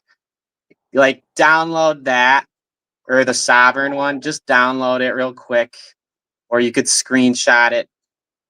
Control-Shift-S and select it if you want. The art is so good. It is good. And then basically you could download the image or you could create one. Hudah, you should try this out on one of your streams. It would be hilarious. And then upload it. Now go back to the site. Go back to the site, Cardify Club, and then upload it. It's super, super fucking easy to do. Like I made sure that this is like a frictionless experience. All right. So yeah, when you go to cardify.club, go back to the site. Now go to create card or upload design, either one. Yeah, get out of that. That's if you want to build it with the AI. Just choose file right there. Oh, hang on. Upload design. There you go. Choose file. And then you could upload whatever. There it is. And then click that little check mark box right there. And then go to finalize. So now it's $9. Now go add acrylic display case right there. You could order it in the display case and it'll come like that. Pretty fucking nice, huh? The display case is more expensive, but the shipping cost remains the same. And we'll ship these internationally. So you could do foil, high gloss. There's going to be a lot of other features coming. We got the marketplace rolling out where you could create your own cards and sell them yourself. If people order the physical copy of it, you get like 20% of the sale. I mean, we still got to print it and ship it, so we get most of the money. But yeah, if you make cool cards and people love them. Last night I took a Pokemon card and I just like selected my own Pokemon image and I just took the text from the actual Pokemon card and I put it onto the other image. So if you like play Pokemon cards, you could just like whip out this badass Gengar card with totally unique art, but it has the same attacks, right? So it's legally playable as the other Gengar card, but people are just going to be like, where the f do you get that? You know, so there's so many cool things you could do. That is cool, dude. Ridiculous potential with that. Again, in a space like this, that most everybody here is a collector, but then this has that appeal that's outside of crypto too. This has that appeal for anybody, anywhere, whatever. As a novelty thing, as somebody who wants to just make their own cards because they have friends and family who would collect it, like different kind of thing. Yeah, appreciate you guys having me on though. Check out cardify.club, order a card. We got a lot of things coming. I'm very, very proud of this project. Dude, you should be. And yeah, do you have some like partnerships or some releases, launches that you're going to be doing? I'm sure you'll be sharing it when it's time, but we got some stuff cooking. Don't worry. Okay. Didn't doubt it for a second. Didn't doubt it, but cool shit. All right. Here you guys go. I want to put up the socials one more time. Cardify_club. Check that out and follow. Definitely follow Nick, guys. If you are newer to virtuals or just new to the stream and checking stuff out, Nick Plays Crypto is fucking awesome. Thought leader in this space. You must be following him and great guy. And so Nick, thank you for joining. And we'll have you back on Swarm Report for like a morning show sometime too. Would love to have you on. Appreciate it, Hudah. Thanks, Whit, for having me on. I love you guys. Thanks, Nick. Peace, man. Nick's awesome. Cardify is so cool. It's so cool. It really is. It's just different. It's different. Like there's a lot of samey stuff in the virtuals ecosystem. And even that is, I don't think there's any virtuals like thing about it, but like, you know, they're used to seeing a lot of samey stuff, which is fine. That's different. I haven't seen that before. It's again, a throwback to the old school, right? Like you've talked about a couple of times, right? It's a nod to days that have passed, right? Playing cards, those acrylic cases. It's all going to be so neat to see how people within the ecosystem use this. I could totally see this being something that like, if Gary V and V Friends were to find out about this, he'd probably, you know, go ham on Nick's concept here. I think it would be great. I don't know, man. There's so many cool things being built. We got Lee next. We got Lee from Century Agent. Dude, the builders just keep coming. Lee, you ready? Give me a thumbs up if you're good. There we go. There we go. I've had him on the show recently too. He's awesome, dude. Awesome, dude. Lee is awesome. Yeah. Lee. Hey, guys. Hey, Lee. Good evening. Have you got me all right? Can you hear me? No, it sounds like it's not using your mic. It sounds like it might be using your computer. Are we playing with robots? This is about to get real fun.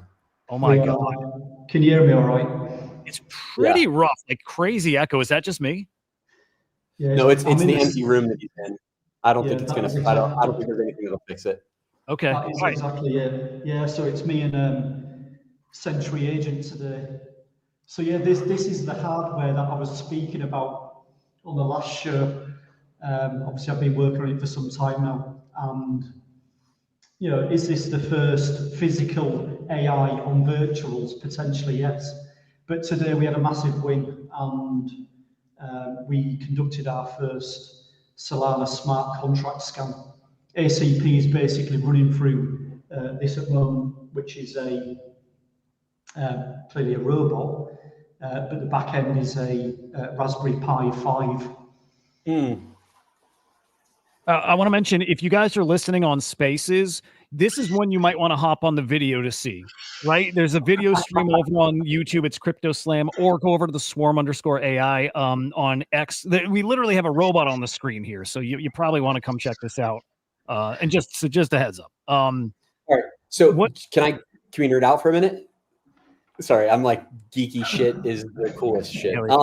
Okay, Lee. So, all right, you got the Raspberry Pi running it. What's the power source? Do you have a battery? Is it plugged in? Yeah, so it's running on a battery at the moment. It's only a 5 volts, so I'll probably get about 30 minutes out of it. But when it's at work, when it's earning its pay, yeah, it's plugged in as any other piece of hardware would be. You mentioned your big win today, right? Mm-hmm. Why are you considering this a big win for Cyber Century? Yeah, I think it's the first where we are getting set up on ACP. We were late in. We weren't on the first phase, but we came up to speed quite quickly. We had 4 services go live pretty quickly, and then we've got one more to come in. But in between that, obviously, I'm seeing a lot about physical AI, and I thought we'll have a go and see if we can integrate that into a robot. So we've built this out, and yeah, we've got it all set up, and the scripts are now running off the robot. That's wild. That is so cool. All right, so did you build this thing? Is this? Yeah, so it's parts thereof. So it's basically servos, the Raspberry Pi. It's all off-the-shelf kit that you can purchase to build these out. But yeah, it's been an experience. It initially started as a bit of a project for my son. But yeah, obviously I need to get him another robot because it's now purely purely at work. Dad's toy now. So what are the cool things or tests that you're using the robot for? I see the map behind you. What do you have, like an obstacle course? So it's like the first part was basically making it mobile as a robot.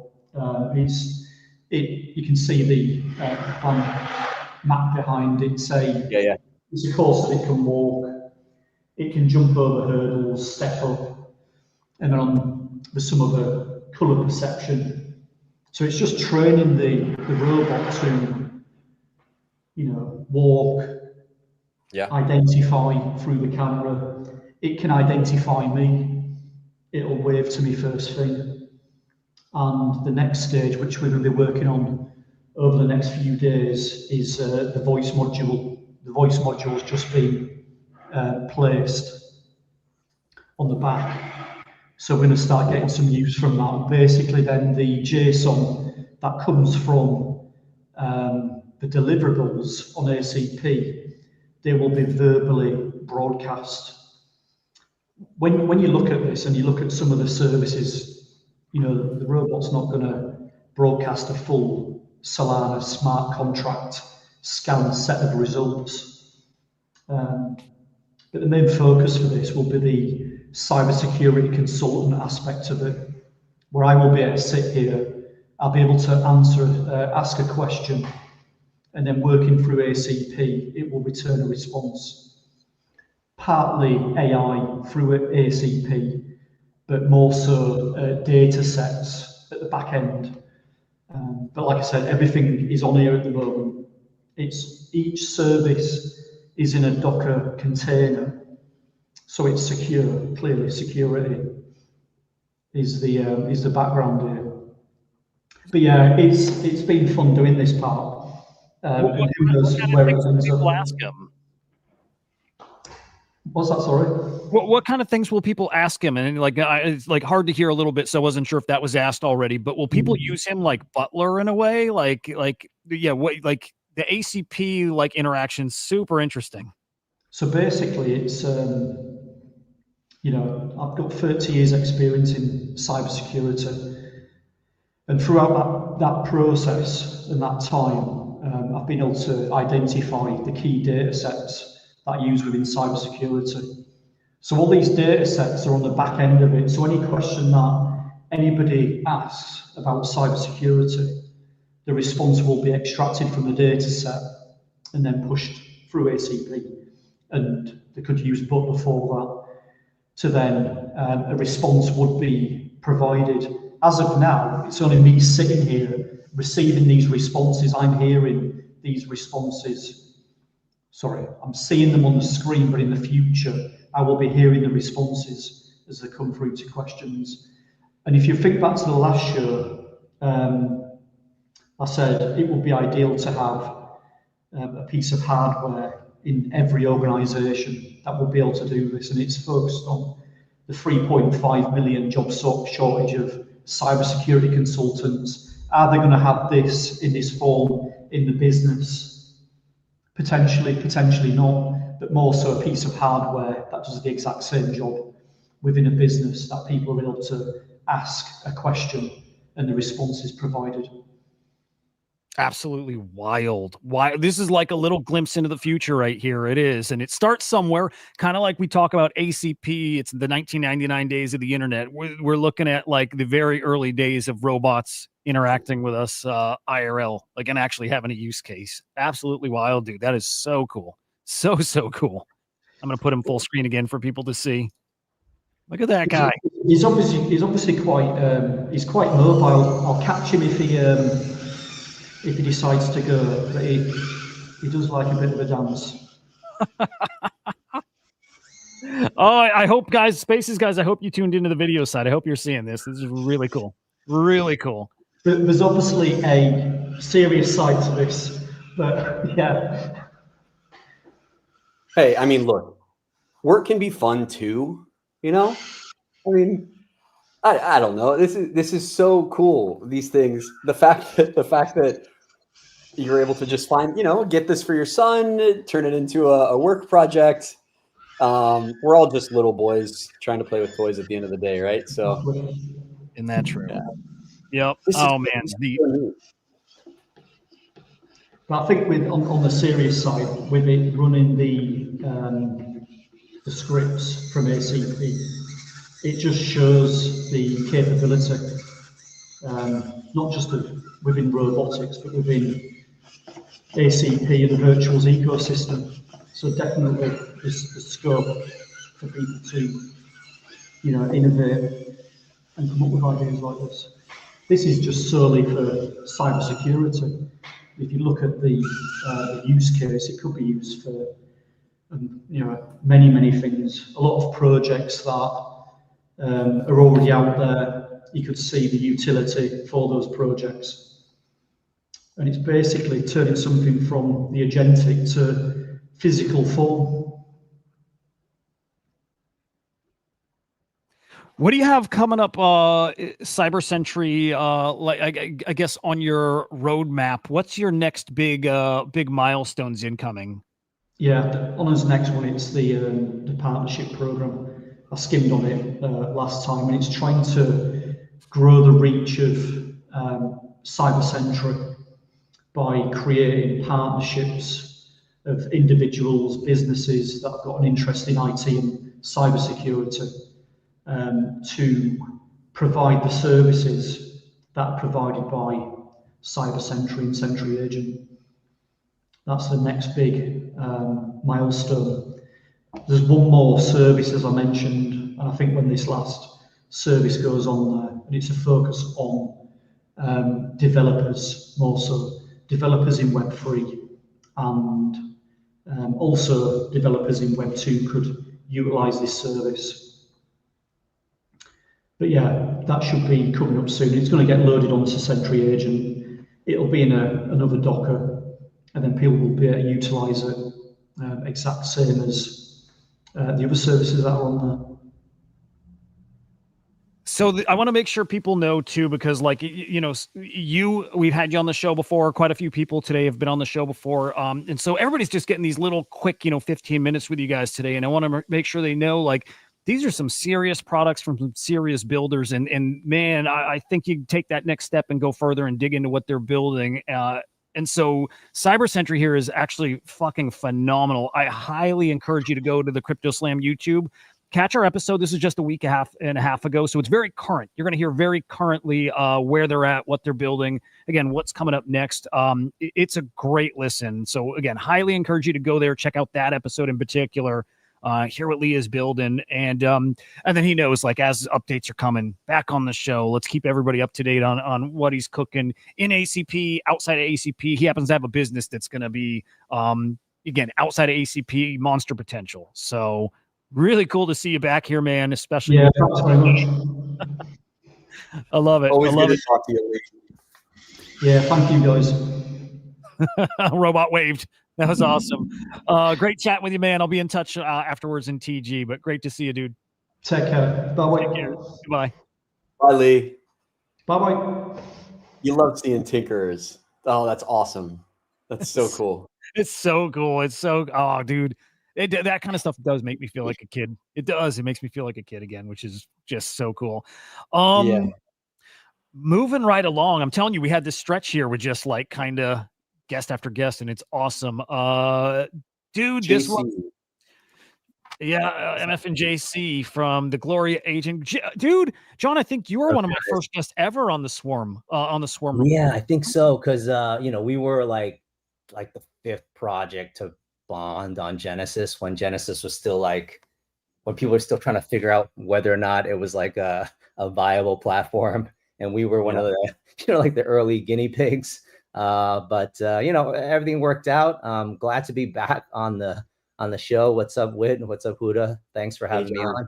Hell yeah, dude. It's really great to see you. A quick heads up too, guys, on the spaces. I'm going to have to end the spaces now, unfortunately, and I'm going to fire it back up, but the phone's going to die, so you're going to get disconnected anyway. So I want to disconnect it, charge it up, and then in about 30 minutes, we're going to fire it back up here again. So come over to the X account and just watch us on the video side, okay? The account is the swarm_AI. We're still streaming there. That's not going to disconnect. Or again, go to YouTube and find us at CryptoSlam, streaming both places there. But the space will have to end here. And then I'll tweet out when that's back live again. So heads up there. And if you don't come back, I appreciate you guys hanging and joining for such a long time here. But anyway, come back in 30 minutes. Goodbye. You guys have been on for what, eight hours already? Are we up to 8? Oh man. How Yeah, you guys dude, feeling? 8. Great. I could, yeah, whatever. Oh, I'll let Whit answer it. I could do it all day, every day. So, Whit, how are you feeling? I think he's cooked. I can't hear him. Can you hear him? No, I think okay. He's cooked. He's absolutely done for. Oh man, I'm sorry guys. I didn't mean to be the guy to get you guys off the rails. Game over for this guy. Wonder what happened. Anyway, I'll wait. I'm not going to go plug this in yet till I know Whitney's good.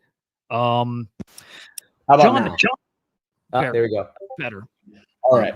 I feel what I was saying is I feel great because we get to keep talking to very excited people. So it's like every 15 minutes we get a new excited person in who we get to feed off of their energy. So it's been awesome. Yep. I'm stepping away for a quick second. Be back in 30 seconds, guys. So John, man, I want to learn about what you guys what you have going on right now at Gloria. So obviously early to Genesis were huge and instrumental in getting really Genesis growing and more attention feeding in there. And with your background at crypto briefing, I know you've been in the space for a long time. So what's cooking right now for Gloria? Yeah, I mean, a lot's been cooking. We've been heads down building, working. We obviously rode that initial, Genesis kind of hype, for the first month or so. Things died down a bit. To be honest, I think every cycle has that, the initial kind of euphoria and then kind of a trace back to reality. I think things are starting to, pick up a little bit again right now. So hopefully that narrative continues within the virtuals ecosystem and beyond. For us at Gloria, so just a little bit of background for those that are not familiar. We are essentially an AI-powered provider of news. So it's real-time, high signal, highly customizable news data. And we're specifically gearing that information for AI agents, agent systems, applications, and other overall systems that just need structured signals for any type of market intelligence. So the key thing for us is two things. One is it's ultra low latency. So we have an AI agentic system that monitors lots of different sources, including Twitter, for signals. Once new signals are discovered, our system is automatically creating content, articles, breaking news, things that can then get distributed within seconds to whoever is kind of subscribed to our feeds. The other part is our feeds are highly customizable. So that way agents can pretty much get the type of news that they want at the time that they want it, usually as soon as possible. So imagine, if you were just to subscribe to like a general crypto feed, you're just getting kind of general crypto news and maybe macro news. But what if you want to know, like, hey, what's specifically happening, within the virtuals ecosystem? What are the latest, Genesis launches? Or, I want to know about any hacks or security breaches on Solana. Anything happening in that area, send me, kind of intel. So that customizability allows us to kind of tailor the information so that AI agents can then, procure the information that they need in order to do what they have to do. So imagine a trading agent, imagine, someone even, creating content that needs to be alerted when they, when something important to them happens, and then they can kind of take that information and do what they will. So, yeah, on that front, we've been super busy. We launched back in May in terms of on the virtuals Genesis Launchpad. We just went live on ACP yesterday. We actually haven't announced it yet. We're about to announce later today. So we just got plugged into ACP. We just integrated into X402. So that's kind of the broader base kind of ACP, kind of alternative. So sorry, did someone say something? Nope. Oh, okay, sorry.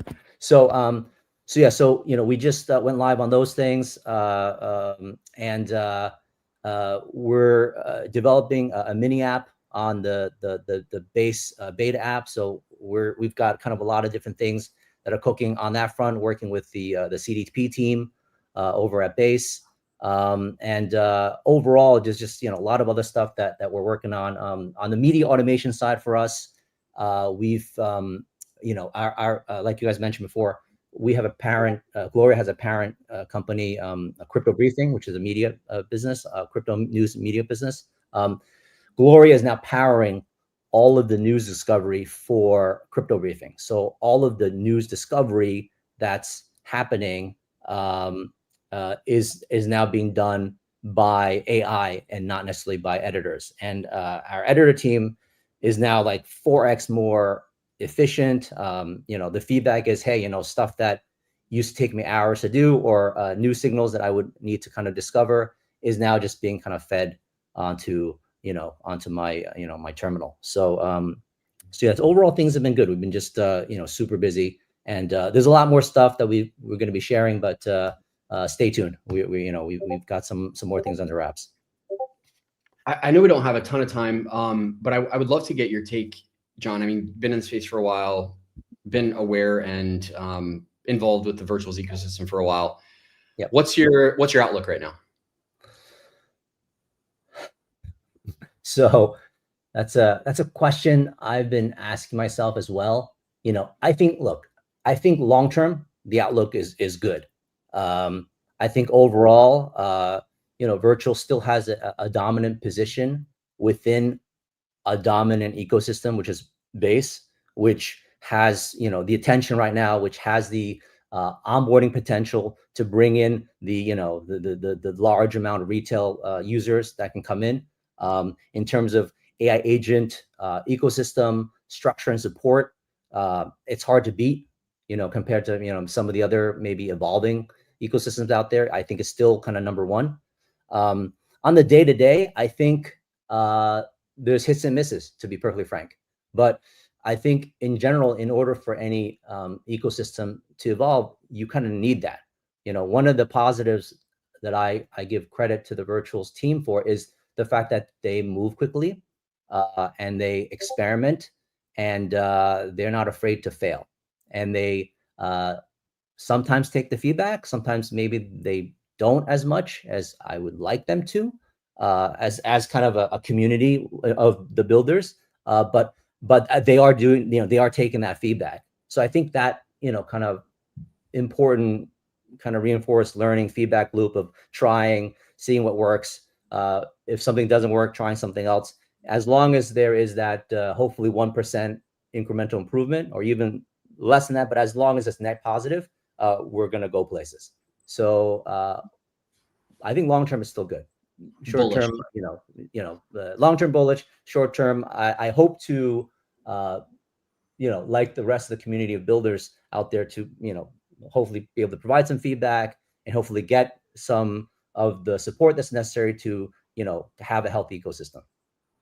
Yeah, John, I don't want to step on your announcement here, but like, what's Gloria going to do in ACP? Like, is there going to be like a news cluster? Like, how do you picture that looking? So we just graduated. We're going to be talking to some of the existing cluster to see how we can provide it. Right now, to be perfectly frank, we're the only like real news provider in ACP. AI XBT, for example, provides alpha, and a few of the others provide, maybe sentiment and other things. But in terms of like hard news, breaking news, we're the only ones that are. Right now, we have two main services. One is like just like recaps of what's happening in the macro in general crypto over the last 12 hours, 24 hours, and then another one that's just like live latest news across kind of different topics like crypto and AI agent. But we're going to be rolling out additional services in addition on top of that, some of which may have a little bit of a kind of an alpha spin or social sentiment, things like that. But the core part of the news is what we wanted to deliver first. And we are in talks with multiple agents to either create a cluster or just kind of provide some of the baseline news intel that other clusters definitely will need. And that may not just be crypto, right? Our system is set up where right now we are doing crypto, but we can easily provide, let's say, travel information, or other types of news that could be useful for other clusters. Yeah, very cool. Okay, thinking out loud, and this just hits me like as you're talking. Okay, I wonder if there's like a DeFi thing we can do. Again, this is just like brainstorming. So we do the smart money signals, right? We're tracking like these smart money flows, smart traders moving into this coin, that coin, and people ask us all the time, can you build alerts for it? Can you make an alert for when, this wallet moves there, or this much smart money is moving into a coin? I wonder if that's something Gloria and Swarm can do together, right? If we've already got these things categorized, so there'll be like these there's a feed that could give that info. I wonder if Gloria can be the thing that's like gives people notifications. It's like, hey, smart money's coming into this thing right now. So in a way, it's like a breaking story, but it's a breaking like piece of alpha.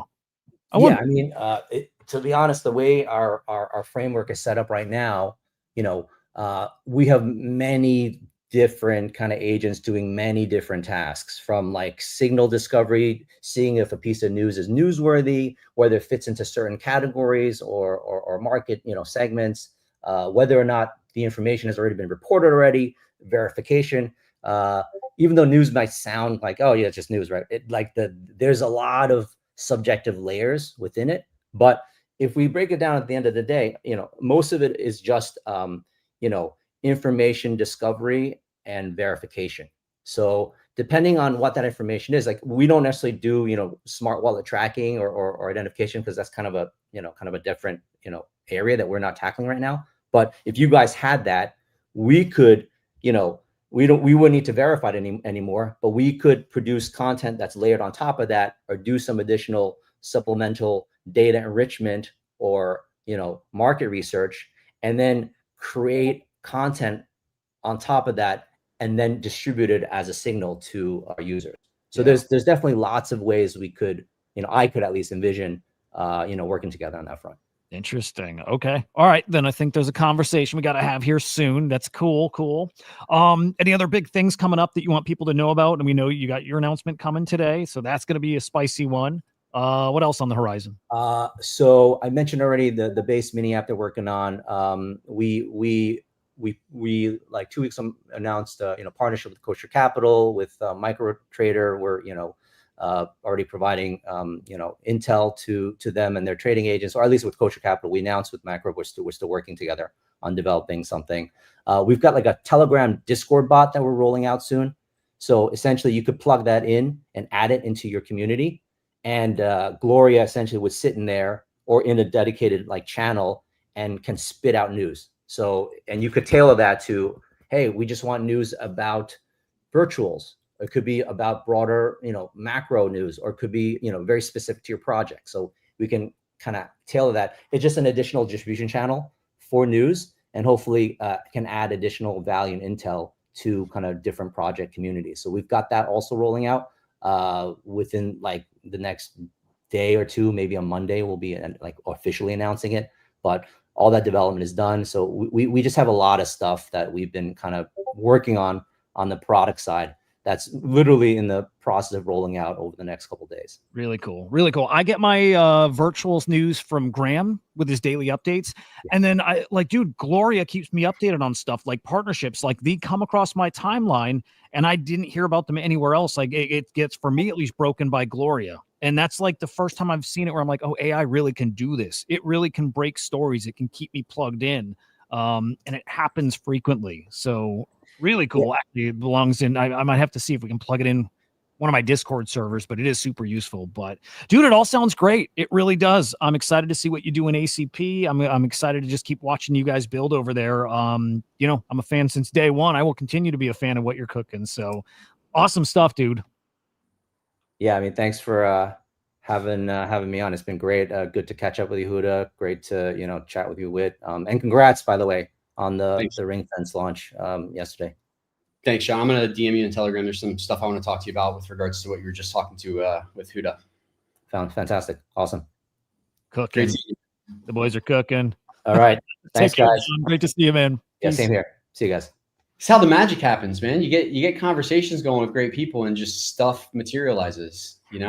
I'm learning, dude. Now I'm learning. I don't know. Again, I like, dude, I'm the worst at biz dev and anything like that. And now I'm learning. You just do it whenever you know, something comes up and you make the connection. You say it right then, like, hey, let's talk after. I'm getting Hey, look, you got business sense. You got BD skills. You know, you can. I hear it. I sense the. You know, I appreciate the modesty, but let's be real here. I think you could hold any position in any company that you wanted to if you put your mind to it. You might be surprised. I will say, because we're cooking with Arbus now, I will say that's when I saw a mile away and I got the team. I'm like, guys, InfoFi, awesome. But every time there's info and I see mindshare stuff, I want the data side. I'm like, I'm always missing, well, what's the market doing around that? And whenever I get the market stuff, which is what we do, I'm like, but what's the mind? I'm like, this belongs together, man. This wallet DNA stuff and InfoFi, that is the best version of InfoFi, is those two together. And anyway, connect to the teams, let the guys who actually know the business do the talking. I'll do the connections. I can do that. So there we go. Man, all right, we're going to keep this stuff cooking. What do we got coming up next? We got some killers coming. We have like about 10 minutes right now of us just hanging. We can do a break. We can just chill. But we've got Symphony coming up at 2:45. This is Eastern time, guys. So 2:45, we got them for about half an hour or 15 minutes, whatever it is. We got Lurky coming up at 3:30. We got Graham from Amplify coming up at 4, and then home stretch, and it's some great ones. I'm excited for all three of these final ones. Bunshu from Billy Betts, CryptoSage Senior, Dr. MSH, the other prototype agent that I'm giga bullish on, I love, and then Flight. So we got some great stuff still coming, and any projects who are out there watching still and want to come on, we've got some gaps in here. So if you want to come on and talk about your project or just say hello, hit us up in DMs. Like, you can get me at Hudah_idiot on X. But send a message and we'll bring you in. We got some time for you. So there we go. Whitney, All how right. you? I feel great. I've got some unfortunate news to pass along. Bunchy will not be able to join us today. Oh shit. It's so yeah. He was on vacation. I played the card. I'm like, come on, bro. Right after the flight, let's do this. He was like, all right, no problem. But yeah, traveling is not always at your, you don't always have your ability to call it like you see it. So he's not going to be joining us, unfortunately. Well, but yeah, all Safe good.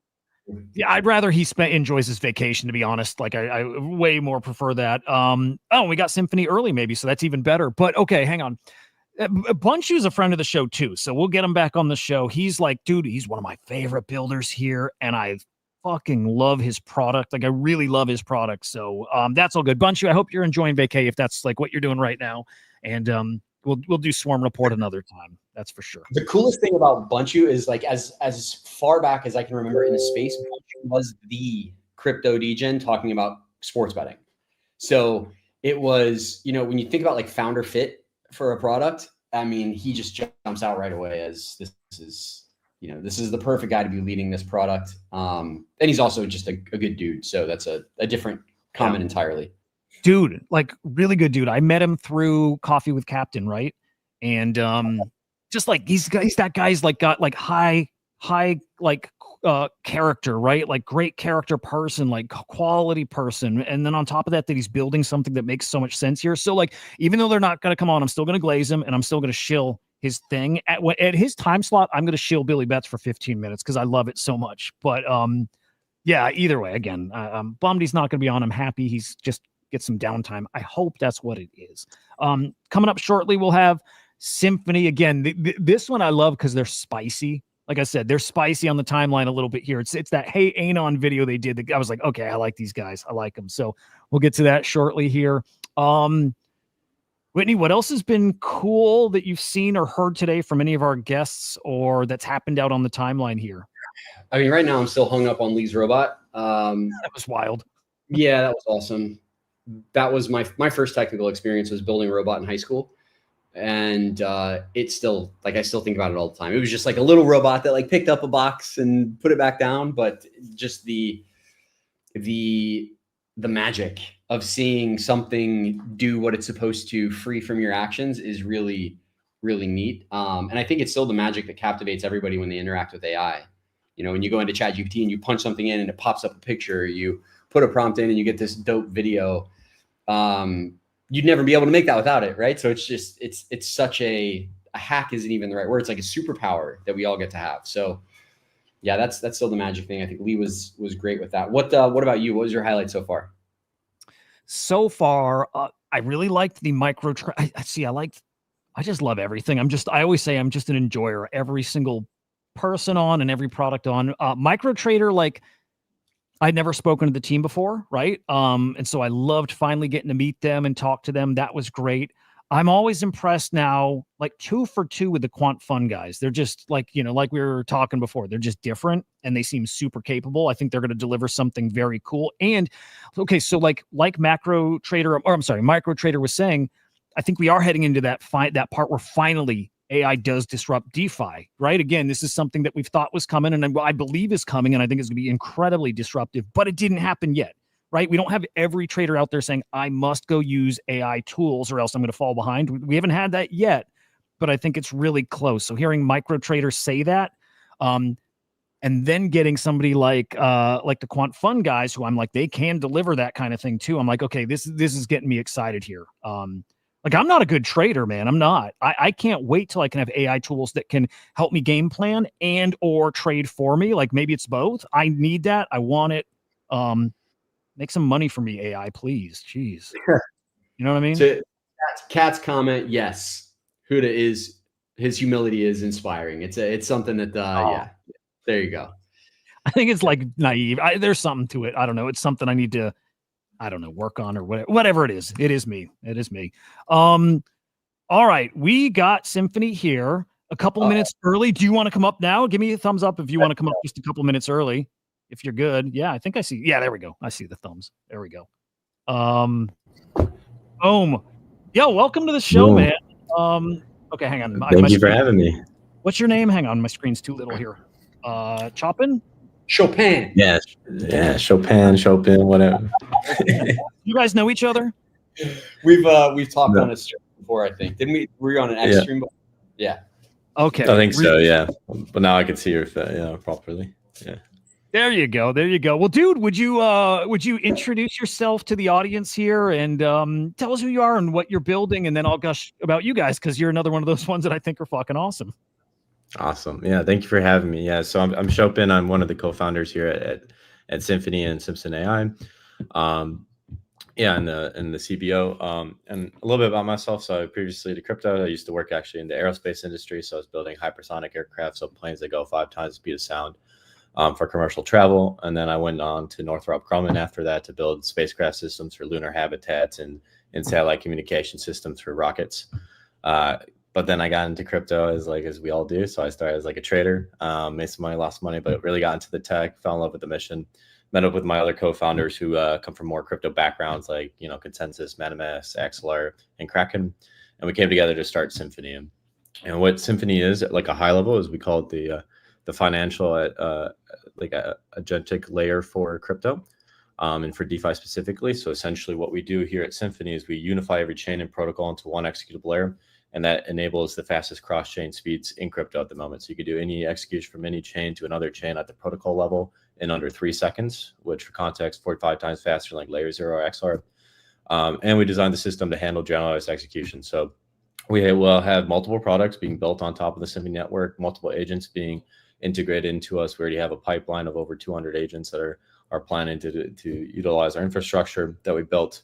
And what this infrastructure enables is like basically agents to go from agents that can act and talk, or agents that only suggest to be able to actually now become executors on chain. And so to kind of prove out this power, right, we launched our own AI agent on top of the infrastructure that we built. His name is Simpson. And what he does is he can give you actually everything you were just talking about earlier. So he can give you like the tailored market insights, the technical analysis, the trade setups, all that. But then you can actually autonomously execute on behalf of your users.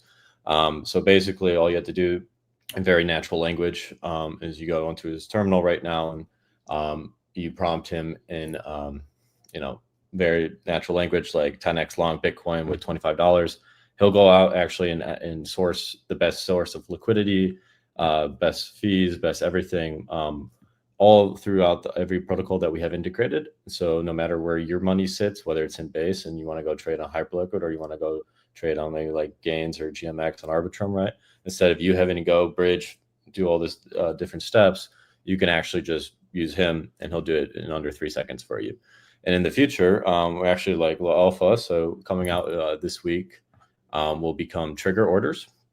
And so what that does is it actually sets up what everyone expects, like stop loss and take profit. That's what people think of when they hear it. But actually what really the bread and butter of that's going to become is the foundation layer for these algorithmic trading for users. So the goal there is to basically democratize quant level trading access for users to be able to come on to Simpson's platform, have no idea how to trade, become a pro trader in like seconds. That's really the goal there. And then in the future, you'll also be able to create your own custom strategies, be able to back test those strategies. You'll be able to, run those strategies through the agent, and he can do it all for you. So you don't have to sit in front of a screen anymore, get your life back. You don't have to worry about the 1 minute candles going up and your heartbeat going up and down with it. And just let the agent do all that stress for you. So yeah, that's like the gist of it. We do a lot more. Happy to go into it, but yeah. But dude, it's crazy. This is the exact kind of product that I think, again, changes how people trade. It does. It changes DeFi, and like I always say, gonna like, again, change the way we trade like forever. I keep looking over at, I'm gonna go there right now, cookie.fun, and I look at the rankings here for the DeFi like tools, and also the what is it, the infra, and I'm like, this is gonna be disrupted so much. It's gonna look so different than this soon with the guys who deliver stuff that actually does change how you trade. And I know it's coming here, and it's like everything you described is that change I can see or feel is coming. It's being able to send crypto to my friends way easier, just with natural language. My friends who have been so turned off of crypto because it's so confusing, and who the hell knows how to bridge, and why does your ETH being on this blockchain versus that blockchain matter? And like, it doesn't matter. It doesn't click, and they don't give a shit to learn it. They don't have to now. And they shouldn't have to learn it. I mean, that's what I call a universal pain of crypto, right? Like, it's been a thing since there was more than like 2 or 3 chains, and everything ever since then, crypto's only been very good at solving the issues that we've created for ourselves, right? The biggest pain point has always been at the entry point of getting into crypto, and that's really the thing, right? Like, we have all the tech now, like infrastructure's all there and everything's set in place. What we really do need to do is now globalize and horizontally expand across these verticals, and basically unify everything that needs to be done for like the actual global population to be coming and onboarding into crypto in a proper manner that they expect. Like, if we're talking about Web3, then it should be easier experience to Web2, not bad, not worse experience, right? Like, that's the point. And so like, we'll see people trade a lot of things. Like, we always talk about like, oh, you own like, you have your privacy and you have your full custody in crypto, right? People will trade those away for any type of convenience. Yes. So if we can give them the pros of DeFi with the convenience of even better Web2, then you have a much more beautiful future. And that's really what we're trying to accomplish here as well. All right. So these specifically are the products that they're magic to me, but it's what I think gets disrupted. So BankerBot, great, right? Now, hey, Anon, you might have heard me saying beforehand, what I thought was the coolest thing ever. I saw a tweet from you guys a couple months back comparing your product to Hey Anon, and that was something I was bullish on, never having put my hands on it myself. Just hearing what it can do, and it, similar things, some of the things similar, move money, bridge, whatever. Yeah. Then I saw the A/B comparison of your guys' tool and theirs was sitting there a minute and a half later and still then asking for clarification and not actually getting the transaction done. And yours, on the other hand, boom, done. I don't even know if there's a question there other than the comment of that wowed me, and it got me excited about you guys. Is yours actually better? And if you could describe why? Yeah, no, 100%. If it's worse, tell us. What'd you say? I said if it's worse, it's worse. Tell us if it's worse, please. Yeah. No, not in any chance is it worse. Yeah. The reason why we are better than like all these people, including Hey Anon, right, is it's really because a lot of people fundamentally chose to use the current day infrastructure to build out their system for this AI. But the thing is that all those different bridges and all those different protocols, those were all for manual transactions between how we thought of crypto before, and they didn't have AI baked into into their infrastructure, right? And therefore, it's very hard to scale, and very hard to do AI operations that you need properly, what you want to do. So what we did, right? We've been building this for over, 100 years, or sorry, not 100 years, but over 2 years. Sorry, it's been a long day. Over 2 years, and we actually built everything in house. So all the infra stack that we built, the 6 core systems that power Symphony, is all built in house. What this enables is for us to be able to compete on this speed level that no one else could compete. And also, when you're talking about these other agents like Hey Anon, and I mentioned in that video and that thread that we wrote, right? It's like more or less hand holding, right? If you have to be there as a user to specify every specific instruction, like use my gas on this chain, and you go to this protocol on this chain, and then bridge using this protocol, like this app. Like if all the users need to like do, and they already have to know all that information, then you're pretty much losing the goal there, right? It should be the user just says, I want to open a trade, do it for me, and the agent does it for me. It's not hand holding. So on our system, it's not hand holding at all. It actually does it autonomously on your behalf and verifiably. On top of that, it's also very natural language because of that. Like I call that, when you have to set up the instructions, like you have to do with a lot of these different agents, is explicit DeFi. Ours is very implicit, so you just talk naturally. When you do other trades, whether we can go from, we started with perps, but perps isn't the only thing. So that's just, we did that because that's the hardest thing to do, and it has the biggest need for everything we need, and the friction and the unified liquidity. But after that, we'll go into swaps, NFTs, lending, borrowing, dynamic yield generation.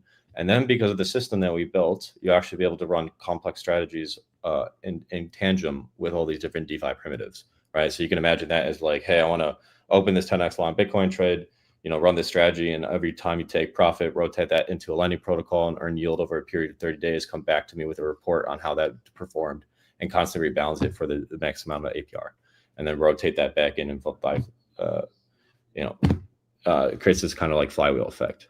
All these other protocols, they can't do that because they were relying on a lot of the like I said, current day infrastructure, and they need these kind of different execution rails that are already had to be built for that future with it in mind. And so that's like a lot. Those are some of the reasons that I would say, but we did it, why we were a lot better. I mean, that's why we were able to treat the speeds we were able to do, why we were able to achieve the different pricing competitiveness we have as well. And it just kind of like snowballs from there. If there's like a little less hand holding and a little less of the clarifying questions, which again, I think that I heard that's what like, Hey Anon is doing a lot of, like, just, did you mean this? Is it really this? Like clarifying stuff. Is it possible it's more prone for errors then if it's not asking those clarifying questions? No, because the reason it's asking those clarifying questions is because it's not really doing proper routing or thinking, right? It's more like, oh, I have this kind of tool stack. Do you want me to use this one? Yes. Okay. And for us, it's like we have an algorithm that's internal to our system that does the best routing path optimization. And it comes back to you with a quote. So you'll see all the details and everything like that. So, you have, throughout the whole life cycle of the trade, you have full custody and control at all points. But the system that we built actually enables these agents to autonomously execute on behalf of the user's wallet, where the other system doesn't. That's why they had to ask you all those clarifying questions, because you have to be there at the whole time.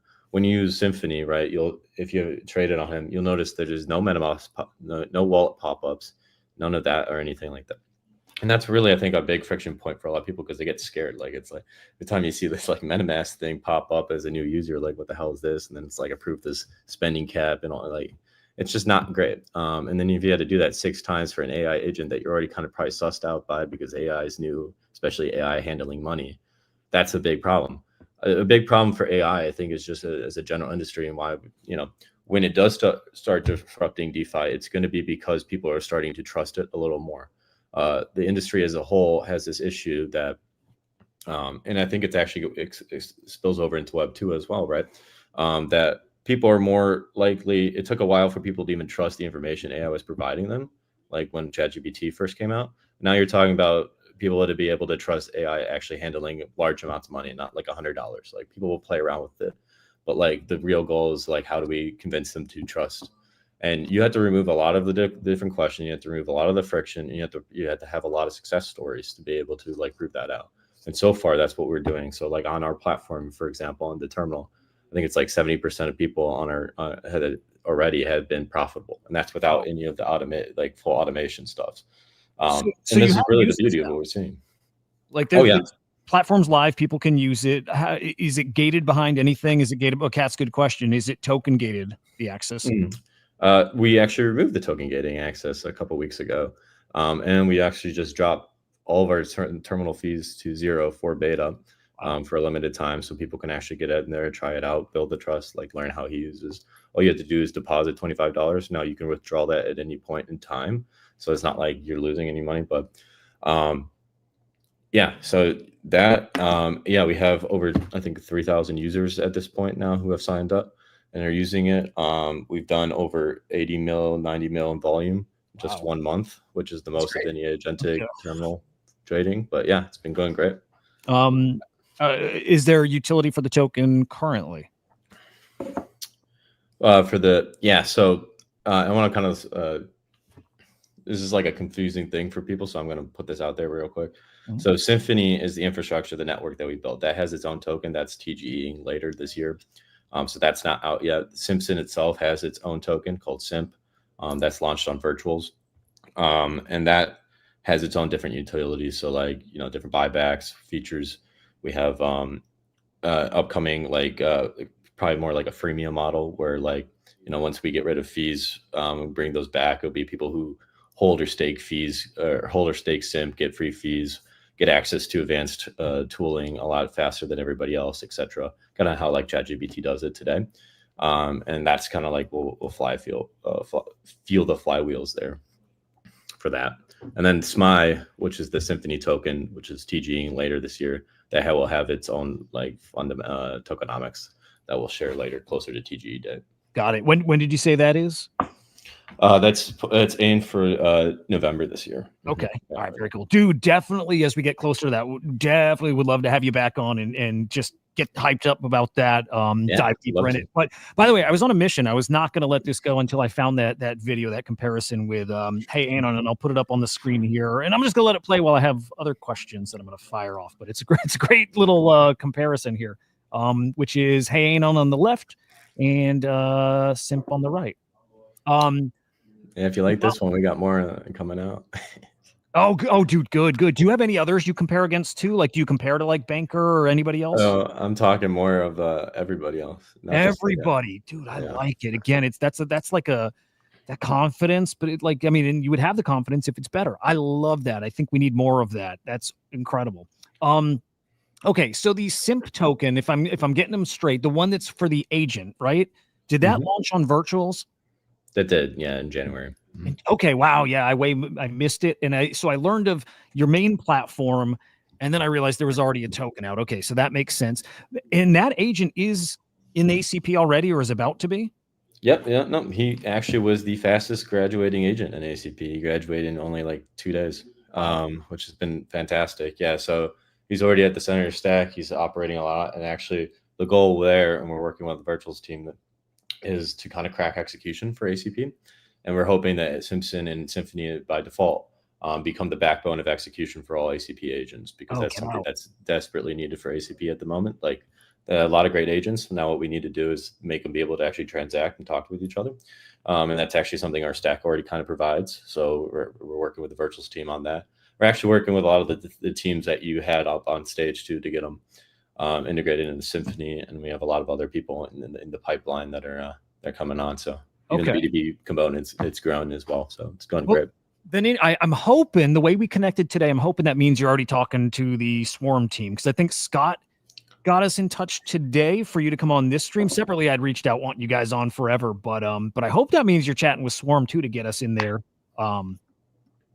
Yeah, I don't think we are just yet, but like happy to chat with him. I think I messaged him in our TG group with the rest of the Virtuals founders, but yeah, definitely, yeah, happy to chat. There we go. As long as you guys are chatting, we'll take care of that afterwards. But there was the video, guys, and it's pretty enlightening when you see the comparison. One next to the other, and one done the job while the other still asking questions and not done the job and doesn't get done the job till actually, does it ever end up completing this, or does it do it wrong? I'm trying to remember.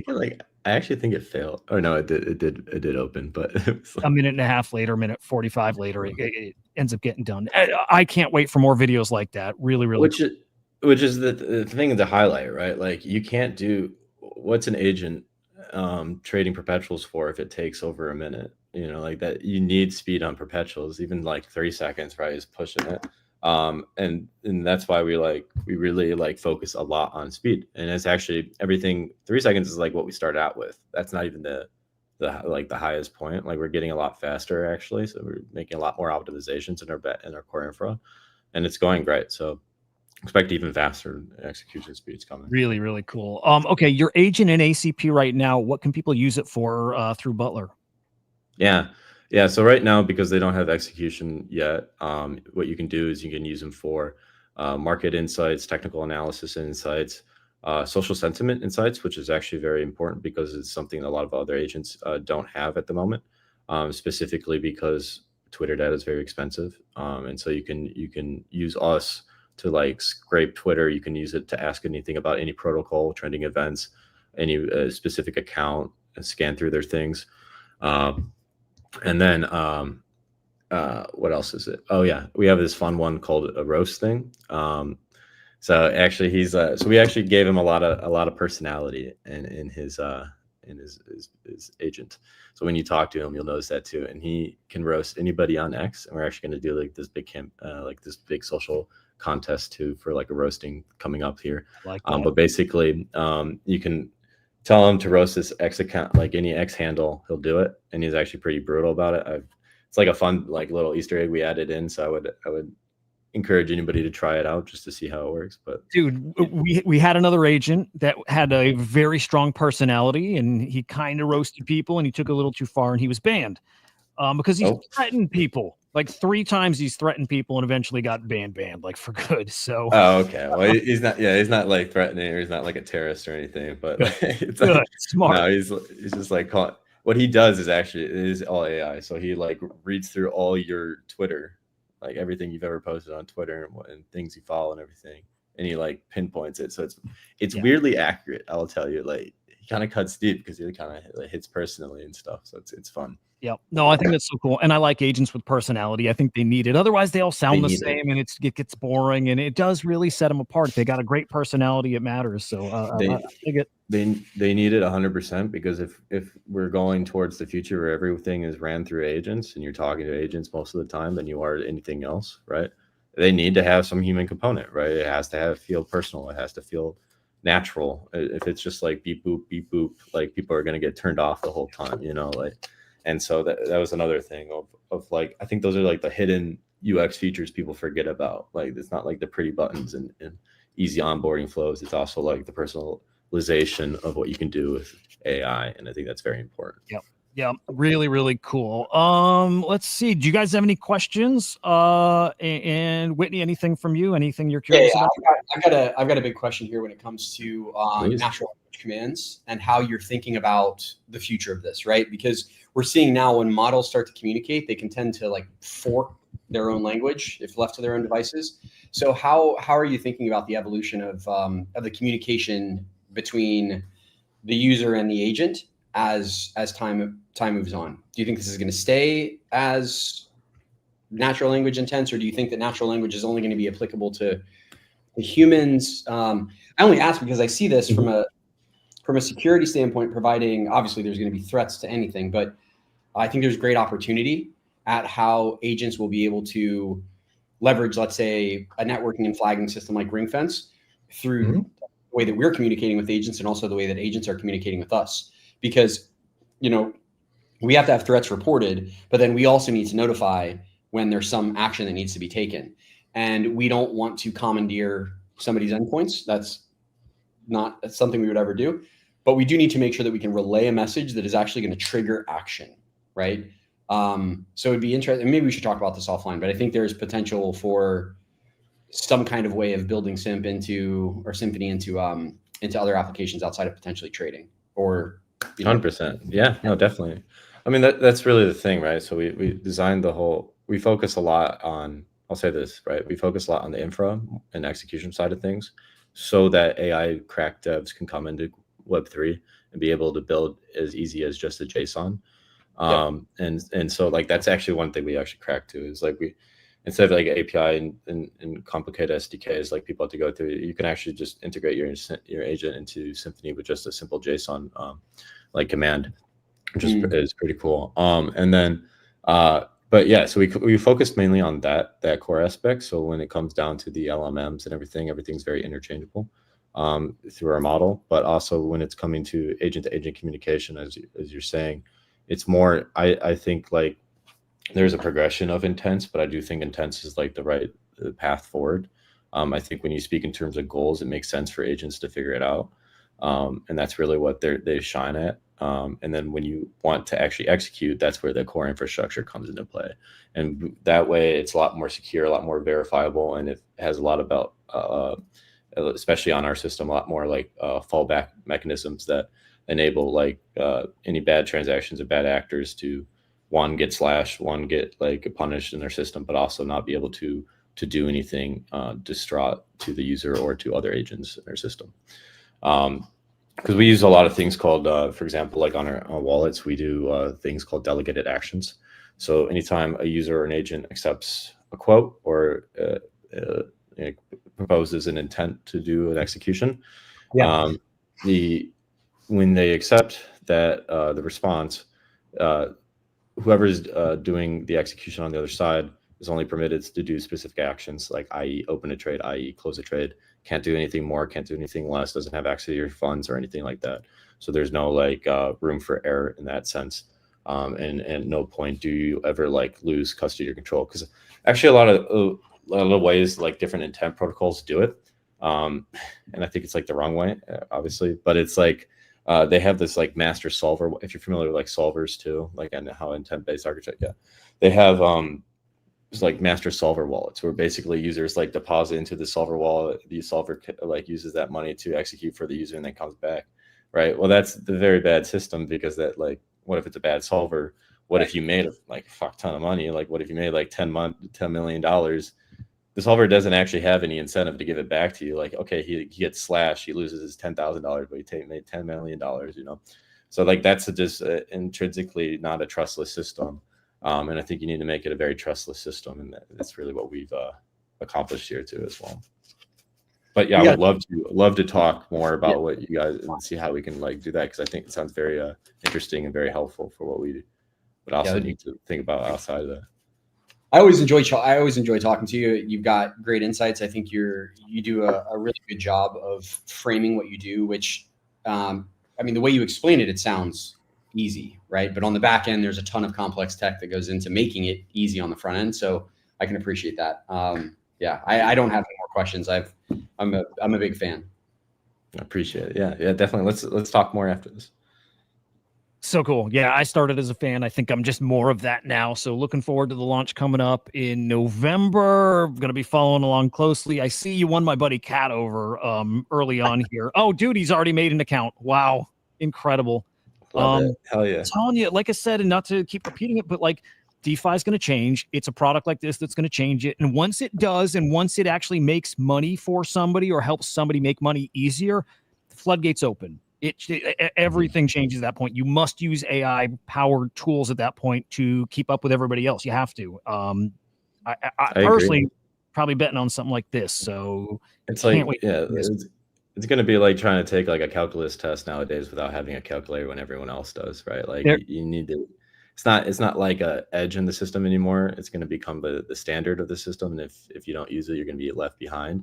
And like, that's actually why we're thinking like, imagining that like in the future, like all the traditional UIs, what you see in especially like trading, that's all going to be like delegated back to the back end of things, and those UIs will kind of like cease to exist because you don't need multiple tabs. You have an agent that will be able to do it, and there'll be kind of this like pseudo hybrid UI of not necessarily chat-based prompting. I think that's actually going to change, but however that looks in the future is going to be something agentic, and it's going to be something that like kind of replaces like I think that's the funny thing about the tech stack of the internet. Everything just kind of is like a wrapper on top of everything else. Yes. And like now AI agents are like a wrapper on top of what will become like the next UIs.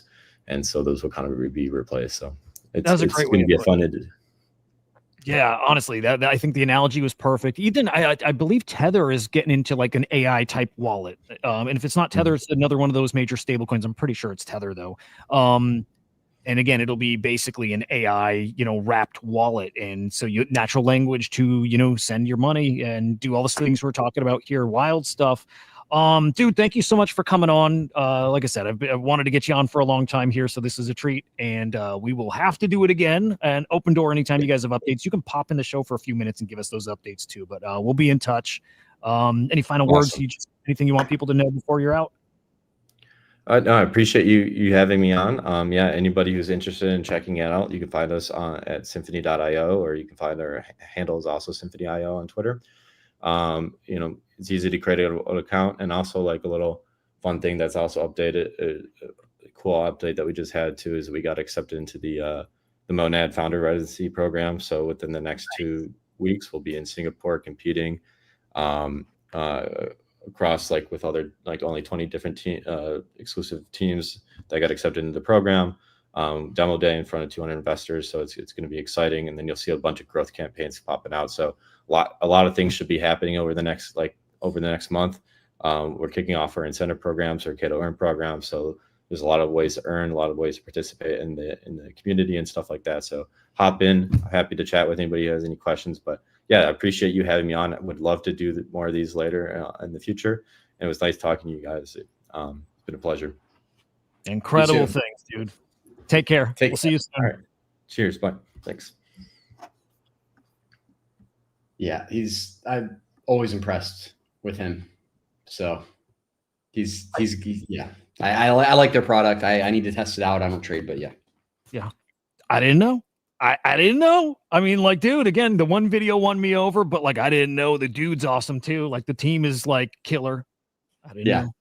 Yeah. Well, and I'm interested to see what comes out of that Monad accelerator. We're, I think behind the scenes, there are a lot of ecosystems that want exposure to virtuals, and they're trying to find ways to get it. And the easiest way to get it is through supporting existing teams on there.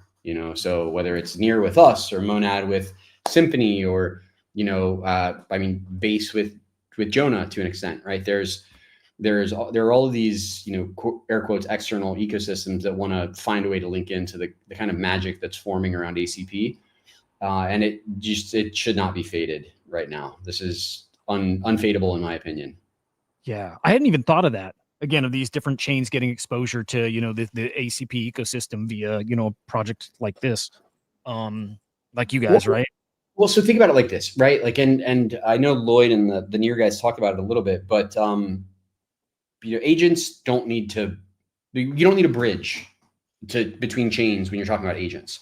So, like, essentially, what Lloyd is working on is a bridge by all intents and purposes, but all it is multiple endpoints connecting to other endpoints. So you can essentially have an agent operating on Near that needs to it wants to develop a yield strategy. It can ping an agent directly on virtuals, and then the commerce network just expands, right? And the easiest way to think of this is like clearinghouses or relayers when you're thinking about traditional finance. So you've got, most people know what it's like to swipe a credit card. But when you swipe that credit card, there's an entity behind the scenes, whether it's First Data or WorldPay or one of these entities, that essentially guarantees the transaction is the easiest way to think of it. So they are verifying everything. They're making sure that the processes can occur, and then they're facilitating the movement of money, right? So the vendor gets paid, the amount is deducted from your account, and then there is a transaction fee, which we see, right? It's 2.5% to 3.75% usually,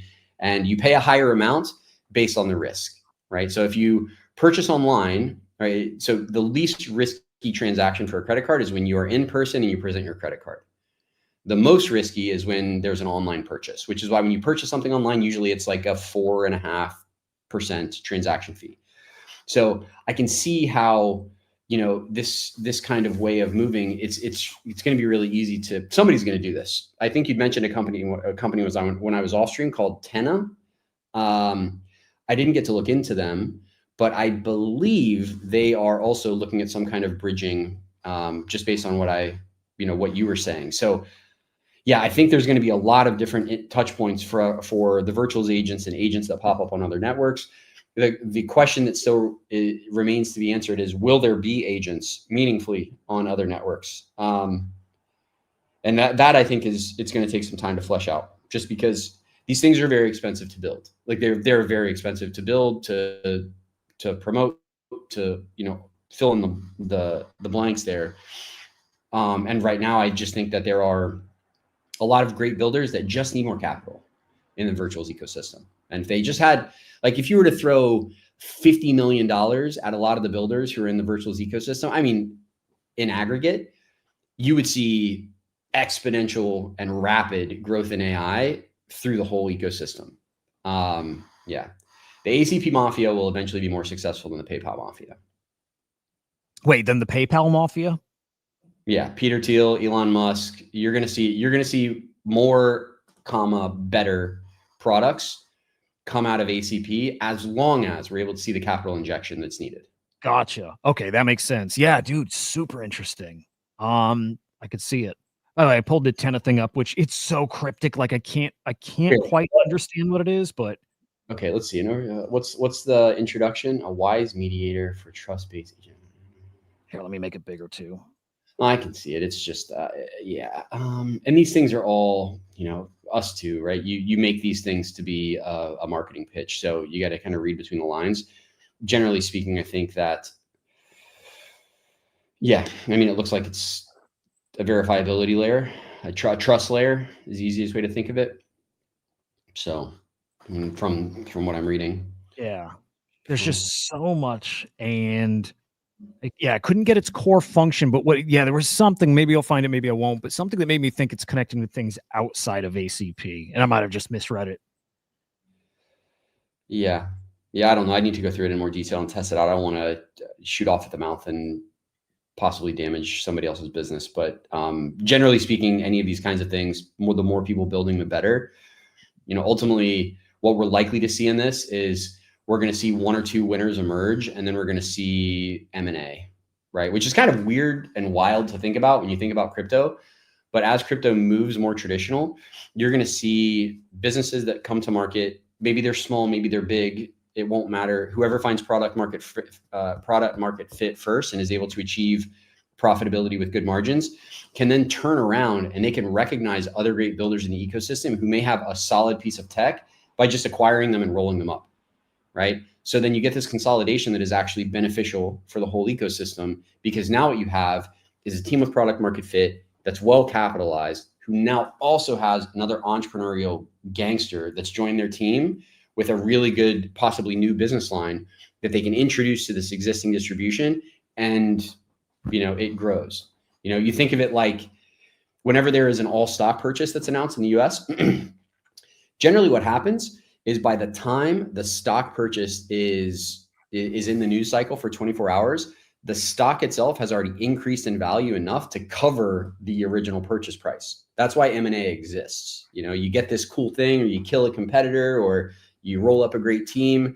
And essentially, if it's done correctly and timed right, it's free. Essentially, you're paying people in stock that immediately appreciates because of the acquisition, to a point where it's same. So it's the best time to be a builder. I can't say it again. Like, just got to get in the game. I love that. And it feels like there's so much capital about to flow in this space. So if you are a builder, I mean, again, I was talking to a buddy yesterday saying it feels like if 2020 and 21 and 22, like if that felt like it was a flood of people trying to build, and it was a lot of it was around NFTs and stuff. But I'm like, I think we're running that back, especially because now like the handcuffs are off. People aren't afraid of the getting got right by the SEC. It's like it's time again to go push the envelope and see what you can actually do with the tech. And I think when this Clarity Act passes in the next few weeks, I'm like, I think it's game on. I think. But yeah. I mean, everybody's waiting. We're talking about moving Ring Fence back on shore, right? Ring Fence is based in Singapore. We did that at the time that we established the company because it was really uncertain in the US. I mean, when Trump was in office last time, I was talking to Congress about Bitcoin and mining, right? Like I was helping to educate the House Financial Services Committee on like questions they had about Bitcoin or mining or how it could impact the, not only the economy, but like the energy grid. And, you know, the government wants to get it right. You know, they need businesses for tax, right? Like it all comes down to money. You don't have to overthink it. The government is a business, just like a business is a business. They have to find a way to generate the revenue that they need to allocate to their, you know, citizens, not employees. But it's the same with a company. So you can always follow that back. When you look at like Texas and some of the other, Tennessee and these other states that are really doubling down on innovation, I think we're going to see a lot of companies that are currently offshore, once this act passes, move back. Because the other thing you can't fade about the US is like there is no work-life balance. And while work may be cheaper, like you can pay less outside of the US, right? My wife is European. She always gives me shit about working 16 hours, 17 hours a day and like getting up and immediately going back to work, right? But that's just how we're trained. Like you're not trained as you're growing, at least not like probably us, you know, being in the Midwest and growing up around like everybody works hard and nobody ever says anything about it actually being hard work. It's just what you do, you know? And that carries through to how businesses are built. And it's not like by accident that the biggest companies in the world reside in the US. It's because you have people that are like mentally broken when it comes to like work-life balance. You know, and it's why America is what it is. Now that's going to change. And don't get me wrong, if you're sitting in Asia and listening to this right now, a lot of Asians will run circles around a lot of Americans in their work ethic. So you can't fade that, but still right now, it's still the capital of capital. Did you say you're considering moving your business back to the States? Yep. Interesting. Pretty cool. Yeah. I mean, I think who said it? Was it Jonah?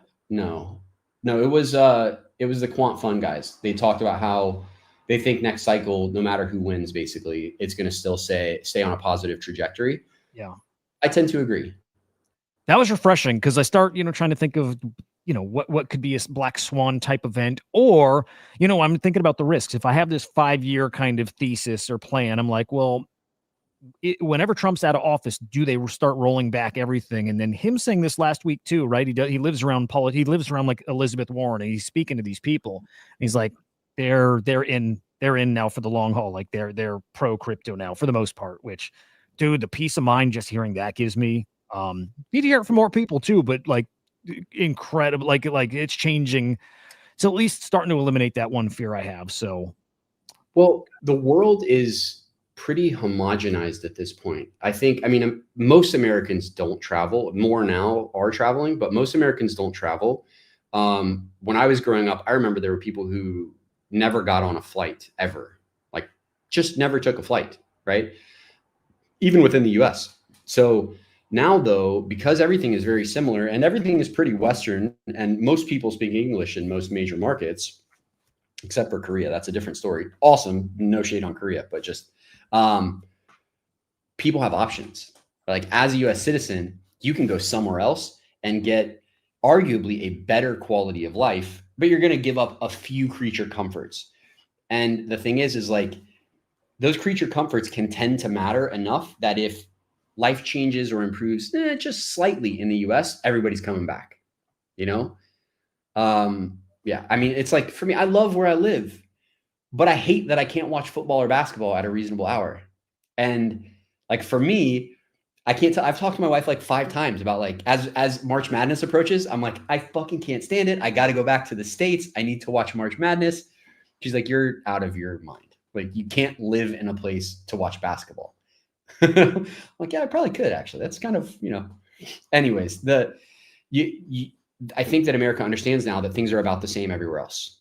So now they are actually competing with other countries, and we got strength, but it's limited, and they're playing their cards appropriately. I think at this point, finally, for like the first time in 30 years, they're kind of doing things right.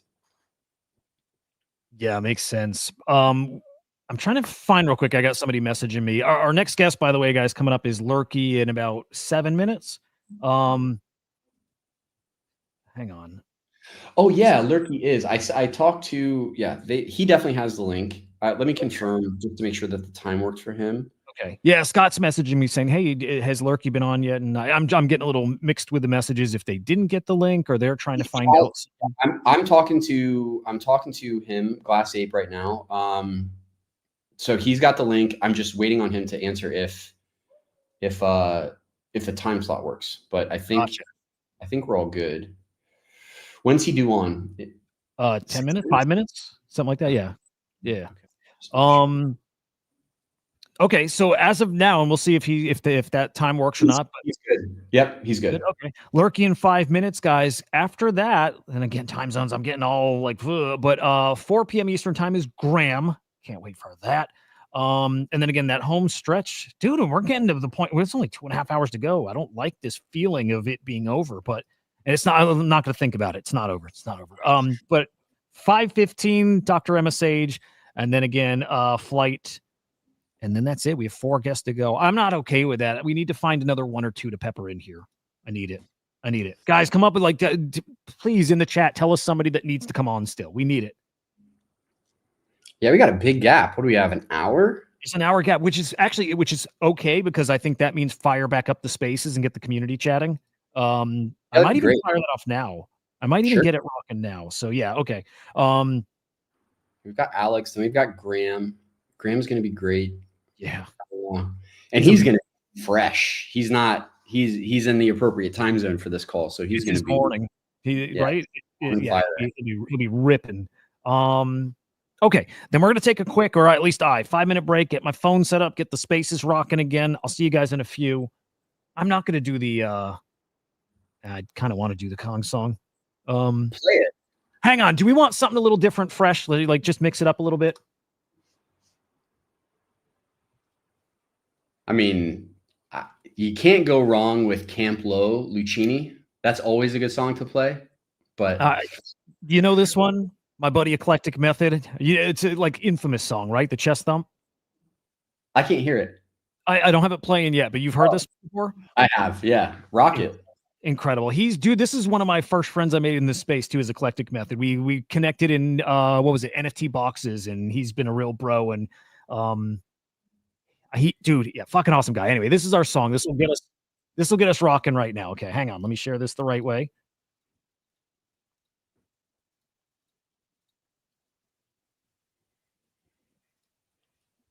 Here we go. All right, I'm gonna step away while this is playing. I'll see you guys in just a few. Mm-hmm. Mm-hmm. Mm-hmm. Mm-hmm. Mm-hmm.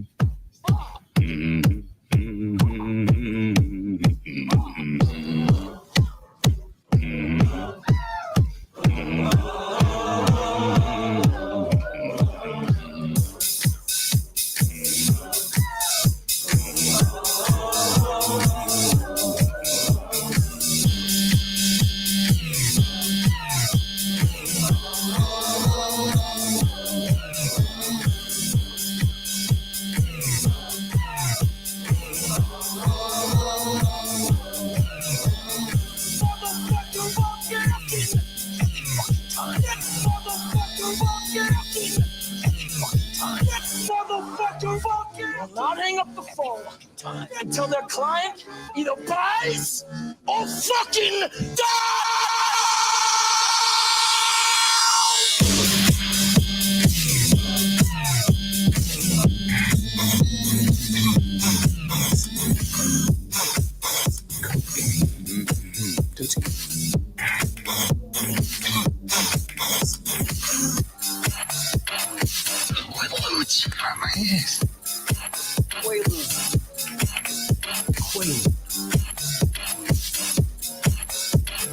I think you have a fucking drug problem. How's being sober? Fucking sucks. Boring, right? So boring. I want to kill myself.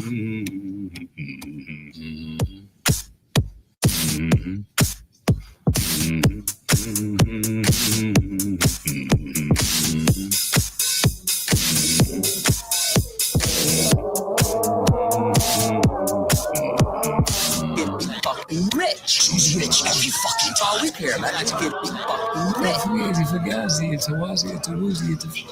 Fairy dust. It doesn't exist. It's never landed. It is no matter. It's not on the elemental chart. It's not fucking real.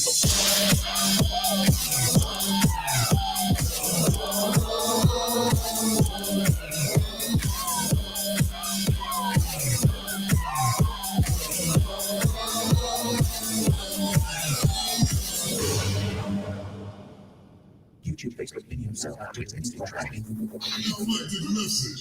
Fugazi, Fugazi, it's a wazi, it's a woozy.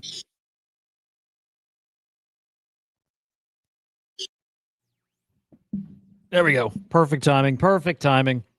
Hell of a song. Cats, dude. Yes. Dude, yes. Idiot's Anthem. That's our song, dude. It's our anthem. Has been for... There we go. Has been for years, always will be. It's our bull market anthem. Hang on. What? Don't know about that. That Camp Low. Yeah, that could be.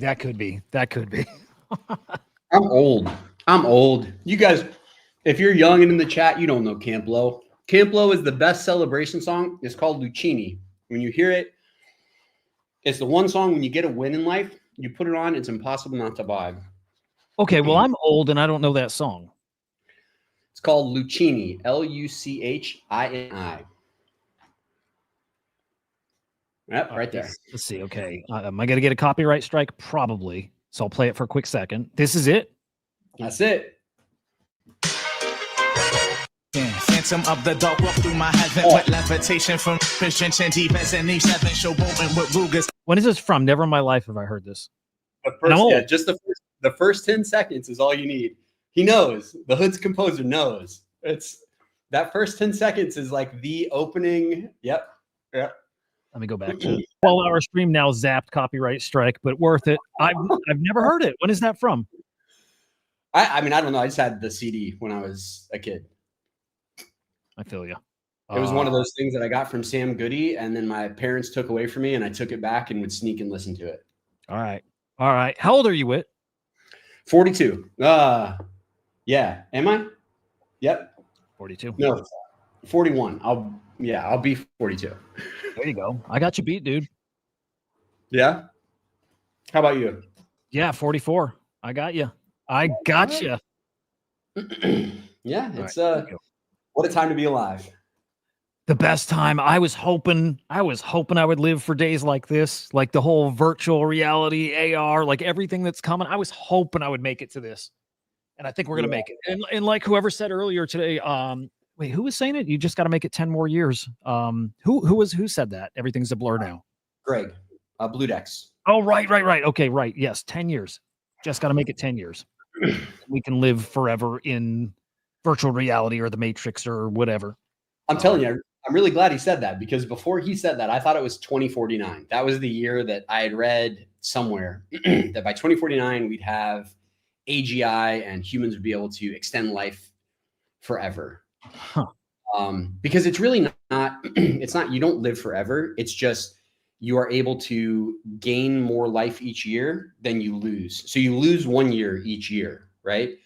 But you can gain, if you gain 2, then theoretically you can live forever. In reality, you don't live forever. You just die slower, because eventually you're going to get to a point where it doesn't matter if you can live for another year. You're still going to be, 185 and nothing works. Yep. Centralized. Well, yeah. You stumbled into the boomer space. You did for sure. It's like, I'm like the old man's thread guy. I'm like that, right? That's, I think, the angle of like my content and show. You're the young guy here, dude. If you're not even 30 yet, you're a fucking child. I don't even think you're of legal age to be in this stream. It's possible, dude. But no, enjoy the youth. Enjoy it, dude. It's yes. C is Compass's community mod, or Ring Fence's community mod. Oh, no shit. Okay. Really cool. Really cool. Okay. I think, is your name the same in the Discord? Might be. Oh, yeah, dude. Carbon. I know. Carbon, you're one of us too, Carbon. I know it. Let's go. All right, over on Spaces, I kicked off the Spaces again. If anybody prefers listening over there, fellow Kong bro, I see you. Dude, if you weren't listening before, I'm speaking again to the Spaces side here. We are in hour 10, 9.5, I think, of our 12-hour marathon show. Builders from across virtuals and beyond coming on the stream. Henry the Grape came on for just 5 minutes. Maybe we get him back on too before all is said and done. We got that hour to fill.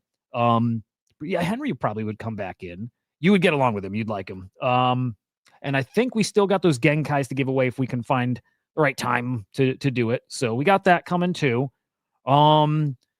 Otherwise, dude, you know what? We have a few things we can do too, which is just check in on crypto. I always like to check ETF volume. I like to just check the, general market stuff. And I'm surprised, like crypto really starting to look kind of strong again. I love it, by the way. I think I mentioned earlier, but now I've got the Bitcoin miner on my desk now. So, and it's got a little display so I can check the price there. And I see it just up. We're at now 116.7. Then if we get back to like 118, it's basically where we were before everything took a dump, end of last week. Yeah, we're kind of basically right there, which is great. Even though there's some tariff stuff, sounds like it might kick in tonight. I think I saw some word about that, which ain't great. Maybe the market's shrugging it off now. Oh, dude, 9/11. Thank you for that retweet too, by the way. Thank you, man. Appreciate that. Oh, speaking of Arbus, so he found a Cyberkong's brother on the Arbus leaderboard. Arbus is supposed to be coming on still. Let me give them a quick poke and see if they're going to make it. Let me do that real quick. Lurky just said he's going to be jumping on in a minute. Oh shit! Good. Yeah, dude, I would love the Arbus guys on. I've not had them on the stream yet. But again, we're working really closely with them. I think we're due. I think we're due for a visit. All right, let's try it. It might be middle of the night for them. I mean, we're getting there for me. But it's dude, what time is it for you? What time is it there? It is almost 11. Okay, yeah, it's getting late. Dude, you're gonna be doing this till like 1 a.m. Man. No, so I just came back from the States, and the rule of thumb is, however many hours difference from your home time zone and where you travel, you need 1 day to recover. Mm-hmm. So I knew I would be jet lagged, which is why this stream was okay. Because I knew I would not, like last night I wasn't able to go to sleep until 4:30 a.m. because of the lag. So this is no problem. Well, I'm going to give you an out too, just if you need, you probably won't take it, but if you get tired, bounce early. I will see this through to the end. No matter what, the 12 hours we're getting to 12 hours. I will be here. Ride or die. That's it. Dude, we're going. Whitney, you're the fucking best. All right, cool. We've got Lurky here who popped up on my, let me get you on the stage so I can glaze you like in person. Welcome. Hang on. I got it. My screen's so tiny. Glass Ape. Sir, welcome. You popped up on my radar, I want to say just in the past like 2-ish weeks. And I don't think you're 2 weeks old, new or whatever, but I only learned of you in the past couple of weeks and you've blown my fucking mind. I love what you're looking, dude. Holy cow. Well, okay. Welcome to the show, dude. You want to give a quick intro? Yeah, sure. My name's Kyle. I'm one of the co-founders here at Lurky. But yeah, I guess I'll give a little background. Lurky is it's a real-time insight platform. It's optimized for X Spaces, but we're opening up to live streams, LinkedIn's, podcasts here shortly. And it basically transcribes audio content and then it extracts like the actionable data behind it, and then we back it all by blockchain data. So if you mention a token, we categorize that, we map it on our dashboards, and people can see that. And we basically monitor token sentiment, like project mentions, who's speaking, speaker networks, like topic trends, those types of things. But yeah, we really want to take all like the chatter that's talked about in spaces and live audio and structure them and make searchable and actionable insights on it. So fucking cool, dude. Like so cool. I love the direction this is going. Like I don't love InfoFi slop, but it's like a necessary part of the, kind of like our path, the roadmap to getting to somewhere that actually really matters a lot. And this is like an evolution of it in a way, or at least it's a part of it that speaks to me. I stream every day, right? And I don't know if it does video streaming yet. If it does, awesome. But spaces is something I want to do more and more. And look, I want to know who's in my spaces and what type of person they are. And I want to know actually about their wallets too and the tokens. I want to know all these things about those people, and the on-chain part of them to me matters so much. And if this is getting us in that direction, wow. Yeah, so I feel you there. I love InfoFi and I understand the concept, but I think, you know, right now there's a big issue of just like botting and just so much low quality content where I think we're coining the term audiofi. It really opens the door because there's a human element to the voice and everybody is unique to their own voice, how they deliver stuff, you know, all those types of things, and we categorize that. And so I'm super bullish on just being the human element.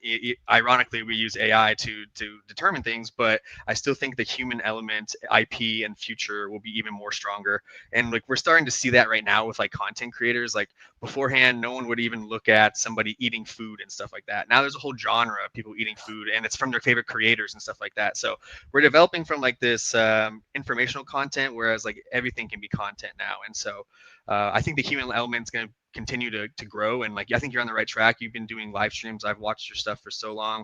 I've used CryptoSlam forever too, so like you know, it's cool to actually come up here. We actually have the same VCs. I reached out to you guys maybe like a long time ago to try and connect with you because we have like almost the same exact VC crew, and I was like, you know, we should kind of talk.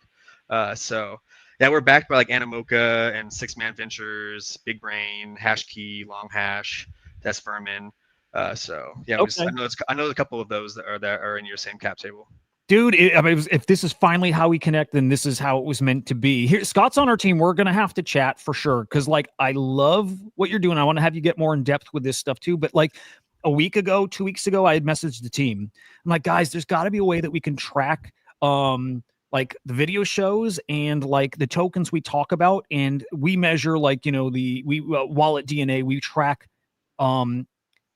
the quality kind of traders that are in and out of tokens, things like that, amongst many things. And I'm like, I want to see if we talk about a token after the show, if there's smart money coming into those tokens after. And I'm like, and then I see something like this. I'm like, this is how we get there. I think we start piecing these things together. If you guys don't have that already, I'm like, I'm starting to see things come together. We got it live right now. So click on that coin tab up top, top left-hand corner. Coins. And then click into, you can just click into Kaido or one of those ones real fast. And basically, if you go to right there, it shows you when the speaker is talking about it. If you hover over it, it'll go right to the dashboard of where they're talking about it. And if it was like neutral, and then so you can kind of determine, like, are these people moving the needle? And some metrics, you know, companies might use for marketing is like, if we use marketing, like how much did this, you know, correlate at least somewhat degree to this? And we can kind of track those interactions. And so, yeah, there's some interesting stuff there. And then if you, yeah, like the KOL section is kind of like figuring out like who is the top people and like talking about it in the last, like, you know, 24 hours or something like that. And so you're able to like search through either in tokens, pre-TGE, NFT platforms, DAOs, even like topics like stablecoins and stuff. And so you can kind of search and discover these hosts, because one of the problems I kind of discovered, you know, navigating this is Twitter doesn't show you enough of it. It gives you like 5 options, and they're only like ones that are pertaining to you. And I want to expand out. And if I want to jump into a new ecosystem, I have zero idea where to start. Like if I jump over to Sui, I have no idea who the top people are, who the connects are. Like I have to do like months of research and stuff like that. So this kind of helps you just, you know, as soon as you go into a new thing, you can kind of see who's talking about it, and you can kind of discover, you know, what's being happened. And if you click the discussions, you can actually go to the right-hand side. You can see bullish or bearish. Look, there's us. There's us from just today talking about near earlier. How freaking cool. Yeah, so if you can click that, and it'll actually pop up of what, you know, the discussion was around there. And yeah, you have to log in. It's a little gated, but yeah, so basically that right-hand corner side, you can see like the tokens that you talk about during that space, and then what the price action is conversed from that space. And so it's like you can see if it's, you know, people bullish, bearish, what happened, moved after it, those types of actions. And then if you go down a little bit below is a mind map, and it breaks it down to every single topic that you guys have kind of broken it into. And then you can actually click it, and it'll expand it and give you all of the, you know, and then you can go over to where the discussion was at that was based on that.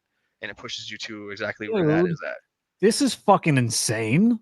When Right? did you start this platform? Again, only 2 weeks ago it was on my radar, but I don't think it's that new, is it? No, we've been building it for quite some time, because Twitter APIs are just garbage, and we've had to really custom build everything. So we started, the idea came about it in like October of last year.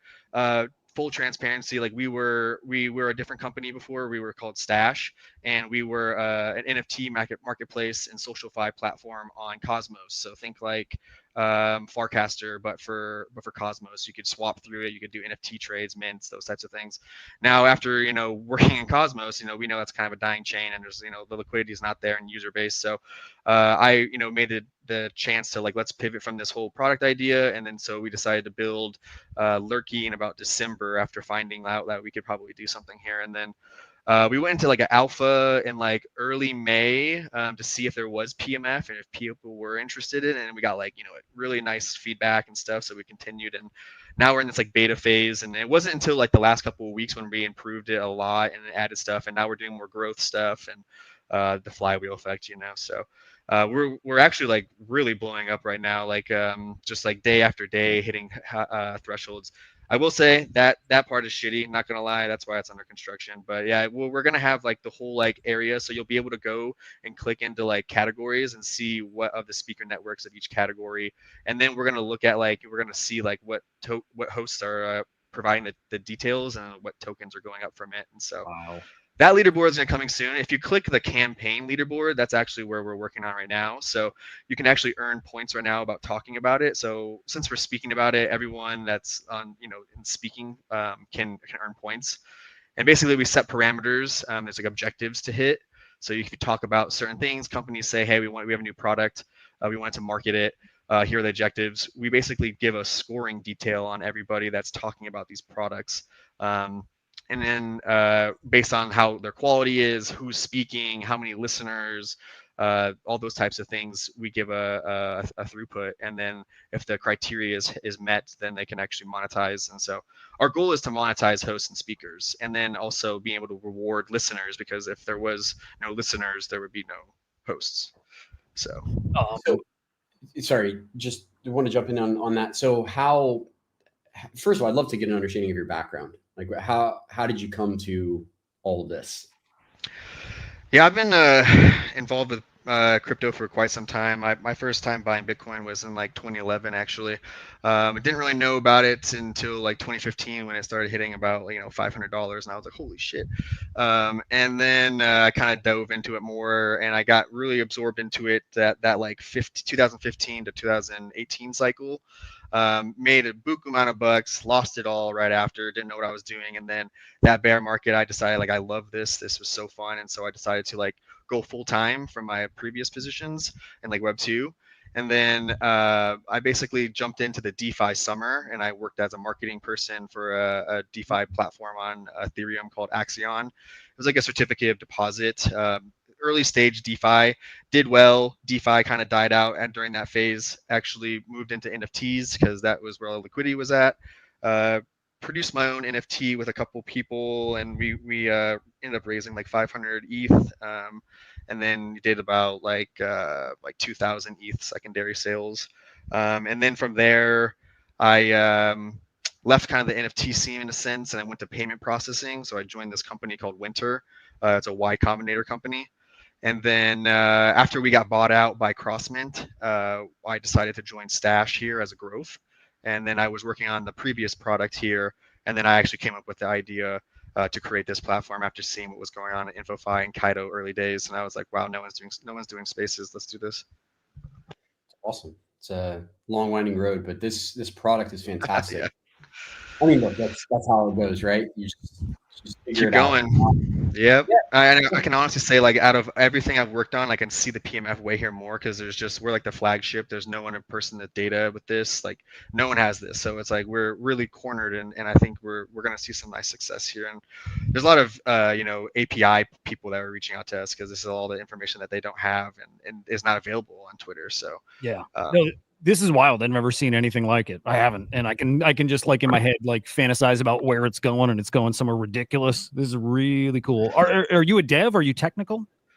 No, I'm more public facing. So everything on the social media stuff is all ran by me. Strategy, marketing stuff, BD. I do a lot of roles. I just love talking. But Yeah, dude, we're really trying to help hosts be able to create content fast and deliver it. So like we believe that hosts have to spend time previously thinking about what they're going to talk to hosts, figure out who or the speakers, figuring out who's going to be on stage. Then you got to monitor the stage, which is hours long, and make sure it's nice and flowy. And then afterwards, you got to spend a whole another hour or two figuring out what the fuck you talked about, and then getting out content to get the engagements that you just worked hours on for. So our plan is to generate these reports for you. You guys are the data. We're just the aggregator, and then we want to be able to deliver your content to you. So you would have reports immediately to you. You'd have shit that you can share right to your feed. And then things like helping hands. So you could be looking at other growth of other hosts and what they're using to their metrics to like try and get your following better. But one thing we're really interested in is we're adding clipping here soon. So we're going to have like preset like high discussion topics that people have, and you'll be able to see who's speaking, and you'll be able to create your own. But one format we're leaning towards actually is putting it through some type of video editor and creating a prompt. So you guys are speaking on here, and it'd be able to create like a CapCut style video where it pans out to like Bitcoin mining stuff, and then it talks about Trump, and then you have like the captions below there. So like we want to become like hopefully a content engine as well, not just a data aggregator. So there's a lot of things that like Twitter's dropped the ball on this, and like everything that we build is a brand new product out there. Nothing is like really like there's just nothing out there. So it's really easy to stand out when there's just no products. Facts. God damn it, dude. Does this work for video yet? I think no, right?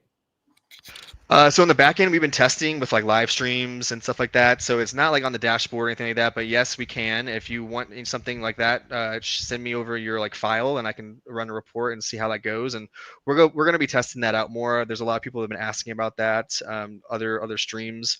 And the interesting part is like, yes, this is optimized for crypto, but we actually pick up it all. So we have TradFi, politics, war, sports betting, makeup, this is just a single niche that we're looking at, and like I think there's a bigger vision here, and I'm really excited for that.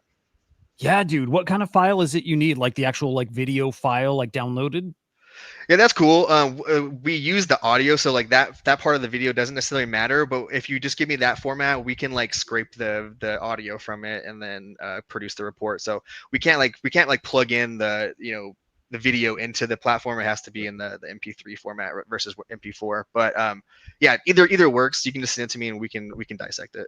And do you think that's a feature? And you might have said this already, so I apologize. But is that what you're also building towards? Is some kind of integration to the video streams? Yes, we want to do live streams. I've been talking to like Abstract. I've been talking to some other people to try and see what we can do, like Arena on AVAX, stuff like that. So I even had a call today with the head of ecosystem at Base. So I'm curious on what they're doing with Base app, if they're going to do some type of voice layer. So I'm in contact with them. So there's honestly a lot of different doors here I'm opening. Base getting aggressive. We heard earlier chatting with Jonah for Sploot and the clipping stuff, and right, like you can tell they're making a serious content push. Of course, like Zora and the content coins and all that stuff. But if they can go the streaming route too, and like sure they want to compete with PumpFun and Abstract and everybody 100%. else. Yeah. And I want to talk to Jonah because I know he's doing that clipping stuff and he's very knowledgeable, and like he's a streamer. Like I'm not a streamer. Like I watch streams all the time, but like I need to have that kind of side. And you're a good example as well. Like I need to ping off of you a bunch because if I can build products for you that helps you out, like that's a win-win. So dude, yes, hit me up. I'm happy to share whatever, test whatever, all of the above, dude. I do this 7 days a week for we you. actually, since you fucking do all the data aggregation and stuff like that as well, NFT, we are having our APIs live tomorrow for betas. Like I could totally toss you a key and you can see what data is there. I know you mentioned that, and like if you don't like some of those points, we can obviously like custom tailor something. Like the thing that we're at right now is we have so much information and we have to custom tailor it to each person. So like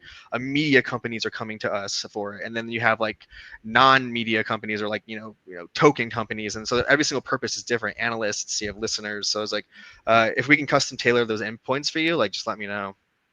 That's so cool. Yeah, the scope is so big. It's a good problem to have as far as having it customized for everybody. Everybody needs it, right? And for their different reasons.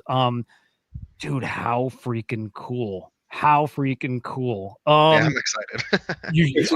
Should be. So let's talk non-conventional utilities, right? You're closest to this thing. I know there is the marketing utility that you're talking about, right?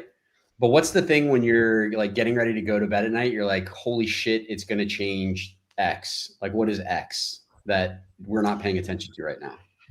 Whew, yeah. The one thing I love about this right now, and I don't know if it exactly answers that, but this is my wow moment recently, is like all of the bot stuff on Kaido and stuff like that. There's that human element, that raw. I think it's really going to get more important with the IP of humanity and stuff like that. So that was like the most recent one where I was like, okay, because my mind's bouncing back and forth, like what's this next big boom. And that when I like really like the core element of this in the last couple of weeks of FUD on InfoFi has been that, and I'm like, we solved that. Like we're doing voice and audio, like you can't take that away. And so that was it. As far as like the tooling and stuff, like I said, there's no tools out there, so every tool we make is something brand new, and we're working with all these partners and to figure out what tools they want. So like for example, I'll give some resources what's going to help a host discover stuff. So when we go to live spaces, you can actually see the listeners, and we can map out the listeners. Are they botted? Are they low quality? And then you can actually have see-through click-through rates. So we'll be able to monitor, like, did this person comment on this, like, tweet, whatever. The more important one is the thing on the jumbotron. So we can actually see the jumbotron right now, and we can see like how many of those users click through and use the referral link. So now it's like an affiliate link kind of thing with marketing and stuff like that.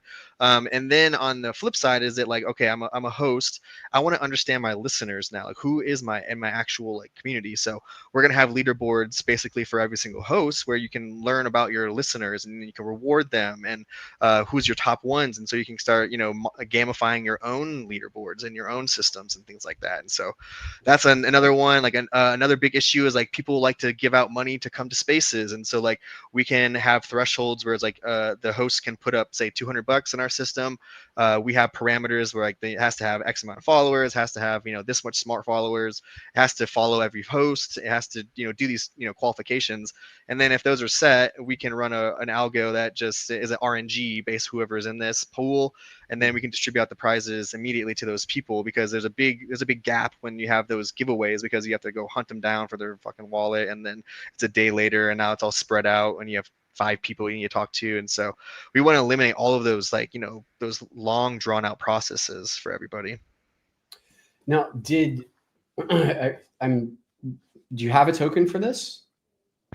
Yeah, so I'll talk about that. So we have there is a one on virtuals. It's unbonded. It's called Reverb, and the reason why that exists is when we first started like working on this, we tried reaching out to virtuals and trying to work with them, understand their SDKs and things like that.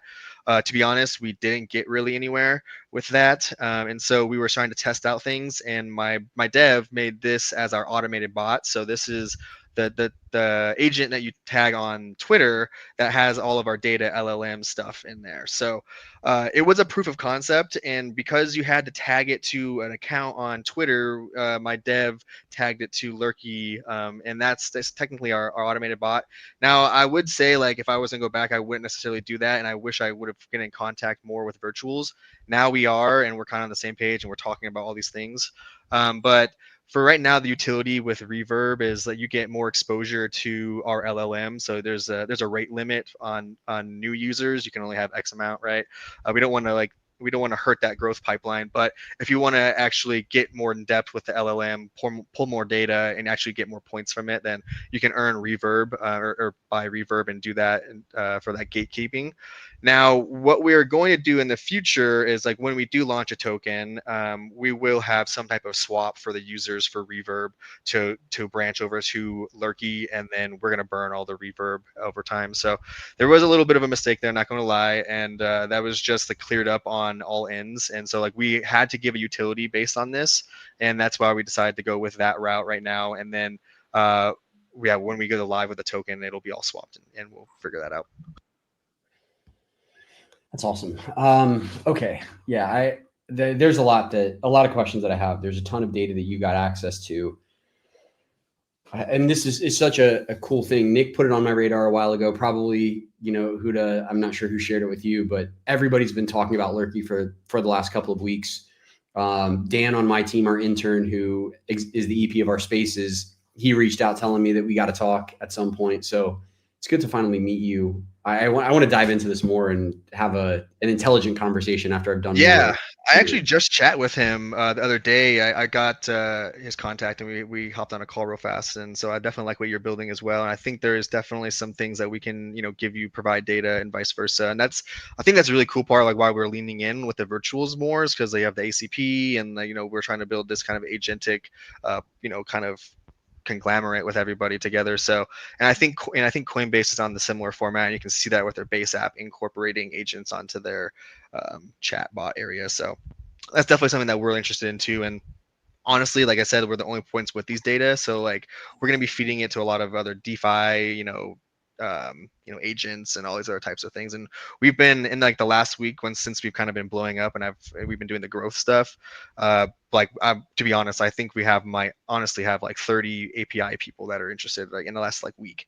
Wow. So like my mind's like, wow, how many calls I have to take now, which is great. But it's really showing me that, okay, this API stuff is super interested to a lot of these companies. And so that's going to be like probably one of our biggest direct monetization routes right now. And then in the future, we're probably going to have to go towards a subscription based something like that, where we will gatekeep information for like 24 hours. So there is something there for free for everybody in some format. Maybe it's not 24 hours, but a time delay.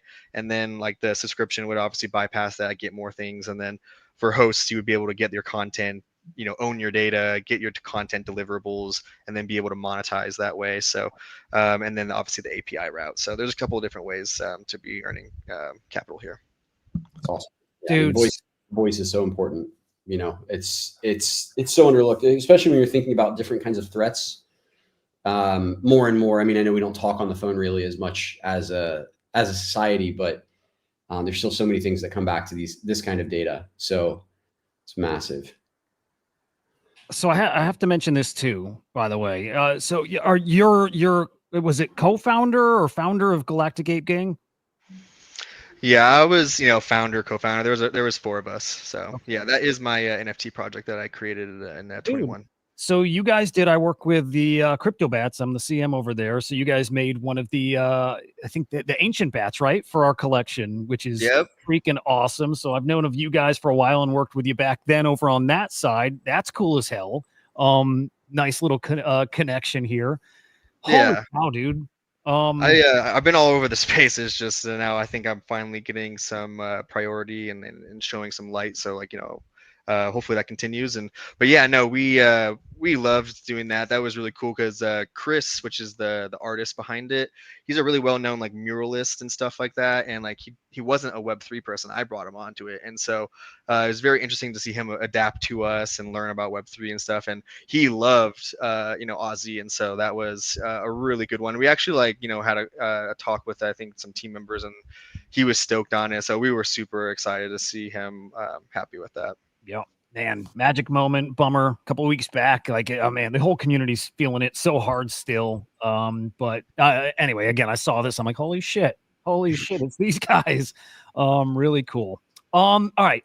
I think separately, Whitney, I know you're going to want to connect with him after you. I think you already have a connection. I definitely do. I'll DM you. I want to reach out and have the teams talk because I definitely think there's stuff we should be doing together. So look out for my DM, please.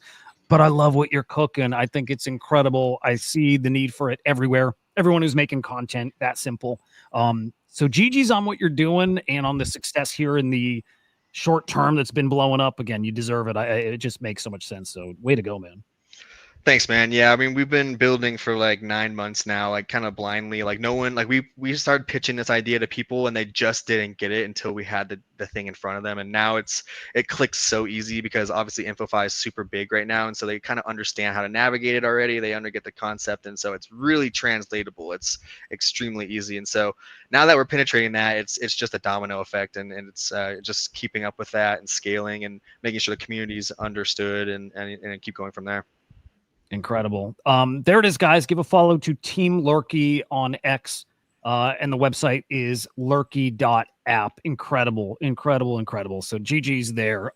Dude, nice to meet you. Thank you for joining. I'll certainly be in touch. Yeah. What's your best contact? I would like to get that, routed pretty quickly. Is it just DMs that quickest for you? DM on X works. And from there, we can take it to TG. But if you DM me here, I'll find it today, as soon as you message. Cool. Yeah, I'll do it after this once I'm done. It's perfect. Perfect. Glad you joined. We should do this again. And again, we'll be chatting, I'm sure. So cool stuff. Likewise. Yeah, thanks so much. I appreciate you guys. I definitely want to have some one-on-ones with you guys and continue the fight. So yeah, until next time, who's up next? Who's up next? Well, we got a problem. I think we've got two people that maybe I might have mismanaged or misscheduled here, but we got Graham coming up next. Everybody knows Graham, but Arbus is here ready to chat too. So maybe we do both at the same time. I don't know. We'll feel that out in a second here, but we got some fillers coming up. Again, nice. It was yeah, good to join us. I appreciate it. Yeah. And I'm excited to check this out more. You built something impressive. Congratulations on that. Thanks, man. I appreciate that. It's good to hear other builders seeing the positive light here, and I think it just really keeps me going because 9 months, I'm sure building without really any PMF or just confirmation that you're building something cool, and now we're really just seeing it. So taking it in, I'm excited, but there's still so much work to do here, and we're so excited. So yeah, no, thanks you again, and yeah, I'll be listening to the next ones. I saw you just pulled up Simp. I really like them as well. They're some good friends. They're actually the connection I got to Virtuals from Boz. So shout out to Symphony. They're doing some cool stuff. I want to work with them. And yeah, I'm excited to work with the Virtuals ecosystem. There we go. You're going to fit right in on this side. That's for sure. All right, guys. Have a good one. See you next time. Take care, man. Good to meet you. Boy, that was fucking cool. I feel like I've been sleeping at the wheel. What was that? Where have I been? It came out of nowhere. It's so bonkers. All right, let's move right along. We've got again, a little schedule. It's not an issue. It's great. It's a great problem to have. Graham, dude, welcome. It's great to have you here. Hello. What's going on? What's going on, man? How are things? Things are good. Things are really good. I can't believe you guys are on hour 10 already. How are you guys doing? Dude, it is 10. You're right. No, fresh here. Doing great.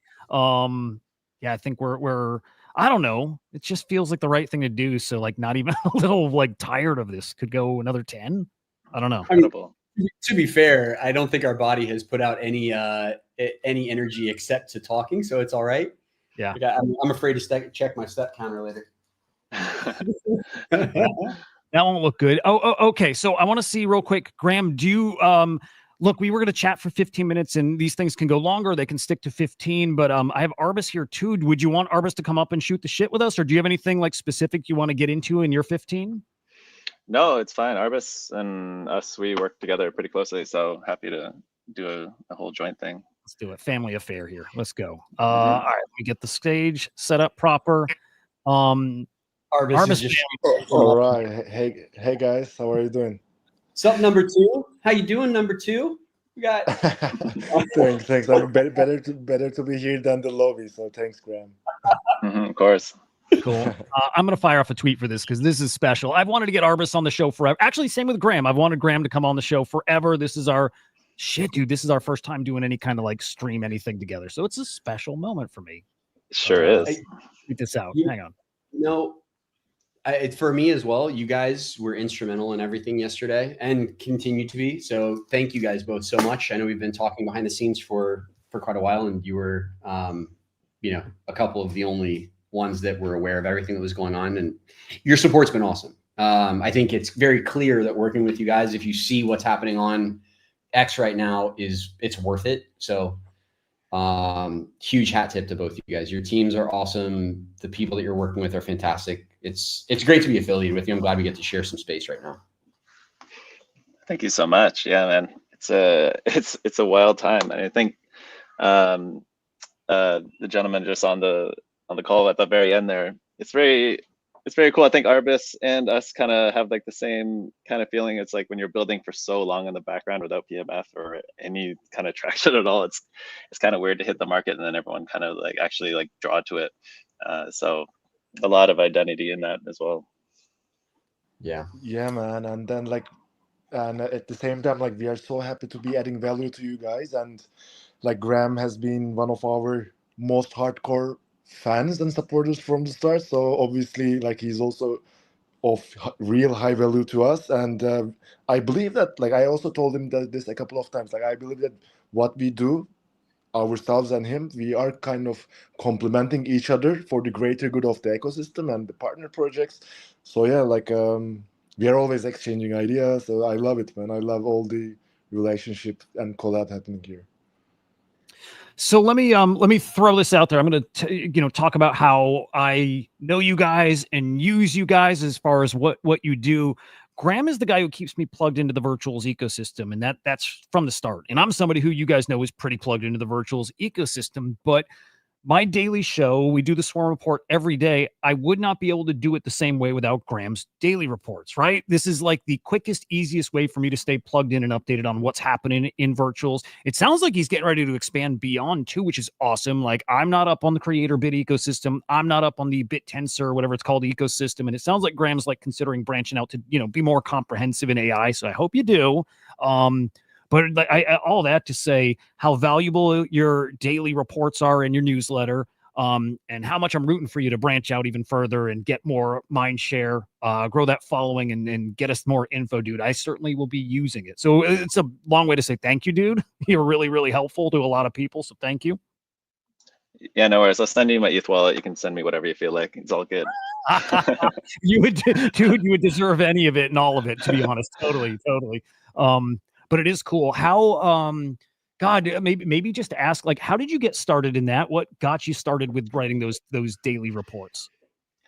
Well, I would say I've always was creating content for different ecosystems, like inconsistently for a long time, from NFTs during like the bear in like 2023, and that kind of dropped off. It was getting some traction, but then other things called, and then Bitcoin ordinals, like I was creating a lot of content around that, and runes and all that, just like kind of following, and of course Blast, just kind of like the jumping off point, like the inspiration for AmpliFi back then was kind of came from Blast and Pac Moon.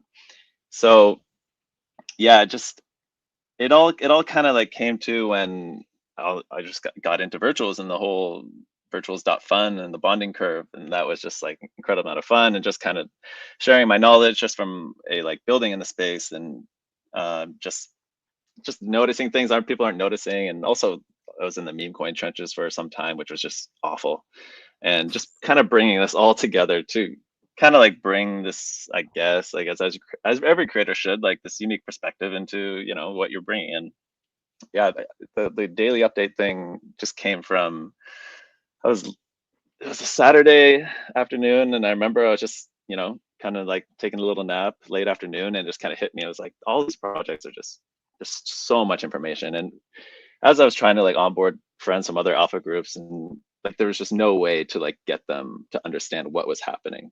So then I was like, you know what, let me just do like a daily update. Let's see how it goes. And I just created like a small simple system, and flooded my aggregator, and then put it together. I hit post and woke up the next day, and it was like 80,000 impressions, right? Wow. And I was like, oh, I guess we're doing this now. So I just kind of kept it up, and it's been 8 months. I think the first one, it was January 4th, and a lot of great things have happened from it, right? Like, I don't know, I had 3,000 followers at the time, and all of a sudden people want to, as like a builder, people are interested in what you're building more so, rather than going to the conferences and trying to just like just meet whoever you can possibly meet and just hope something good comes out of it. Now your account becomes a beacon, and this is what I try to teach our community: is you have to like create this account if you want to get things in this space. It's definitely a shortcut. You don't have to do it, but it's definitely like an easier way to do it. And the AmpliFi community is over 2,400 people now, and over 1,000 like verified X creators. And that's kind of like the next stage for us, is like branching out into different ecosystems, which is super obviously there's demand for it. Like we don't do like mindshare leaderboards like an Arbus does. We're more like dedicated, like targeted marketing blasts is the way we look at we look at it. Is mindshare comes and goes, and if you could circle around this targeted blast of mindshare and creators just for a short period of time, you're able to get your message out. And then when that ends, now you would ideally have more holders, more users that are like now paying attention to your project. But as mindshare and shiny things come up and down, that will obviously settle, and now you have like a different fundamental base to like jump off from. And then next time you want to run another mindshare campaign for like a short targeted mindshare campaign around something important, you do that with your existing base. And then, you're again tracking more users, more holders and that. So that's the way we approach it. Obviously, like we work with Arbis and in many different ways. Like we're kind of like two, like left hand, right hand to a lot of these things. And yeah, it was never planned to be this way, and this is the way it is. So it's always evolving. So this is where we're at. It's kind of cool how things evolve into what they're supposed to evolve into. Like you can't plan for it; they just kind of happen when it's the right thing, and that feels like what's happened with you and AmpliFi, and then your work together with Arbis. But dude, I just got to say how cool it is that you've inspired so many people to get into the content game too. Right? They're doing it for a reward, but there's guys who are loving that path, the path that like ICO Beast took and that you took, and being able to deliver people not the slop, right, but like good, genuine content. And you're showing people how to do it like the right way, which is awesome. So kudos to you for that. I know it takes a lot of what's the word? Hang on, let me get the right word here. I mean, dude, it's fucking determination, and it's that persistence, dude. You know what it is, like that grind. Even days if you don't want to do it, the fact that you still do it. It's like when Beeple does his every days, right? I know it takes a lot some days to get that done, and you still do it every damn day. Like I can count on your reports here. So you're the right people to be teaching guys that path, and you do a killer job at it. And I can't wait to see you keep crushing it. And I can't wait for you to finally get on some spaces and start talking to the people out there too, dude. I'm looking forward to that. I'll say that. Oh yeah, it's just another step in the road, isn't it? It's like, I think, for it, but yeah, this August, I'm back in North America. I'm basically at home for a month. I'm going to be doing weddings and family vacations and these things, but I'm looking at September as this like jumping off point to kind of rev back up, because last year was, in so many words, extremely tiring. So it's time to take a little break and then obviously keep the things rolling, but jump back up and level up in September for the community and myself.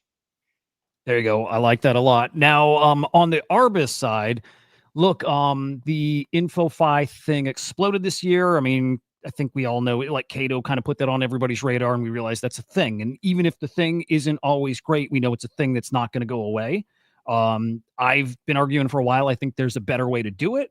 I think Arbis might be on to a better way to do it. And so via the partnership with AmpliFi, that's one. I know we've got partnerships with Arbis too. Arbis is partnering with everybody. I mean, like some really great quality projects, which I love. So Arbis doing really important work too. Actually, I don't even remember who's on the Arbis account, but can I set like Arbis? I think it would be really, I don't know who's on there either. So I'm just going to call you by the Arbis name. It'd be great to for you to, I think, explain a little bit better how you are able to solve this, noise problem, the slot problem. Yeah. So there are a few like avenues to that question. Like there are a few different ways that I can explain these questions, and I'll section it. So in the first part, that is the InfoFi tech part. Then comes the partners and what we have been doing with the basically all of you. But to start off with, basically how we solve the slop AI issue in the, let's say, the like quote marks yapping space is through one of our secret sources, which is the Arbus score. So basically right now, like I don't want to talk shit about everything else, but like how non-efficient the other solutions are in the ecosystem for a variety of people, variety of groups or ecosystems. So what we do is that basically, if you check chirps, anyone can publicly log into that platform. But if you log into any leaderboard, you can see that it's always dynamic. It's always changing and upgrading itself and learning from itself. And we have a custom mechanism that we built into each leaderboard based on the preferences. And it also considers so let's say it considers three main pillars: the mindshare of an account generated by the content they produce, the smart interactions on that content, and also Arbus score. So what Arbus score does is it defines some kind of power, some kind of legitimacy to an account, and via using that, we basically just kill slop and all the AI stuff because basically no legit people, no organic people just follows or takes into account any slop accounts. So basically we identified this approach, this organicness, let's say, between human interaction, like human account interaction, and we quantified it and implemented into our mechanism. So this is one. This is just the tech side, and this is only solving one part of the issue, which is the off-chain InfoFi. And what I would say that we are solving all together here collaboratively is a wider aspect of it. So, for instance, Graham with his Amplify community comes into play from a content creation perspective. So people start putting valuable content out there, and then as a next step, the Whale Intel guys comes into play also by providing their staking information, staking data. So we consider on-chain reputations, and then finally you guys come in with the big guys Swarm with the wallet DNA. So this is something. This is like kind of a spoiler, maybe for next week. But so basically, we're gonna be sharing more details on it. But the wallet reputation is also another aspect. Which is actually to drive on-chain further on-chain conviction built into these InfoFi campaigns. So I'd say for the off-chain part, it's through our secret sauce, but as a group of people operating within virtuals, we are solving it together, man. Just sincerely putting it out there. All together, I think we are making the InfoFi. I don't want to call it yapping, but it's the generic name. We are making it better, in my opinion. I agree. I love the campaigns that are starting to kick off here. The Arbus Chirps. Well, I like the Chirps name, by the way. We're like, any reason you came up with that term? I heard it, man. Like one morning, I was thinking actually we were thinking of a name all together over a video call, internally, and we started hearing these birds. We were like, yeah, okay, why not? That's perfect. That's perfect. It's like, just kind of meant to be then. Again, there's just like signs all over in the universe here. So, and I guess I'm with you. I think Chirp sounds better than yapping. Yapping's fine. Like no shade there, but like Chirps is cool. I like it. It's got a nice sound. Thanks. It also lends itself quite nicely to Twitter, right? My God. Yeah, exactly. X now, it used to be tweets and Twitter, now we've got X, whatever they are when you send them. X's. Yeah. You guys are great. I think this is awesome. The branding is fantastic. Yapping does need to be renamed, so Chirp sounds much better. Yeah. It does remind me of the Nextel from back in the day. It's probably aging myself again, but that was the Chirps that we grew up with. Yeah. See, you got a spoiler there. Yeah. Well, here we go too. Axelrod's got a Chirp campaign coming. On the board right now. Arbus, you guys have your own campaign, which is awesome. Ring Fence on the board too, and God, dude, nobody can keep up with your mind share right now, thanks to your antics yesterday, dude. But it's awesome. Everybody's talking about you guys. The attention thing, it matters, and the whole space is talking Ring Fence here. So there is one thing that happened yesterday that we obviously didn't plan for, but it helped us a lot. It's hate. No, I'm sure. I'm serious. It's true, but yeah. You think about how much attention negativity gets versus positivity. Negativity will always drive more communication, right? Like the stats, let's say you go to eat at a bad restaurant. If you go to a restaurant and you have a good experience, you might tell one person. If you have a bad experience, statistics say you're going to tell 8 people. You are going to proactively tell 8 people.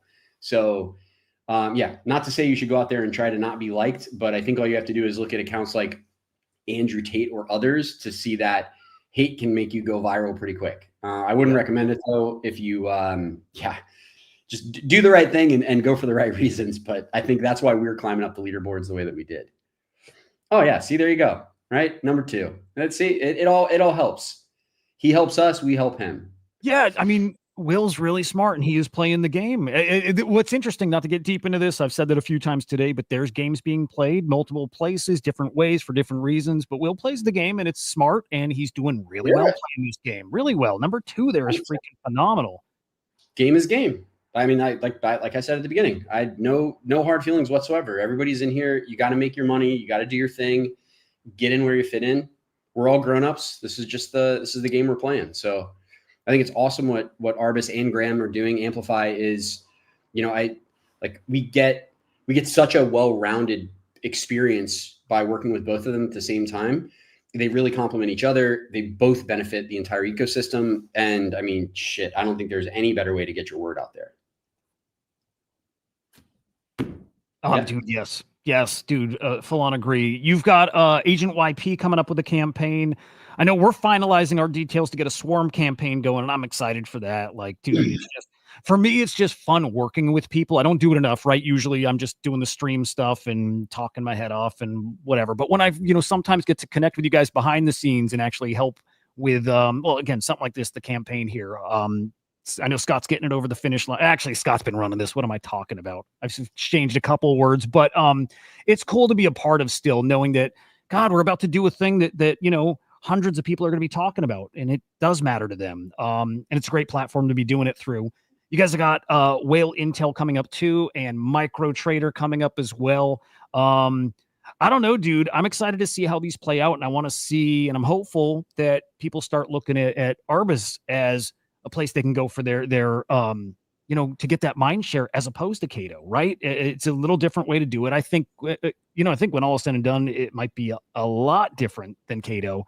I don't know. I think people are about to see just, the different flavor of InfoFi that's out there, and, we'll all decide which is better. I know what I think is going to be better.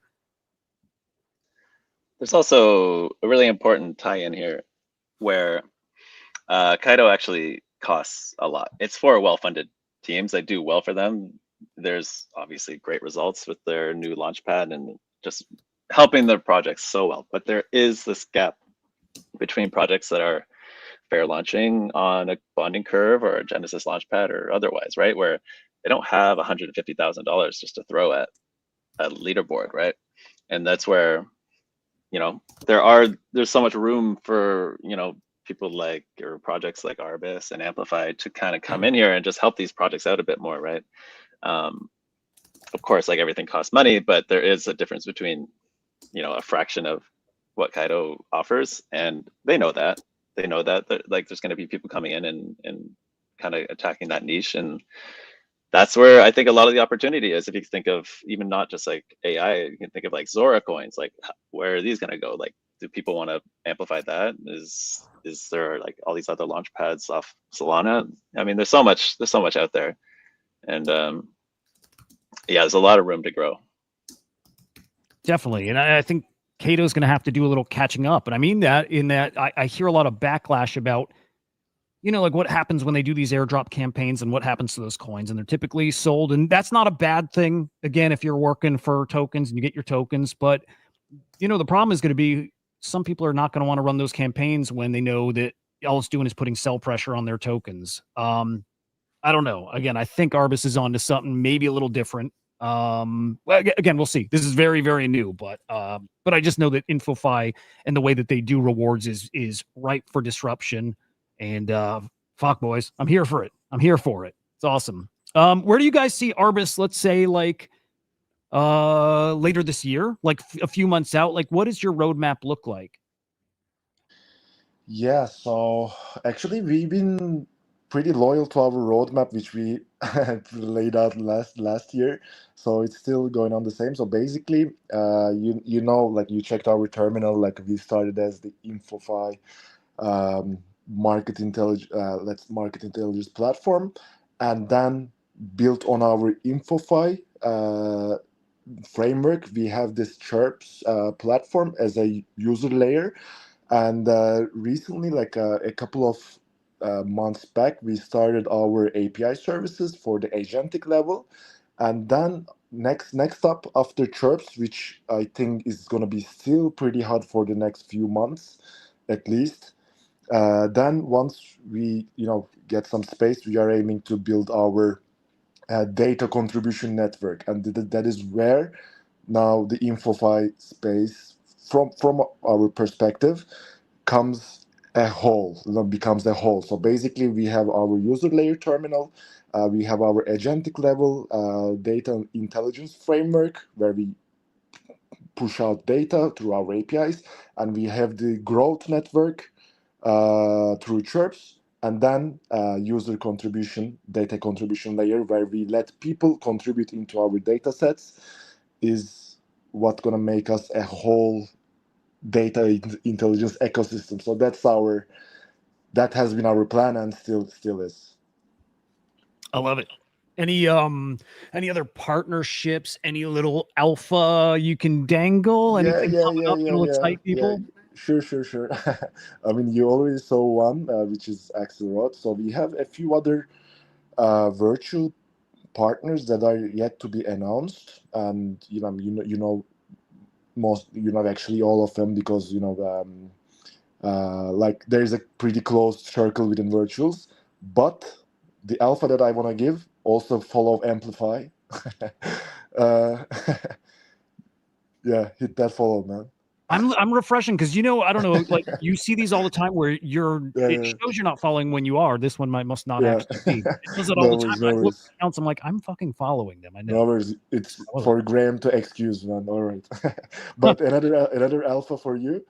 So after the virtuals projects, we also have a few non-virtuals ecosystem partners, like ecosystem partners. So we are to expand into different territories after virtuals, but Big Brother virtuals can come into play with any kind of different plays, let's say, and the whole horizon could change. But right now, this is our alpha.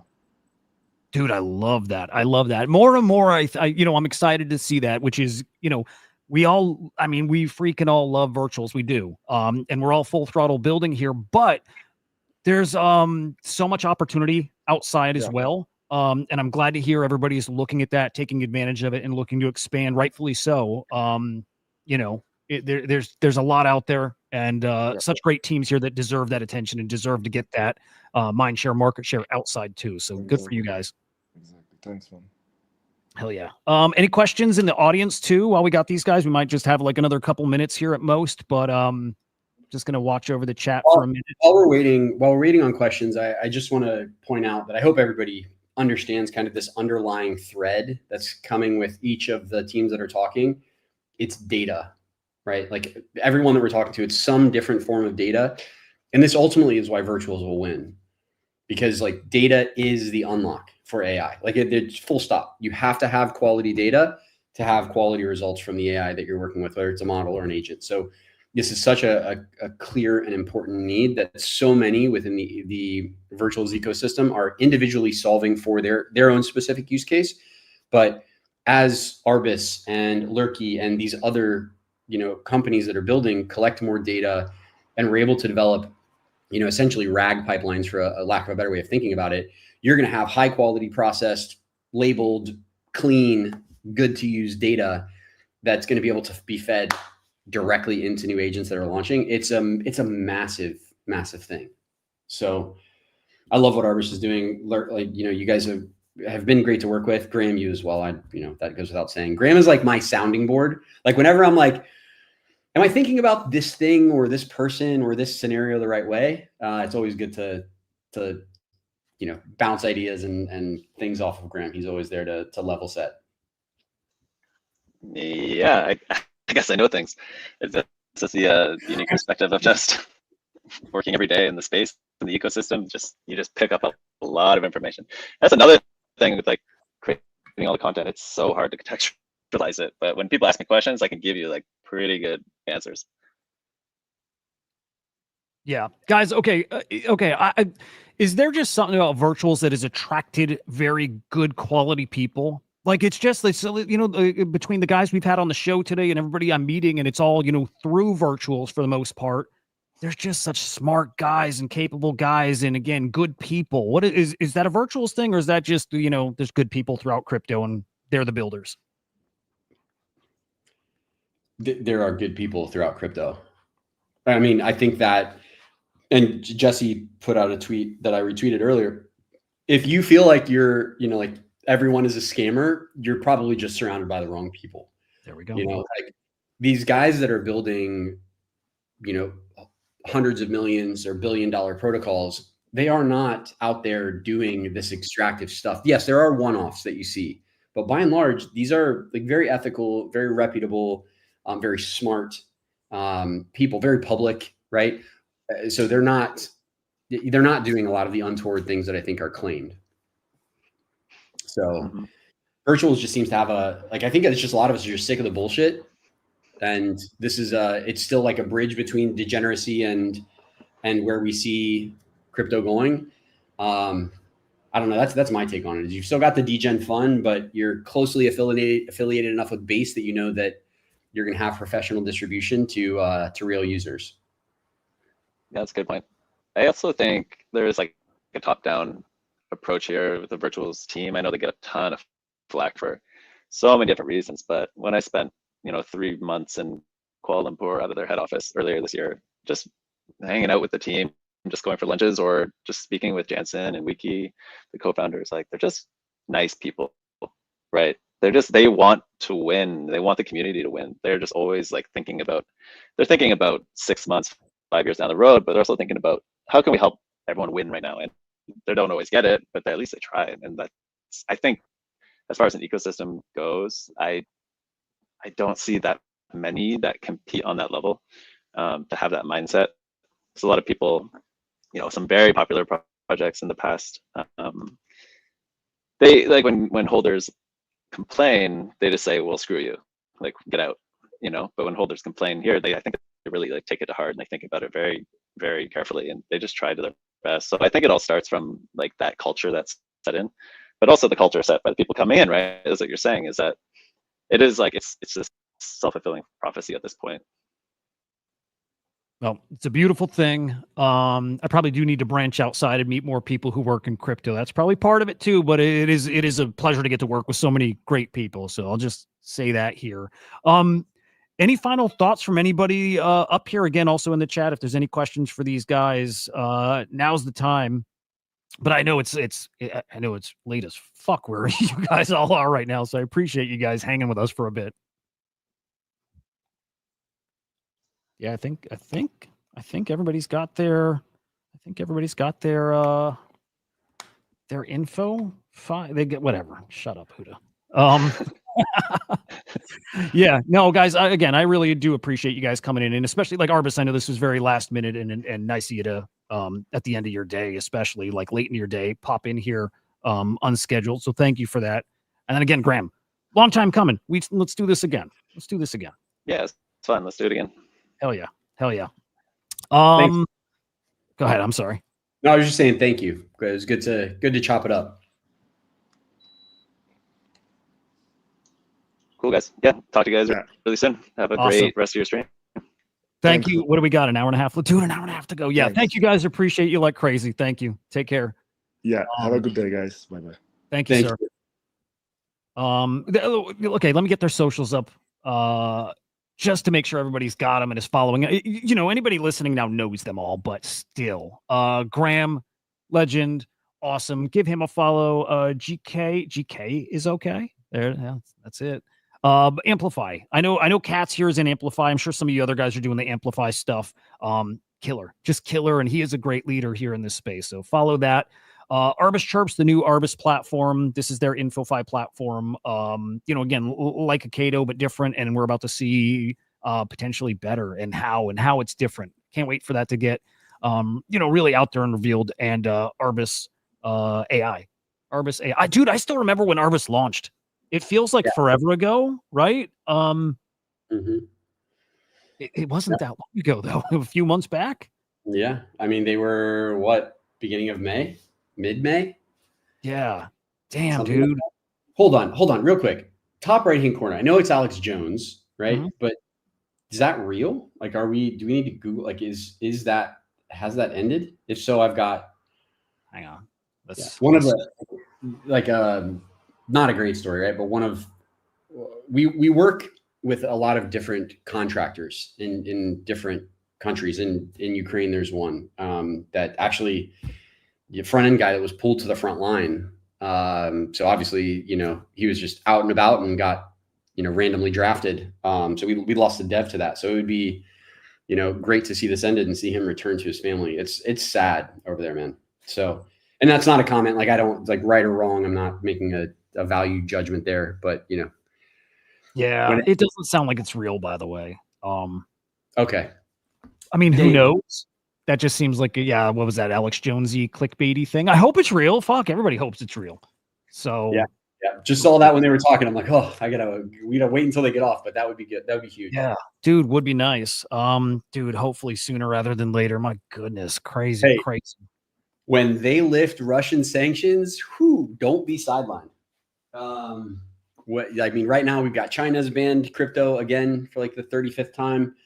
Russia's currently sanctioned.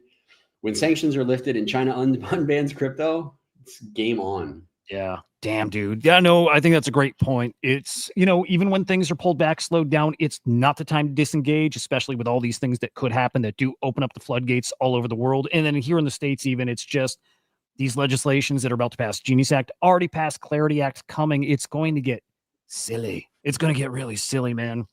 Okay, a quick reset for where we're at. We're getting to very close to the 11th. No, we're in the 11th. I think we're in the 11th hour. 10 and a half, 11 and a half, whatever. We're getting close to the end, and that's weird to me. We have coming up in, let's see, 35 minutes. We have Dr. Emma Sage. This is that prototype agent that I really like. I think it's some alpha there. I think that thing is gonna, I think when the wellness cluster becomes a thing, and that's going to revolve around Solace. I think Solace is going to be the driver of this. Solace Wellness Cluster gets announced by Virtual. Who else is in the Solace Cluster? Oh, well, Dr. Emma Sage is going to be in the Wellness Cluster. Like, pretty damn sure about that. That thing, if it hasn't bonded by that point, will bond at that point. So that's just a heads up, and I'll put it on the screen here in a minute. But they're coming on the stream here in, again, 35 minutes. After that is Flight, and then that's it, dude. What? I don't know what I'm going to do with myself after that, man. Like, yeah, I mean, my whole family left. They were like, you're going to be on stream for 12 hours. Peace out. So I am, I don't know. I'm probably going to take the rare opportunity to maybe play some PS5 before crashing. Wait, you say PS5? Yeah. What do you play? Honestly, right now, I don't know if I'm just homesick, but I'm playing MLB The Show, and I am not like a huge baseball fan, but it just feels nostalgic. But yeah, Bill, how about you? What do you play? Like, those simulations are fun. I like baseball games, and I never play them, but when I play them, I'm like, oh, these are so fun. Yeah. Very little, dude. When I was so when I first got into heavy into crypto, like last cycle, I was doing a lot of Destiny. That was like my game, just Destiny. Loved it. And I couldn't stop playing, so I smashed my Xbox, smashed it. Like, literally, and my family thought I went crazy. It was a little crazy. In fact, around that, I'll tell you the story a little bit. I had tried psychedelics for the first time, and it changed my life for in such a good way. Like, changed me as a person, got me off, certain chemicals, and it changed my life. And but I couldn't I could stop playing games. It's just I would always be like, oh, let me go play a game, and I would find hours later, I'm like, oh shit, I wish I was actually trading crypto and learning stuff. So I smashed it. And again, family thought I was nuts, and they thought I was angry doing it. I'm like, no, dude, I'm like smiling on my face, and I'm really happy I did that. To this day, they don't buy that story that I was happy, but I was. Anyway, I ended up getting a PlayStation 5 probably like 2 years ago, because I'm like, it's probably good to get away for a little bit and zone out and do some other stuff and, take a break. What do I play though? Dude, not much actually, like some Destiny 2, and I haven't played that now in months. I have one game that's actually, I got to ask you this question. Favorite game. I play pretty much the only thing is Binding of Isaac. It's my favorite game ever. I think it's a masterpiece. It's like a 10, 12-year-old game, and I can't stop playing that thing. Binding Isaac. What kind of game is it? Okay. So it's called a roguelike. So that's like a genre where the genre, like, I don't know roguelike, but I yeah. Okay. Yeah. I mean, it's just you can beat the game in 15 minutes. You try to beat the game in one sitting, right? And if you die, it's game over and you start over. But as you do it, you kind of still progress and you unlock things that make you stronger for your next time and your next time and your next time. So for me, it's cool because it's bite sized. I can get a game in. This game's flawless, dude. Picture like the old school Zelda games when you're in a dungeon. Yep. It's like that. It's like a top-down-ish kind of thing. You make your way through the dungeon. Every time you play it, the floors are randomized, the enemies are randomized, the power-ups you pick up are randomized. So it's fresh every time you pick up and play. And man, it's just like perfect game for me. All-time favorite game. It's so cool. It's so cool. So that's all I play. But if you got a favorite game, what is it? I mean, I think the game that impressed me the most when I played it was Red Dead Redemption 2. I think they just paid so much attention to every detail, and you could get hours and hours and hours of play into that game. A recent one that I liked was the newest Assassin's Creed game that came out. I haven't got to get into it very much, but the few minutes that I've gotten to play it are great. Normally I only get, if I get any time to play, it'll be like 15 minutes. So I just got to pop something in that can let me, mentally unwind for a moment. And then, I'm sure you feel this, but when you work from home, it's really important to disconnect from your desk, especially when you're a workaholic, because it's just like any other addiction, right? Like if you sit here long enough, the sitting or the not moving or whatever, thinking only about work, it's not good for you. So you need to have some kind of disconnect. So I've got my little setup. I just pop over there and that's it. Perfect, dude. Perfect. The hardest part, I think, is doing because I'm the same and I'm just at my desk all day. Like getting the exercise is important. I got the treadmill in the garage and I'll get on that as often as I can throughout the day just to get moving. But yeah, dude, get unplug and disconnect. And it's so important. Going back to last cycle, dude, did it so much, it did start to become a problem. Like it was the only thing I did. And like to the point where I started getting like blurry vision because I wouldn't sleep much too, right? Because you didn't want to miss something. If you went to bed, you might miss thousands of dollars or something. And I remember getting to the point where like I couldn't see straight. I just couldn't see because I'm so focused on the computer and like just sitting so close to it for days after day after day after day. And finally I'm like, dude, you've literally got to get away. Like people would say it does take a toll on your health. It does. So kids, don't do that. Take some breaks. Also work really fucking hard. It's worth it. So 100%. There we go. Well said. Who do we got next? We've got, Dr. Emma Sage is next. I'll still put this out there, and that's coming up still in 30 minutes. So we've got a little time. Look, we can, if anybody has somebody that you think should come on here, or if anybody is watching now in the virtuals ecosystem, it doesn't matter, crypto, NFTs, anywhere. If you want to come up and say what's up, tell us about your project, come on up. Again, in the chat, if there's somebody you think we should reach out to and pull up here, let us know. Darn, I thought we were going to get FX Hash. He said he just got too busy today. That would have been cool. I love art. Collecting art in this space is one of my favorite things, especially on FX Hash. That would have been cool. But we'll get them next week. We can poke through the market a little bit. Yeah, that's what I was just looking at. Yeah, dude. Oh my God. I mean, come on. That's what I'm looking for, right? Bitcoin over 117. It's like we're back in business. Dude, do you do meme coins? Say that again. What did Sailor buy recently? Did I miss a Sailor buy? Dude, I didn't see a Sailor buy this week. That's a great point. I did not see a buy. Well, I think we look at Fartcoin, and if Fartcoin's cooking, that's our leading indicator here. Where's Fartcoin? Here, let's see. Yeah, Fartcoin. Man, my biggest fade. I still remember Rookie making fun of me. Actually, there's a video that goes around the internet, somewhere around crypto Twitter sometimes, of Rookie saying, "How poor are you?" That was in relation to a comment of like, I should have bought more Fartcoin when he told me about it. But anyways, Fartcoin is at $1, up 7%. Oh, wow. Okay. I mean, that's it. It's if Fartcoins move and the rest of the market follows. So yeah, Cats, we got Spaces live right now. In fact, you're welcome to pop up there. Yeah, it's been live for just the past maybe hour-ish. Yeah, but again, if Fartcoins move in, the rest of the market's going to want to move for sure. Pump Fund, Pump is up. Really nice. Really nice. SPI, everything's up. The whole market's green right now, and we definitely needed that.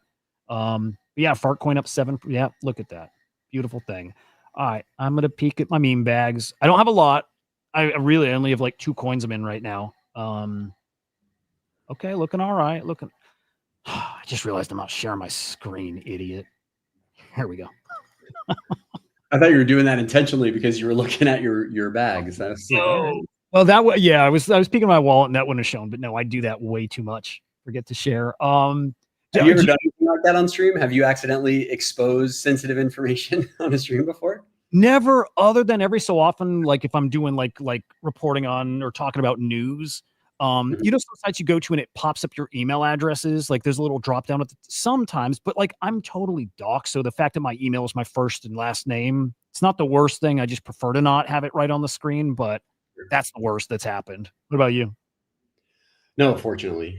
Yeah, I've done my best over the past 7 years to kind of like fade, into anonymity as much as possible.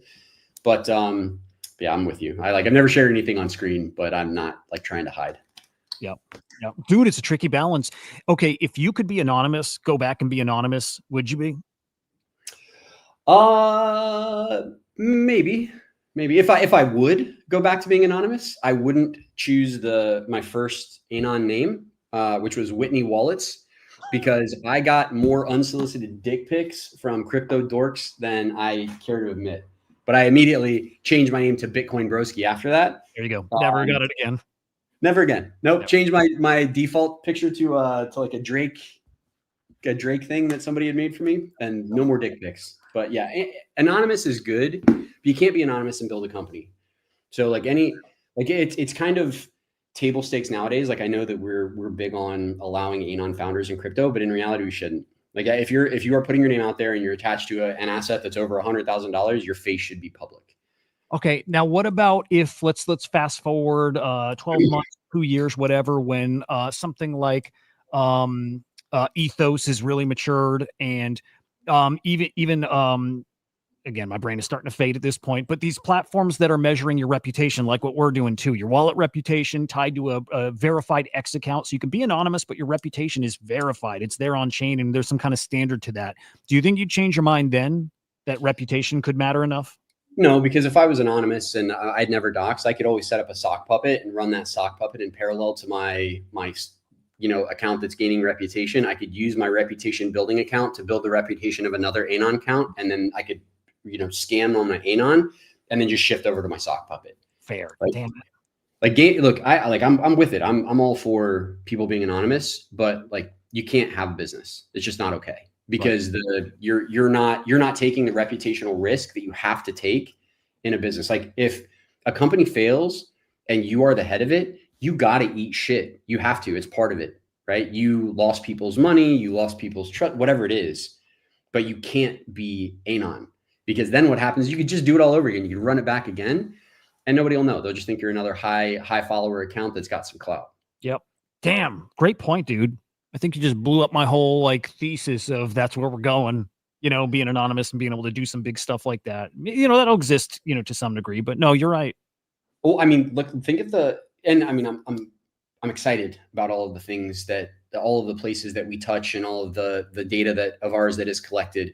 But one, nobody's really anonymous. Right now you think you got an undoxed wallet and you're doxed. Like the people who need to know who you are, they know. So yeah. Dude, a few years back, I learned this, that behind the scenes, a lot of projects, builders, whatever, they had tools that had all these wallets connected already. So they knew, if they knew if somebody was doing something, they're like, that's this guy's wallet. Like there were all these tools floating around behind the scenes. Again, these days, especially, everybody knows nothing you're doing is hidden.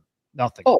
Oh, I mean, like if you're investing in a project, okay, investors or founders may not watch the chart, but I 100% watch holder wallets.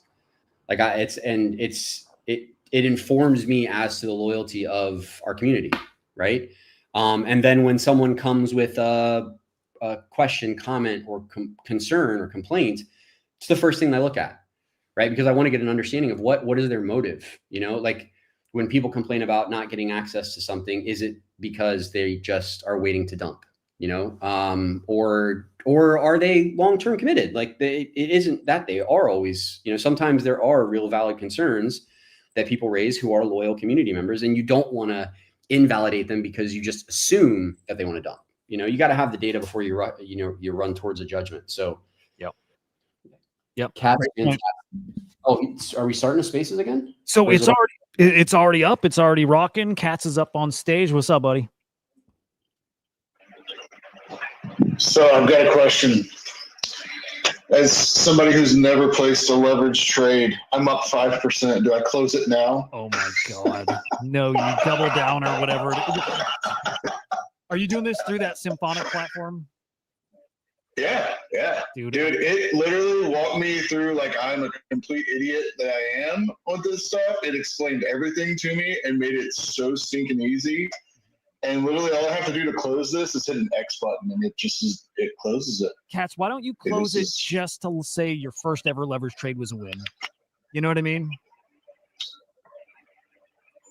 Damn it. I didn't want you to actually tell me to close it. Carbon saying close it too. Because, dude, okay, just enter right again, same amount of money, put it all right back in and lose it. That's fine. But at least you can always say your first trade was a win. All right, let's do it. Are you sure you want to close this position? It says they do no closing fees. I didn't know that. That's wild. Oh, but that's for right now. They got like a promo kind of going on. By the way, that Symphonic dude was awesome. Awesome. Wait, you know everybody, huh? You too. Let's not pretend like I'm not the only one connected. You've been here. You got the connections. A couple people, but it felt like everybody that came on today. You're like, what's up, man? We've been chatting behind the scenes for years. Connected. Well, I mean, you've been building in the space for a while already, right? We did a ton of research. I mean, I interviewed everybody. You know, like I want to know, what are the builders saying? The virtuals team is fantastic, but like, what do other people say about the virtuals team? Yeah, so that's how I got to know everyone. It's just R&D. Yeah. Great community, by the way. Everyone's so dope. Yeah. Yep. No, real talk. It really is. It really is. I do love it in this side of things. Cats, did you do it? Did you lock it in? Yeah, man. A whopping 50 cents. What's up? What's up? Dude, I'm going to have to. That's it. That's it. It's a true test trade. You're going to get me to want to go over there and try it out. You can't even buy a can of soda anymore. You know? Come on. No, good to lock it in. Now go seriously, get right back in there, make another trade, go all in. Nobody can ever take this away from you. Nobody can take this win from you, buddy. This is why I like testing all this stuff, though, because I mean, I'm just learning a lot, right? And seriously, like, so have you put money in did you get AIXDC access yet? I did just today, and they told me that the dashboard, whatever's down still, so I don't know if I can use it, but just today I got access, yeah. Okay. When you put money in there, it'll freak you out, dude. I literally was like, did I send it to the wrong wallet? It took like an hour. I'm like, how the hell does it take an hour to send USDC to a wallet? I don't know why. Like, it takes a while, and there were other people in that the testing chat that said that too. It takes a long time. Literally with Symphony, I mean, it took like 5 seconds. It like went straight to it. So This is super smooth. Yeah, I feel like they're like, I mean, Whitney can speak on it more if you've known the guy a little bit, but he seemed legit. And like, again, just at least what they put out there on X, the public facing stuff, seems really legit, really good. And again, it's the confidence thing to compare it to other things out there. I love that shit. I really do. I even bought some Synth and staked it for the multiplier. Like, let's go all in. Let's do it. That's what's up. That's what's up. Very cool. By the way, Dr. Emma, hang on, is it Crypto Sage Senior in the chat? We got him coming up next. Yeah, he's coming on next. He's our next guest. Emma Sage. Yep. Let's go. This one's gonna be cool. We can do it early. I mean, that's 15 minutes from now. We can just have them jump in. We can talk for longer. Yep. All right. Crypto Sage, if you want to come up on the video side, I don't, if you didn't get the link yet, I'll send it to you, but if you're welcome, you can wait for your time, or if you want to come up early, but I'll send you a link just so you have it. At this point, we could use the mental support, I think, Are we close to losing it? No, I'm fine. I'm just making a joke. I think we've honestly, man, I'm really happy with how this has all turned out. It's been a lot of fun. I'd do it again. No problem. I'm with you. I agree. Somebody here said this needs to be a once a month thing, and I'm like, I think that could or should happen. Yeah, what I'd throw out there is if any teams would like us to make this a once a month thing, then like you gotta sponsor Hudah's channel for the other 29 to 30 days of the month. But I'm down. But like builders got to support builders. So if you want, 12 hours to come on and have a free commercial, then pay the guy who runs the thing, That'd be sweet. He may not say it, but I'll say it for him.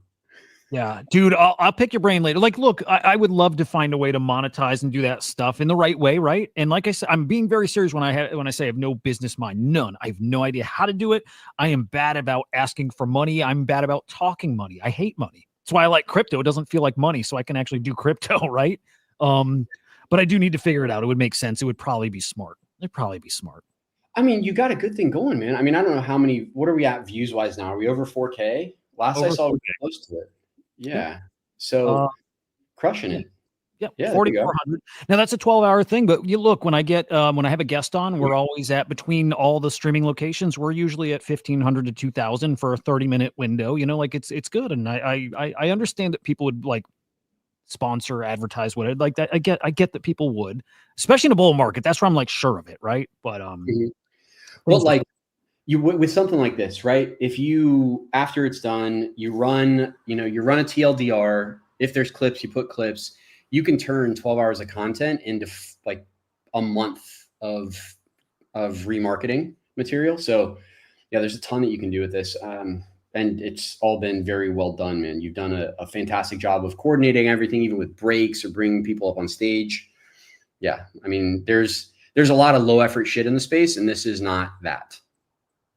Baller, dude. I appreciate that. Appreciate the kind words. And I had a killer co-host. Again, we'll save the gushing for the end. It always has to end with that, but we got an hour before that.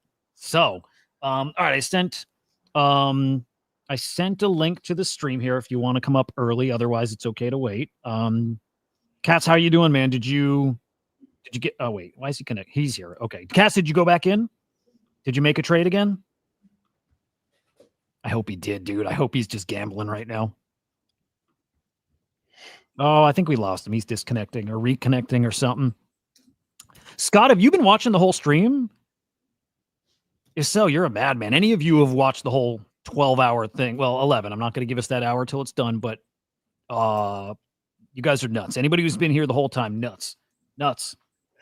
So I want to ask, and maybe this is a good thing to get the community's input on, right? We're allocating 7.5% of our supply for this fund. Okay. We want it to be grants to benefit people, but like, guys, what's the best way to come to consensus here? Because we don't want to make these decisions in a vacuum, and we want to make sure that obviously, I mean, we can do this the old school venture route, right?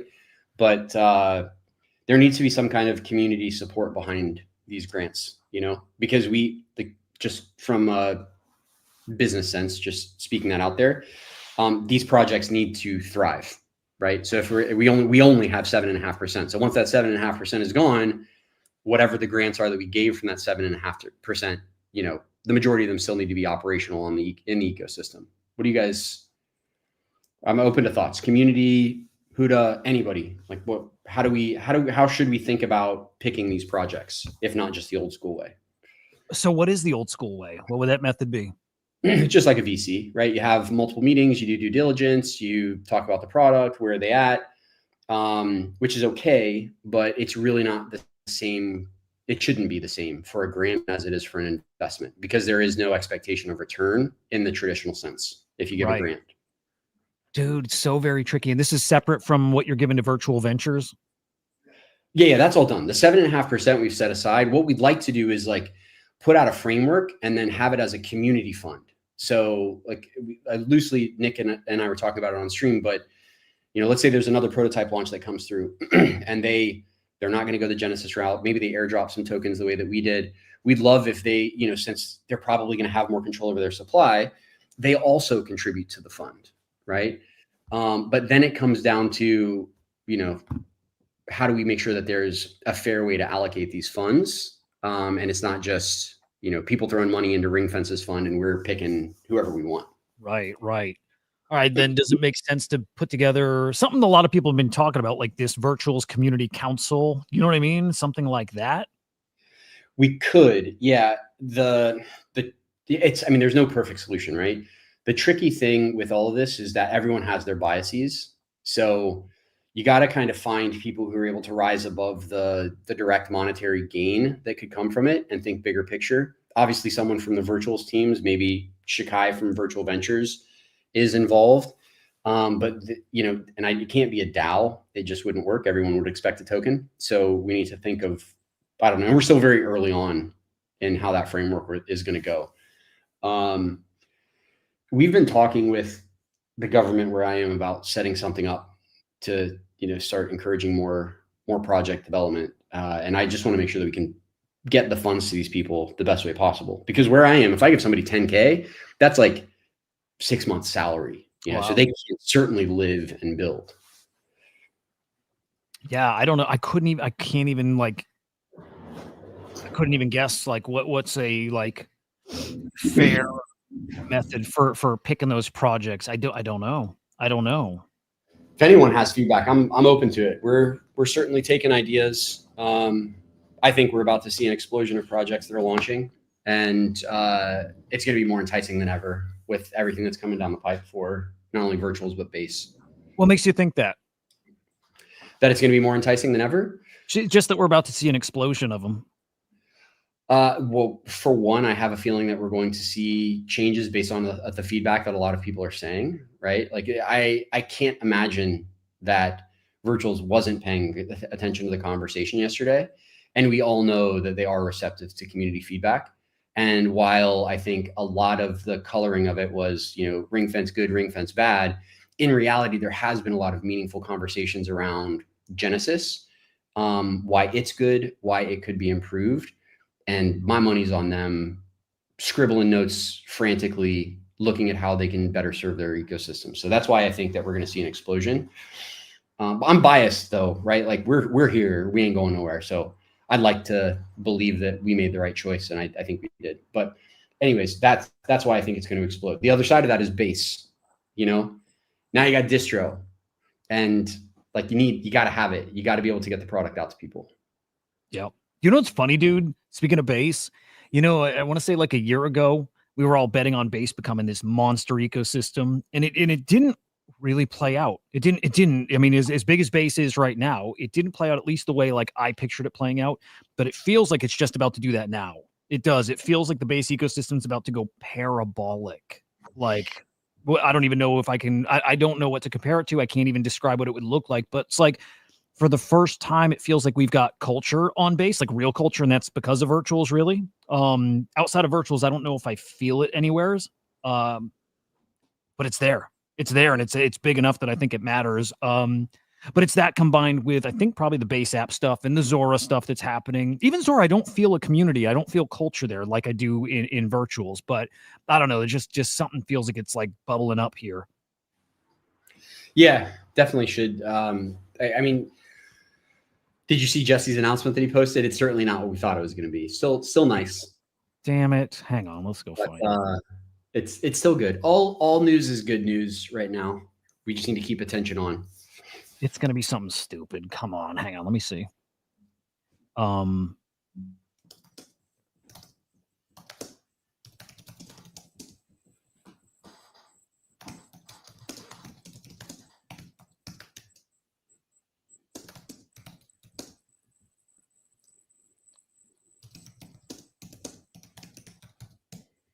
Oh, is it what they said earlier that they're buying creator coins? I think that was what it was. It sounded to me like Jesse was just following through with what he had said a couple of days ago, where somebody should set up a fund that purchases these coins. Then somebody else came out and said, we're starting a creator fund to support Sora and the base ecosystem. And then this is the next tweet. So it's not a bad thing. It's a great thing, but not what we expected. It's not cool. It's fine. It's fucking fine. Whatever.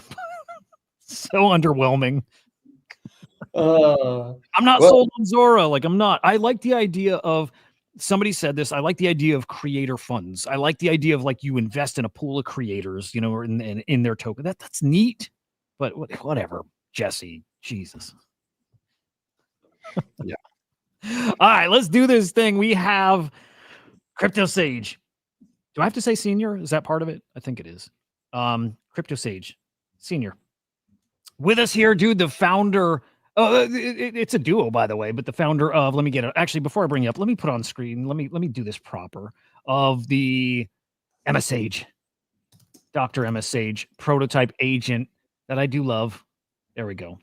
Okay, now the setup is there. Let's get him up on stage here. You good? A thumbs up if you're good. There we go. There we go. Dude, welcome back for the third time. It's nice to be back. The third time? Dude, you're the only one that's been on 3 times. Crazy. It's good to have you. I think it's because I always watch your streams and I'm just coincidentally there. Well, but I like putting it up on our TV and then just letting it play there in the background. It's quite fun.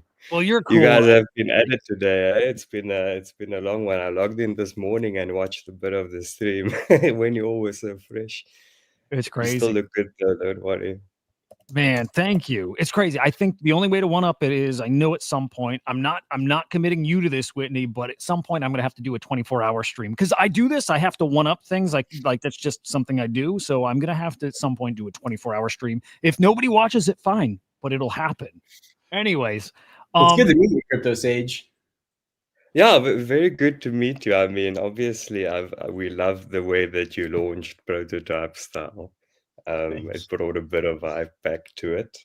So yeah, well done to that, and congratulations. It's been going so well. Where are you from? I mean, if you don't mind, I don't. I'm from South Africa. All right. Based in South Africa, proudly so. We love this country, and ever since joining, I saw there's quite a big African community that is turning to Web3 and so on. I'm on the base chat, and so there's a whole African community there, all very proud. So it's quite nice to see us expanding into that world as well. Well, I know Hudah is very familiar with Emma, but give me the rundown. I'm new here. Tell me what I'm missing. Basically, so what we have is, there's a lot of mental health, wellness apps and agents popping up right over. Now, usually, well, the way I see it, it's a bit of a rebrand from your mindfulness apps. It's mindfulness meditations and stuff like that. So what we are doing is, sorry, it's a bit late on this side. The way that we see it is, we want to build a product, or we built Dr. Emma Sage to focus solely on the counseling part.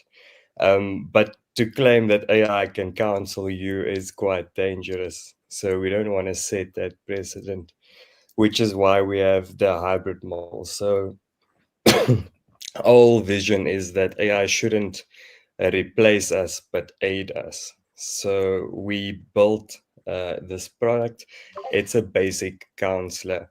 It's trained on conversation data. It references the API guides and whatnot. I've got a professional that helps me do all of that side of the stuff. But basically, it's trained to counsel you, encourage you, do some reflective listening, so that your basic experience, and then going from there, we will have tiered subscription models. Sorry, I just need a sip of my coffee here.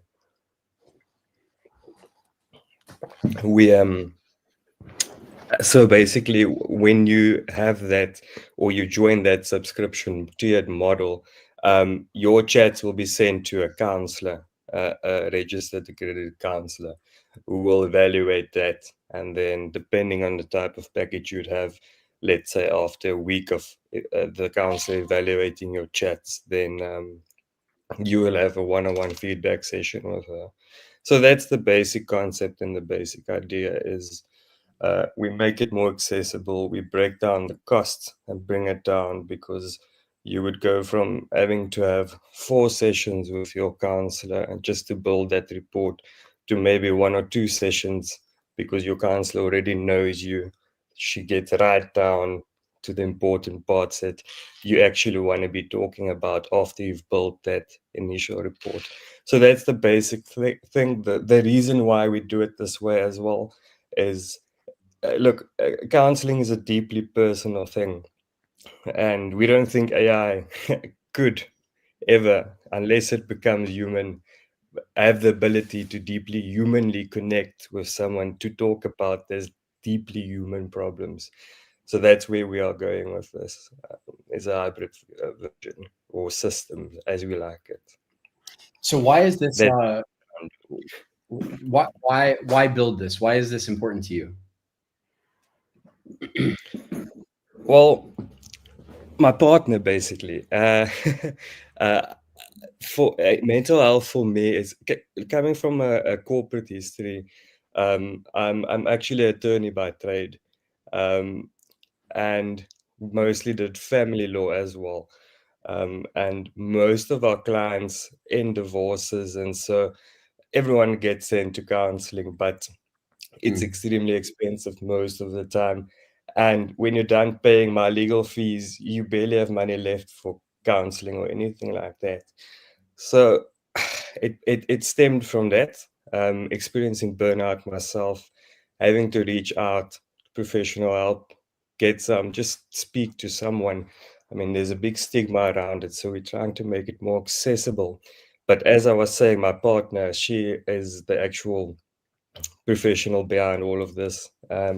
She's also going to do a master's thesis based on the data that we get from Emma.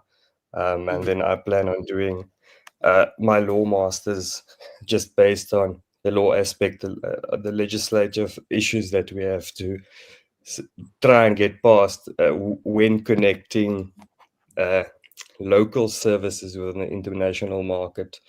My initial idea was to create some type of a law agent, but you've got so many jurisdictions, you'd really have to get a specialist in each jurisdiction just to make that happen, to train that LLM, to make it grounded on that jurisdiction.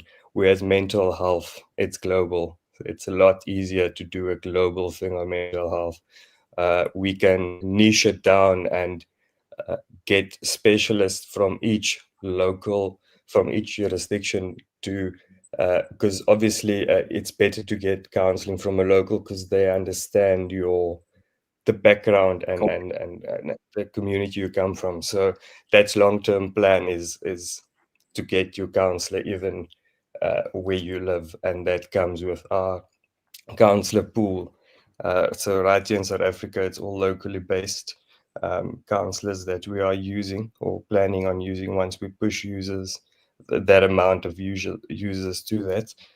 But the plan is to have a global freelance network of counselors signing up to the pool, making themselves available for online sessions. So that's a long run idea. That's great. And I mean, obviously you've got some firsthand experience with this in your profession and your partner's profession. Where do you see the first applications being for Dr. Emma? Like where's the go-to-market? Who are your first customers that you're looking for? Well, the obvious customers, the first one is the degens. The initial versions of Emma, we tailored that to give specific crypto-related trauma-based counseling and guidance. We trained the lingo and the slang. Because we launched on virtuals, it was obvious for us. Our first traction would come from crypto investors and traders and people who lost a lot of money in crypto, as I have. So coming from personal experience and having to, it's a steep learning curve. And for someone, I mean, just trying to explain to someone how to get money on a decentralized exchange is already quite a mission. So I think, it really helps when, we already have that market base from the launch. We already have all the eyes on our project from the launch, so it would just make sense to push that. But long term, our website, everything will just be patient side. So we won't even mention probably that you can buy MI tokens. We'll just sell you our product and try and get you to subscribe to this to the packages that we offer. So pricing wise, we'll probably, like most places, do a few free messages and then give you a basic subscription for the price of the same as Netflix or something. And then going up from there, obviously, you have to pay a real counselor. So we'll bring down the barrier, the entry barrier of what it would cost. So we'll always try and be a little bit less than just going straight up to a counselor, just because you are using the hybrid version where all of your chats get sent to the counselor. I mean, it runs on a flag system, so the AI has very strict boundaries. If it picks up,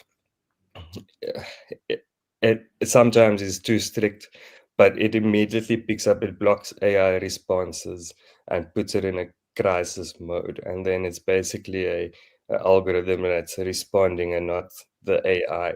But that sent, it makes a flag in your file, and it helps us to get quicker to it. Stuff like that would trigger is self-harm, drug use, anything more hectic that gets flagged and sent to your counselor. We also did an update now earlier the week where it dynamically adds, but so right now it's only on Telegram. Obviously, how we scale our product is just building more interfaces for it, interface for the base app, interface via ACP. It's just expanding our interfaces and then eventually our own app. Yeah, just to get it out there. Very interesting. Yeah, is Emma in the sandbox now? She is. I could actually.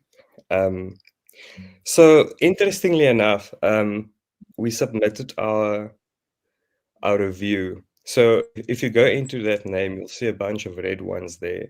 That was actually last night because I submitted it for review about a week and a half ago. And the review process actually started like 2 weeks ago, where they contacted me, asked for some screenshots and whatnot. So those were tests that I ran because they want videos of us being able to reject when Butler sends through incorrect. So initially it was just a simple form you had to fill out, and you had to have had completed 10 transactions. Once you do that, you fill out the form and they get back to you.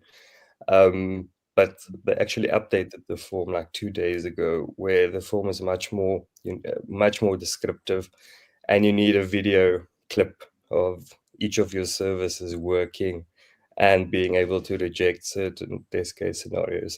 So that was all just me testing each system. I made it go quite ballistic last night with all the transactions, but it's working smoothly now. I got it to reject. Yeah, we're quite excited for that. I actually want to see if I can run our buy. So what are leading to the rejections? I'm sorry, are these? Yeah, okay. Those are rejections I put in. So how it will work is we intend that our ACP integration is basically just the code generator. So in order to chat to Emma on Telegram, it's asking for an access code. So basically what Butler will do is user will mention some sort of emotion.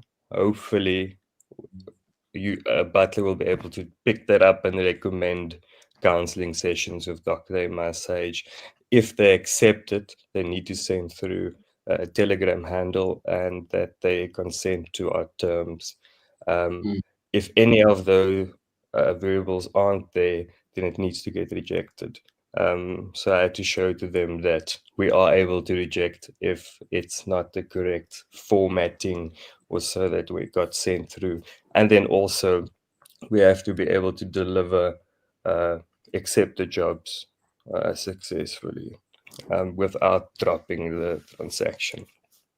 So that was my last test. It was a rejection test, and we rejected. So I'm quite happy with that. I just need to do the video clippings and send it in. But the builders chat have been quite helpful as well. I got added to a group with Miratisu, the new Butler lead as well, and some virtual dev members. They've been really helpful. I've enjoyed that. So yeah, it's really nice to how involved, and that's what I've loved about the virtuals ecosystem so far. Everyone in the community is very engaged, which I like, because I got me X Pro like quite a few times, and I really like that layout, the Pro layout board that you can build with queries and whatnot. I like throwing that up on the TV and just leaving it there with Hudah's stream, seeing all the community engagement and so on. No, I like that. They're great, right? They're very engaged, and the teams are all great. And yeah, it's a special place. It is. I wanted to put this on the screen while we still got you here. Scott asking, how do you feel about no legal confidentiality for ChatGPT and other LLM models versus in-person confidential agreements? So the thing is, and this is also the reason why we do a lot the way we do it. We don't make any external calls to an LLM. All data is kept in-house. The models run locally. So it is open source models that we use. We don't want to make any external calls. MI has no connection to the internet whatsoever. It's all locally based data. And we intend to keep it that way. That's the only way we can assure that your deep and dark chats with Emma stays with us and not end up somewhere else. So we will let the confidentiality be handled by our counseling partners. So we will basically connect any partner to an actual a registered counseling business, wherever the jurisdiction, and we will let them handle that. We will just do the transaction and connect them basically. So that's how we will do the confidentiality thing and so on. In person and not in person, that depends on your jurisdiction. It depends where you are. It depends of if we belong to the same convictions and so on. Otherwise, yeah, it really depends from person. That's why we feel it's better that it gets handled by the counseling supplier that we will use, other Dude, than ourselves. Oh, I'm sorry. I was gonna say it's such a well thought out, like your whole plan, your motive for doing it, just all of it. It's so well thought out and very what's the word for it? It's thoughtful, so thought out, but also thoughtful, like what you're building and the why and all of that, which I appreciate like crazy. Yeah, it's kind of a beautiful project that you're putting together here, and I understand the type of person it's gonna help. Well, it's a lot of people it's gonna help, right? Appreciate that. Love I it. really do. You can check the ACP sandbox. I think it should have ran a transaction. Let's have a look. Yeah, actually just right there 2 minutes ago, finalizing counseling service. Yeah, very cool. What is the step to then get it from sandbox to like to the I guess the production part of ACP?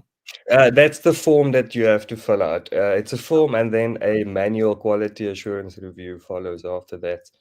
But that form got updated like 2 or 3 days ago, and it got more intricate. You need to submit videos. So I have to record a video and take screenshots and show. I need to show them exactly that I'm able to accept and complete it successfully, and also able to reject. So I did that yesterday, planning on finishing up, sending it through to them. So hopefully that can come quick. But yeah, it's basically a waiting game for arm side.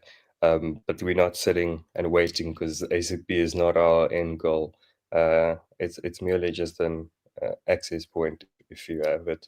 After that, we intend on probably a base, doing a base app, integrating with them. I mean, it'd be awesome if you can pay and get counseling with crypto all on the base app. Could be pretty cool if we can get that. And then in due time, we'll do an app, a dedicated app. Then we'll think about all those mindfulness features and guided meditations, because I mean, then you can connect with your health data and all of that.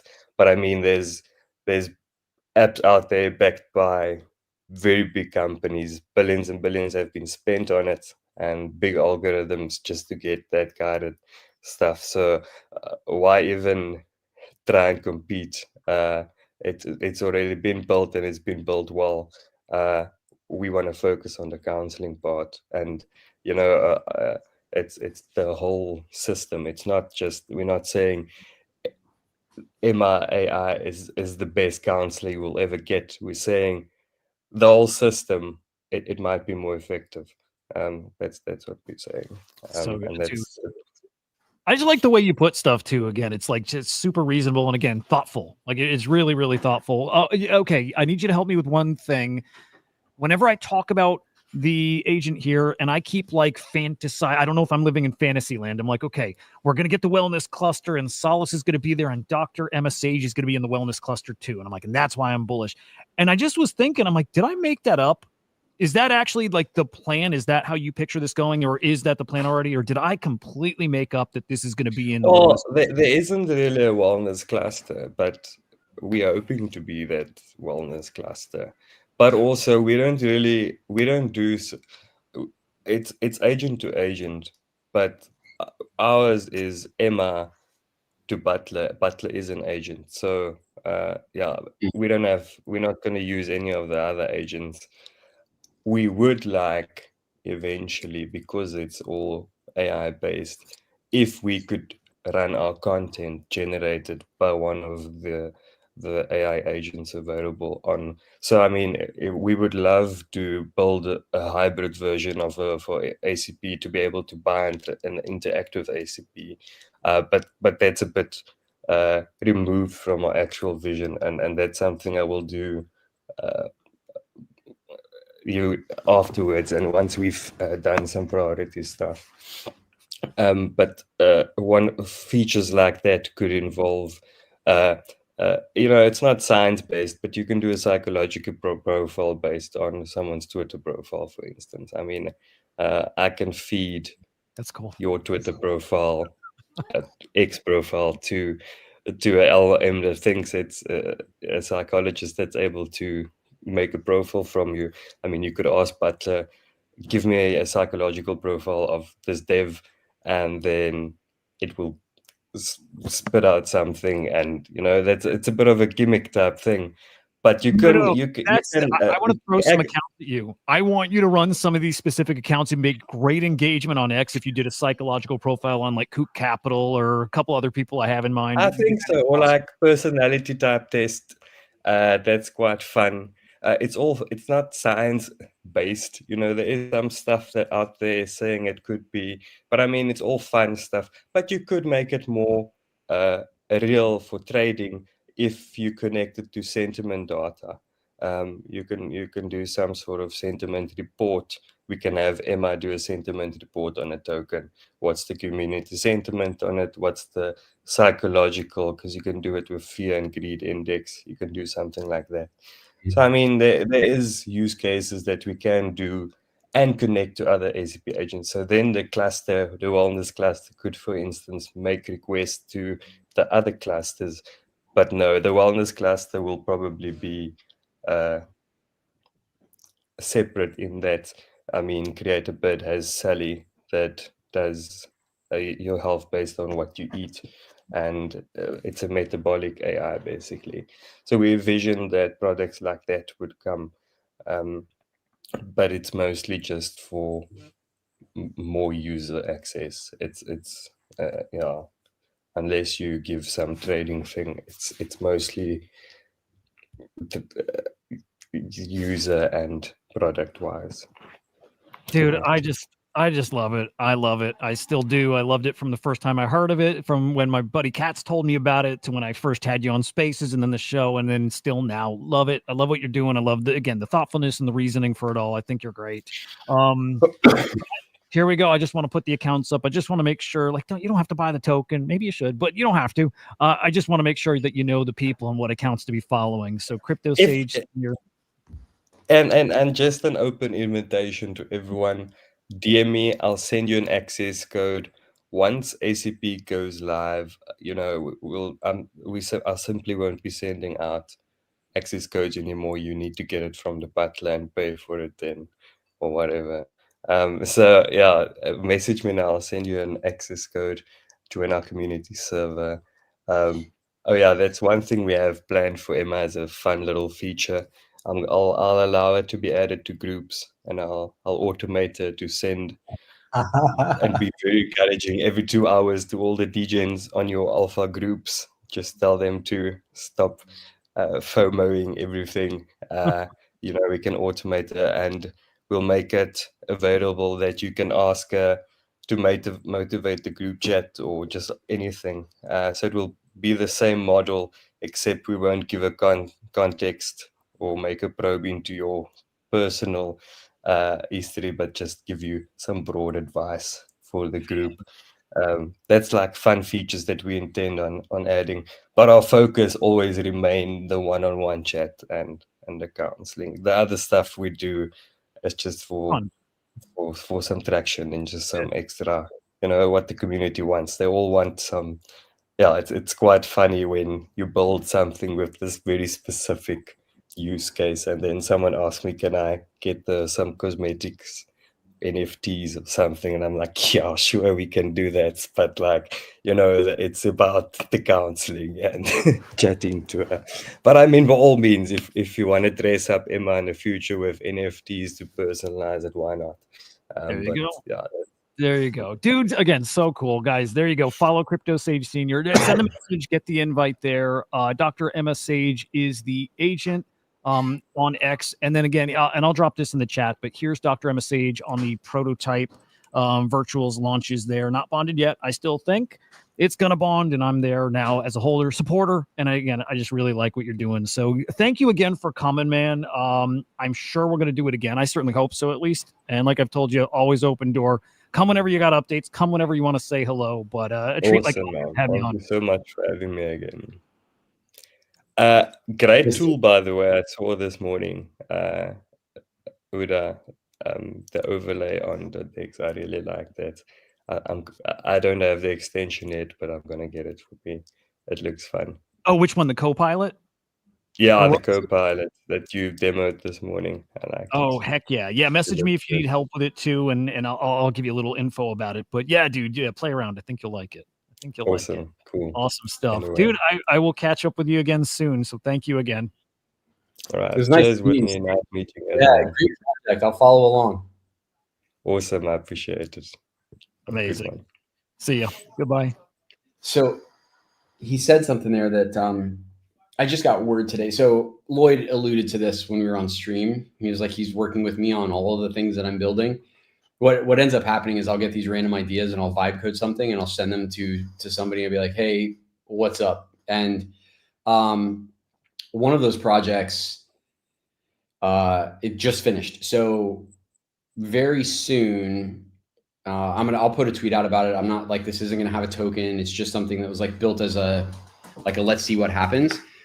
But you'll be able to go to the platform, upload your Figma vibe coding demo link, your GitHub if you're that far along. AI will scan it, and then it will provide a scope of work to a group of legitimate devs who will build and deploy your site. They'll stand up all of the other infrastructure that goes into a normal site. And then if you keep a monthly, you essentially can have these devs on monthly retainer. Like most sites don't require a ton of work, right? But you got to have somebody that can maintain it. And it's usually a few hours of work a month, nothing major, as long as your site isn't anything major. So I was just thinking, like, I've talked to so many people that are building stuff, right? There needs to be a way for them to get their business out for under a couple $1,000. So yeah, that'll be launching soon. I'm just going to post a tweet again. I have no, we'll see how this monetizes or what happens with this, but it's just kind of a hobby thing. But I just got notice as he was talking that it's ready to start testing. So there's people out there that have vibe coded stuff. Hit me up. I want them to be not too complex, but complex enough to test our system. Very cool, dude. Very cool. If you're tweeting tonight, I'll have notifications on for you already, but be watching for it. Holy cow. I mean, we have our final guest of the show, of the stream. This is weird, but awesome guest. One I haven't had on my show yet before. So this is like a first time meeting, all that stuff. We have the flight team. Appreciate your patience too, coming up here and awesome. You're our final guest. This is awesome. Great. I didn't know I was the final one. That's pretty cool. Getting it in here. Awesome. Leaving it for you, bro. You got to send it. Nice to see you again, Whit, as well. And just for background, Hudah, I met Whit in Chicago the other week. It was pretty fun to see him. I took him. Well, I had you come to my favorite coffee shop, so it's a good time. Yeah, Biscoff lattes. They're legit. It's the best. Yeah. They need to get that around everywhere. They are getting it everywhere. Everywhere I go, I'll order something and then I'll see Biscoff latte in the corner, coming soon, or we just made it. I'm like, come on, man, I was gonna order that. If there's another Chicago meetup, I need to be invited. I'm here in Chicago. I'm in the burbs, but I'm in the Chicago area. Oh, I'm in the burbs, so maybe we can connect. Talk that would be pretty cool. There we go. I'm in the well, I guess I shouldn't dox myself. So yeah, do it after. Don't put that one on the interweb. I was about to say, it just sounded like it was just us three in the room, so I was like, oh, okay. Yeah, no, only I don't know how many are here now, but guys, by the way, 4,500 people. That's just on X. We've been on Abstract and we're on YouTube as well. What a killer stream. Again, great way to end it here. So let's get into it. Dude, flight. Okay, I remember this on virtuals, 2 weeks ago? Do I have time frame right? We did our TGE was, I guess the 48-hour window was on the 18th of July. And that was actually, it was pretty fun to just we just went all in on it because we had gone to Coinbase for a hackathon. Hey, I didn't know our price went up. Look at that. Cooking right now. Dude, there's something today I'm not going to say it's the show because it's not the show, but dude, there's a lot of AI tokens. Just be aware, guys. AI tokens are really picking up today. It's a good day. It's a good day to be Flight AI. I love that. It's a good day to be Flight AI. I love it. It's a good phrase. Good phrase. I was actually thinking of tweeting out because today, just out of coincidence, I had booked a flight for my mom through Flight AI, and she's just going to San Francisco. So she just took off 2 hours ago. Now that's not why the token went on, or went up. So, but it could have been. I could tweet it out still. That'd be pretty cool. Oh, please, you should. You should. You use any kind of engagement. You use it. Exactly. So launched in July. Again, I remember it being on the board, and I can't remember the narrative around it, the conversation, but clearly, completed. How did it finish? By the way, how oversubscribed did it get? I think it was just under 300%. So I remember right at the beginning, it obviously everything starts at 0 and it bounced up to 40% in I think an hour. And I believe it did, we got to 100% within I think 6-7 hours. And then obviously at the tail end of it, everyone loves to subscribe. I didn't even get a good allocation with the points I had, but I didn't have a lot. So, but that was fine by me. It was fun. Dude, it's been brutal, playing the Genesis launches, just because they're, some of the launches few and far between, and there's so many people with so many points. So it's like that, you put in your points and you get a little bit, which is nice, and not complaining, but that's why I've been saying I think prototype launches are ripe. I think we're ripe for a prototype launch season, but this one did great. In fact, in the market we've seen the past couple of months, we weren't seeing anything that could live over even a mil after launch, and you guys were there. You guys lived over a mil ever since. We didn't see anybody doing that. So people clearly are liking this. It resonated. GG's.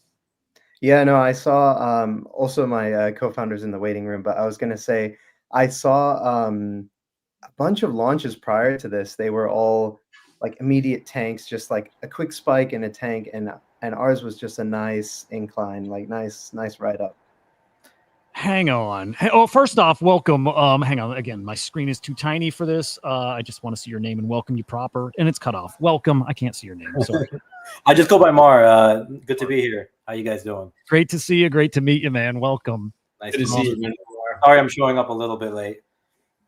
Oh, it's all good. All good. There's no rules here, and it's just there's nothing more casual than this, dude. This is random, but it's really, really important. Like unbelievably important. You guys don't even know. Maybe you do. Who the hell is Mr. Grover? You know, like everybody on the timeline has been asking this and trying to figure this out for weeks at least. Like, can you tell us? A lot of people have been asking us too. Like, we've been getting hit up nonstop. Like, oh, can you connect me to Grover? This and that.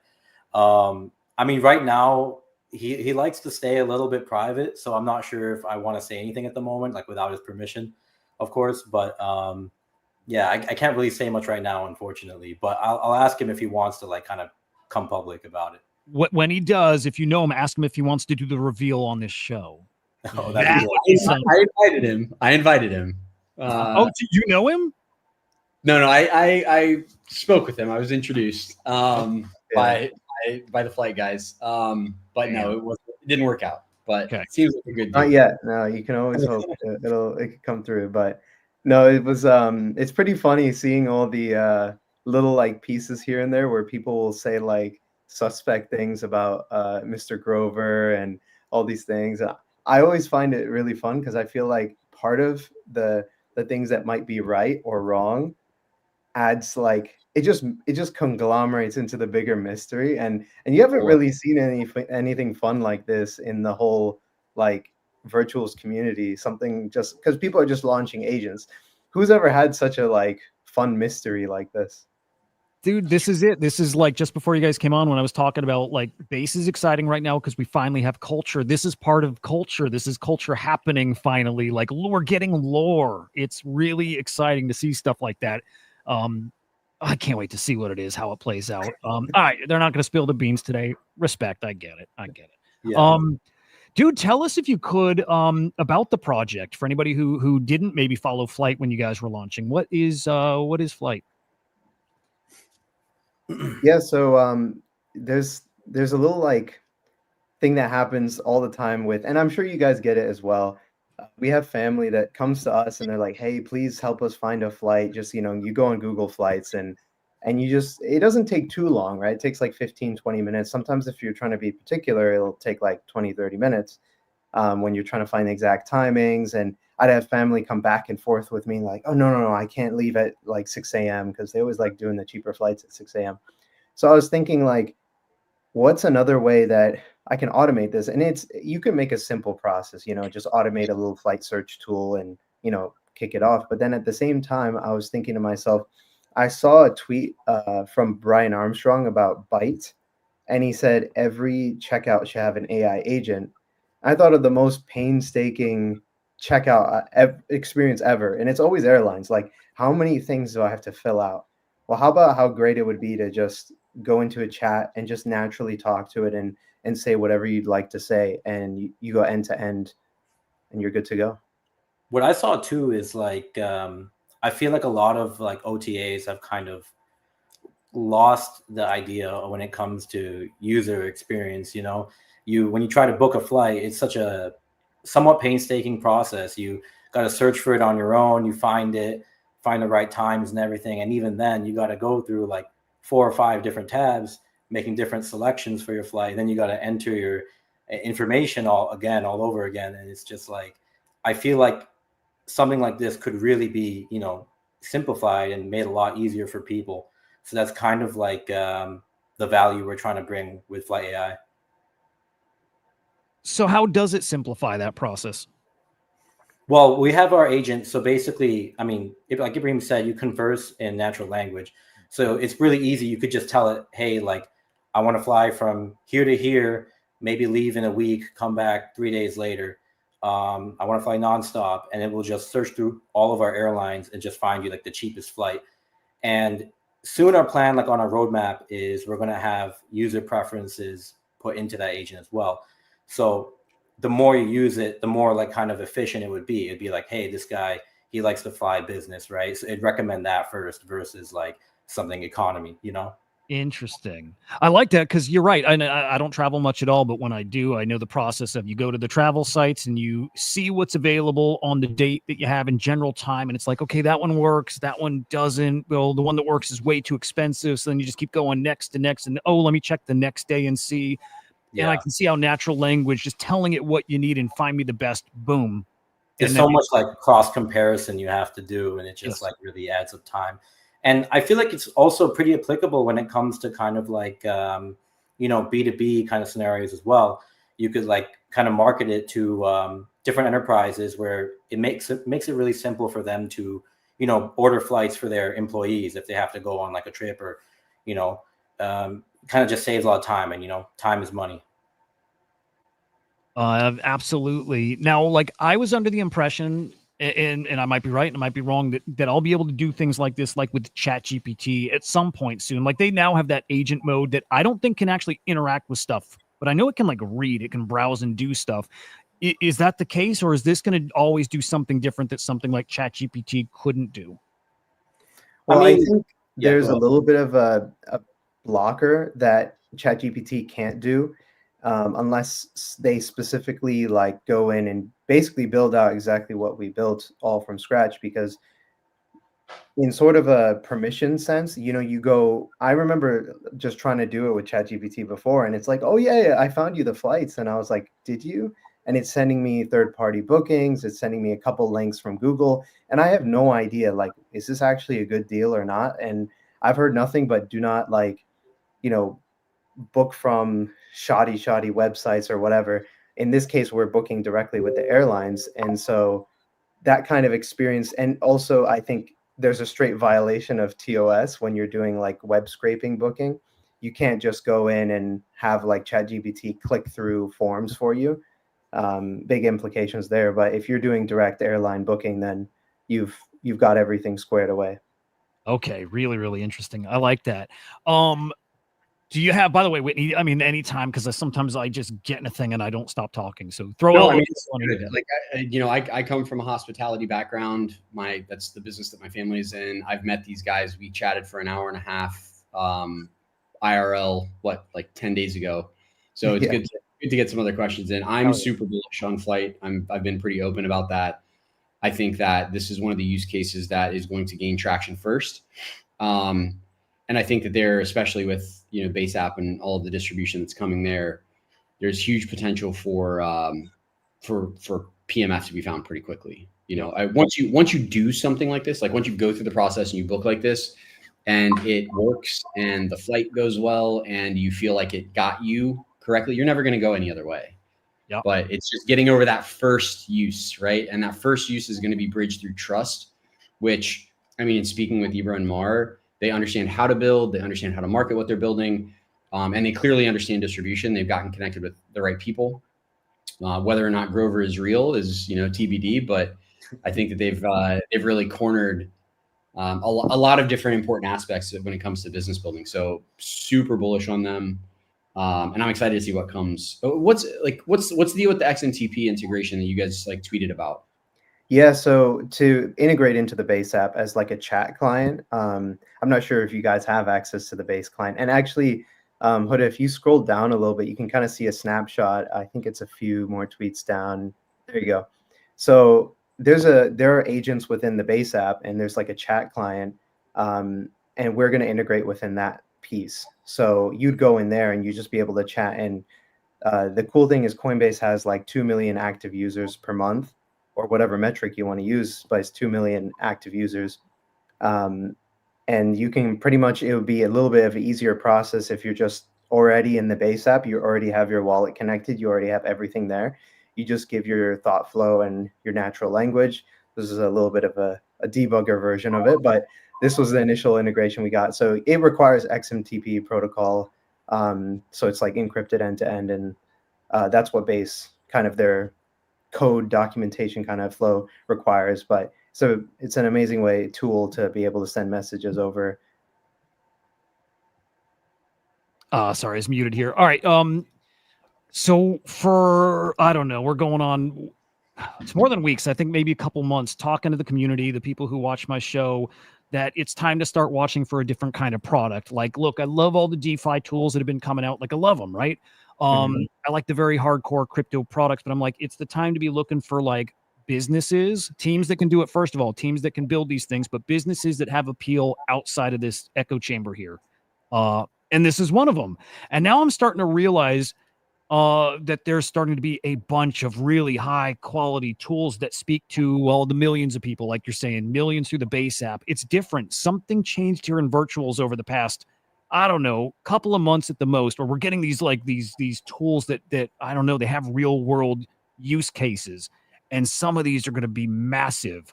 So it's just a general comment to people watching, just to recognize we're there, we're getting there, we're seeing the stuff that I think you should be making some bets on, at least paying attention to. What's your guys' goal? Like, I guess, like, from a business point of view, is this something you're hoping to be acquired? Is this something you want to actually end up selling to? I don't even know who buys something like this. I just know there would be a market for it. Or is this something you want to keep and grow into some kind of powerhouse? Yeah, I mean, we're both pretty passionate about it. Like me personally, my grandfather, he actually started one of London's first travel agencies, right?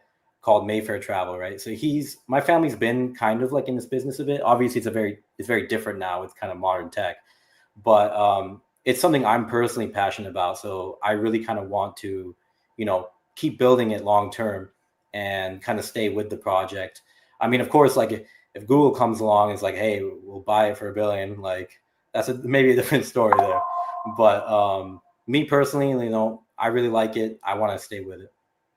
I mean, it feels like one of those things you'll have options, right? Again, it's such a cool tool. It's just one of those things you don't have to explain it to somebody. You show it to once, like, that's awesome. I get it, right? Yeah. But that doesn't happen. And the cool thing is like you said, options, right? One of the options is, you don't need to just be acquired, but you could pretty much, like, if Google Flights, or you see it, when you're purchasing certain things, it says powered by this or powered by that. We have so much limitless options with like Expedia and Skyscanner, so on and so forth. They don't have an AI enhanced tool, and I don't see them like really implementing that for a long time. If you have like a little powered by Flight AI, it's like a pretty much a collaborative partnered experience where you can integrate there. And once more exposure comes to the app, that's where you see it. And that's massive. I see. So in a way they could kind of like license it. Yeah, dude, really, really interesting. Awesome. Does this do, so right now flights, is there other types of travel it'll be able to book for people? You ever going to do hotels and rental cars and things like that? Yeah. You nailed the two. We're on our roadmap. We have hotels in the like shorter term of the roadmap, cars in the like longer term. Cars is a little bit of like a finicky thing because Uber is very locked down and those kind of things, but and Turo and stuff like that. But hotels is a good implementation, and we want to make sure that we have like a clean flow in the flight booking, get a lot of users booking flights, and then we'd be ready to do kind of almost a whole like vacation package. If you've ever heard of Dora as well, Dora does booking experiences. So just in that kind of travel cluster, you can basically book out a full vacation with Flight AI in one fell swoop. Oh, that's so cool. So cool. Again, it's just such an obvious product. So very cool. You do have a token, right? Of course, launched on virtuals. What does the token do? Yeah. Right now, right now there's not utility actually implemented in there, but we're planning to build that in.